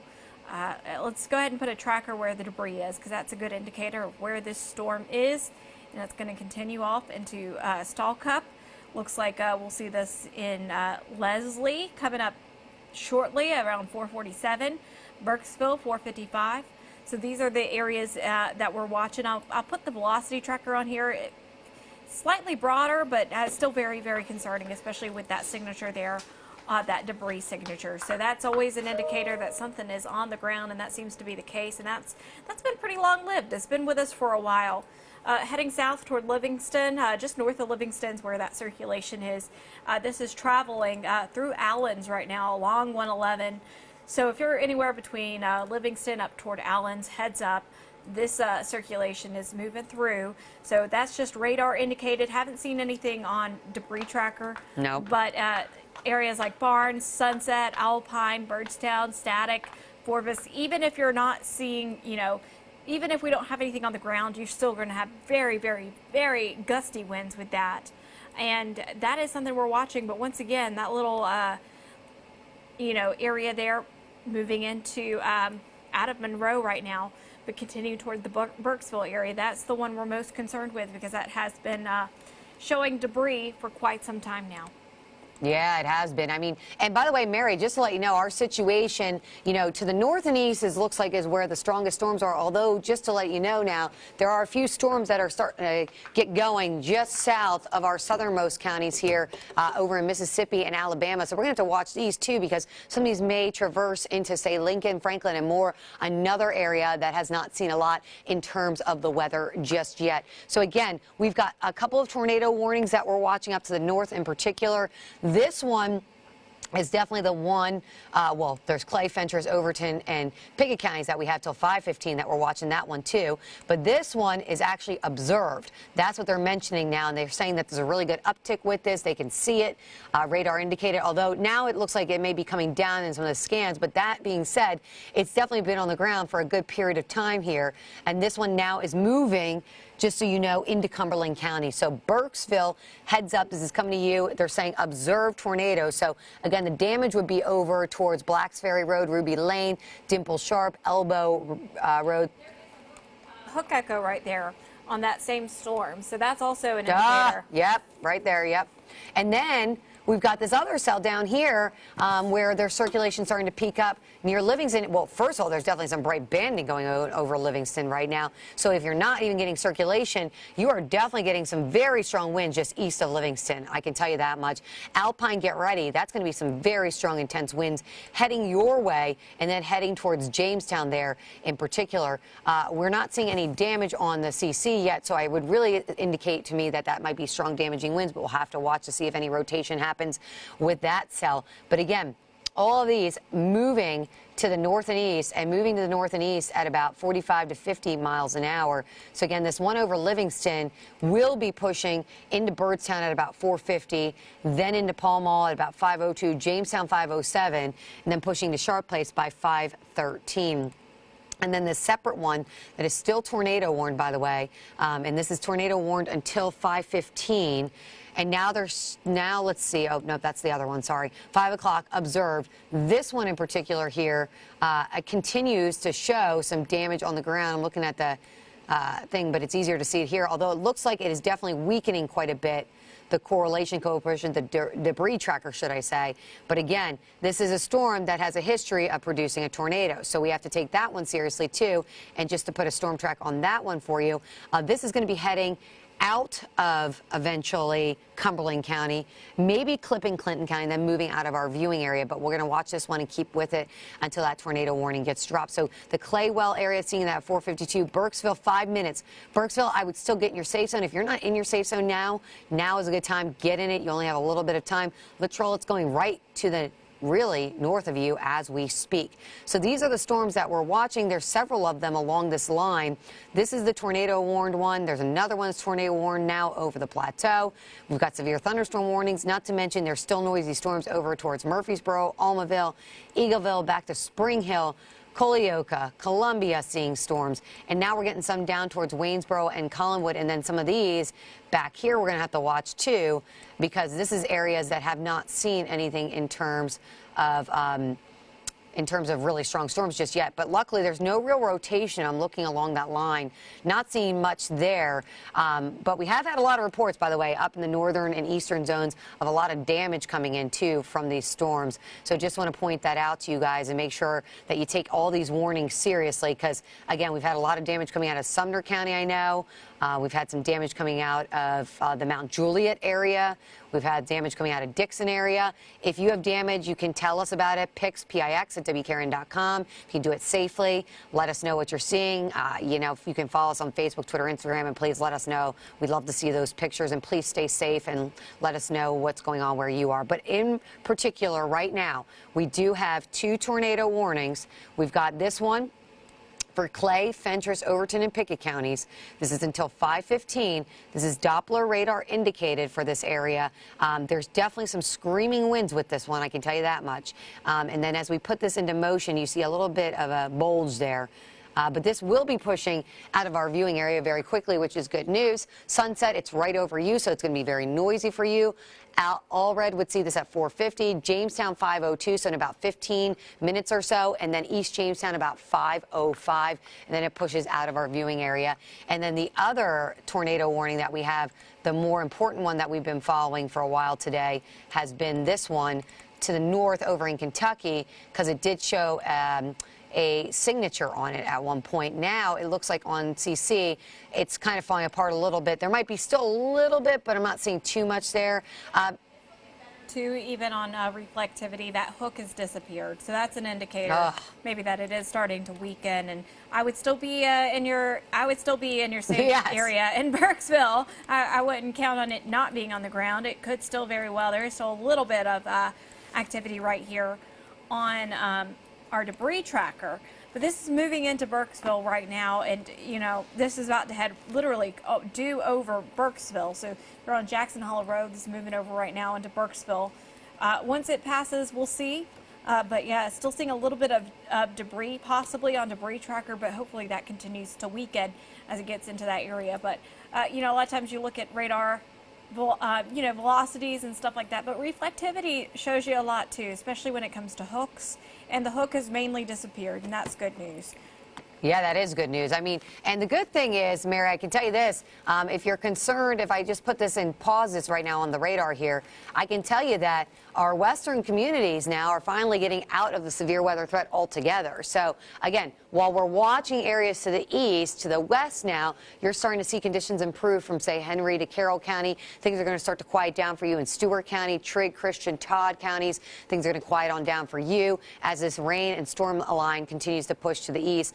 Not great news because we've had a lot of reports of a lot of damage coming through in southern Kentucky from the tornado earlier that was on the ground for a very long period of time. But we are going to continue to track strong storms over our eastern communities, and that's an area that unfortunately hasn't seen much in the way of any storms tonight. So we've got, again, this tornado warning in effect until 5:15 for Clay, Fentress, Overton, and also Pickett counties. And then we've got this one up towards Burkesville, and this is until 5 o'clock because at one point this was an observed tornado, although now it looks like they're going to put this into a severe thunderstorm warning too. So this entire area here is now going to be severe thunderstorm warned. But this one again was at one point showing, but it looks like, thank goodness, it is finally weakening. We appreciate that. But we're still going to be watching that. That's a severe thunderstorm warning. Down here, we're going to be watching over in Birdstown. There's some definitely bright reds and pink. Actually, there looks like something might be trying to do something around 111. So we'll have to watch this area here. Looks like there's some brighter pink right here, just south of Birdstown, right over 111. You know, any of these things can quickly start to tighten on up. So, folks, we can't let our guard down just yet. We've got to wait till all these storms push to the east and get out of our viewing area. So, again, this is the area of concern that we're watching. There is a little bit of a bulge on this one, too. So, again, just a heads up, this is all going to be heading towards you, Jamestown. It's about to get noisy for you. Birdstown, it's right over you right now, heading towards Eastport Marina at about 4:50. This is a tornado-warned storm that was Doppler radar indicated. Definitely some strong gusty winds. Might be trying to see something trying to tighten on up there. We'll have to watch that. Double tap. Top, you're going to see this at 4:54, Pall Mall at 5:01, Jamestown, you're going to see this at 5:05, and then East Jamestown about 5:09. So again, watching these cells along this line, we've got a few tornado warnings in particular. We've got the two of them, and then we've also got the severe thunderstorm warnings that we've been watching too. But once we get past these two tornado warnings, it looks like, and I don't want to say anything, but it looks like right now we don't have any severe, no.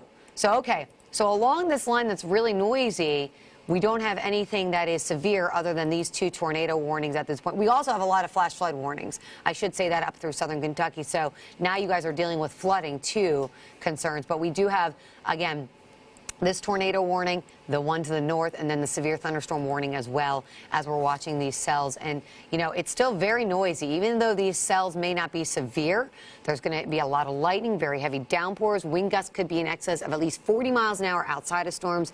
In the storms, 50, 60, upwards of 70s with some of these straight line winds. We've had a lot of reports of power outages from friends saying the power went out. We've also had reports of a lot of damage being done around Wilson County, around Sumner County, around Dixon County in southern Kentucky. I know Bowling Green got hit really hard with a direct hit. So we've been watching it all carefully. But we've got this tornado warning, and I just want to look real fast and just see. It still just looks like some bright coloring in there. I'm trying to see, are they saying anything about anything tightening up or anything? I haven't seen anything. In fact, it does look like that one storm there near Burkesville. I'm not seeing anything on Debris Tracker, which is certainly good news. But we're just keeping an eye on things. It's kind of wait and see as those two hopefully get out of our neck of the woods. Now, I will say one thing about the southernmost tornado warning that we're watching. Let me take a closer look at this real quick. So basically, one issue is that this is further out from the radar there for Clay, Fentress, Overton, and Pickett. So it's going to be a little harder to see any rotation with this because it's just the radar beam is pointing higher up. But I would say if it's anywhere, it's probably around just south of Birdstown. Not seeing anything picked up there on our debris tracker, which is good news, but this has got some really gusty winds. Notice how it's kind of bowed out a little bit there. Moving into the Jamestown area, you are going to see some really, really gusty winds with this if you're just looking at the radar. Our reflectivity is what we call it. So we're keeping an eye on that. Remember, we've had really widespread gusty winds. We've been keeping an eye on this one that's moving out of Burkesville now. So you're looking good in Burkesville. Still seeing maybe some broad rotation just northeast of Burkesville. That's about to move out. We had that debris signature earlier. That is gone. So I think whatever was on the ground there most likely has lifted, but that's not a guarantee. So you still need to be in your safe spot. You still need to be taking shelter. Keeping an eye there, though, in this area right here. This is my main concern. I would say southwest of Livingston, they're kind of moving into the Rickman area. That's not under the warning. That's the spot to watch right there. Definitely seeing some gusty winds, maybe even some broad rotation right there just west of Rickman. So that's a spot that we're keeping an eye on. Probably about to see some really gusty winds in that area. That might be some rotation, though, that's going to tighten up. We'll see. Still tracking off to the east. Not seeing any debris, but I am a little concerned looking at that on velocity. But once again, that is far up with the radar, so it's kind of almost outside of the range or getting close to it. So it is hard to see these storms, but we still have ways to look at them, and we will. I'm going to be keeping a really close eye right now on reflectivity. Anything that looks like it's hooking or bowing, that's going to be some gusty winds. If it looks like it's going to hook, which I think it's trying to west of Rickman. Rickman, you're not under warning right now. I would still be watching this carefully. Yeah, I was going to say that. Oh, yeah, down to Rickman. I see what you're talking about right there. Yep. Okay, so down in this area here, near Rickman, all good area, folks. Yep, there it is. There's that rotation right there. Are they gonna, do you think they're going to, did they say anything about issuing the warning yet? I will go ahead and ask them. Yep, I was going to say, okay, so right near Tommy Dotson Highway, Rickman, I would tell you to start taking your tornado precautions right now. Looks like something's trying to move and make something happen down here to the south. I'm going to look at the cell here. This is what's coming your way. You can kind of see some bowing signatures here. And then as we look, it looks like something is trying to maybe make some motion on the leading edge of these storms. There could be some small spin-ups along them or even a strong storm or two. So again, this is the area of concern right here, right over the Rickman area. Again, there's no tornado warning on this just yet, but again, this is starting to potentially cycle again. They just put it in, it looks like. No, that's different. Okay, that's up to the north. That's for Kentucky. So this is going to continue into Clinton County. They're going to keep the radar tornado warning going until 5:15 for Clinton County and Cumberland County in Kentucky. So heads up for our friends in Kentucky. Again, that Doppler radar indicated at one point this was down on the ground, but it is no longer down on the ground. So again, we're going to be watching this cell in particular here. So that's one thing we're definitely looking at. Has kind of broadened out a bit, which is good news. It didn't look like it tightened up for just a second there. So that's still something to watch, but we're going to keep an eye on that very carefully right now. Not seeing anything on debris tracker, which is good. And of course, we're still keeping an eye on folks in southern Kentucky and in Kentucky. That's heading out of our area. Not seeing anything there on the debris tracker. Looks like that's about to move out of the area. So that's great news because that's moving out of our viewing area. And of course, this little line here to the south, it's going to be tracking through. We're going to continue to watch this. I'm going to put a little tracker on this little segment just because this has had a history of producing some spin and very gusty winds. So Rickman, this is right up on you right now. You're going to be seeing this in Clark Range around 533 there. Jamestown 506, Crawford 513. So you folks, just a heads up, keeping an eye on that little area right there as it continues to push off to the east. Really gusty winds with this, really heavy rain, and just a lot going on. You can see those brighter views right there, just west of Rickman, some really gusty winds moving into your neck of the woods, probably around All Good as well. You're probably getting some 60-mile wind per hour wind gusts or close to it. There's no warning on that, neither a severe thunderstorm nor tornado warning, but we're watching that very carefully there. Nothing on debris tracker. That's good news. There's the radar, though. Let's get a look at the big picture again. Just want to show you just how big this line is. So I'm going to put this in motion so you can kind of get the idea. It's kind of trucking along there. You've got heavy rain and lightning. Now, this isn't severe, but you're probably getting some gusty winds heading in toward Lawrenceburg. You're going to see this moving out of Collinwood shortly.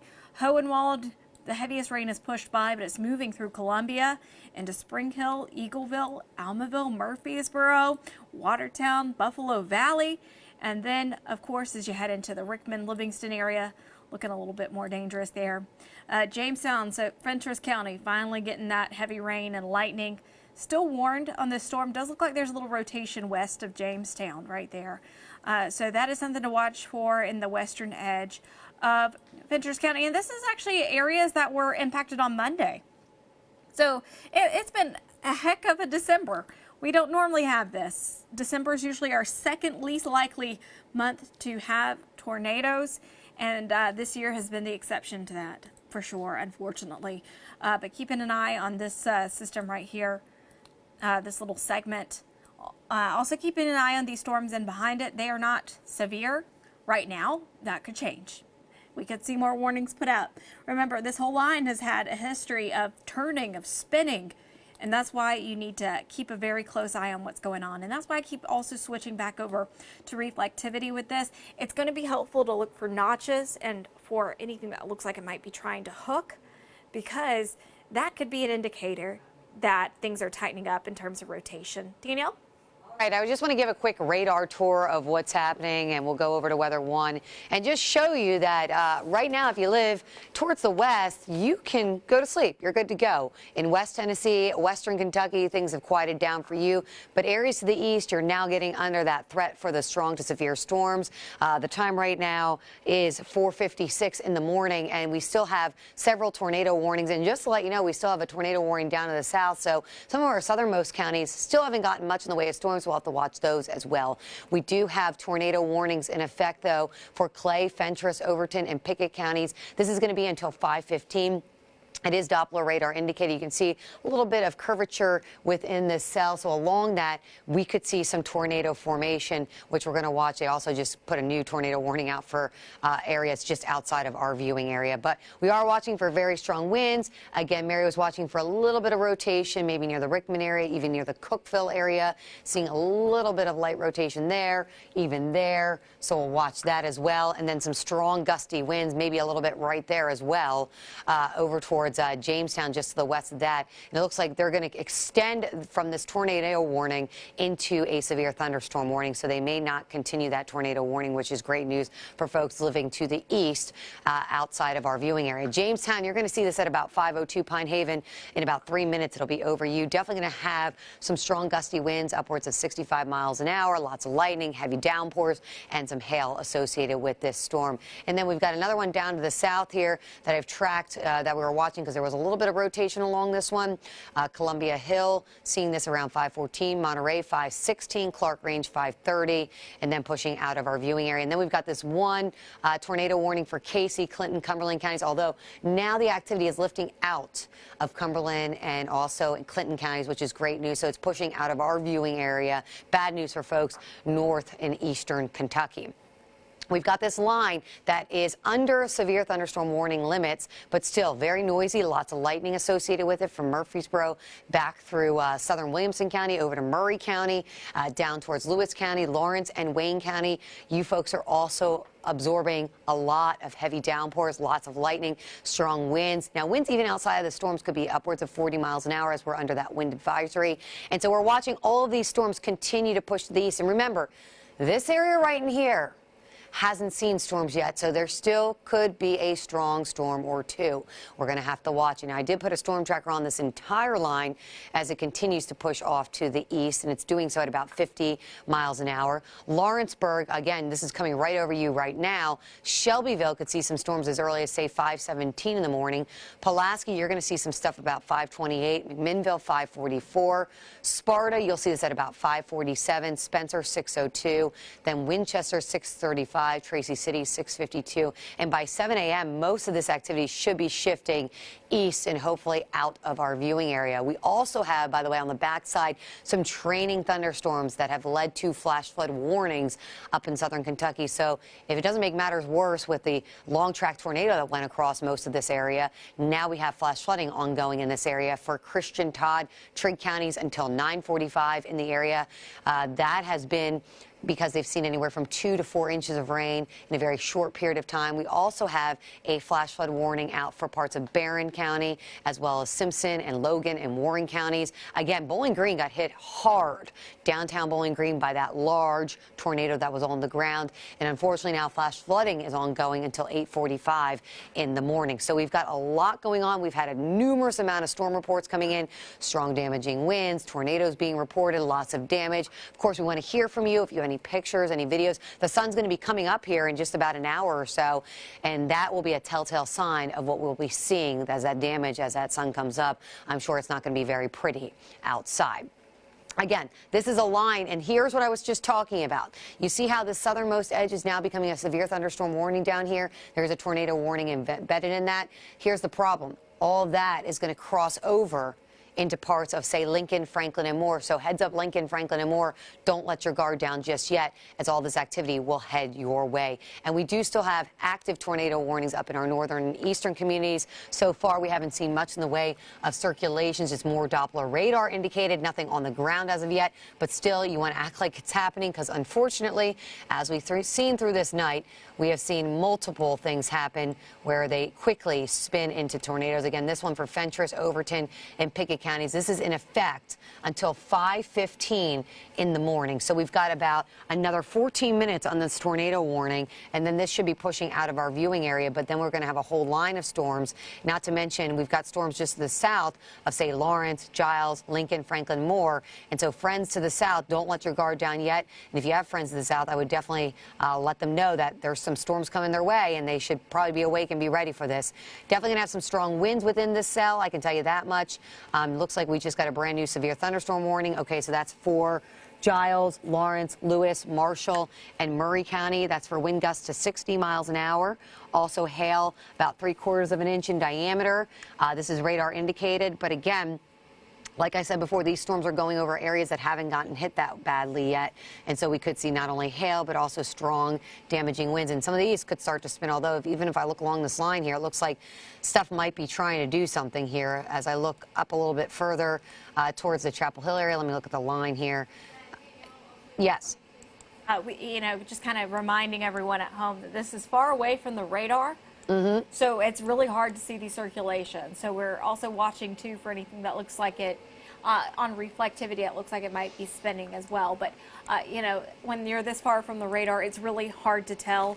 So they're just saying, everyone needs to be taking shelter right now, because it's going to be difficult to detect what's going on. Right, exactly. And I mean, we all take everything seriously. Every tornado warning tonight needs to be taken seriously. Every severe thunderstorm warning needs to be taken seriously, because, I mean, wind gusts 60, 70, 80 miles an hour can do a lot of damage, folks. So again, here is what we're looking at right now. As you can see, we've got this tornado-warned storm up over the Livingston area, Alpine area. Hang on one second. I'm just going to bring this up to the front and just kind of give you the big picture, run through things again. And I think, Mary, you're working on your show, right? I'm guessing. I am. Yeah, and I'm just keeping an eye, too, on radar and basically our chat room where we talk to the National Weather Service. And these storms, when you're this far out, it is hard to tell exactly what's going on with some of them. But it is one of those situations where things are very windy, very gusty. We do have a brand new severe thunderstorm warning right now for Giles, Lawrence, Lewis, Murray, and Marshall County. So that's to the south and west of what we've been keeping an eye out on. And these could still spin. Now, I think at this point in the morning, it looks like the main risk is going to be straight line winds, but we could still see some rotation with these, even though the ones for in the southwest this morning haven't really shown much in the way of rotation. We've only had, I think, one tornado warning to the south and west on this segment of the line. However, notice that this is producing some really gusty winds, about to move into Culleoka, about to move into Lawrenceburg, probably 60, maybe even up to 70 mile per hour wind gusts. That's still dangerous. Yeah, indeed. That is still very dangerous. So just a heads up, we're not done yet. We're still monitoring these storms. But if you're in Lawrenceburg, Culleoka, Chapel Hill, Lewisburg, eventually Pulaski, it's gonna be really, really windy. And you know what I just realized, Mary, because we were so busy tracking storms, just want to let everybody know that now we have that tornado watch that has now been extended, and that's extended until 11 a.m. for our eastern counties. So eastern counties, southern counties, do not let your guard down yet. Remember, this is an area that has not been worked over that much. So we have that tornado watch that is up until 11 a.m. for areas to the east. That is including the plateau. So from Jamestown to Cookeville, down to McMinnville, Manchester, Winchester, all the way as far back as Waynesboro. I'm sure they'll start to chip counties off once these storms go by it. But again, what they're saying is they're still concerned with rotation on these storms as we head towards dawn. Now, I do want to talk about that tornado warning because we still have one currently for Fentress, Overton, and Pickett counties until 5:15 in the morning. It is now 5:05 in the morning. And so we are watching this one. This one has had some rotation at times, and then it has also not had some rotation at times. But in particular here, it looks like something maybe near the Jamestown area we'll have to watch. It looks like something may be trying to happen. There's definitely going to be some strong gusty winds with this one. And again, this cell is moving to the east pretty rapidly, so it is going to push out of the area. But if you see behind it, there's more cells filling on in here. And so then also we have to be concerned with flooding concern with this one, because you notice they're training cells going over the same areas. Then we also have this one here, as Mary mentioned. This is the other severe thunderstorm warning that just got issued for Giles, Lawrence, Lewis, Marshall, and Murray County. And again, this one is in effect until 5:30 for wind gusts in excess of 60 miles an hour. There's also some hail with this one. And again, this is moving to the east at about 50 miles an hour. So these storms are flying. These storms are definitely flying. I did want to put a storm tracker on this cell as it comes, because it's going to come people's way, and I just want to make sure people are aware of this because it's going towards Marshall County, Bedford County. It's going to be heading towards Colioca at about 5:15 in the morning. Going to be very noisy for you folks. Linville, you're going to see this at about 5:18. Lewisburg, you're going to see this at about 5:31. Trigg, you'll see this at 5:35. Wheel at 5:42. Bedford 5:48. Shelbyville about 5:56 and 6:04 in War Trace. So again, we've got this severe thunderstorm warning. And I just want to show you, too, besides that one, we've got several severe thunderstorm warnings down just south of our area. So, again, some of these could become severe along this line. We still got this tornado warning that is in effect until 5:15. Again, right now, luckily, we haven't seen much in the way of circulations along this just yet. But again, we're going to be watching it because anything could quickly start to circulate. And we're going to be watching all of this area because anything could start to try to get its act together and start rotating. Definitely have some stronger winds out this way. There's some stronger winds near the Colioca area where that severe thunderstorm warning is, towards, say, Etheridge and Lawrenceburg area there. We've definitely got some stronger winds back through even Leoma. And then we've got some stronger winds up to the north. But we are, again, watching, and it looks like something might be trying to happen. Let's see what it looks like on radar here. Okay, nothing just yet. But any of these showers and storms can start to spin. We've got this tornado warning, again, up to the north. We've got a whole long list of things happening here. And I did want to put a storm track on this cell up to the north because, again, this is the one that we're going to be watching. This is going to be exiting Jamestown, but there's more stuff filling in into this area here. And another tornado warning just got issued, but that's outside of our viewing area. So again, all this is pushing out of our viewing area sooner than later.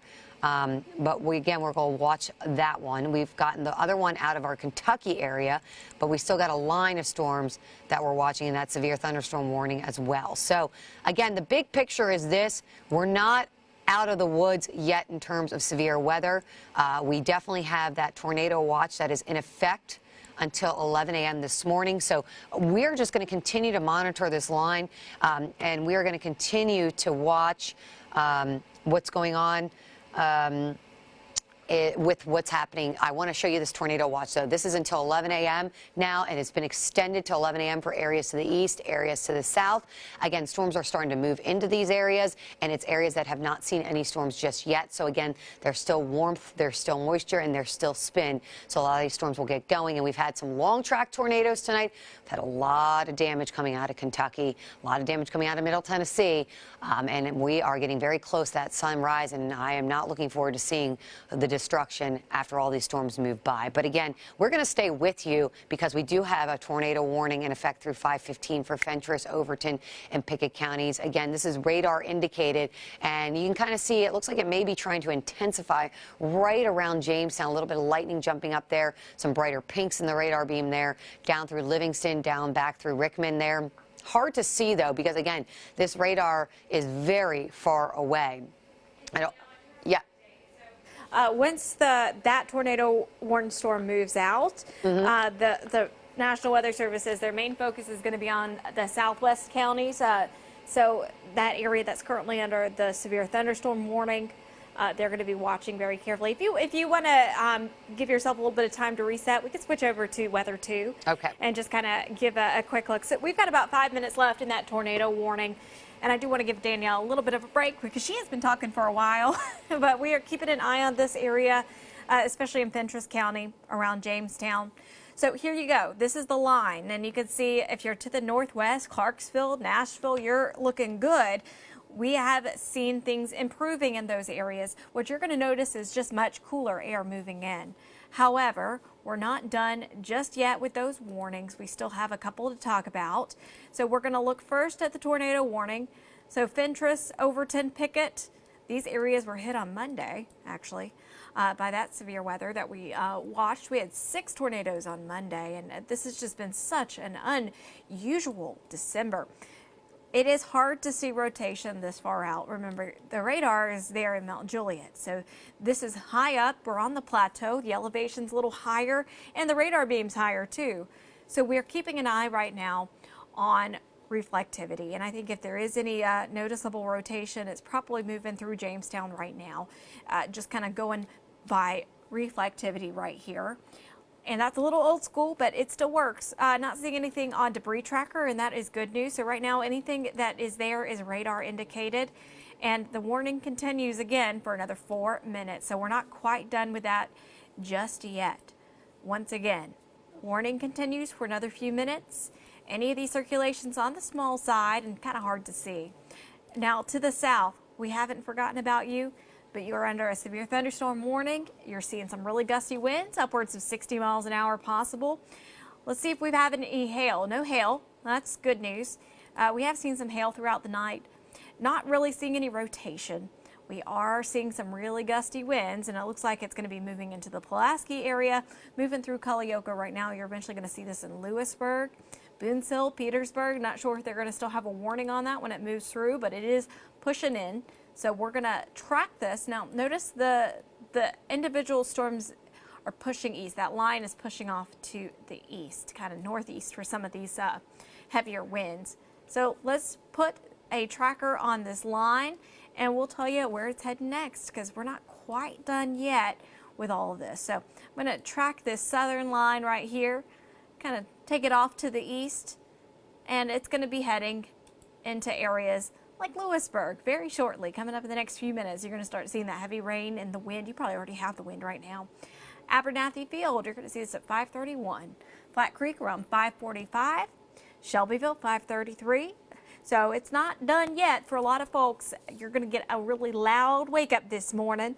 Spencer, you'll see this at 6:02. Here's the thing, and behind this, what we're going to see is much cooler air filtering in. We've already got some chillier temps trying to push in to the north and west. But we're watching things. The tornado. Danielle, you got something? Oh, yeah. I was just going to say, I wanted to just kind of recap what's happening, Mary, and what we're watching for everybody that's just joining in here. It is now 5:13. So our tornado warning is going to drop in just a touch here. In about 2 minutes, it should drop off. We're going to stay with it until it does drop off just to make sure everybody is safe. Again, you were mentioning this. Does not look like there is rotation with this as much anymore, but it is Doppler radar indicated. And at any point, at any time, these storms can start to spin again. So, of course, we're going to watch everything carefully. But there is the look at the rotation right now, and it looks like that is not the case. There is no real rotation happening with that. Still, strong gusty winds, lots of lightning, heavy downpours, hail could be ongoing. It's going to be noisy over Livingston, Jamestown, and not to mention over towards the Lawrenceburg area, where we're also under a severe thunderstorm warning. We've also got several flash flood warnings that I want to make sure we hit before we go. We also have got flash flood warnings up through parts of Kentucky, and this is an area that got hit pretty hard with a lot of storms. So there's a lot going on real quick here. I just want to get everything set up so you know what's happening where you are. It's now 5:14. We've got just about a minute before this tornado warning will be dropping. I want to make sure it drops before we let that go, because you never know with these things. They can quickly spin up, but that tornado warning is in effect until 5:15 for Fentress, Overton, and Pickett counties. Again, does not look like there's any rotation within this cell, but still some strong gusty winds, hail, heavy downpours, not to mention lots of lightning. That being said, we've got a whole line of storms. You saw it from all the way back through the plateau, through Rutherford County, through southern Williamson County, into Murray County, and back over towards Giles, Lawrence, Lewis, Marshall, and Murray County. This is all an area that is under a severe thunderstorm warning. It is under a severe thunderstorm warning until 5:30 in the morning for wind gusts to 60 and of gusts some hail as well. Very strong winds associated with it. I did put a storm tracker on this entire line. And again, any of this line could start to spin. Pulaski 5:30, you'll see this. Shelbyville 5:40, Sparta 5:59, Crossville 6:29, Winchester 6:42 and 7:03. It will be in Tracy City. Flash flood warnings for Christian, Todd, and Trigg counties until 9:45. We've also got that flash flood warning for Barron as well as into Simpson and Warren counties and Logan County. So again, storms continue to traverse to the east. We're going to watch them all very carefully, and we still have that tornado watch in effect until 11 o'clock in the morning. We're going to continue to monitor this situation. But Elizabeth, we're going to bring you in and send it over to you. Absolutely. And Danielle, Mary will keep you all on standby in case we need to come back to you.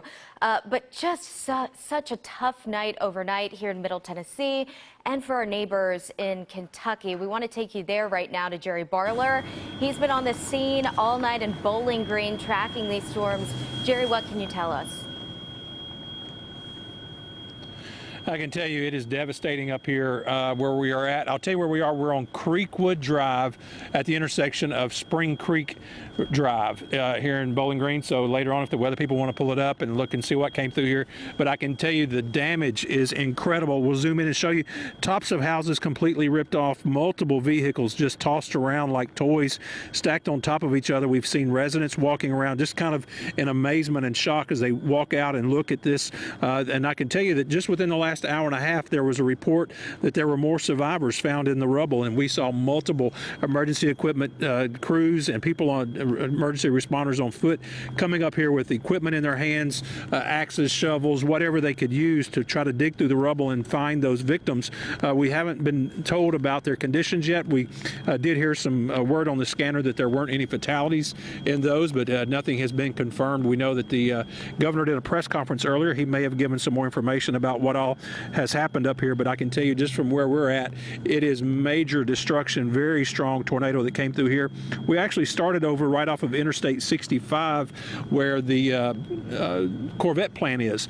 We got off there. We couldn't get back to the Corvette plant. It was just too dark and a lot of debris in the roadway, but the gas station there at the exit 28 for people that are familiar with the Bowling Green area and Kentucky along I-65, there was a gas station, and literally every gas pump except for one was ripped off of its foundation, tossed over into the parking area and in the area of the gas station. The awning from the front of the business was ripped off. The roof over the gas pumps were ripped off, and two people actually walked up and said they had showed up to open up this morning for business and saw what they had and called the boss and said, hey, everything is gone. We can't open up this morning. So people that are just now waking up, they're seeing what happened. And I can tell you there have been a lot of people driving around, one wanting to help, and then two just wanting to look, and then three coming to try to find neighbors or relatives that may have been in one of these homes. Just every road we drove on trying to get here, emergency equipment going in multiple directions, ambulances, fire trucks, first responders, even crews. Talked to a civil defense crew that came in from Scottsville, Kentucky just to help out because of the extent of damage and how widespread it was up here. So I can tell you it is not just located in this area, it is all over the area in Bowling Green from what we're hearing. We're right on top of a hill here, so the winds even still strong right now, still having some rainfall, but fortunately the worst of this is over as people will come out now and try to figure out what to do next to see if they can rebuild and make sure their friends and loved ones are safe. Elizabeth? Jerry, thank you so much for that report. And it's just so devastating to see those images. Wow, we're following a breaking news alert right now. More than 50 people dead after those tornadoes ripped through western Kentucky. Laura Schweizer is at the WKRN.com alert desk with that new information, Laura. Governor Andy Beshear holding a press conference minutes ago. The death toll continuing to rise. The governor saying the hardest hit area, Graves County, even saying Mayfield is, quote, devastated. A roof collapsed at a candle factory, resulting in mass casualties. Governor Beshear saying the death toll has exceeded 50 Kentuckians. Could be closer, he says, to 70 to 100 lives lost. He says 181 guardsmen have been deployed for search, extractions, and debris clearance. We'll, of course, keep you updated on WKRN.com. Thank you. And we're getting a look at some of the storm damage here in Davidson County as well. Nashville Fire tweeting this picture from Cherry Creek Apartments. That's in Hermitage on Crystal Springs Lane. Thankfully, no injuries reported there. And we're continuing to track the damage in Mount Juliet as well. I want to take you straight to Captain Tyler Chandler. He's giving us a brief update. We want to share that with you. We have down power lines across our community. There's multiple down power lines and multiple utility poles down across the area. There's also a lot of debris out and about, and we're worried about sharp debris, glass, anything that could hurt someone that's out across these impacted areas. Again, the most impacted areas from Chandler Point, across Old Lebanon Dirt Road, Division Street, Mount Juliet Elementary, up into Willoughby Station. We did check on the school, and the school seems to be fine, which we are grateful for. And also any home with structural damage, mainly in the Willoughby Station community, where about 10 to 12 homes have significant structural damage. They may not be safe to stay in. Again, we're grateful that our community had no major impacts. We can't say that for the same across Middle Tennessee and Kentucky, our neighbors across the area, where they've had a lot of reports of stronger wind events that occurred, likely tornadoes in those areas with a lot of death and a lot of injury. And our prayers go out to all those communities who were impacted by this severe weather event that moved across our area from Tennessee to Kentucky, all across the southeast of the United States. We've been through this before with the March 3rd tornado. So just know that your police officers, your firefighters, and public works teams are out working now. We've called in extra staff as a city to ensure that we have plenty of staff available to answer all the calls for service that we have. We're grateful that we have no pending calls for service right now. During the immediate impact of the event, it affects a lot of the homes, so we get a lot of alarm calls that come in, and after those alarm calls come in, we begin to get damage reports.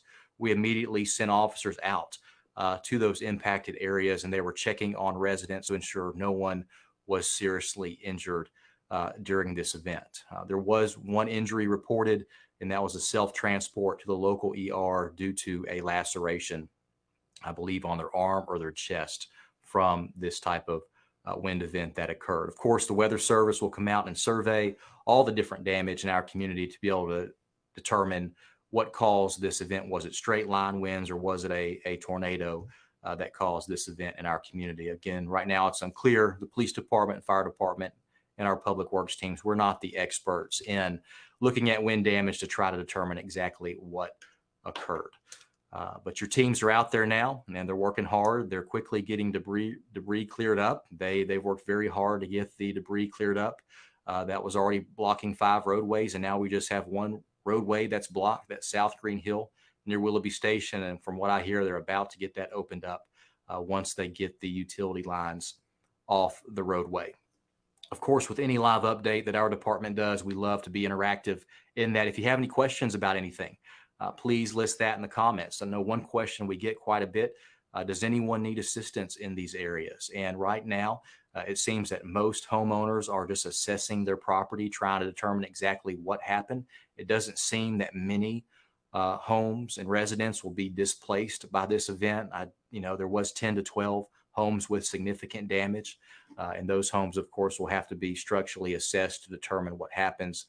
But it appears all will have a place to go. If there's anyone out there that does not have a safe place to go today. Please reach And out. you're listening live to Captain Tyler Chandler with the Mount Juliet Police Department providing us with an update there.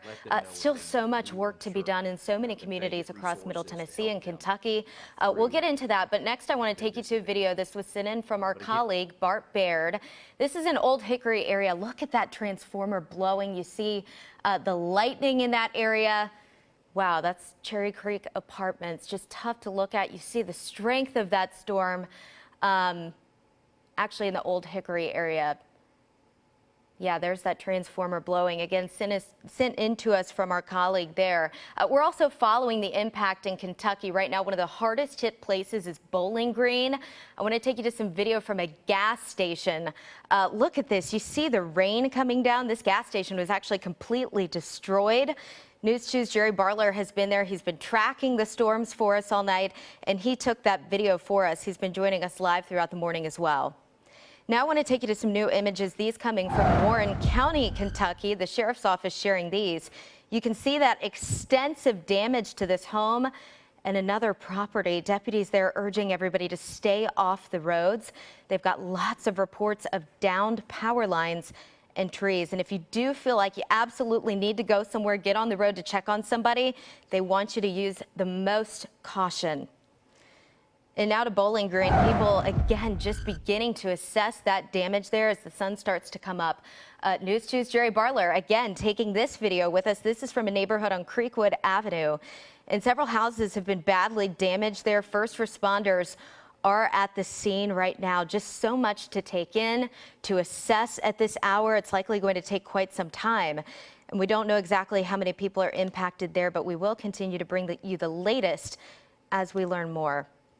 And we continue to track this in Kentucky. Now to Mayfield, another very hard hit area here, hit by those tornadoes. This video from Corey Rogers.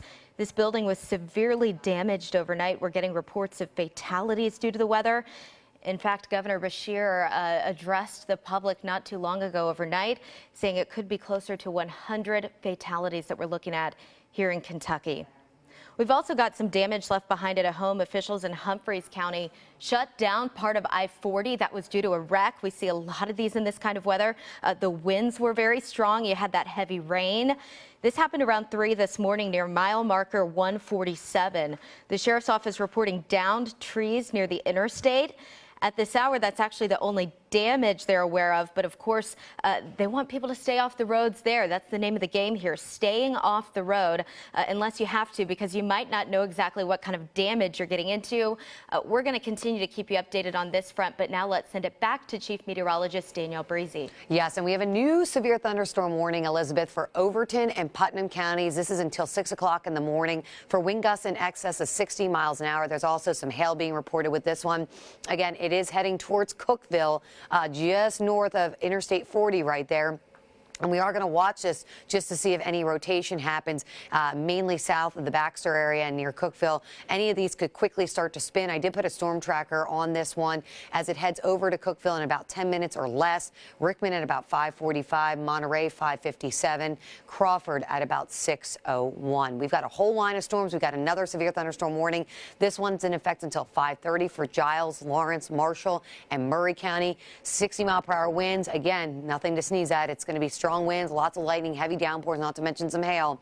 Did put a storm tracker on that one. It is going to head towards Lewisburg at 5:35 in about 5 minutes or so. Pulaski at about 5:40. Shelbyville at about 5:57. Flat Creek 6:11. And then Normandy would see this at about 6:16. And again, this is the entire line now from Jamestown back through Murfreesboro, down towards Pulaski, all the way back towards Lawrence County. But if you look to the north and west here, things are quieting down for you folks in Montgomery, Stewart, Houston, Humphreys County. You can actually get some sleep now. Areas to the south and east still need to be on guard, though, because any of these storms could start to spin. Did put a storm tracker on this entire line as it pushes to the east at about 50 miles an hour. So it should be in Sparta at about 5:58, Shelbyville 5:30. 639, McMinnville 602, Fayetteville you'll see is at 621, Winchester about 646, and then 708 it will be around Tracy City. And then on top of that, coupled with the long track tornado that moved through a lot of Kentucky and did so much damage, as Jerry Barler's been reporting on, we also have flash flooding ongoing. Flash flood warnings in effect for Christian, Todd, and Trigg counties until 9:45 in the morning. Good news is the rain has cleared that region. Bad news is we've got some in effect for 8 till 8:45 for Barron, as well as Logan, Simpson, and Warren counties. And again, that's because we've seen anywhere from 2 to 3 to 4 inches of rain in a very short period of time. Not to mention, we still got that tornado watch that I think they'll chip away at these once the storms clear the region, but that's in effect until 11 o'clock this morning. So we'll be watching that. The cold front is still well back to the north and west, so it's still very warm, and this is untouched air down here, so we're gonna have to watch these storms as they traverse into Bedford, Coffee, Lincoln, Franklin, and Moore counties. But again, that cold front is gonna bring in colder air behind it. But this is 7 a.m. Most of the activity is pushing to the east by about 8 o'clock into Jamestown, Crossville, McMinnville, and Winchester, and by about 10 o'clock, this is finally clearing the region. That's the very latest. Elizabeth, I'll send it back over to you. Danielle, thank you. And now we're going to take it live to Kenley Hargett. He's live in Nashville. He's been tracking some of the damage we're seeing here in Davidson County. Kenley, what can you tell us?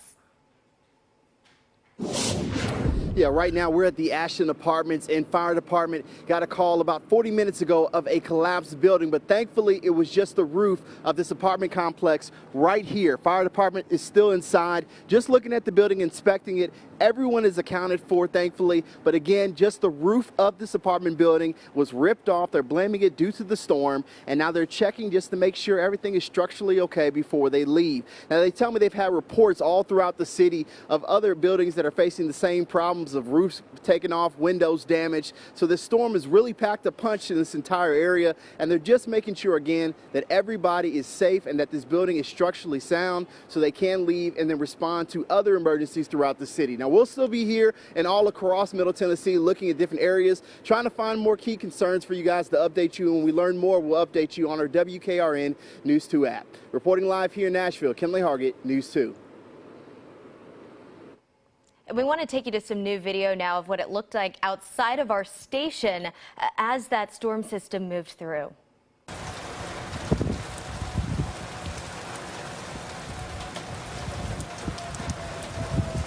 There you go. That was just about 3:30 this morning, taken right outside of our station. Strong winds, heavy rain. We had the sirens going off, urging everyone to take cover in this storm.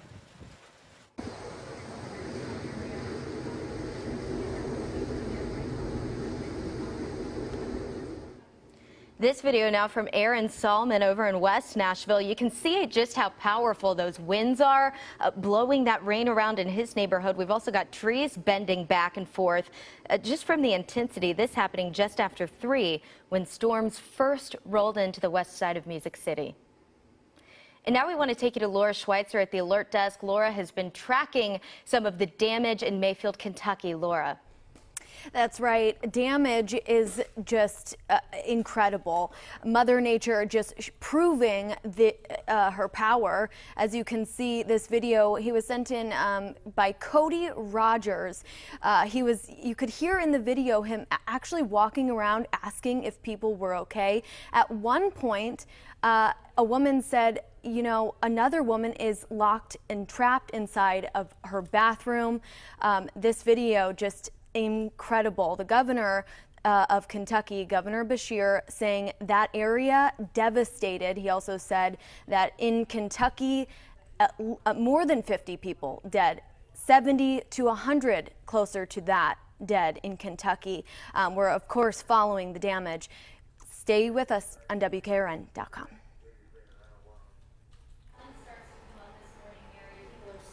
Going to be trying to assess this, see what the damage is. What can you tell us about those early reports? Oh goodness, you know, it is over such a widespread area. This is just devastating destruction. And I want to point out that this could be the first quad state single tornado on record if this was all one tornado that went all of these miles. all the way from Arkansas into Kentucky through portions of Tennessee and Illinois. Incredible, just the damage from this. And we did have tornado reports here in Middle Tennessee. You can see here that we did possibly have a tornado on the ground there in Stewart County. Of course, our biggest issue this morning has been in Bowling Green, where there is severe damage. Jerry Barler's out there showing you that throughout the show, but multiple reports of structures damaged.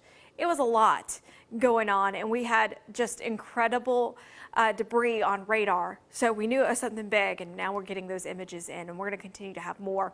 Now, radar is continuing to show thunderstorms pushing across the area. We're not out of the woods just yet. Chief Meteorologist Danielle Breezy is in here continuing to track these. I'm with her, of course, and we're going to continue to keep you updated. Just know that this is possibly a historic event with just that one tornado that tracked all the way into our area, into southern Kentucky. So it's been a lot going on this morning. We're not quite done yet, but in the next hour or two, things will start to calm down, and we're going to get a much better look at what the damage looks like, and we're going to give you those live images as they come in. But there's just been a lot going on, and I just want to focus back in just to show you just how much damage there is. We did have a lot of hail reports. We had some in West Tennessee, lots of wind reports, but look at this. This is most likely the same tornado, and it was a large wedge tornado on the ground, and we're working to give you more footage, more images of that. But we had some incredible video coming in, and it was just intense. And this is a nighttime tornado, and that has been one of the issues. These overnight threats in Tennessee and Kentucky, that's a big issue for both states. We lead the nation in nighttime tornadoes.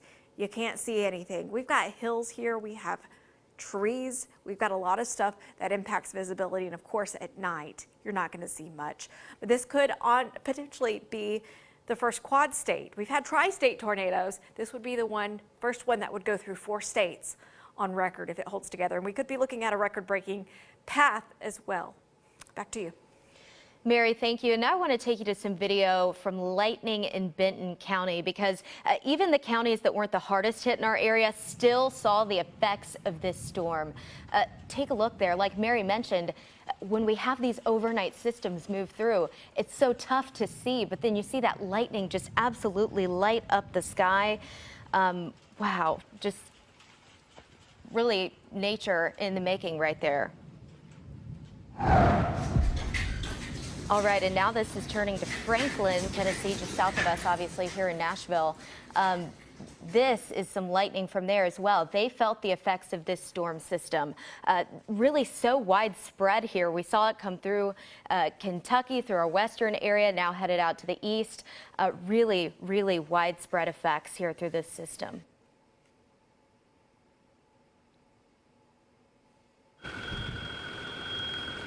And now this is a live look in Bowling Green. We've told you we've had Jerry Barler tracking these storms on the ground all night.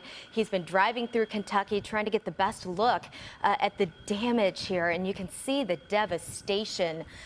Jerry was telling us this is Creekwood Avenue. These are some apartments.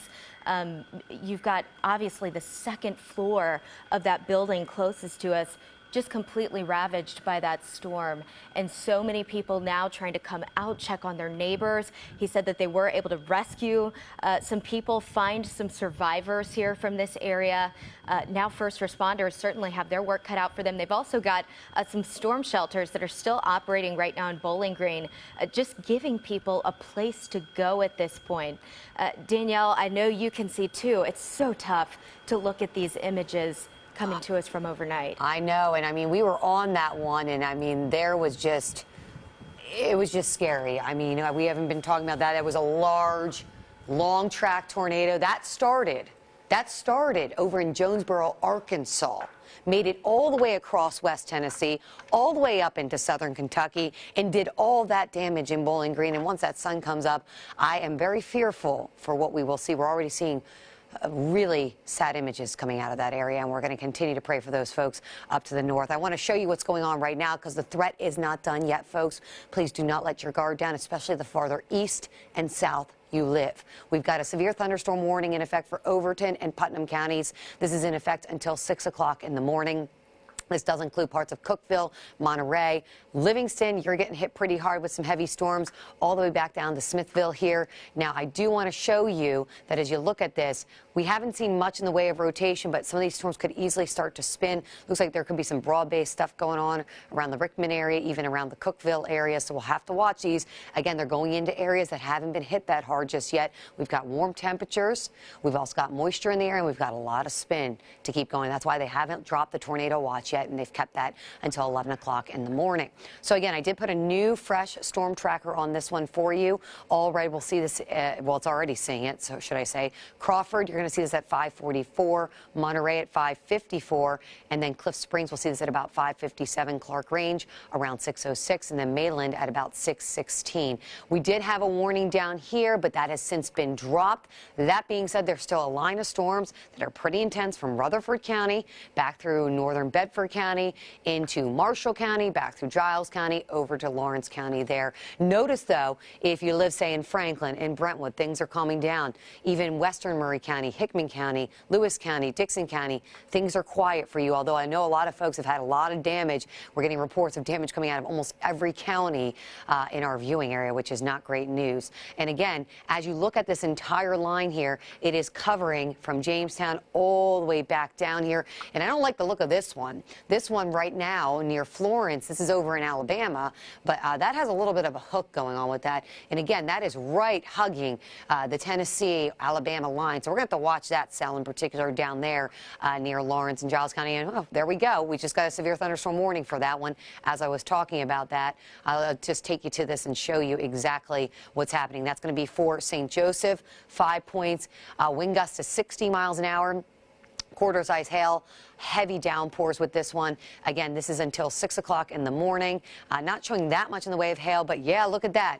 There's some red, there's some green. That's the wind going to the radar. The green, the red is the wind going away. When you see it linking up like that, that is definitely some rotation trying to tighten on up. And unfortunately, if that's the case, that may get very close to some of our southernmost counties along the Tennessee and Alabama state line. So heads up, my southernmost points in Lawrence County near St. Joseph, 5 points into Giles County here.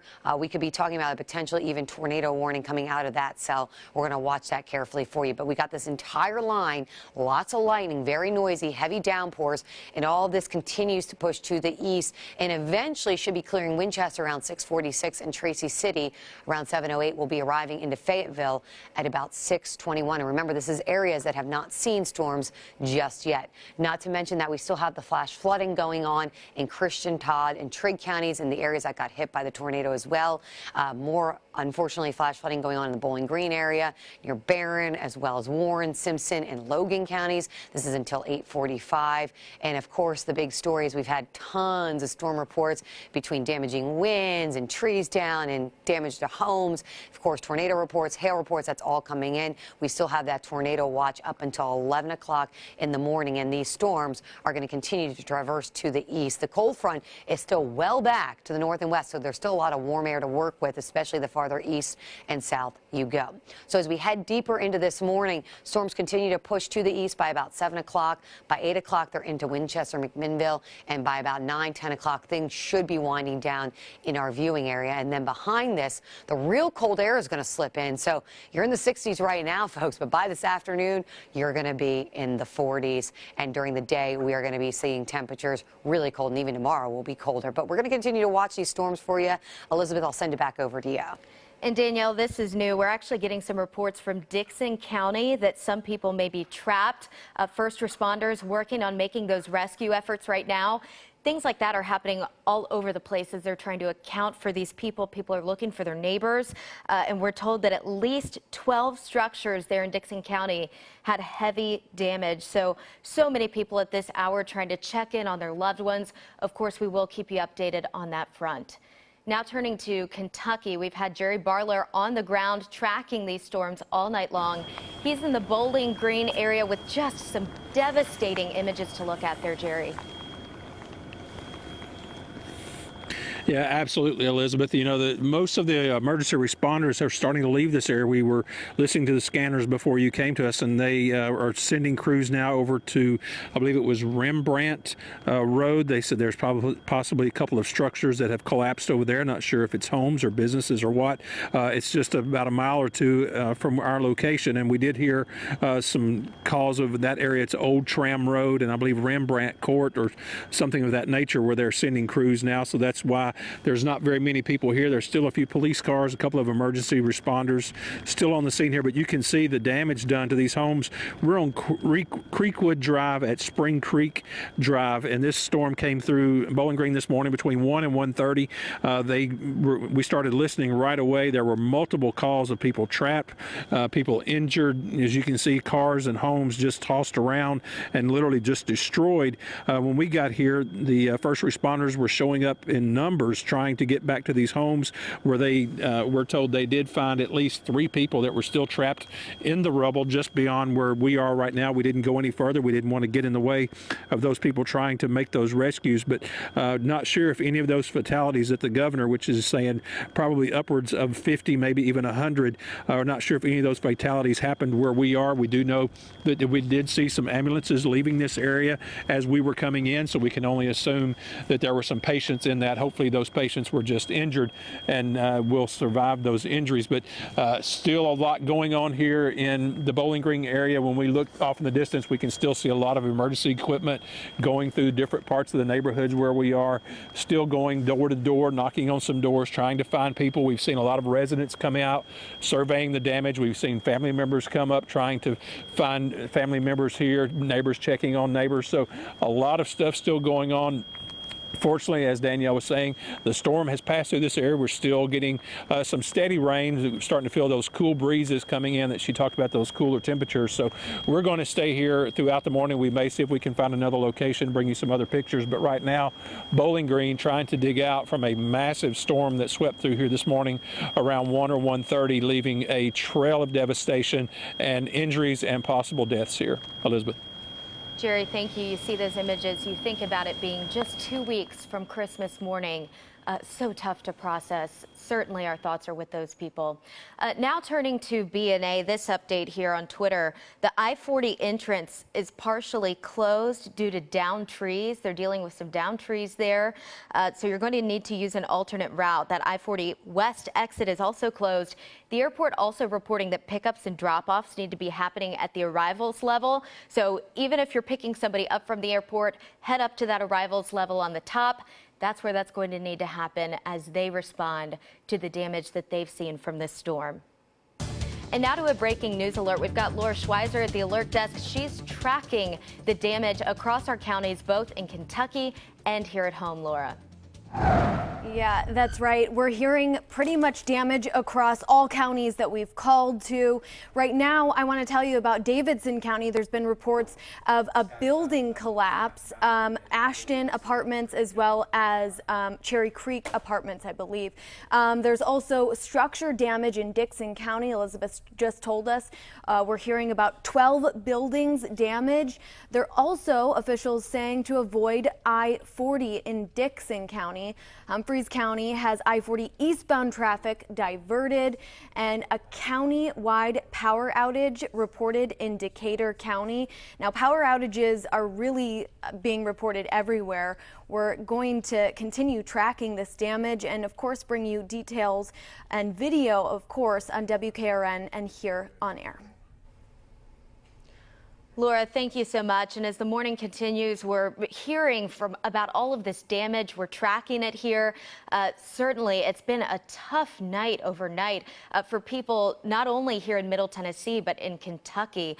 We've had so many reports of damage. We've also got lots of first responders trying to make their way around and make sure that people are safe and accounted for. That's the worst kind of feeling when you have neighbors or loved ones in these areas and you're trying to make those calls and trying to make sure that they're okay. We just spoke with Jerry Barler a little bit ago, if you're with us, in Bowling Green, Kentucky. The images that we're seeing come out of there are just so hard to watch. You also think about the fact that this is just 2 weeks before Christmas. So many families now have had their lives turned upside down. They've lost everything. We've had Chief Meteorologist Danielle Breezy here tracking this, as well as meteorologist Mary Mays. And they've brought us through these storms overnight.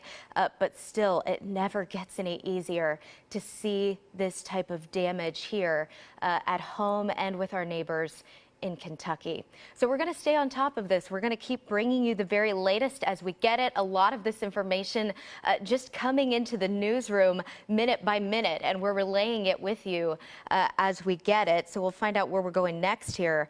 But we've got plenty of things to show you here. And right now, actually, in Humphreys County, officials there are telling everybody to stay away from I-40. They had a tractor trailer wreck in some of the damage early this morning. So if you're in Humphreys County, that's something to look out for.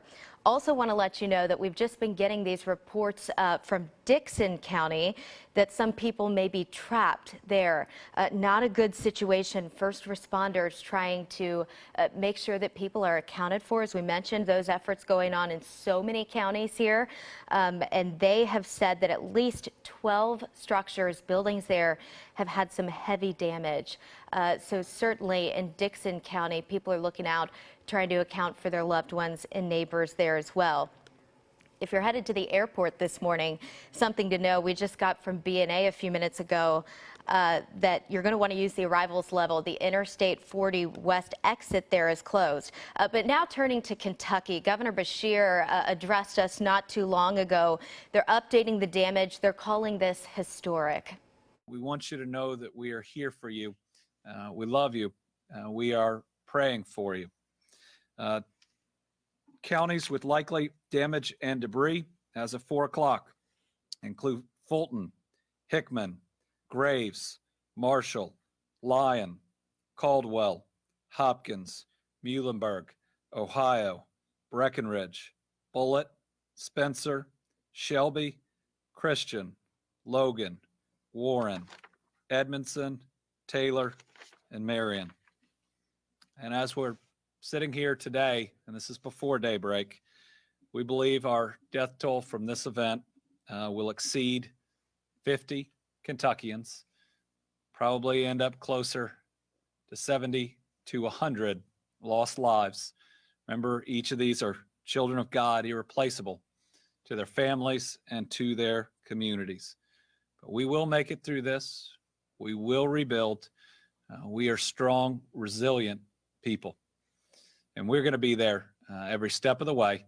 I'm going to be in Western Kentucky a little later today, as soon as it is safe to travel, to make sure people know that they are not alone, that this is one state standing strong with those that have been impacted. Those numbers so tough to process there. We're going to send it back to Chief Meteorologist Danielle Breezy, because she's been tracking this all the way overnight through this entire thing. Danielle, what can you tell us? Well, right now we now have a severe thunderstorm warning, and now the tag has been added, tornado possible, for Giles, Lawrence, and Wayne County. And this is in effect until 6:15 in the morning. Also has wind gusts obviously up to 60 miles an hour and some larger hail with it. This is Doppler radar indicated. You can see the heaviest intensity right from St. Joseph's over to 5 points. But here we go, and we got to look at this latest scan. It does look a little weakened at this point, but right in this area here, really just east of Loretto, just west of 5 points. There's the green. That's the wind going to the radar. That's the red, the wind going away from the radar. And where you see it kind of touching together, that's where there could be some possible rotation. So again, folks, east of Loretto need to take cover. West of 5 points, take cover. 5 points, start taking cover. And then all of that would be heading towards Minor Hill. Again, this is what they're saying. A tornado is possible within this. So I did want to put a storm tracker on this rotation as it moves to the east at about 45 to 50 miles an hour. It's going to head over 5 points at 5:55. Appleton at about 6:02. Minor Hill 6:06. Elkton, this is again in Tennessee, at about 6:28, or even over in Alabama. And then Wheelerton, let's see, that's at about 6:31. Now there is an entire line. The good news is that that storm up through the Putnam County area, no longer severe thunderstorm warned. The bad news is we still got a line of storms that could eventually tick up and become severe. Again, this is moving to the east at about 45, 50 miles an hour. So the storm track puts everything around McMinnville at 613, Manchester at about 628, Tullahoma 637, Hillsborough 649, Fayetteville 652, Winchester 708, and then Oak Ridge would be around 822. We also have flash flood warnings in effect for Christian, Todd, and Trigg counties until 9:45 in the morning. Not to mention, we now have another flash flood warning for parts of Barron, for parts of Warren, Simpson, Logan counties until 8:45 in the morning. So again, we're going to be watching this line of storms. It's produced quite a bit of damage overnight as we've been relaying you all those reports, and I'm sure more will be coming once the sun rises. I do want to show you that there's the tornado watch still in effect until 11 a.m. So please do not let your guard down, especially the farther south and east you live, as these storms continue to move by you. And they're going to continue again to the east, and they seem to be intensifying over towards the Lincoln. Lincoln, I wouldn't be surprised if you get into a severe thunderstorm warning more, as well as Franklin counties, but we'll watch it carefully. Again, all of this pushes east by 7 o'clock. By about 8 o'clock, it's on the plateau, and then by about 9, 10 o'clock, it is pushing on out of here. So that's the very latest. Elizabeth, I'll send it back over to you. Danielle, thank you. And now we want to take you over to the Mount Juliet area because we've been getting damage reports from there. This is a live look from our photojournalist, Sky Walker. This is Lance Way. It's near the Willoughby Station subdivision. So just for your reference, that's north of I-40. It's actually near Mount Juliet Elementary School. And as he zooms in there, you can literally see inside these people's homes. And that's the kind of damage that you see with these storm systems, with these tornadoes that we're talking about. You can see their personal items that are in their garage. They've been strewn all about and just devastating. You can see also the bricks there. Speaks to the strength of that storm. It looks like somebody's coming out of that house right at this moment. But you can see inside both their garage and their house that damage just absolutely devastating there in Mount Juliet. And we've got so many other communities in Middle Tennessee and in Kentucky that are saying the same. Now we want to take you to some other video. This is a fire on Music Square. We got these reports of an apartment fire, Nashville Fire Department responding, and they say it was actually an issue in the elevator shaft. That actually resulted in heavy smoke on one of the floors. They say the building was evacuated for safety. Crews are confident that residents will be able to return to their units. But just another example of the fallout that's happened in this storm system here. Again, that large response to 11 Music Square for reports of that apartment fire that started in the elevator shaft. And now we want to take you to the Kentucky Emergency Management Director, who speaks to really the historic nature of these storms that ripped through western Kentucky. Even before the winds stopped blowing, as thunderstorms are going through, we have teams out there, local teams. So thank you for your efforts in all the impacted counties. The track for this tornado event is over 200 miles just in Kentucky, and it may eclipse the 1925 record tri-state track for the longest tornado. It appears that this is going to be a quad state event, all out of the same system, originating in Arkansas, through Missouri, Tennessee, and into Kentucky. It is a significant, massive disaster event. So as the governor indicated, all state resources are being brought to bear. We opened the EOC at 8 p.m. Eastern time and began receiving reports very quickly. Some of the most serious hit are actually out of communications in some parts. Also learning that Kentucky's leaders there have already asked the federal government for assistance. He described that as really catastrophic damage. And Mary, that's what we're seeing in so many communities. But what can you tell us from those early damage reports? Oh, goodness, we've got so much going on. Danielle, can you do me a favor and take this weather alert off of mine? There we go. We do have another severe thunderstorm warning. That one just came out. Danielle is going to be working to get you the latest on that. We're not done with this yet, but just looking at where the worst damage is, look at this line right here. So just mentioned a quad state tornado. It'd be our first ever quad state tornado, stretching from Arkansas into Illinois, Tennessee, and Kentucky. And look at that. That is a long line of tornado icons here. So it most likely was on the ground for a very, very long time. Just looking at, you know, from Jonesboro, Arkansas, all the way to Bowling Green, that's more than 250 miles. That's incredible. This is a historic event. Very unusual to see this in December. Now, tornadoes do happen in December. They're relatively rare here in the mid-state in southern Kentucky. And something like this is what we expect in the springtime. So this is unusual, yes, but there was a lot going on. We had multiple tornado warnings on the map this morning. In Stewart County, we had multiple reports. Also, Dixon, just a heads up, at least 12 structures on Merle Road and Crossroad. Cowan Road had heavy damage. People were trapped in those structures earlier. We're just looking at some of the more notable storm reports here. Stewart, of course, multiple trees, power lines down, multiple structures were damaged. And then, of course, Bowling Green, where Jerry Barler's been out there showing you just that devastating damage in Bowling Green. But a lot going on, people trapped. Very, very, very rough damage. And if you take a look at this line, it's still trucking through. So we're not done yet. And I would say in our southern counties right now, there is still the potential for some spin with these. Also very gusty, damaging winds. We had a wind gust at BNA, 78 miles an hour. That's the third highest wind gust ever recorded at Nashville International. Elizabeth, you got some new stuff to talk about. Yes, Mary, we actually have our photojournalist Sky Walker in Mount Juliet. He's got a live interview for us. He's speaking with a man who suffered all of that devastation you saw moments ago. Hi. Hey, everyone. How you doing, man? Yeah, we're doing. How you doing? We're doing all right. We're everybody's safe, so that's kind of all that matters. Obviously, a little damage to the house, but we got everybody sitting down in downstairs right now, wife and kids, and but we're all right. We're safe. Hey, what happened when it came through?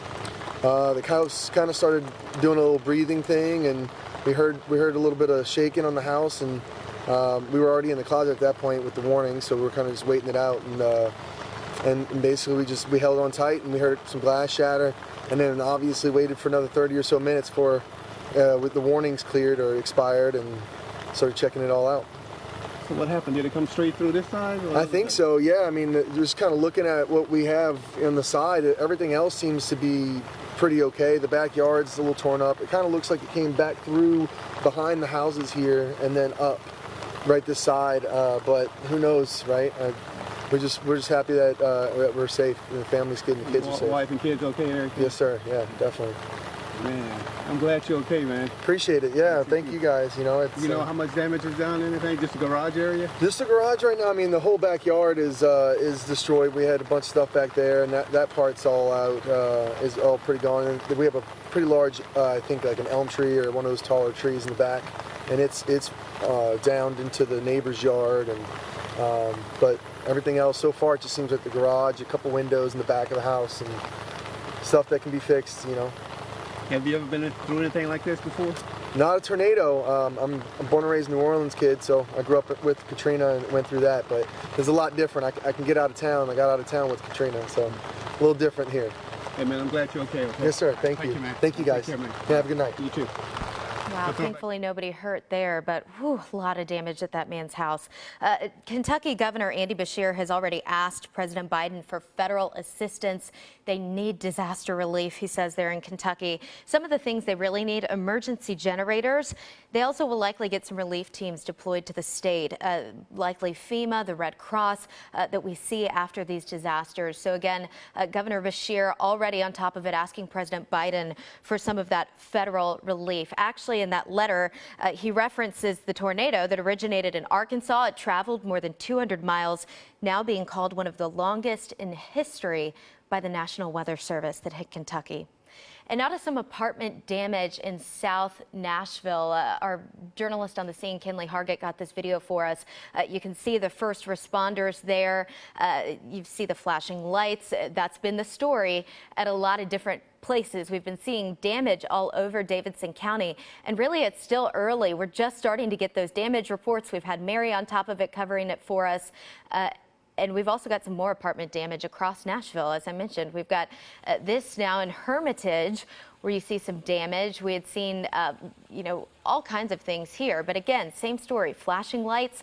First responders also trying to work through those still sort of deteriorating weather conditions there. The rain was there to stay for a little bit as first responders worked early this morning. They didn't waste any time.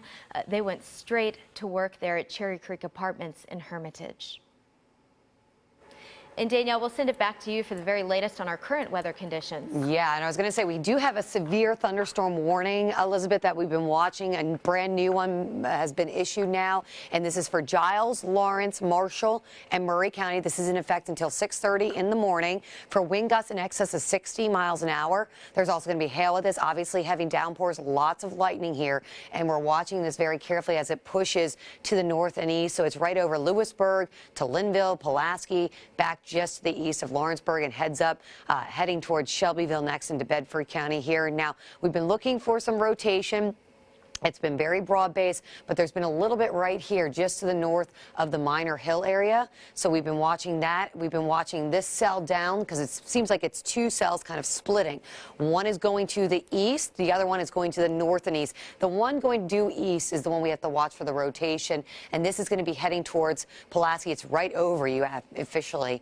And then it's going to head towards Sumac at 6:11, Ardmore 6:19, Fayetteville 6:37, Flintville, you're going to see this at about 6:50, and then Huntland, you would see this at about 7:01. But not to mention that we have this other cell that's now lifting to the north and east, and this one's heading towards Linville at 6:19. Cornersville, you're going to see this at about 6:27. Lewisburg, 6:35, expecting wind gusts in excess of 60 miles an hour with this one. It'll be very noisy as it goes over you. Bedford, 6:49. Shelbyville will also see us at about 6:59, and then Bell Buckle will see us around 7:09. Plainview at about 7:16. And this is the line of storms that extends all the way from Fentress County all the way back down, even to Wayne County. Although over in Wayne County, things are quieting down for you folks. In fact, things are quieting down now for Cheatham County, for Dixon County, Montgomery County. You can finally sleep. I know a lot of folks could use some sleep. I know a lot of you have been up all night with us watching these storms really develop. And unfortunately, my friends to the south and east, I would not go to bed just yet because we still have storms to get through as we head into the evening or into the morning hours, and then we have to also see what happened with all the damage that is coming out of Kentucky as well as across all of Middle Tennessee. We've had a lot of reports of a lot of circulations, a lot of tornado warnings. Would not be surprised if we have multiple tornadoes over Middle Tennessee and southern Kentucky. So again, this entire line pushing to the east. Manchester sees this in about a half hour or so. Tullahoma just after that. Hillsborough around 6:49, and then Winchester, you'll see this just after 7 o'clock. Tracy City about 7:27. We still have ongoing flash flooding too in Kentucky, which is not good news for folks that got hit by that tornado. Christian, Todd, Tree counties till 9:45, and then we've got that flooding, although the rain is at least leaving the flood-prone areas. But Barron, also Warren, Simpson, and Logan counties under that flash flood warning until 8:45 in the morning. So kind of watching that flooding threat as well. All of these icons indicate storm damage, strong gusty winds, tornado threats, trees down, damage to homes. And we've got that tornado watch up until 11 o'clock Saturday morning for areas to the east and to the south. So please do not go to sleep in this area just yet, because we never know when these storms could start to spin and create a tornado warning or two. This is the line of storms. There's that approaching cold front, and that will eventually bring in colder air. By 7 a.m., most of the activities east. By 8 a.m., now it's over the plateau. And by about 9, 10 o'clock, it is pushing on out of here. And behind this, the colder air is going to work its way in. Quiet conditions for Saturday afternoon, which I know everybody is going to breathe a deep sigh of relief for. That being said, by afternoon, temperatures will be falling from the 60s into the 40s, so you'll want to grab a coat. Elizabeth, over to you. Danielle, thank you. And also, we've had Jerry Barler on scene all night. He's been driving through Kentucky, specifically the Bowling Green area, checking out some of the damage there. And Jerry, the damage you found, just so hard to look at right there. Yeah, it is, Elizabeth. I mean, just cars stacked on top of each other's vans, and you can see here as we zoom out, tops of houses completely gone. This entire neighborhood has some type of damage. We are at the intersection of Creekwood Drive and Spring Creek, and most of the emergency equipment has left now. There's still some police officers, and there's a lot of people starting to come around, driving through the neighborhood, some people walking along the street. Not sure if it's people that live here that they've been allowed back in, or coming looking for family members or friends, or just coming to look to see if they can do anything to help. But quite a few people starting to show up now. You can see them walking there along the patrol cars, and the damage is widespread. I wish it was daylight so you could see more, because we can only see just this limited area where we're at. But there are cars scattered throughout this neighborhood, just completely destroyed. Try to show you this one here that's just right here beside us. Windows busted out, the trunk was ripped open, lots of damage to the car. And then further down that street where that car is, more damage to cars, more houses that are damaged, fronts of houses missing, top halves of houses missing, just a lot of damage. And there was a lot of emergency personnel here earlier, probably around 3 o'clock. There was reports that they found at least 2, maybe 3 people still stuck in the rubble. So we were close by. We quickly came down the street. Emergency equipment coming from every road that they could find to make their way in here, dodging trees that were down, power lines, power poles that were down, and they quickly jumped out of their emergency equipment and started going down the street further from where we are. We chose to stay here, not to be in the way, because there was so much emergency operations going on at that point.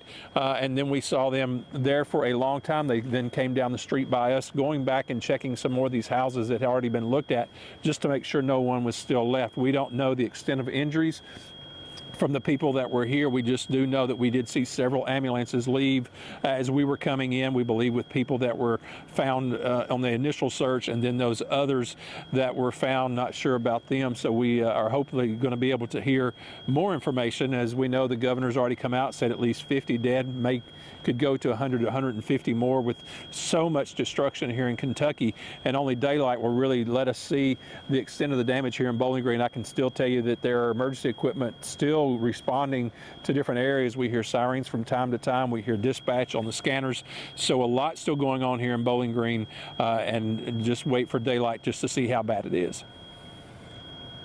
Easier to see this kind of damage. I mean, no matter how many times you see this, it's devastating every single time for a different family, a different community.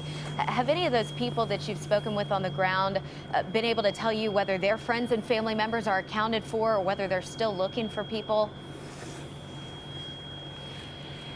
They really haven't made it to where we are yet, just because they've been going to the houses that they needed to, and we've been able just to stay here, to stay out of the way. So we're hopefully, now that things have calmed down, we'll be able to approach some of those people to find out, did they live here? Are they looking for someone? Have they been able to find them and find out? Really want to talk to some people that were here when it happened, because it was around 1:30 in the morning. Most people were either in bed or up watching, because, as everyone knows, we were broadcasting live as these storms came through, and just talk to people that rode this storm out, just to hear their story of survival, and just how thankful they are that they're able to walk around looking at all this devastation right now. Focused in with you on this particular area this morning, because the damage is just unbelievable here. But what about the areas surrounding this? I know you've been all over that area overnight. What does the rest of town look like? You know, it was really hard to tell, because there is no power. For miles we drove getting to this spot right here. All the traffic lights were out, businesses were dark, no power poles had lights on them, and then when you drove into the neighborhoods, the only lights you saw were emergency equipment. Where we did have some lights, there was a lot of debris across the roadway, pieces of lumber, tree limbs, metal roofing was across some of the roadways. And then, of course, when we first got off the interstate at exit 28 there for the National Corvette Museum, there was a gas station, and I think you may show video of that later, that was destroyed. Every gas pump in that gas station was flipped over on its side, ripped off the base that it was standing on, except for one. that was still standing. 2 employees showed up. They thought they might be able to open, and they saw the damage and called their boss and said, there's no way we can open. Every pump is destroyed. The front of the building had some damage. The roof over the gas pumps had damage. And then a lot of people just driving around looking. So when we could see debris outside of the neighborhoods, it was mostly stuff in the roadways, trees, power lines, power poles, lumber from who knows where, from a house, a business, just not sure because it is so dark in this area. And that's why, you know, we really want to see the sun come up here shortly to be able to see the extent of the damage. But I can tell you, still through the trees, because we're on top of a hill, I can still see emergency vehicles running with their lights on, going from place to place. So hopefully the sun will come up here in about another hour, hour and a half, and we can see more damage and hopefully talk to some of these people and drive around and see some of those other areas that we haven't been able to get to this morning. Elizabeth. Yeah, Jerry, you really do start to see the domino effect when stuff like this rips through the area. And certainly when the sun starts to come up, that will really speak volumes. So we'll be checking back in with you throughout the morning. Jerry Barler, thank you for that report. Now to a breaking news alert. We're tracking damage across Middle Tennessee and Kentucky. Laura Schweizer joins us from the alert desk. Laura. Thanks, Elizabeth. Yeah, I actually want to talk about Dickson County. There's some evacuations going on there, especially on Merle Road. The Emergency Management Agency telling us that damage is heavy, not looking too good. They're still assessing the area. Now, people are being moved to the YMCA just so they have some shelter over their heads. They're safe from the storms. Again, Merle Road experienced heavy damage from that storm. Evacuations taking place in Dickson County. We'll keep everyone alert at WKRN.com. Laura, thank you so much. Now to some video from Brentwood. Look at that lightning. You can also see just the strength of those winds blowing those trees back and forth, back and forth. So many communities, even if they weren't directly hit, still feeling the impact of this storm system that just stretched across such a large portion of not only our state, but this region. That video from Brentwood. And now we want to give you an update from southern Illinois, where we had an Amazon warehouse collapse when that tornado hit. This happened around 8:30 last night in Edwardsville, Illinois. That's just outside of St. Louis. We're told multiple people were trapped. You can see the chaos in the response there, the flashing lights from first responders. And they were trapped just after that collapse. Rescue efforts still underway at this hour from what we're told. Meanwhile, many families are anxious to find loved ones. But right now, we want to get you straight over to Chief Meteorologist Danielle Breezy. She has a tornado warning. Yes, indeed. And we were watching this one. It just went from a severe thunderstorm warning. I was saying there was some rotation. This is a tornado warning now for Giles County, as Doppler radar indicated. It is just south of the Pulaski area. It is right down in this region, right in here. As you can see, there's the bright pinks over the radar. So very heavy downpours are happening with this one. This is a tornado warning storm until 6:45. This is what I was watching. You see that bright green? That's the wind going to the radar. That bright red is the wind going away from the radar. And when you see it linking up right like that, it's almost hugging, I would say, the Tennessee-Alabama state line as it moves that way. And again, this whole area right in here is of concern, and all of that is going to be pushing to the east towards the Elkton area. So we've got, again, a tornado warned storm. This is Doppler radar indicated. I did put a storm tracker on this area here as it pushes to the east, and this is pushing at about 45 to 50 miles an hour. So it's going to be near Vito at about 6. Well, it's already over Vito, or about to be over Vito. Elkmont, you'll see this in about a minute or two. Then it's going to be near Ardmore at about 6:24. Blanche at about 6:31. Maple Hill, you'll see this at 6:32, and then Ready Crossing, we'll see this at about 6:35. So I'm going to step off the screen real fast here because we have this one. We've got a severe thunderstorm warning also, and we've got a brand new severe thunderstorm warning as well that I just want to show you real fast as well down to the south over here. So let me just show you this one. This is for Lincoln. I believe it's for Lincoln and also for Moore counties. But this in particular here, as I zoom down, it would be right in this area here that we'd be watching for that possible rotation. Again, that's why they just issued the tornado warning. This is, again, is for Giles County. The rotation is just to the west of Elkton, just to the west of Ardmore. As I zoom down tightly to street level mapping here, the rotation would be right over Main Street, also right near Vito Road. right near James Hollow Road, Poplar Hill Road, Prospect Elkton Road, El Reed Road, and all of this would be shifting to the east. So heads up, Ardmore, this is coming right to you. Some other roads in the path, Pleasant Hill Road, Witt Road, River Bend Road.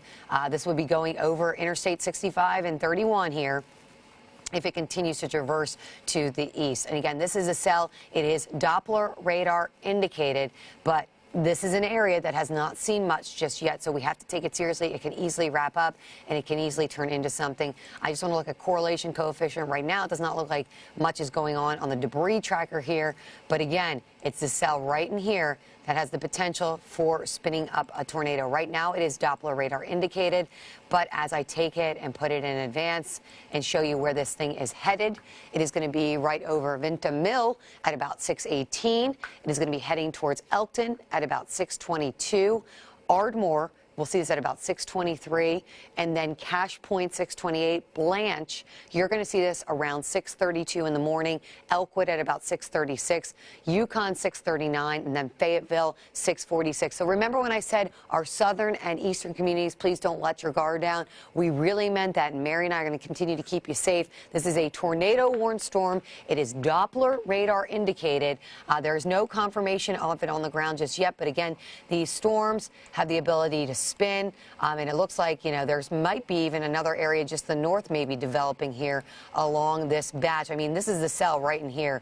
As you can see, there's some bright pinks in it as it pushes off to the east, and this is the heavy cell that will continue to move towards even Franklin County right after this. So heading towards Fayetteville, heading towards Flintville at 6:52, Lynchburg 6:57, Huntland 7:03, Belvedere at 7:09. But we are going to continue to track this one. It looks like it may tighten up just a touch here. Mary, are they saying anything in the chat room, by the way? I'm not saying anything right now for that, but I am keeping an eye on that. So basically, this rotation has been intensifying in the last few minutes. So it just moved in, and basically it's going to be passing near Elkton, Ardmore, these areas, which is what Danielle is showing you right now on our velocity tracker. We can go ahead and switch over to Weather 2, because you can really see where it's starting to get its act together right over Prospect Elkton Road. So this is moving into the Elkton area. It will pass by 65, moving toward Delrose Road. These communities, you need to be weather aware. I haven't seen anything on our debris tracker. That might change as that velocity shows kind of a more impressive circulation. These storms have just been producing prolific amounts of spin, and they have been very dangerous, very quick moving. We've seen so much destruction across the area. So Elkton, you need to be as low as you can, many walls between you and the outdoors as possible. I'm going to put a tracker right here on this storm. We're going to take a look, because it's not going to stay in this area. We'll likely see this outrun the polygon not too long. But if you're in Bunker Hill, take shelter now. Elkton, you have maybe just a couple minutes, and I think even in just this last scan, it really has started to tighten up.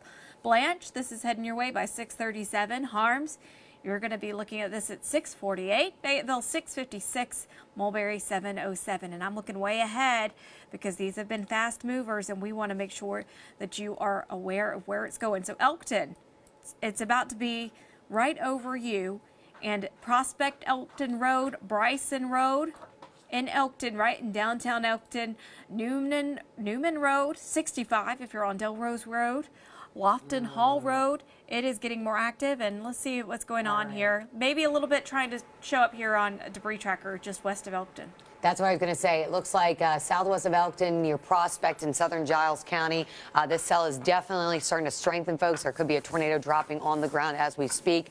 And that's why we've left that tornado watch in effect until 11 o'clock in the morning for areas to the south and to the east. The counties will be chipped away as the threat goes down. But this cell is getting its act together, as Mary just mentioned. Again, the tornado tornado warning is in effect until 6:45 in the morning.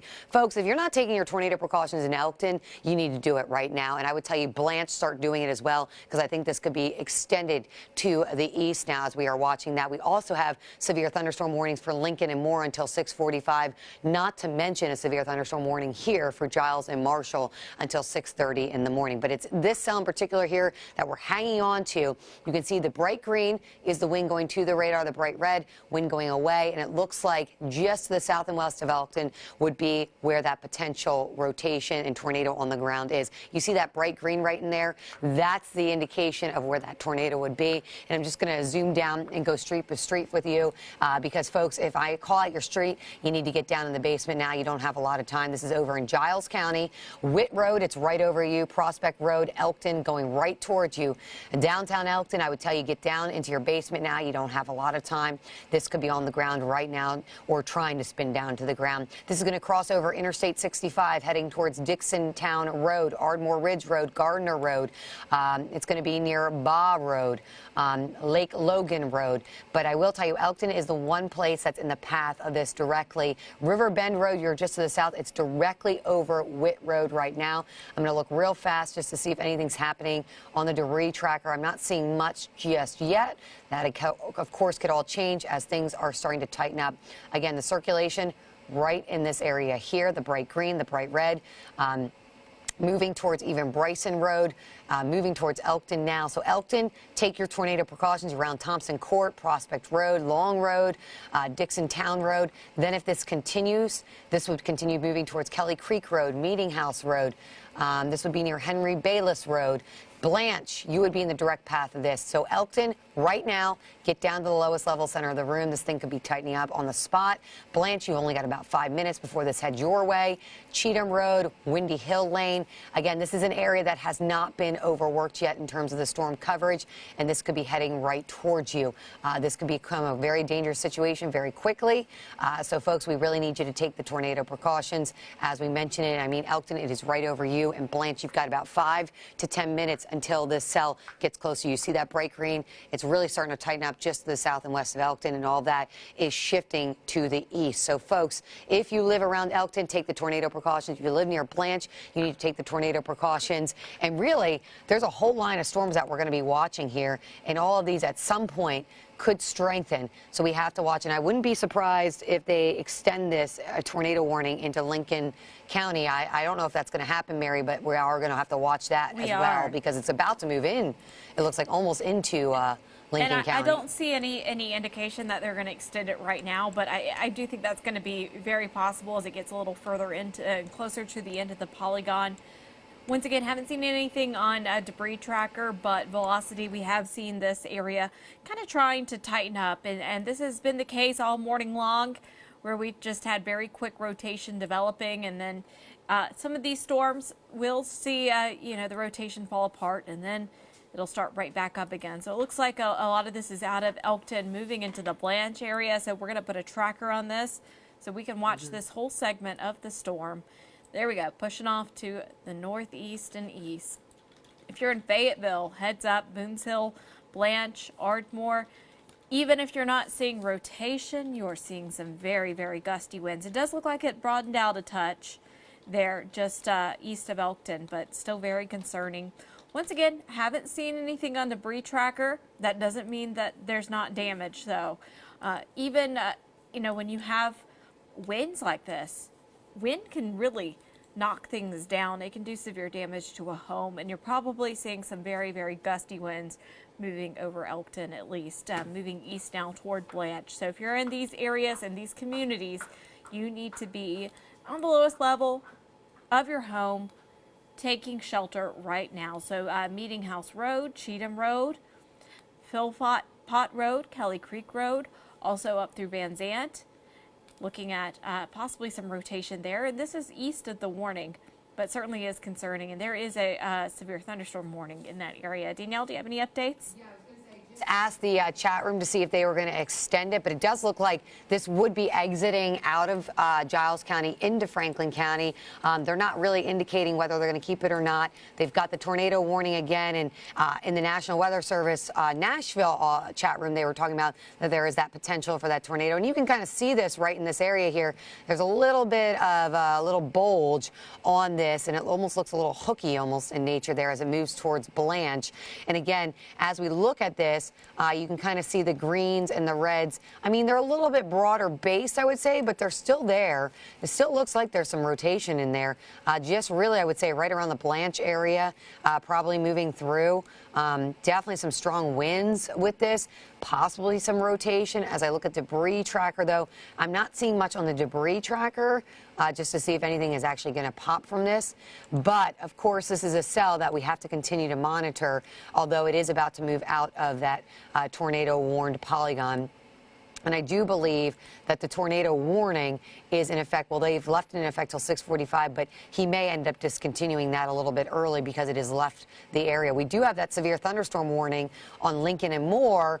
They aren't saying a possibility of a tornado on it, but they are talking about winds to 60 miles an hour and also some hail with that storm. We've also got that new severe thunderstorm warning for Giles and Marshall County. So again, all these areas in particular, we're going to be watching, although that rotation really has left the Giles County area. It's now moving into Lincoln County. So my friends near Blanche, also Fayetteville, I would say get prepared to possibly be going to your safe zone, although there is no tornado warning for that area. There is a severe thunderstorm warning for that area. And, you know, within a severe thunderstorm warning, you can quickly get a tornado to form. So we've got that spin going on. So right in this area here is where there could possibly be a tornado. There also could be some very strong winds going on here. As you can see, the bright green in there near Blanche. So a lot going on in Lincoln County. Now, Lincoln County, get ready. Hopefully you guys are awake at this point because these storms are going to be real noisy as they head over your area. But of course, we're going to continue to watch this storm as it pushes to the east. And if I put a tracker on this one for you guys and just watch this, I mean, this will be out of our area sooner than later, but again, it's going to be going across not only Lincoln, but parts of Moore County and then Franklin County before all is said and done. So Fayetteville would see this at 6:39, Mulberry at 6:47, Lynchburg at about 6:54, Bakertown 6:57, Huntland 7:03, 7:13 in Winchester, Deckard 7:16, Suwanee at about 7:27, then Pelham would see this at about 7:31. But again, this is Doppler radar indicated. This was over in Giles County, and I do believe, I don't know if they're going to, if they're going to discontinue this warning early or let it go earlier. That yet. I've been keeping Okay. an eye on both Huntsville and the Nashville offices because this would be a shared warning. But we'll go ahead and head over to our weather number 2, if we can, please, and we'll take a closer look at this storm as it gets closer into Blanche. Boonsell, you know what? It is canceled? All right. It just got canceled right now. So we no longer have a tornado warning in our area. Just to let everybody know, we do have 2 severe thunderstorm warnings. We've got a line of storms. And again, as I just put a storm tracker on this entire line here so you guys can see this real quick and be prepared. I would say Lincoln, Franklin, and Moore, don't let your guard down just yet. Storms are coming your way. McMinnville 6:31, Winchester 6:59, Suwanee 7:13, Tracy City 7:21. And we do have that tornado watch that is in effect until 11 a.m. So we're going to continue to track these storms. But for now, the tornado threat has gone down. We've got severe thunderstorm warnings. So Elizabeth, I'm going to throw it over to you, let you do some more about what damage you're seeing. Danielle, thanks so much. And we actually want to take you over to St. Charles County, Missouri. Authorities there confirming at least 1 person has died, 2 were critically hurt in a tornado. We've got a home that was destroyed. First responders in the county say they're doing door-to-door checks to see if neighbors are accounted for there. And now to the deadly tornado that just ripped through. One person, one nursing home actually was hit in Monette, Arkansas. This is just across the state line from Tennessee. It's a chaotic scene there. Several people were injured or trapped. The roof of that nursing home completely ripped off. You see first responders rushing to get in there and make those rescues. There were also other businesses and buildings in town that were damaged. People at the nursing home described what remains of the building, which isn't much. The windows and stuff are on the roof. They're all over the place. They've got chairs upside down. You pretty much can't even tell that the building was even here before. And the only thing standing inside is a picture that says Jesus is the reason for the season. Okay, now we want to take it to Jerry Barler. He's live in Bowling Green. He's got somebody who's suffered a lot of damage to speak with us. Destroyed. There's no walls. The roof is collapsed, caved in. Yeah. Your mother was inside. Yep, she was inside. She heard it. She said it sounded like a freight train, and so she grabbed her dog and went in the closet and hid.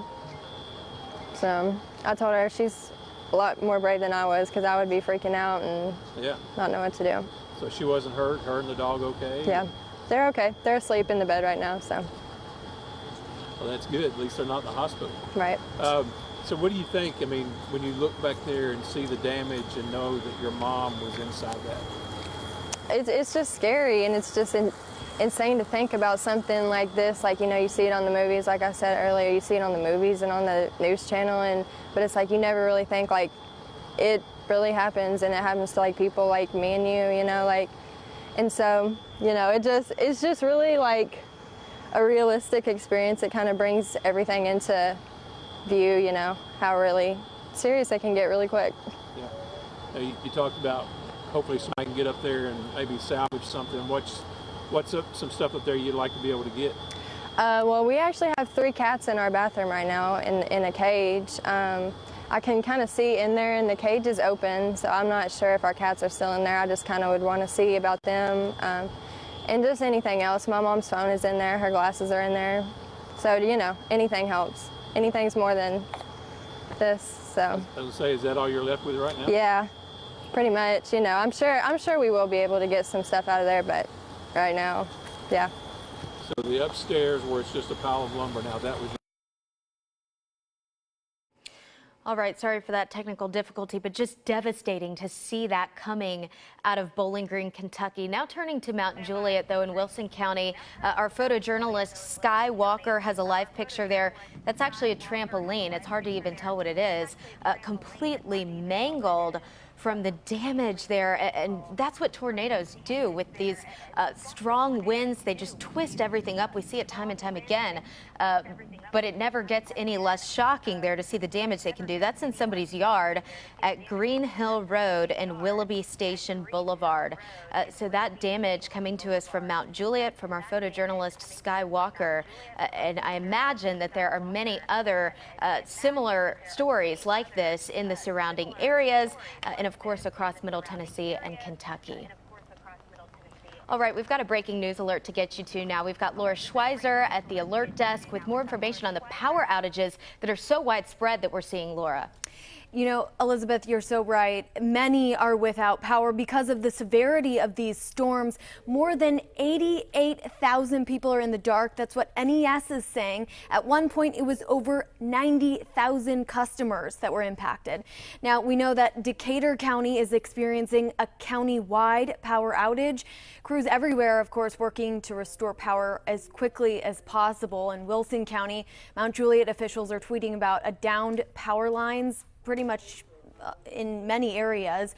Putnam County also saying the same thing. They're both working to clear roadways and down power lines. And just a reminder, do not touch or go near down power lines. Instead, in an emergency, call 911. Again, officials working as quickly as possible to get that power back and up. Elizabeth. Laura, thank you. And we've got so many first responders, law enforcement trying to get out and survey the damage, but we're actually starting to hear from some of them.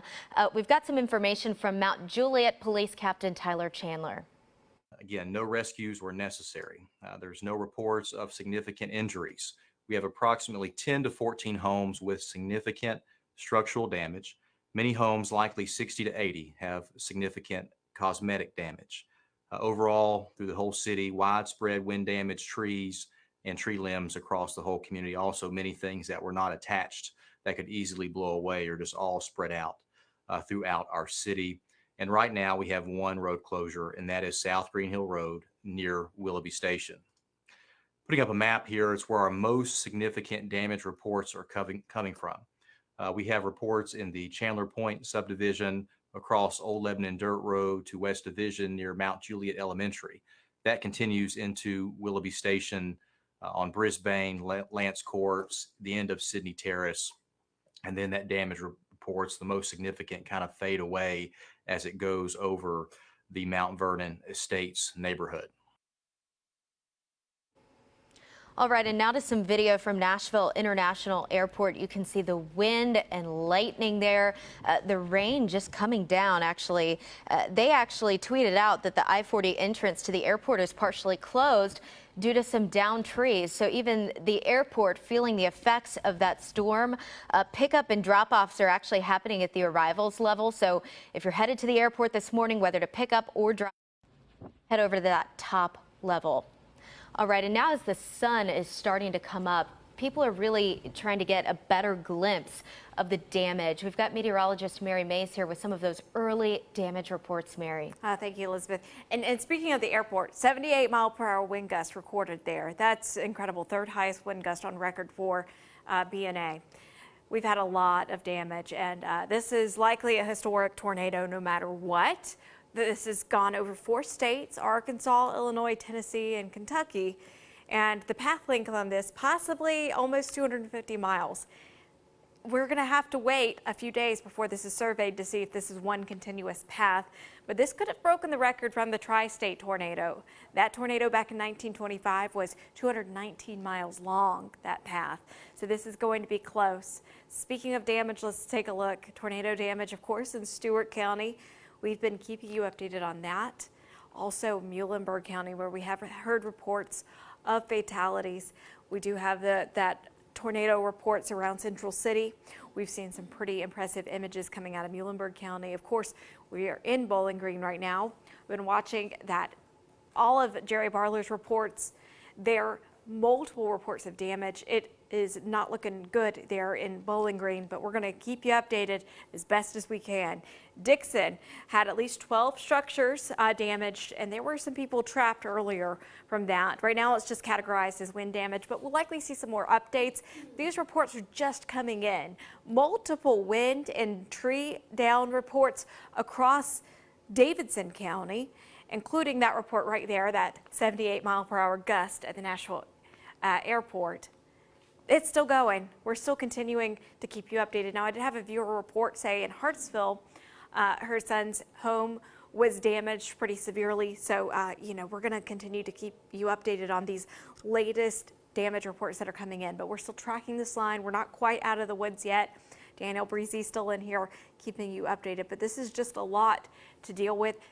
Damage across the area from southern Kentucky all the way through middle Tennessee. And we've had those crews out, of course. We've been showing you that damage as well in Mount Juliet. So if you're seeing damage and you can safely send us a picture or a video, you can do that to PIX, P-I-X, at WKRN.com. We're on Facebook, we're on Twitter. Emailing a lot of times is the best way to do it, though. And also, you can, if you're on Twitter, tag everything T-Spotter so the National Weather Service can take a look as well. Elizabeth? And Mary, now back to Bowling Green, where we've had photojournalist Jerry Barler on scene all night. He's actually been driving around that area, trying to see what damage he can see. And the sun is starting to come up, and we're seeing this. We actually spoke with the girl you see there just minutes ago. But look at the impact of this damage here. I mean, the second floor of their house, much of that is gone. You've got houses, you've got cars on top of each other, and a lot of their neighbors' houses look the exact same way. This particular subdivision just hit so hard there. When we spoke with that girl, she told us that they actually have 3 cats that are their pets that are stuck inside on the second level. They hope they're inside. They actually don't really know at this point, but they hope to be reunited with their pets. She says she and her mother actually have their phones and the clothes that are on their back, and that's it. And the tragedy of this is that there are so many other families with the same story right now at this point, 2 weeks before Christmas, with just the clothes on their back at this point, unsure if they'll be able to salvage anything that's left in their homes. They hope they can, but they're not sure. And Jerry actually has told us that first responders on the scene have been going around trying to account for people. They did pull a few people from their homes. They were able to make some rescues, but it's unclear at this point exactly how many people might still be unaccounted for, who exactly they're looking for. But you did hear Governor Beshear say that at least 50 people are dead in western Kentucky. That number could be approaching 70 or closer to 100. There's so much unknown at this point because this literally just happened overnight. But when you hear those numbers, it makes you more and more concerned for these people here. They're concerned for their friends, their family members, and their neighbors here. So you just, everywhere you look, you see that damage.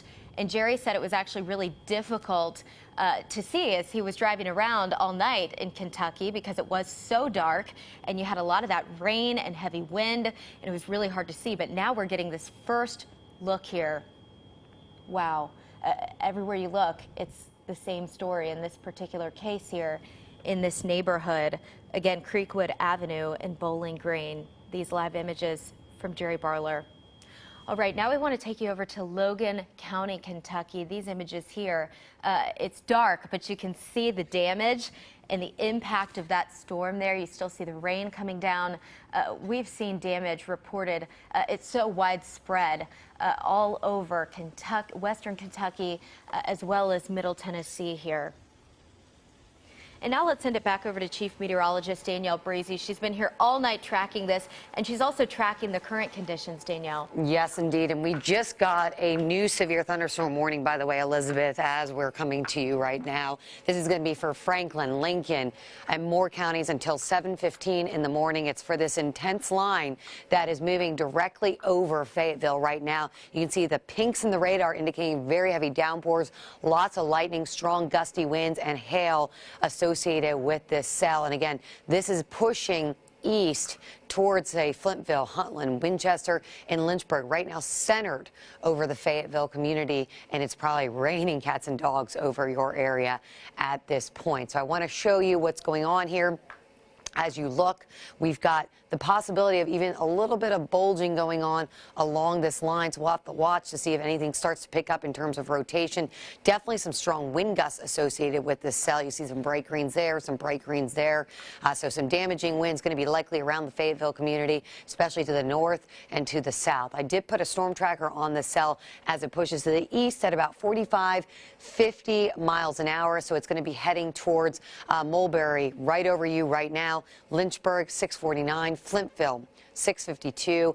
Estill Springs, 707. Winchester, you're going to see this at 710. Swanee, 724. Monteagle, 730.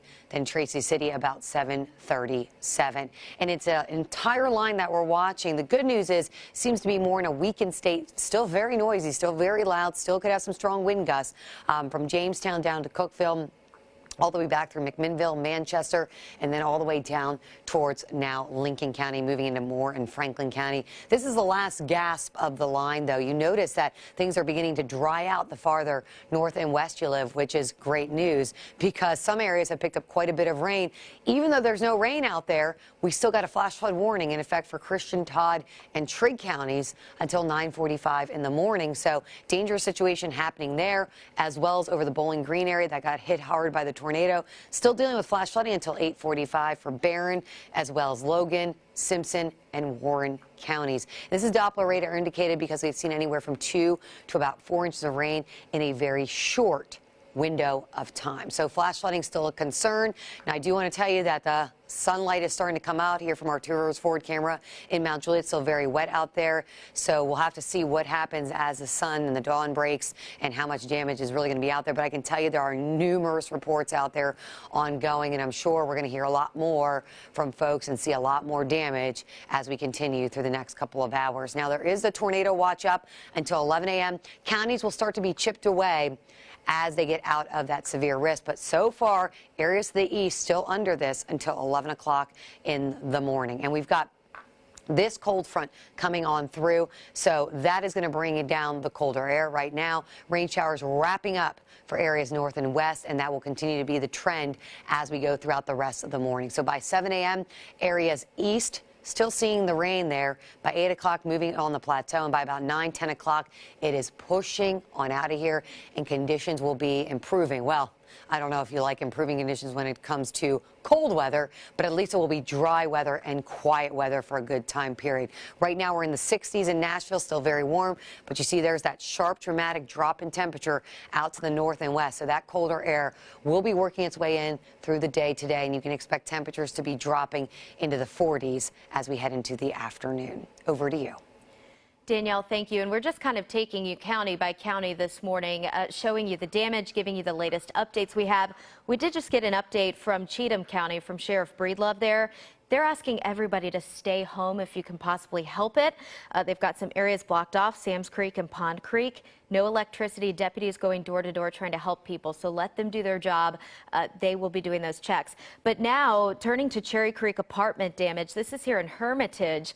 The Cherry Creek apartments, you can see that the wall of the apartment was completely knocked off. So that just goes to show we've got damage in Cheatham County. We've got damage here in Davidson, and it's the same story across so much of Middle Tennessee and Western Kentucky. And here's a picture actually from Cheatham County. This is sort of what Sheriff Breedlove is talking about when he's asking people to stay home. We know that there's actually some bad damage on Highway 70 to Kingston Springs. Probably things like what you're seeing here. I can't confirm exactly where this picture is from, but down trees is certainly the story in a lot of places. This is Highway 70, so it's probably a similar picture. Highway 70 and Shacklet Church Road. We've also got numerous gas leaks in Cheatham County and no electricity. So again, I'm sure if you're in Cheatham County, if you know people there, you're anxious to get out and check on them. But the sheriff's office just urging you to let deputies handle it. They'll go door to door. Feel free to give them a call. But in terms of getting out, they really want deputies going door to door. And now turning to Hendersonville, where we've got Kinley Hargett. They are trying to clean up. We've heard of reports of lots of downed trees, power lines. Kinley, what can you tell us? Yeah, we're right here on Walton Ferry Road on Leota Drive, and it's significant tree damage, debris all throughout these homes.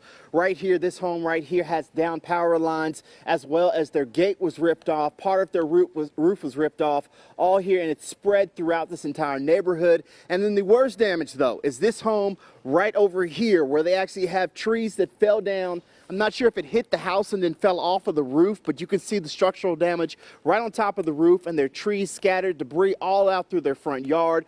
Their boat right there moved as well. You can see the mud as it was shifted to the other side, to the side of the house right there. And this entire neighborhood, no power. Nobody's outside, thankfully, but again, there's down power lines, and at the end of the street, there is a tree blocking the road. So it's going to take some time for crews to come over here and clear the street up and make it accessible for everybody. But right now, it's just quiet. The storm's over for right now, these people here, and they're just trying to come outside and figure out what's going on and deal with the structural damage. Elizabeth? Kinley, thank you. And we'll continue to check back in with Kinley and Hendersonville throughout the morning here as people start to wake up, see the sun come up, and see that damage firsthand.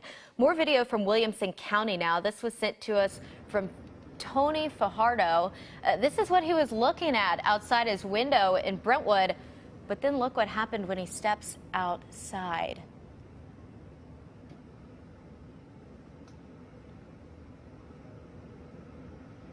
He's got trees outside of his house just shaking uncontrollably. They sound like they could snap at any minute.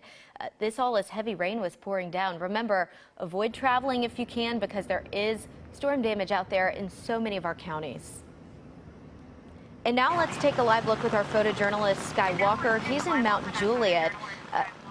This is Willoughby Station Boulevard. We've got certainly a power line down there. You can see that part of that roadway is blocked off there by police as they try to go around and clear what they can. We've actually heard throughout the morning from Mount Juliet Police Captain Tyler Chandler. He's been giving us updates. He said thankfully they haven't had to do any rescues at this point, but this is still certainly some damage that they're having to deal with. You always want to remember, don't go near those hot power lines. We say it over and over again. They may not be hot, but you don't know. And of course, safety is top of mind, most important thing right here. So that's a big mess there on Willoughby Station Road in Mount Juliet from our photojournalist, Sky Walker. And now let's go to Dixon County because we've heard that they've had rescue efforts underway. We're told that at least 12 buildings are damaged in Dixon County, as we've been speaking with EMA, first responders there. Anytime you have these rescue efforts underway, people are just anxious to check on their friends, their neighbors, their loved ones. So that image just devastating coming to us from Dixon County right now as they've got rescue efforts underway. And now turning back to Bowling Green, because this is some of the most devastating damage we've seen, but really it's devastating across so much of the region. This is actually from our photojournalist, Jerry Barler. He's out there. He's been speaking with people. This is Creekwood Avenue in Bowling Green. And this is actually a tight shot on what is sort of an apartment complex in that area. We've been speaking with people who, same story at a lot of these homes in this neighborhood, the whole second floor of their house destroyed. And that again speaks to the importance of when you hear from Danielle and Mary who say get in that safe place. When there's a tornado warning, you never want to be on the second floor. You always want to be in a basement or in the, an interior room in the lowest level of your house. These people so thankful that they heeded those tornado warnings, even though it was the middle of the night, probably woke them up. Hopefully they had a way to get alerts. They're so thankful this morning because they're safe, because they were not on that second level of their homes. And that's the same story there. I don't know if we can get a wider shot here, but we've spoken with so many people here in this neighborhood who say they just have the clothes on their back and their cell phone. They're still looking for pets, mementos, pictures, you know, all of those things that get stuck inside people's homes that they hope to be reunited with, but it's just so uncertain, so much uncertainty at this hour. And Mary, I know you've been tracking these early damage reports. Yes. You've got a lot of damage reports on that graphic what to show was us. that? Where were we in that live image just then? So that was Bowling Green, Kentucky, Okay, Creekwood Avenue. Okay. Yeah, we've been tracking all of these areas of damage that, you know, we were trying to get them on the map. And here's the thing, storm reports will filter in throughout the morning. I'm going to start off with tornado reports, and you can see they stretch all the way into Middle Tennessee, into Kentucky, and there may be one of the longest tornadoes on record, possibly, that happened overnight, and it's incredible. The path of this goes almost 250 miles from just around Jonesboro, Arkansas, all the way to Muhlenberg County. So that's a very long path, and if it was just one tornado on the ground, which is possible, that would break the record from the tri-state tornado, which was set back in 1925. That was a 219-mile path. Now, let's talk about tornado damage and the damage we've seen here in Middle Tennessee. Stewart County, multiple areas of damage, a lot of downed trees. And remember, if you decide to take a look outside and there's anything on the ground like power lines, do not go near them. They could electrocute you. Just because the storms are over in a lot of these areas doesn't mean the danger is not there from the debris. Central City, this was Muhlenberg County. We've had reports of at least a couple of fatalities there. Warren County, Bowling Green. We've been showing you images out of Bowling Green all morning long. Complete devastation. Certainly going to take a long time to clean up there. Other areas, Dixon. So that's where there have been rescues. People were trapped in structures. We're going to keep you updated on Dixon. And of course, Mount Juliet as well. Cheatham County around Kingston Springs. We're getting some pretty impressive pictures of trees and power lines down. Not easy going on a lot of roads there in Cheatham County around Kingston Springs. A lot of damage in Mount Juliet into Davidson County. Danielle has some new information for us. What do you want to show us, Danielle? Yeah, I want to show you this picture that just came in from Dixon, and this is the damage done to Dixon. And you can see right here, this looks like part of a home, potentially. It looks like it is totally collapsed here. You can see cars kind of thrown over to the side. It looks like something's been torn off in this area. It just looks really, really bad. This is Dixon damage here that we're watching for. And unfortunately, this does not look like straight line wind damage. This does look like tornado damage. Of course, the National Weather Service is going to go out and survey a lot of these spots probably this afternoon, if not tomorrow. It might take a couple of days to go through all the damage because we're hearing about multiple areas getting reports in. But again, if you have any pictures like this, please send it our way. Pics, PIX at WKRN.com. You can send it to me, Danielle Breezy TV, Facebook, Twitter, Instagram. And And yes, if you can do it safely, please do it safely, because I know there's a lot of damage around. Now, I also want to point out that we still have a severe thunderstorm warning until 7:15 for Franklin, Lincoln, and Moore counties. This is a strong line of storms, lots of lightning, heavy-duty activity for Lynchburg to Flintville. So I don't want to forget about you folks. And they've been monitoring for some rotation, and it looks like some of this is beginning to tighten up a little bit more just the east of the Mulberry area, right in this area here. So we'll have to watch for that. That would be heading towards Winchester Highway. So just a heads up, folks, it's south of Lynchburg, east of Mulberry. We're going to have to watch that as we see what's going on. We've got literally these storms moving to the east at about 45 to 50 miles an hour. So they're heading towards Estole Springs at 7:06, Winchester at 7:11. We've got it in Suwanee at 7:25, and then Mont Eagle at 7:30. Remember, this is an area that has not been worked over by storms just yet. So any of these that are severe thunderstorm warned could turn into a tornado warning or into a possible tornado. So don't let your guard down just yet for folks in Franklin, Lincoln, and Moore counties, folks, as this comes across. This is going to be a noisy storm heading towards Tracy City at about 7:37, and Lager will be around 7:45. Now, we've got this entire line of storms that stretches from Jamestown back through Cookeville down to McMinnville, moving into Manchester, now into Coffee County, southern Bedford County. But notice that behind this, things are starting to weaken, which is good news. And now it looks like, too, we've got a new wind advisory. I don't know if this is going to be issued for longer or extended out, but it's at least until noon for most of Middle Tennessee. And that's because the winds, even though we don't have as much in the way of storms anymore, are still going to be gusting upwards of about 40 miles an hour, if not greater. So just be prepared for strong winds. That's not necessarily good news, especially with a saturated ground.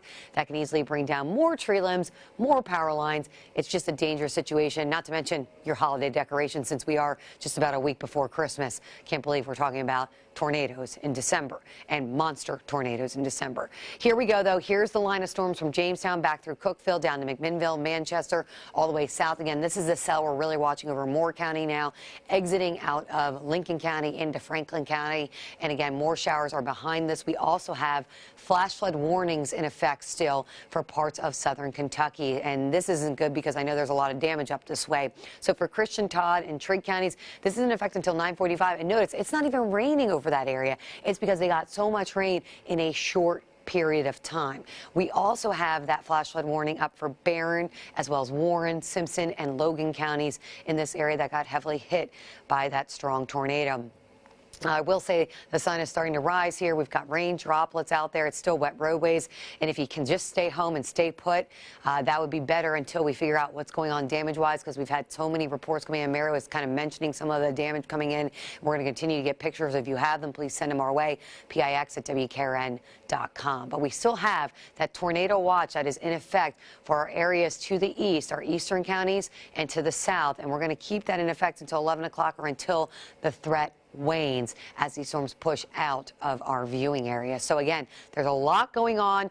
Again, these storms continue to push to the east. We still have that severe thunderstorm warning for Lincoln, Franklin, and Moore counties. And then we're also watching that cold front that's going to be coming in and ushering in much colder air as we head through your Saturday afternoon. So even though it's in the 60s right now and nice and warm, by this afternoon, we're talking temperatures in the 40s. So for the rest of the morning, here's what we're expecting. All of this activity continues to shift farther to the east as we get towards 7 o'clock Saturday morning, as we get towards about 8 o'clock in Cookeville, Jamestown, McMinnville, Shelbyville, Winchester. You're still seeing the storms. And then by about 9, 10 o'clock, these are pushing into East Tennessee. But East Tennessee needs to be on guard, too. So make sure you tell your folks that, because this line is looking pretty fierce as it exits and moves that way. Now, we just got a brand new severe thunderstorm warning, so I'm going to take you right to that. And this is for that cell just north. Now, just north of that Lincoln, Franklin, and Moore cell. This is going to be for Bedford, for Coffee, for Grundy, for Warren counties. This is in effect until 7:30 in the morning now. Wind gusts to 60, and of course large hail, not to mention heavy rains. It's right over Normandy, down to Tullahoma here, and all that is pushing to the east towards Manchester, Hillsborough, Viola, You are in the direct path of this storm. So it is severe thunderstorm warned now for Bedford, Coffee, Grundy, and Warren counties, and all the way down towards Lincoln and Moore counties and Franklin counties as well. Actually, it's out of Lincoln County now. It's just for Franklin County. So again, there's a little bit of hail with this one. Also very strong, damaging winds that we're going to be watching with this cell. And not to mention the fact that, you know, any of these could quickly spin or spawn some tornadoes. So we'll be watching all of that. The storms do move out of here. And then the big story behind this is the colder air that's going to move in. So we're in the 60s right now, but those temperatures will start to drop as we head into the afternoon hours. So it is just 7 o'clock right now. That's the very latest of what I have. Let's go over to Elizabeth with more. Danielle, thanks so much. And Danielle and Mary have been here literally all night tracking those storms, keeping us safe, keeping us in the loop. And we've been going county by county, showing you some of the damage. We're going to show you something in Mount Juliet, but we're going to have to wait on that for just a moment.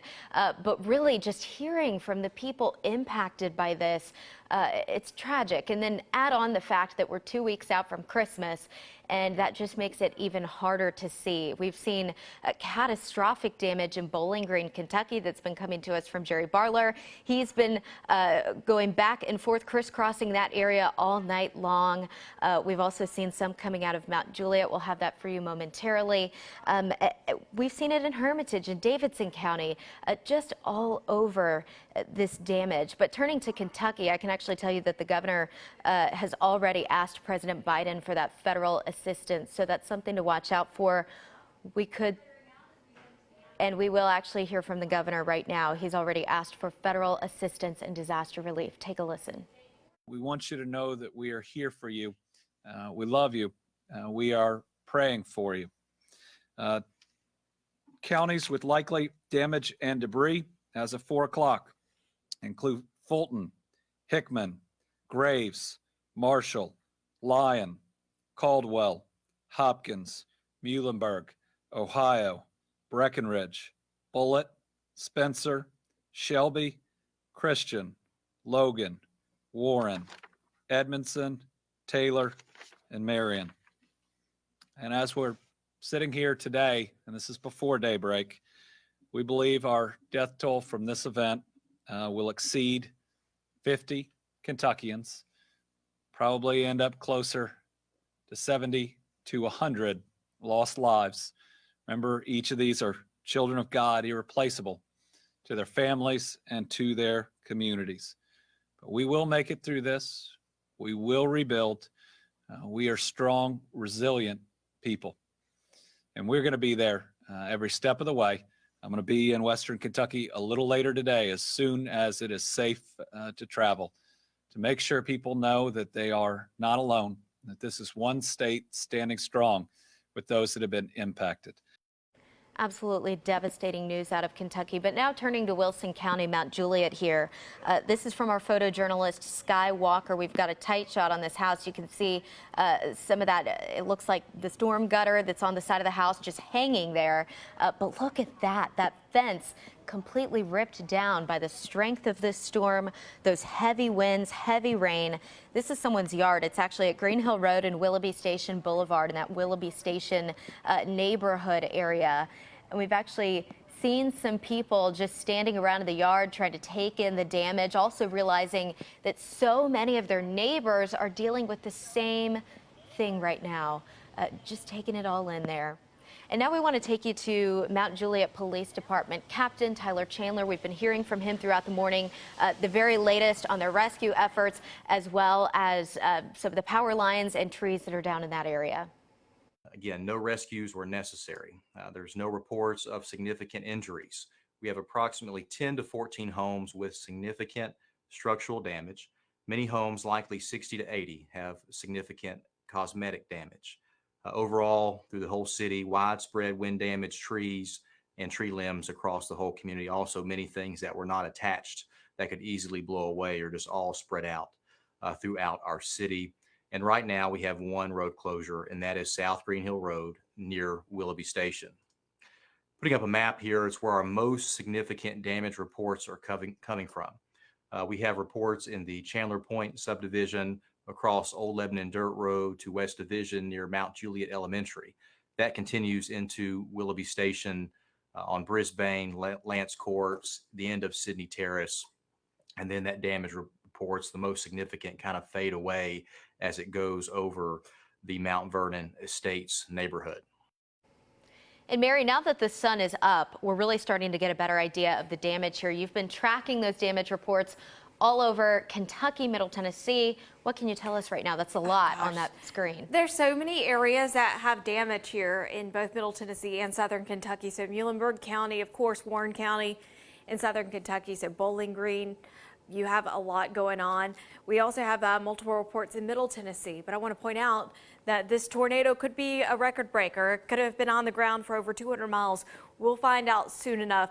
Either way you look at it, it went through 4 states in December. That's incredible. Multiple areas of damage in Stewart County, and there's a lot of structures damaged. There's a lot of trees on the road. There's power lines down. Just remember that even debris can be really, really dangerous. Muhlenberg County, Central City had a lot of damage. This tracked right through, and we were with this storm the whole time. Another area, of course, Bowling Green. We've had crew out. We've had Jerry Barlow out. We've had people all across the area giving you the latest on what's going on. But Bowling Green, we've shown you a lot of damage there. Dixon, we've been showing you the damage in Dixon. And there were multiple structures damaged, people trapped earlier. Kingston Springs, we've seen some pretty severe damage there. A lot of trees down and a lot of power lines down. I think at one point, Davidson County had, I think, over 80,000 with power outages. Lots of really straight line winds, gusty winds. So even if it wasn't a tornado rolling through your area, it probably sounded like it and felt like it too.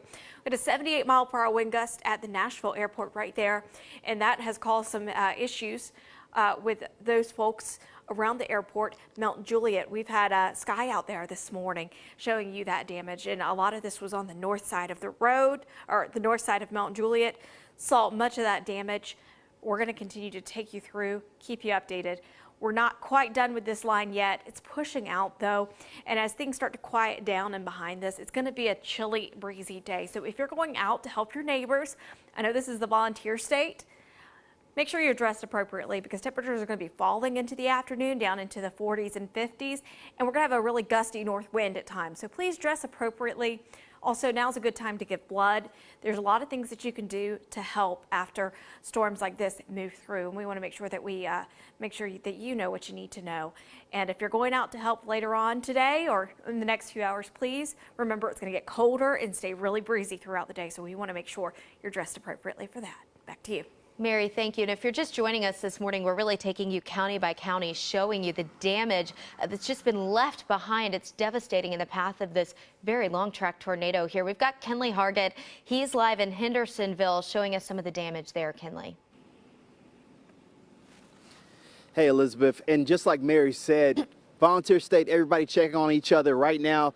This community is checking on each other to make sure they're okay. They're visiting their neighbors. They're talking, seeing how they're doing. This home right here, an actual car part from a neighbor across the street, left all this debris on their home in their front yard. The power lines are down. But again, this community has come together to make sure they're okay, checking on each other. Then on the other way, right next to this house as well, they've been working on dealing with the debris and tree debris they have in their yard. So it's still a whole effort of just coming outside, see what's going on in the community, how your neighbors are doing, checking on everybody and watching out for those down power lines. Now at the end of the street as well, there's a huge tree that's lined the street, and actually a forest tree service just pulled up, so I guess they're dealing with that right now. But again, this entire community is coming together to help each other. The volunteer state showing its best to make sure everybody's okay after dealing with this storm. Reporting live here in Hendersonville, Kenley Hargett, back to you, Elizabeth. Kenley, thank you. And you can always count on that. You see people immediately getting out there, helping their neighbors. We truly are the volunteer state here in Tennessee. Now to some damage from Dixon. This is Merle Road. We've got a power pole down there. Wow, you can see first responders just trying to get around that blocking the road this morning. Wow, I mean, they're just trying to navigate this really at this point. And that's what we saw earlier this morning, especially before the sun came up. Just the darkness is really a big barrier when you're trying to survey the damage here. There's debris wrapped around those power poles and lines, which can create a very dangerous situation. And we actually did hear from Dixon County first responders, EMA, earlier. We were told that there were at least 12 buildings down there. They were also believing that people were trapped and they were trying to do rescues. So we will work to get an update on those rescue efforts for you. But right now, just another picture of destruction coming from one of our Middle Tennessee counties. And now turning to Bowling Green, Kentucky, that's where we've seen some of the most extensive damage this morning. Western Kentucky just hit so hard. We've got Nikel Smith on scene. Nikel, what can you tell us about what you're seeing where you're at? Hey, good morning, guys. Yeah, sorry about that. We're just getting a little bit turned around to get exactly where we're going to be standing to show you guys the situation here in Bowling Green. This is the Creekwood neighborhood. It's not very far from I-165, and I'll just step out of the shot to give you guys kind of a scope of exactly what's going on here. But the destruction is just, it's difficult to explain. It's difficult to comprehend. Driving in here, driving up close to this subdivision, really, I didn't see a lot of damage coming up from the Nashville area up 65, but then once you hit this neighborhood, it's a different situation altogether. You look at the house in front of us here, and a whole side of it and a part of the top floor right there is just completely gone, all exposed. Moving over to the right, you see what looks to be a refrigerator maybe in the backyard. Some big items that were supposed to be inside the house in the backyard. Some of the air duct insulation is everywhere. Pieces of wood and debris are just everywhere, and a lot of cars have been tossed around over here as well. We were talking with one of the nearby residents who told us that the Toyota 4Runner that you kind of see in the distance here is usually parked across the street in front of the garage, and you can see it's now completely over on the other side of the street. The tornado is what residents are telling us picked it up and just tossed it over there. We talked with Jessica, who lives close to where I'm standing right now, and she says earlier this morning she got those warnings, a tornado warning on her phone.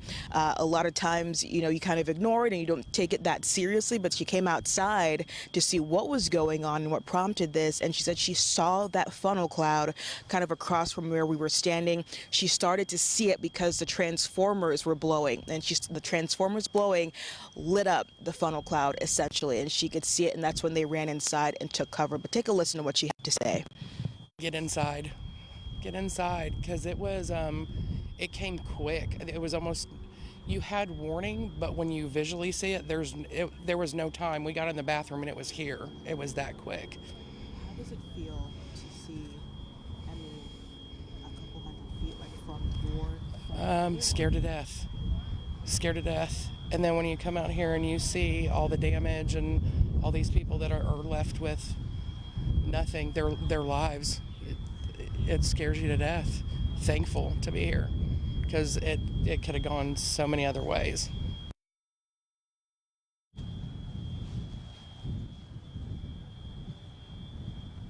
And of course, people are always saying, you know, it just happened so quickly. It happened so fast. And afterwards, when you walk outside and see that your house is still standing and your neighbor's house is not, several of your neighbors' homes are not standing, you're just grateful for your own life at that point. But again, this is the Creekwood neighborhood here in Bowling Green. Elizabeth. And Nikel, you can just see the devastation behind you and the impact and the emotional impact it's having on these people who have lost everything 2 weeks before Christmas. Can you get a sense of whether most people in this neighborhood are accounted for? Are they looking for people at this point?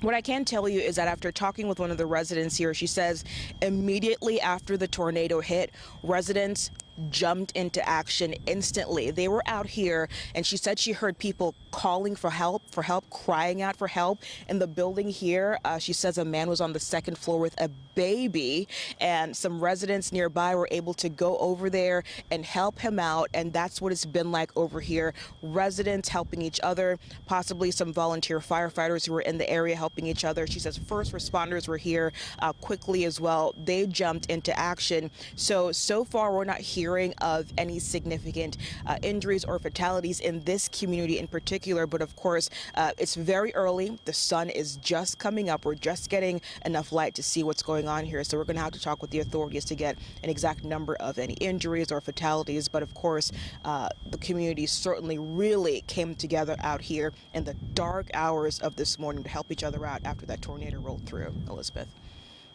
Thank you so much for that report. Now turning to Wilson County, we've got photojournalist Sky Walker in Mount Juliet. He's in the Willoughby Station area. He's been sharing live images with us, and now he's speaking live with Fire Chief Jamie Luffman. Hearing from him now.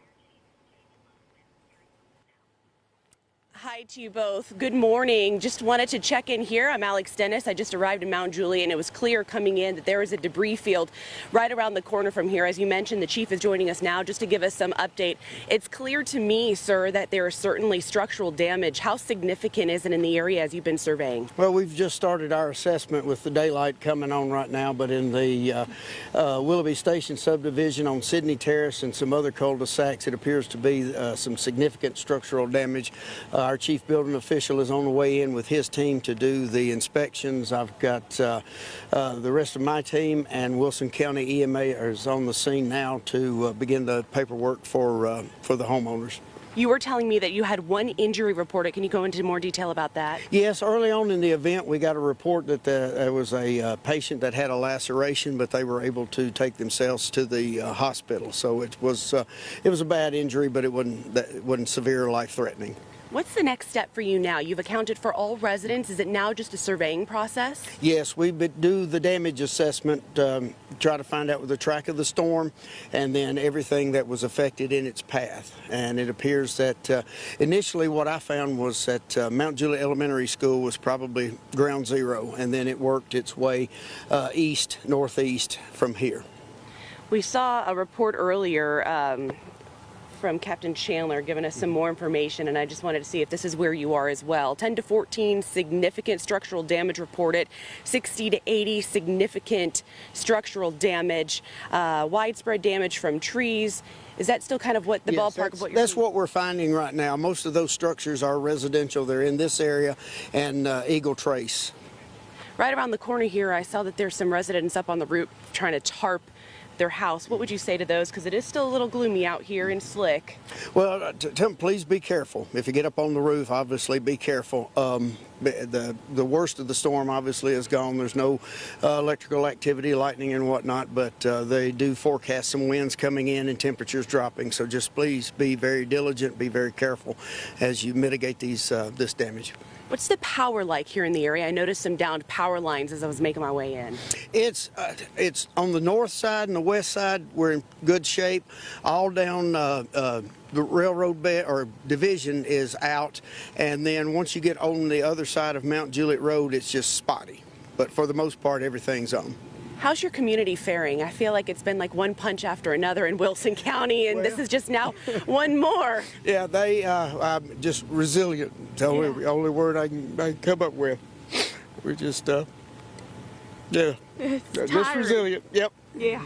Well, I'm glad that we're not seeing any loss of life, because I know there's been such devastation. This is so much less than what we had on March the 3rd a year or so ago, 2 years ago. So I'm grateful for that. That was, like I said, that was the first effort that we had when the event started. We got out into this community. We got out into where we were finding the damage and checking on people, and everybody was in good shape. So then we put it on hold for a second until daylight, when we can get out and do proper assessments, and then now try to help the homeowners with their insurance claims.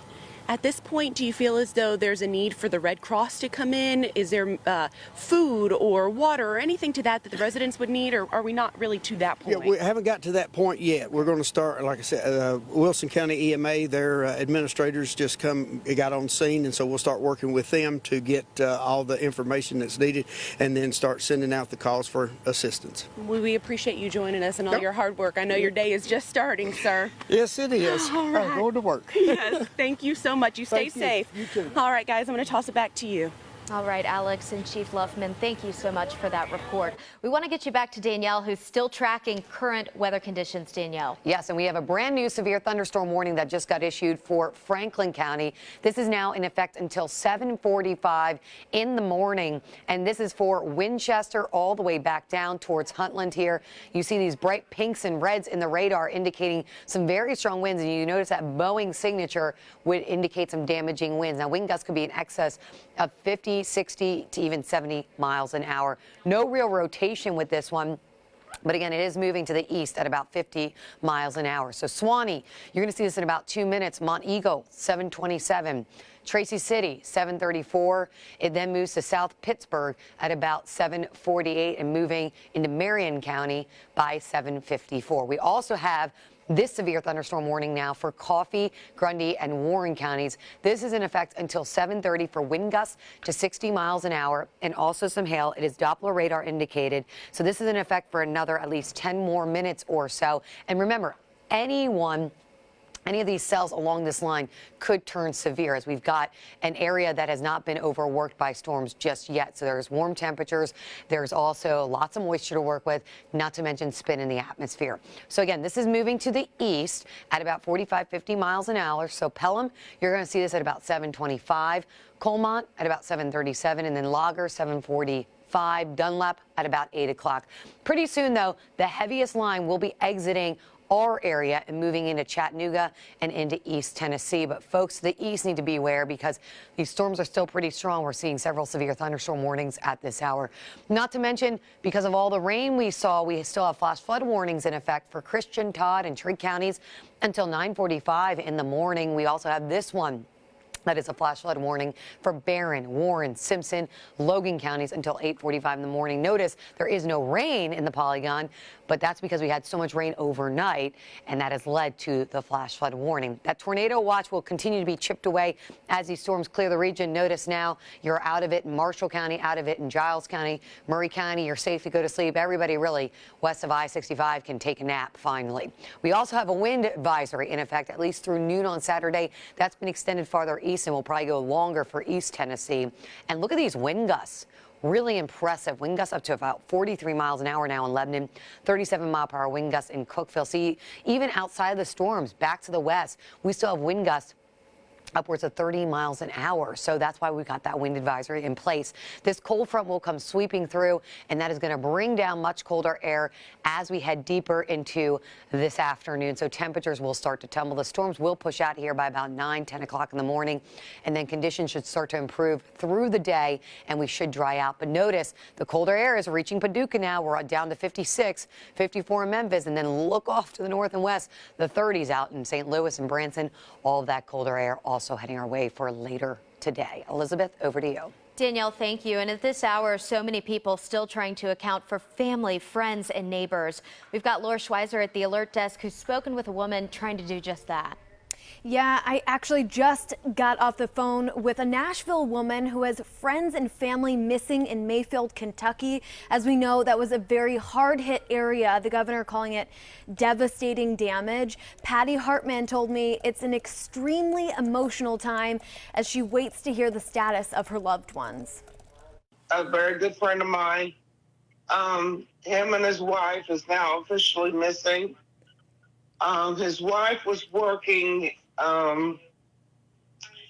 there was a candle factory there in Mayfield, and it took a very hard hit. It was a big steel building, and it's now collapsed. They're still digging to look for survivors. So yes, this has hit me quite hard, yes. How are you dealing with this emotionally? I am emotionally right now a wreck. Yeah, it's no surprise there. We'll, of course, be thinking of her and the many others impacted and, of course, continue to track this storm. Elizabeth. Laura, thank you. And we want to take you back to Alex Dennis, who's live in Mount Juliet. Thankfully, no loss of life there, but still so much devastation when it comes to property. Alex, what can you tell us?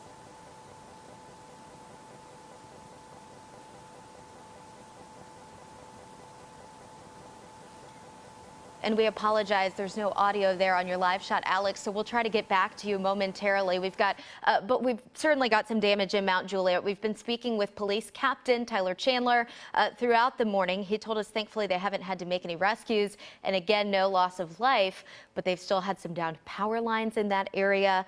They've also got, down fences, trampolines wrapped around power poles, things of that nature. So you can still see the impact that tornado had there. We'll get back to Alex, but checking in now with Nicole Smith. She's in Bowling Green, Kentucky, where they've seen so much catastrophic damage. They're still trying to account for people at this hour, Nicole.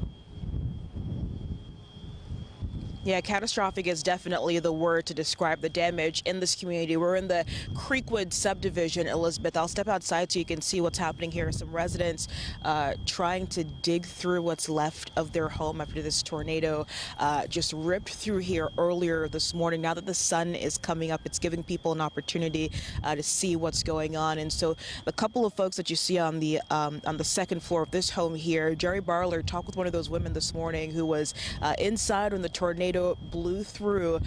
She said she went into the bathroom. She was in there with the cage for a couple of her cats, and when everything was over with, she saw the cage door was open and she didn't see the cats, and we saw her just a moment ago. Looks to have found one of them. Unfortunately, it doesn't look like it survived this, so very, very, very heartbreaking here for people, obviously, to lose their pets in this situation, to lose so much, and then to lose pets are really like a member of your family, really, for a lot of folks. So definitely tough to see this. And if you see the cars, just even on the bottom here, how they're just kind of piled on top of each other. Clearly, they've been tossed around, a van and a couple of cars over here. And I'll have Jerry come over this way, because it's hard to tell, but that's the undercarriage of a car right there as well. Just completely flipped onto its side. Don't know how far away it was before this or where it came from. And this is just kind of demonstrative of what the folks in this community are having to deal with right now. And Jerry talked with the woman who lived in this home earlier this morning. Here's what she had to say. And I come over, and now my room is destroyed. There's no walls. The roof is collapsed, caved in. Yeah. Your mother was inside? Yep, she was inside. She heard it. She said it sounded like a freight train. And so she grabbed her dog and went in the closet and hid.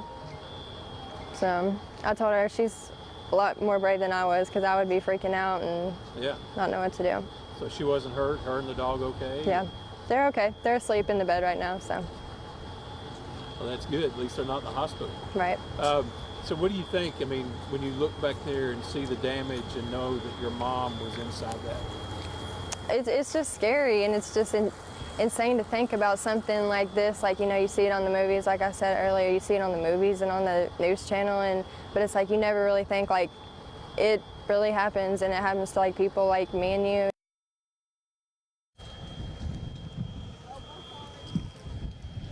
Yeah, a lot of people getting to see this firsthand, what it's like to experience a tornado up close. A lot of folks see this happening in other neighborhoods, other communities across the country, but obviously it doesn't compare to having it happen to you yourself. Even this building right here, Jerry, it looks like a washer on the second floor here. It's just hard to even picture what this structure looked like before the tornado. It's just completely destroyed, and it's so heartbreaking to see a lot of these people's their belongings, their clothing still left in the rubble there. So a lot of folks are over here just trying to dig through the debris to see what they can find of their own. Even just on the floor, on the ground here right next to me, someone's shirt on a hanger that was in a closet in one of these houses, and here it is, so just different pieces of people's belongings are just thrown about everywhere, and it's going to definitely be a very long and tough road to recovery for them, Elizabeth.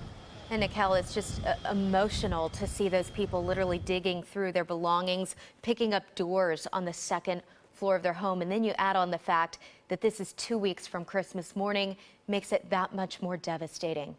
Turning now to Sumner County, we want to take you to Kenley Hargett. He's live there in Hendersonville. And Kenley, you've been speaking with people who are starting that cleanup process.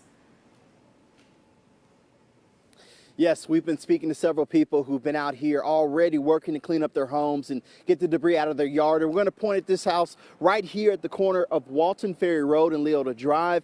This homeowner, you talk about resiliency. At 3:30 a.m., he was already cutting up tree limbs that were in front of his house and on top of his roof and clearing out his debris on his yard. And he suffered significant damage to the roof right there on the right side top as well. And then his next door neighbor as well has damage from their neighbor across the street. Their carport blew all into their front yard. Now, we did speak to somebody who was going door to door, showing he cares about his neighbors and asking how they're doing, and asked him, what did you think about going through such a violent storm? I was watching the whole entire time, and they said it was in Dixon and everything, and it came up in here, and I got my dogs, and it was like a train that hit us.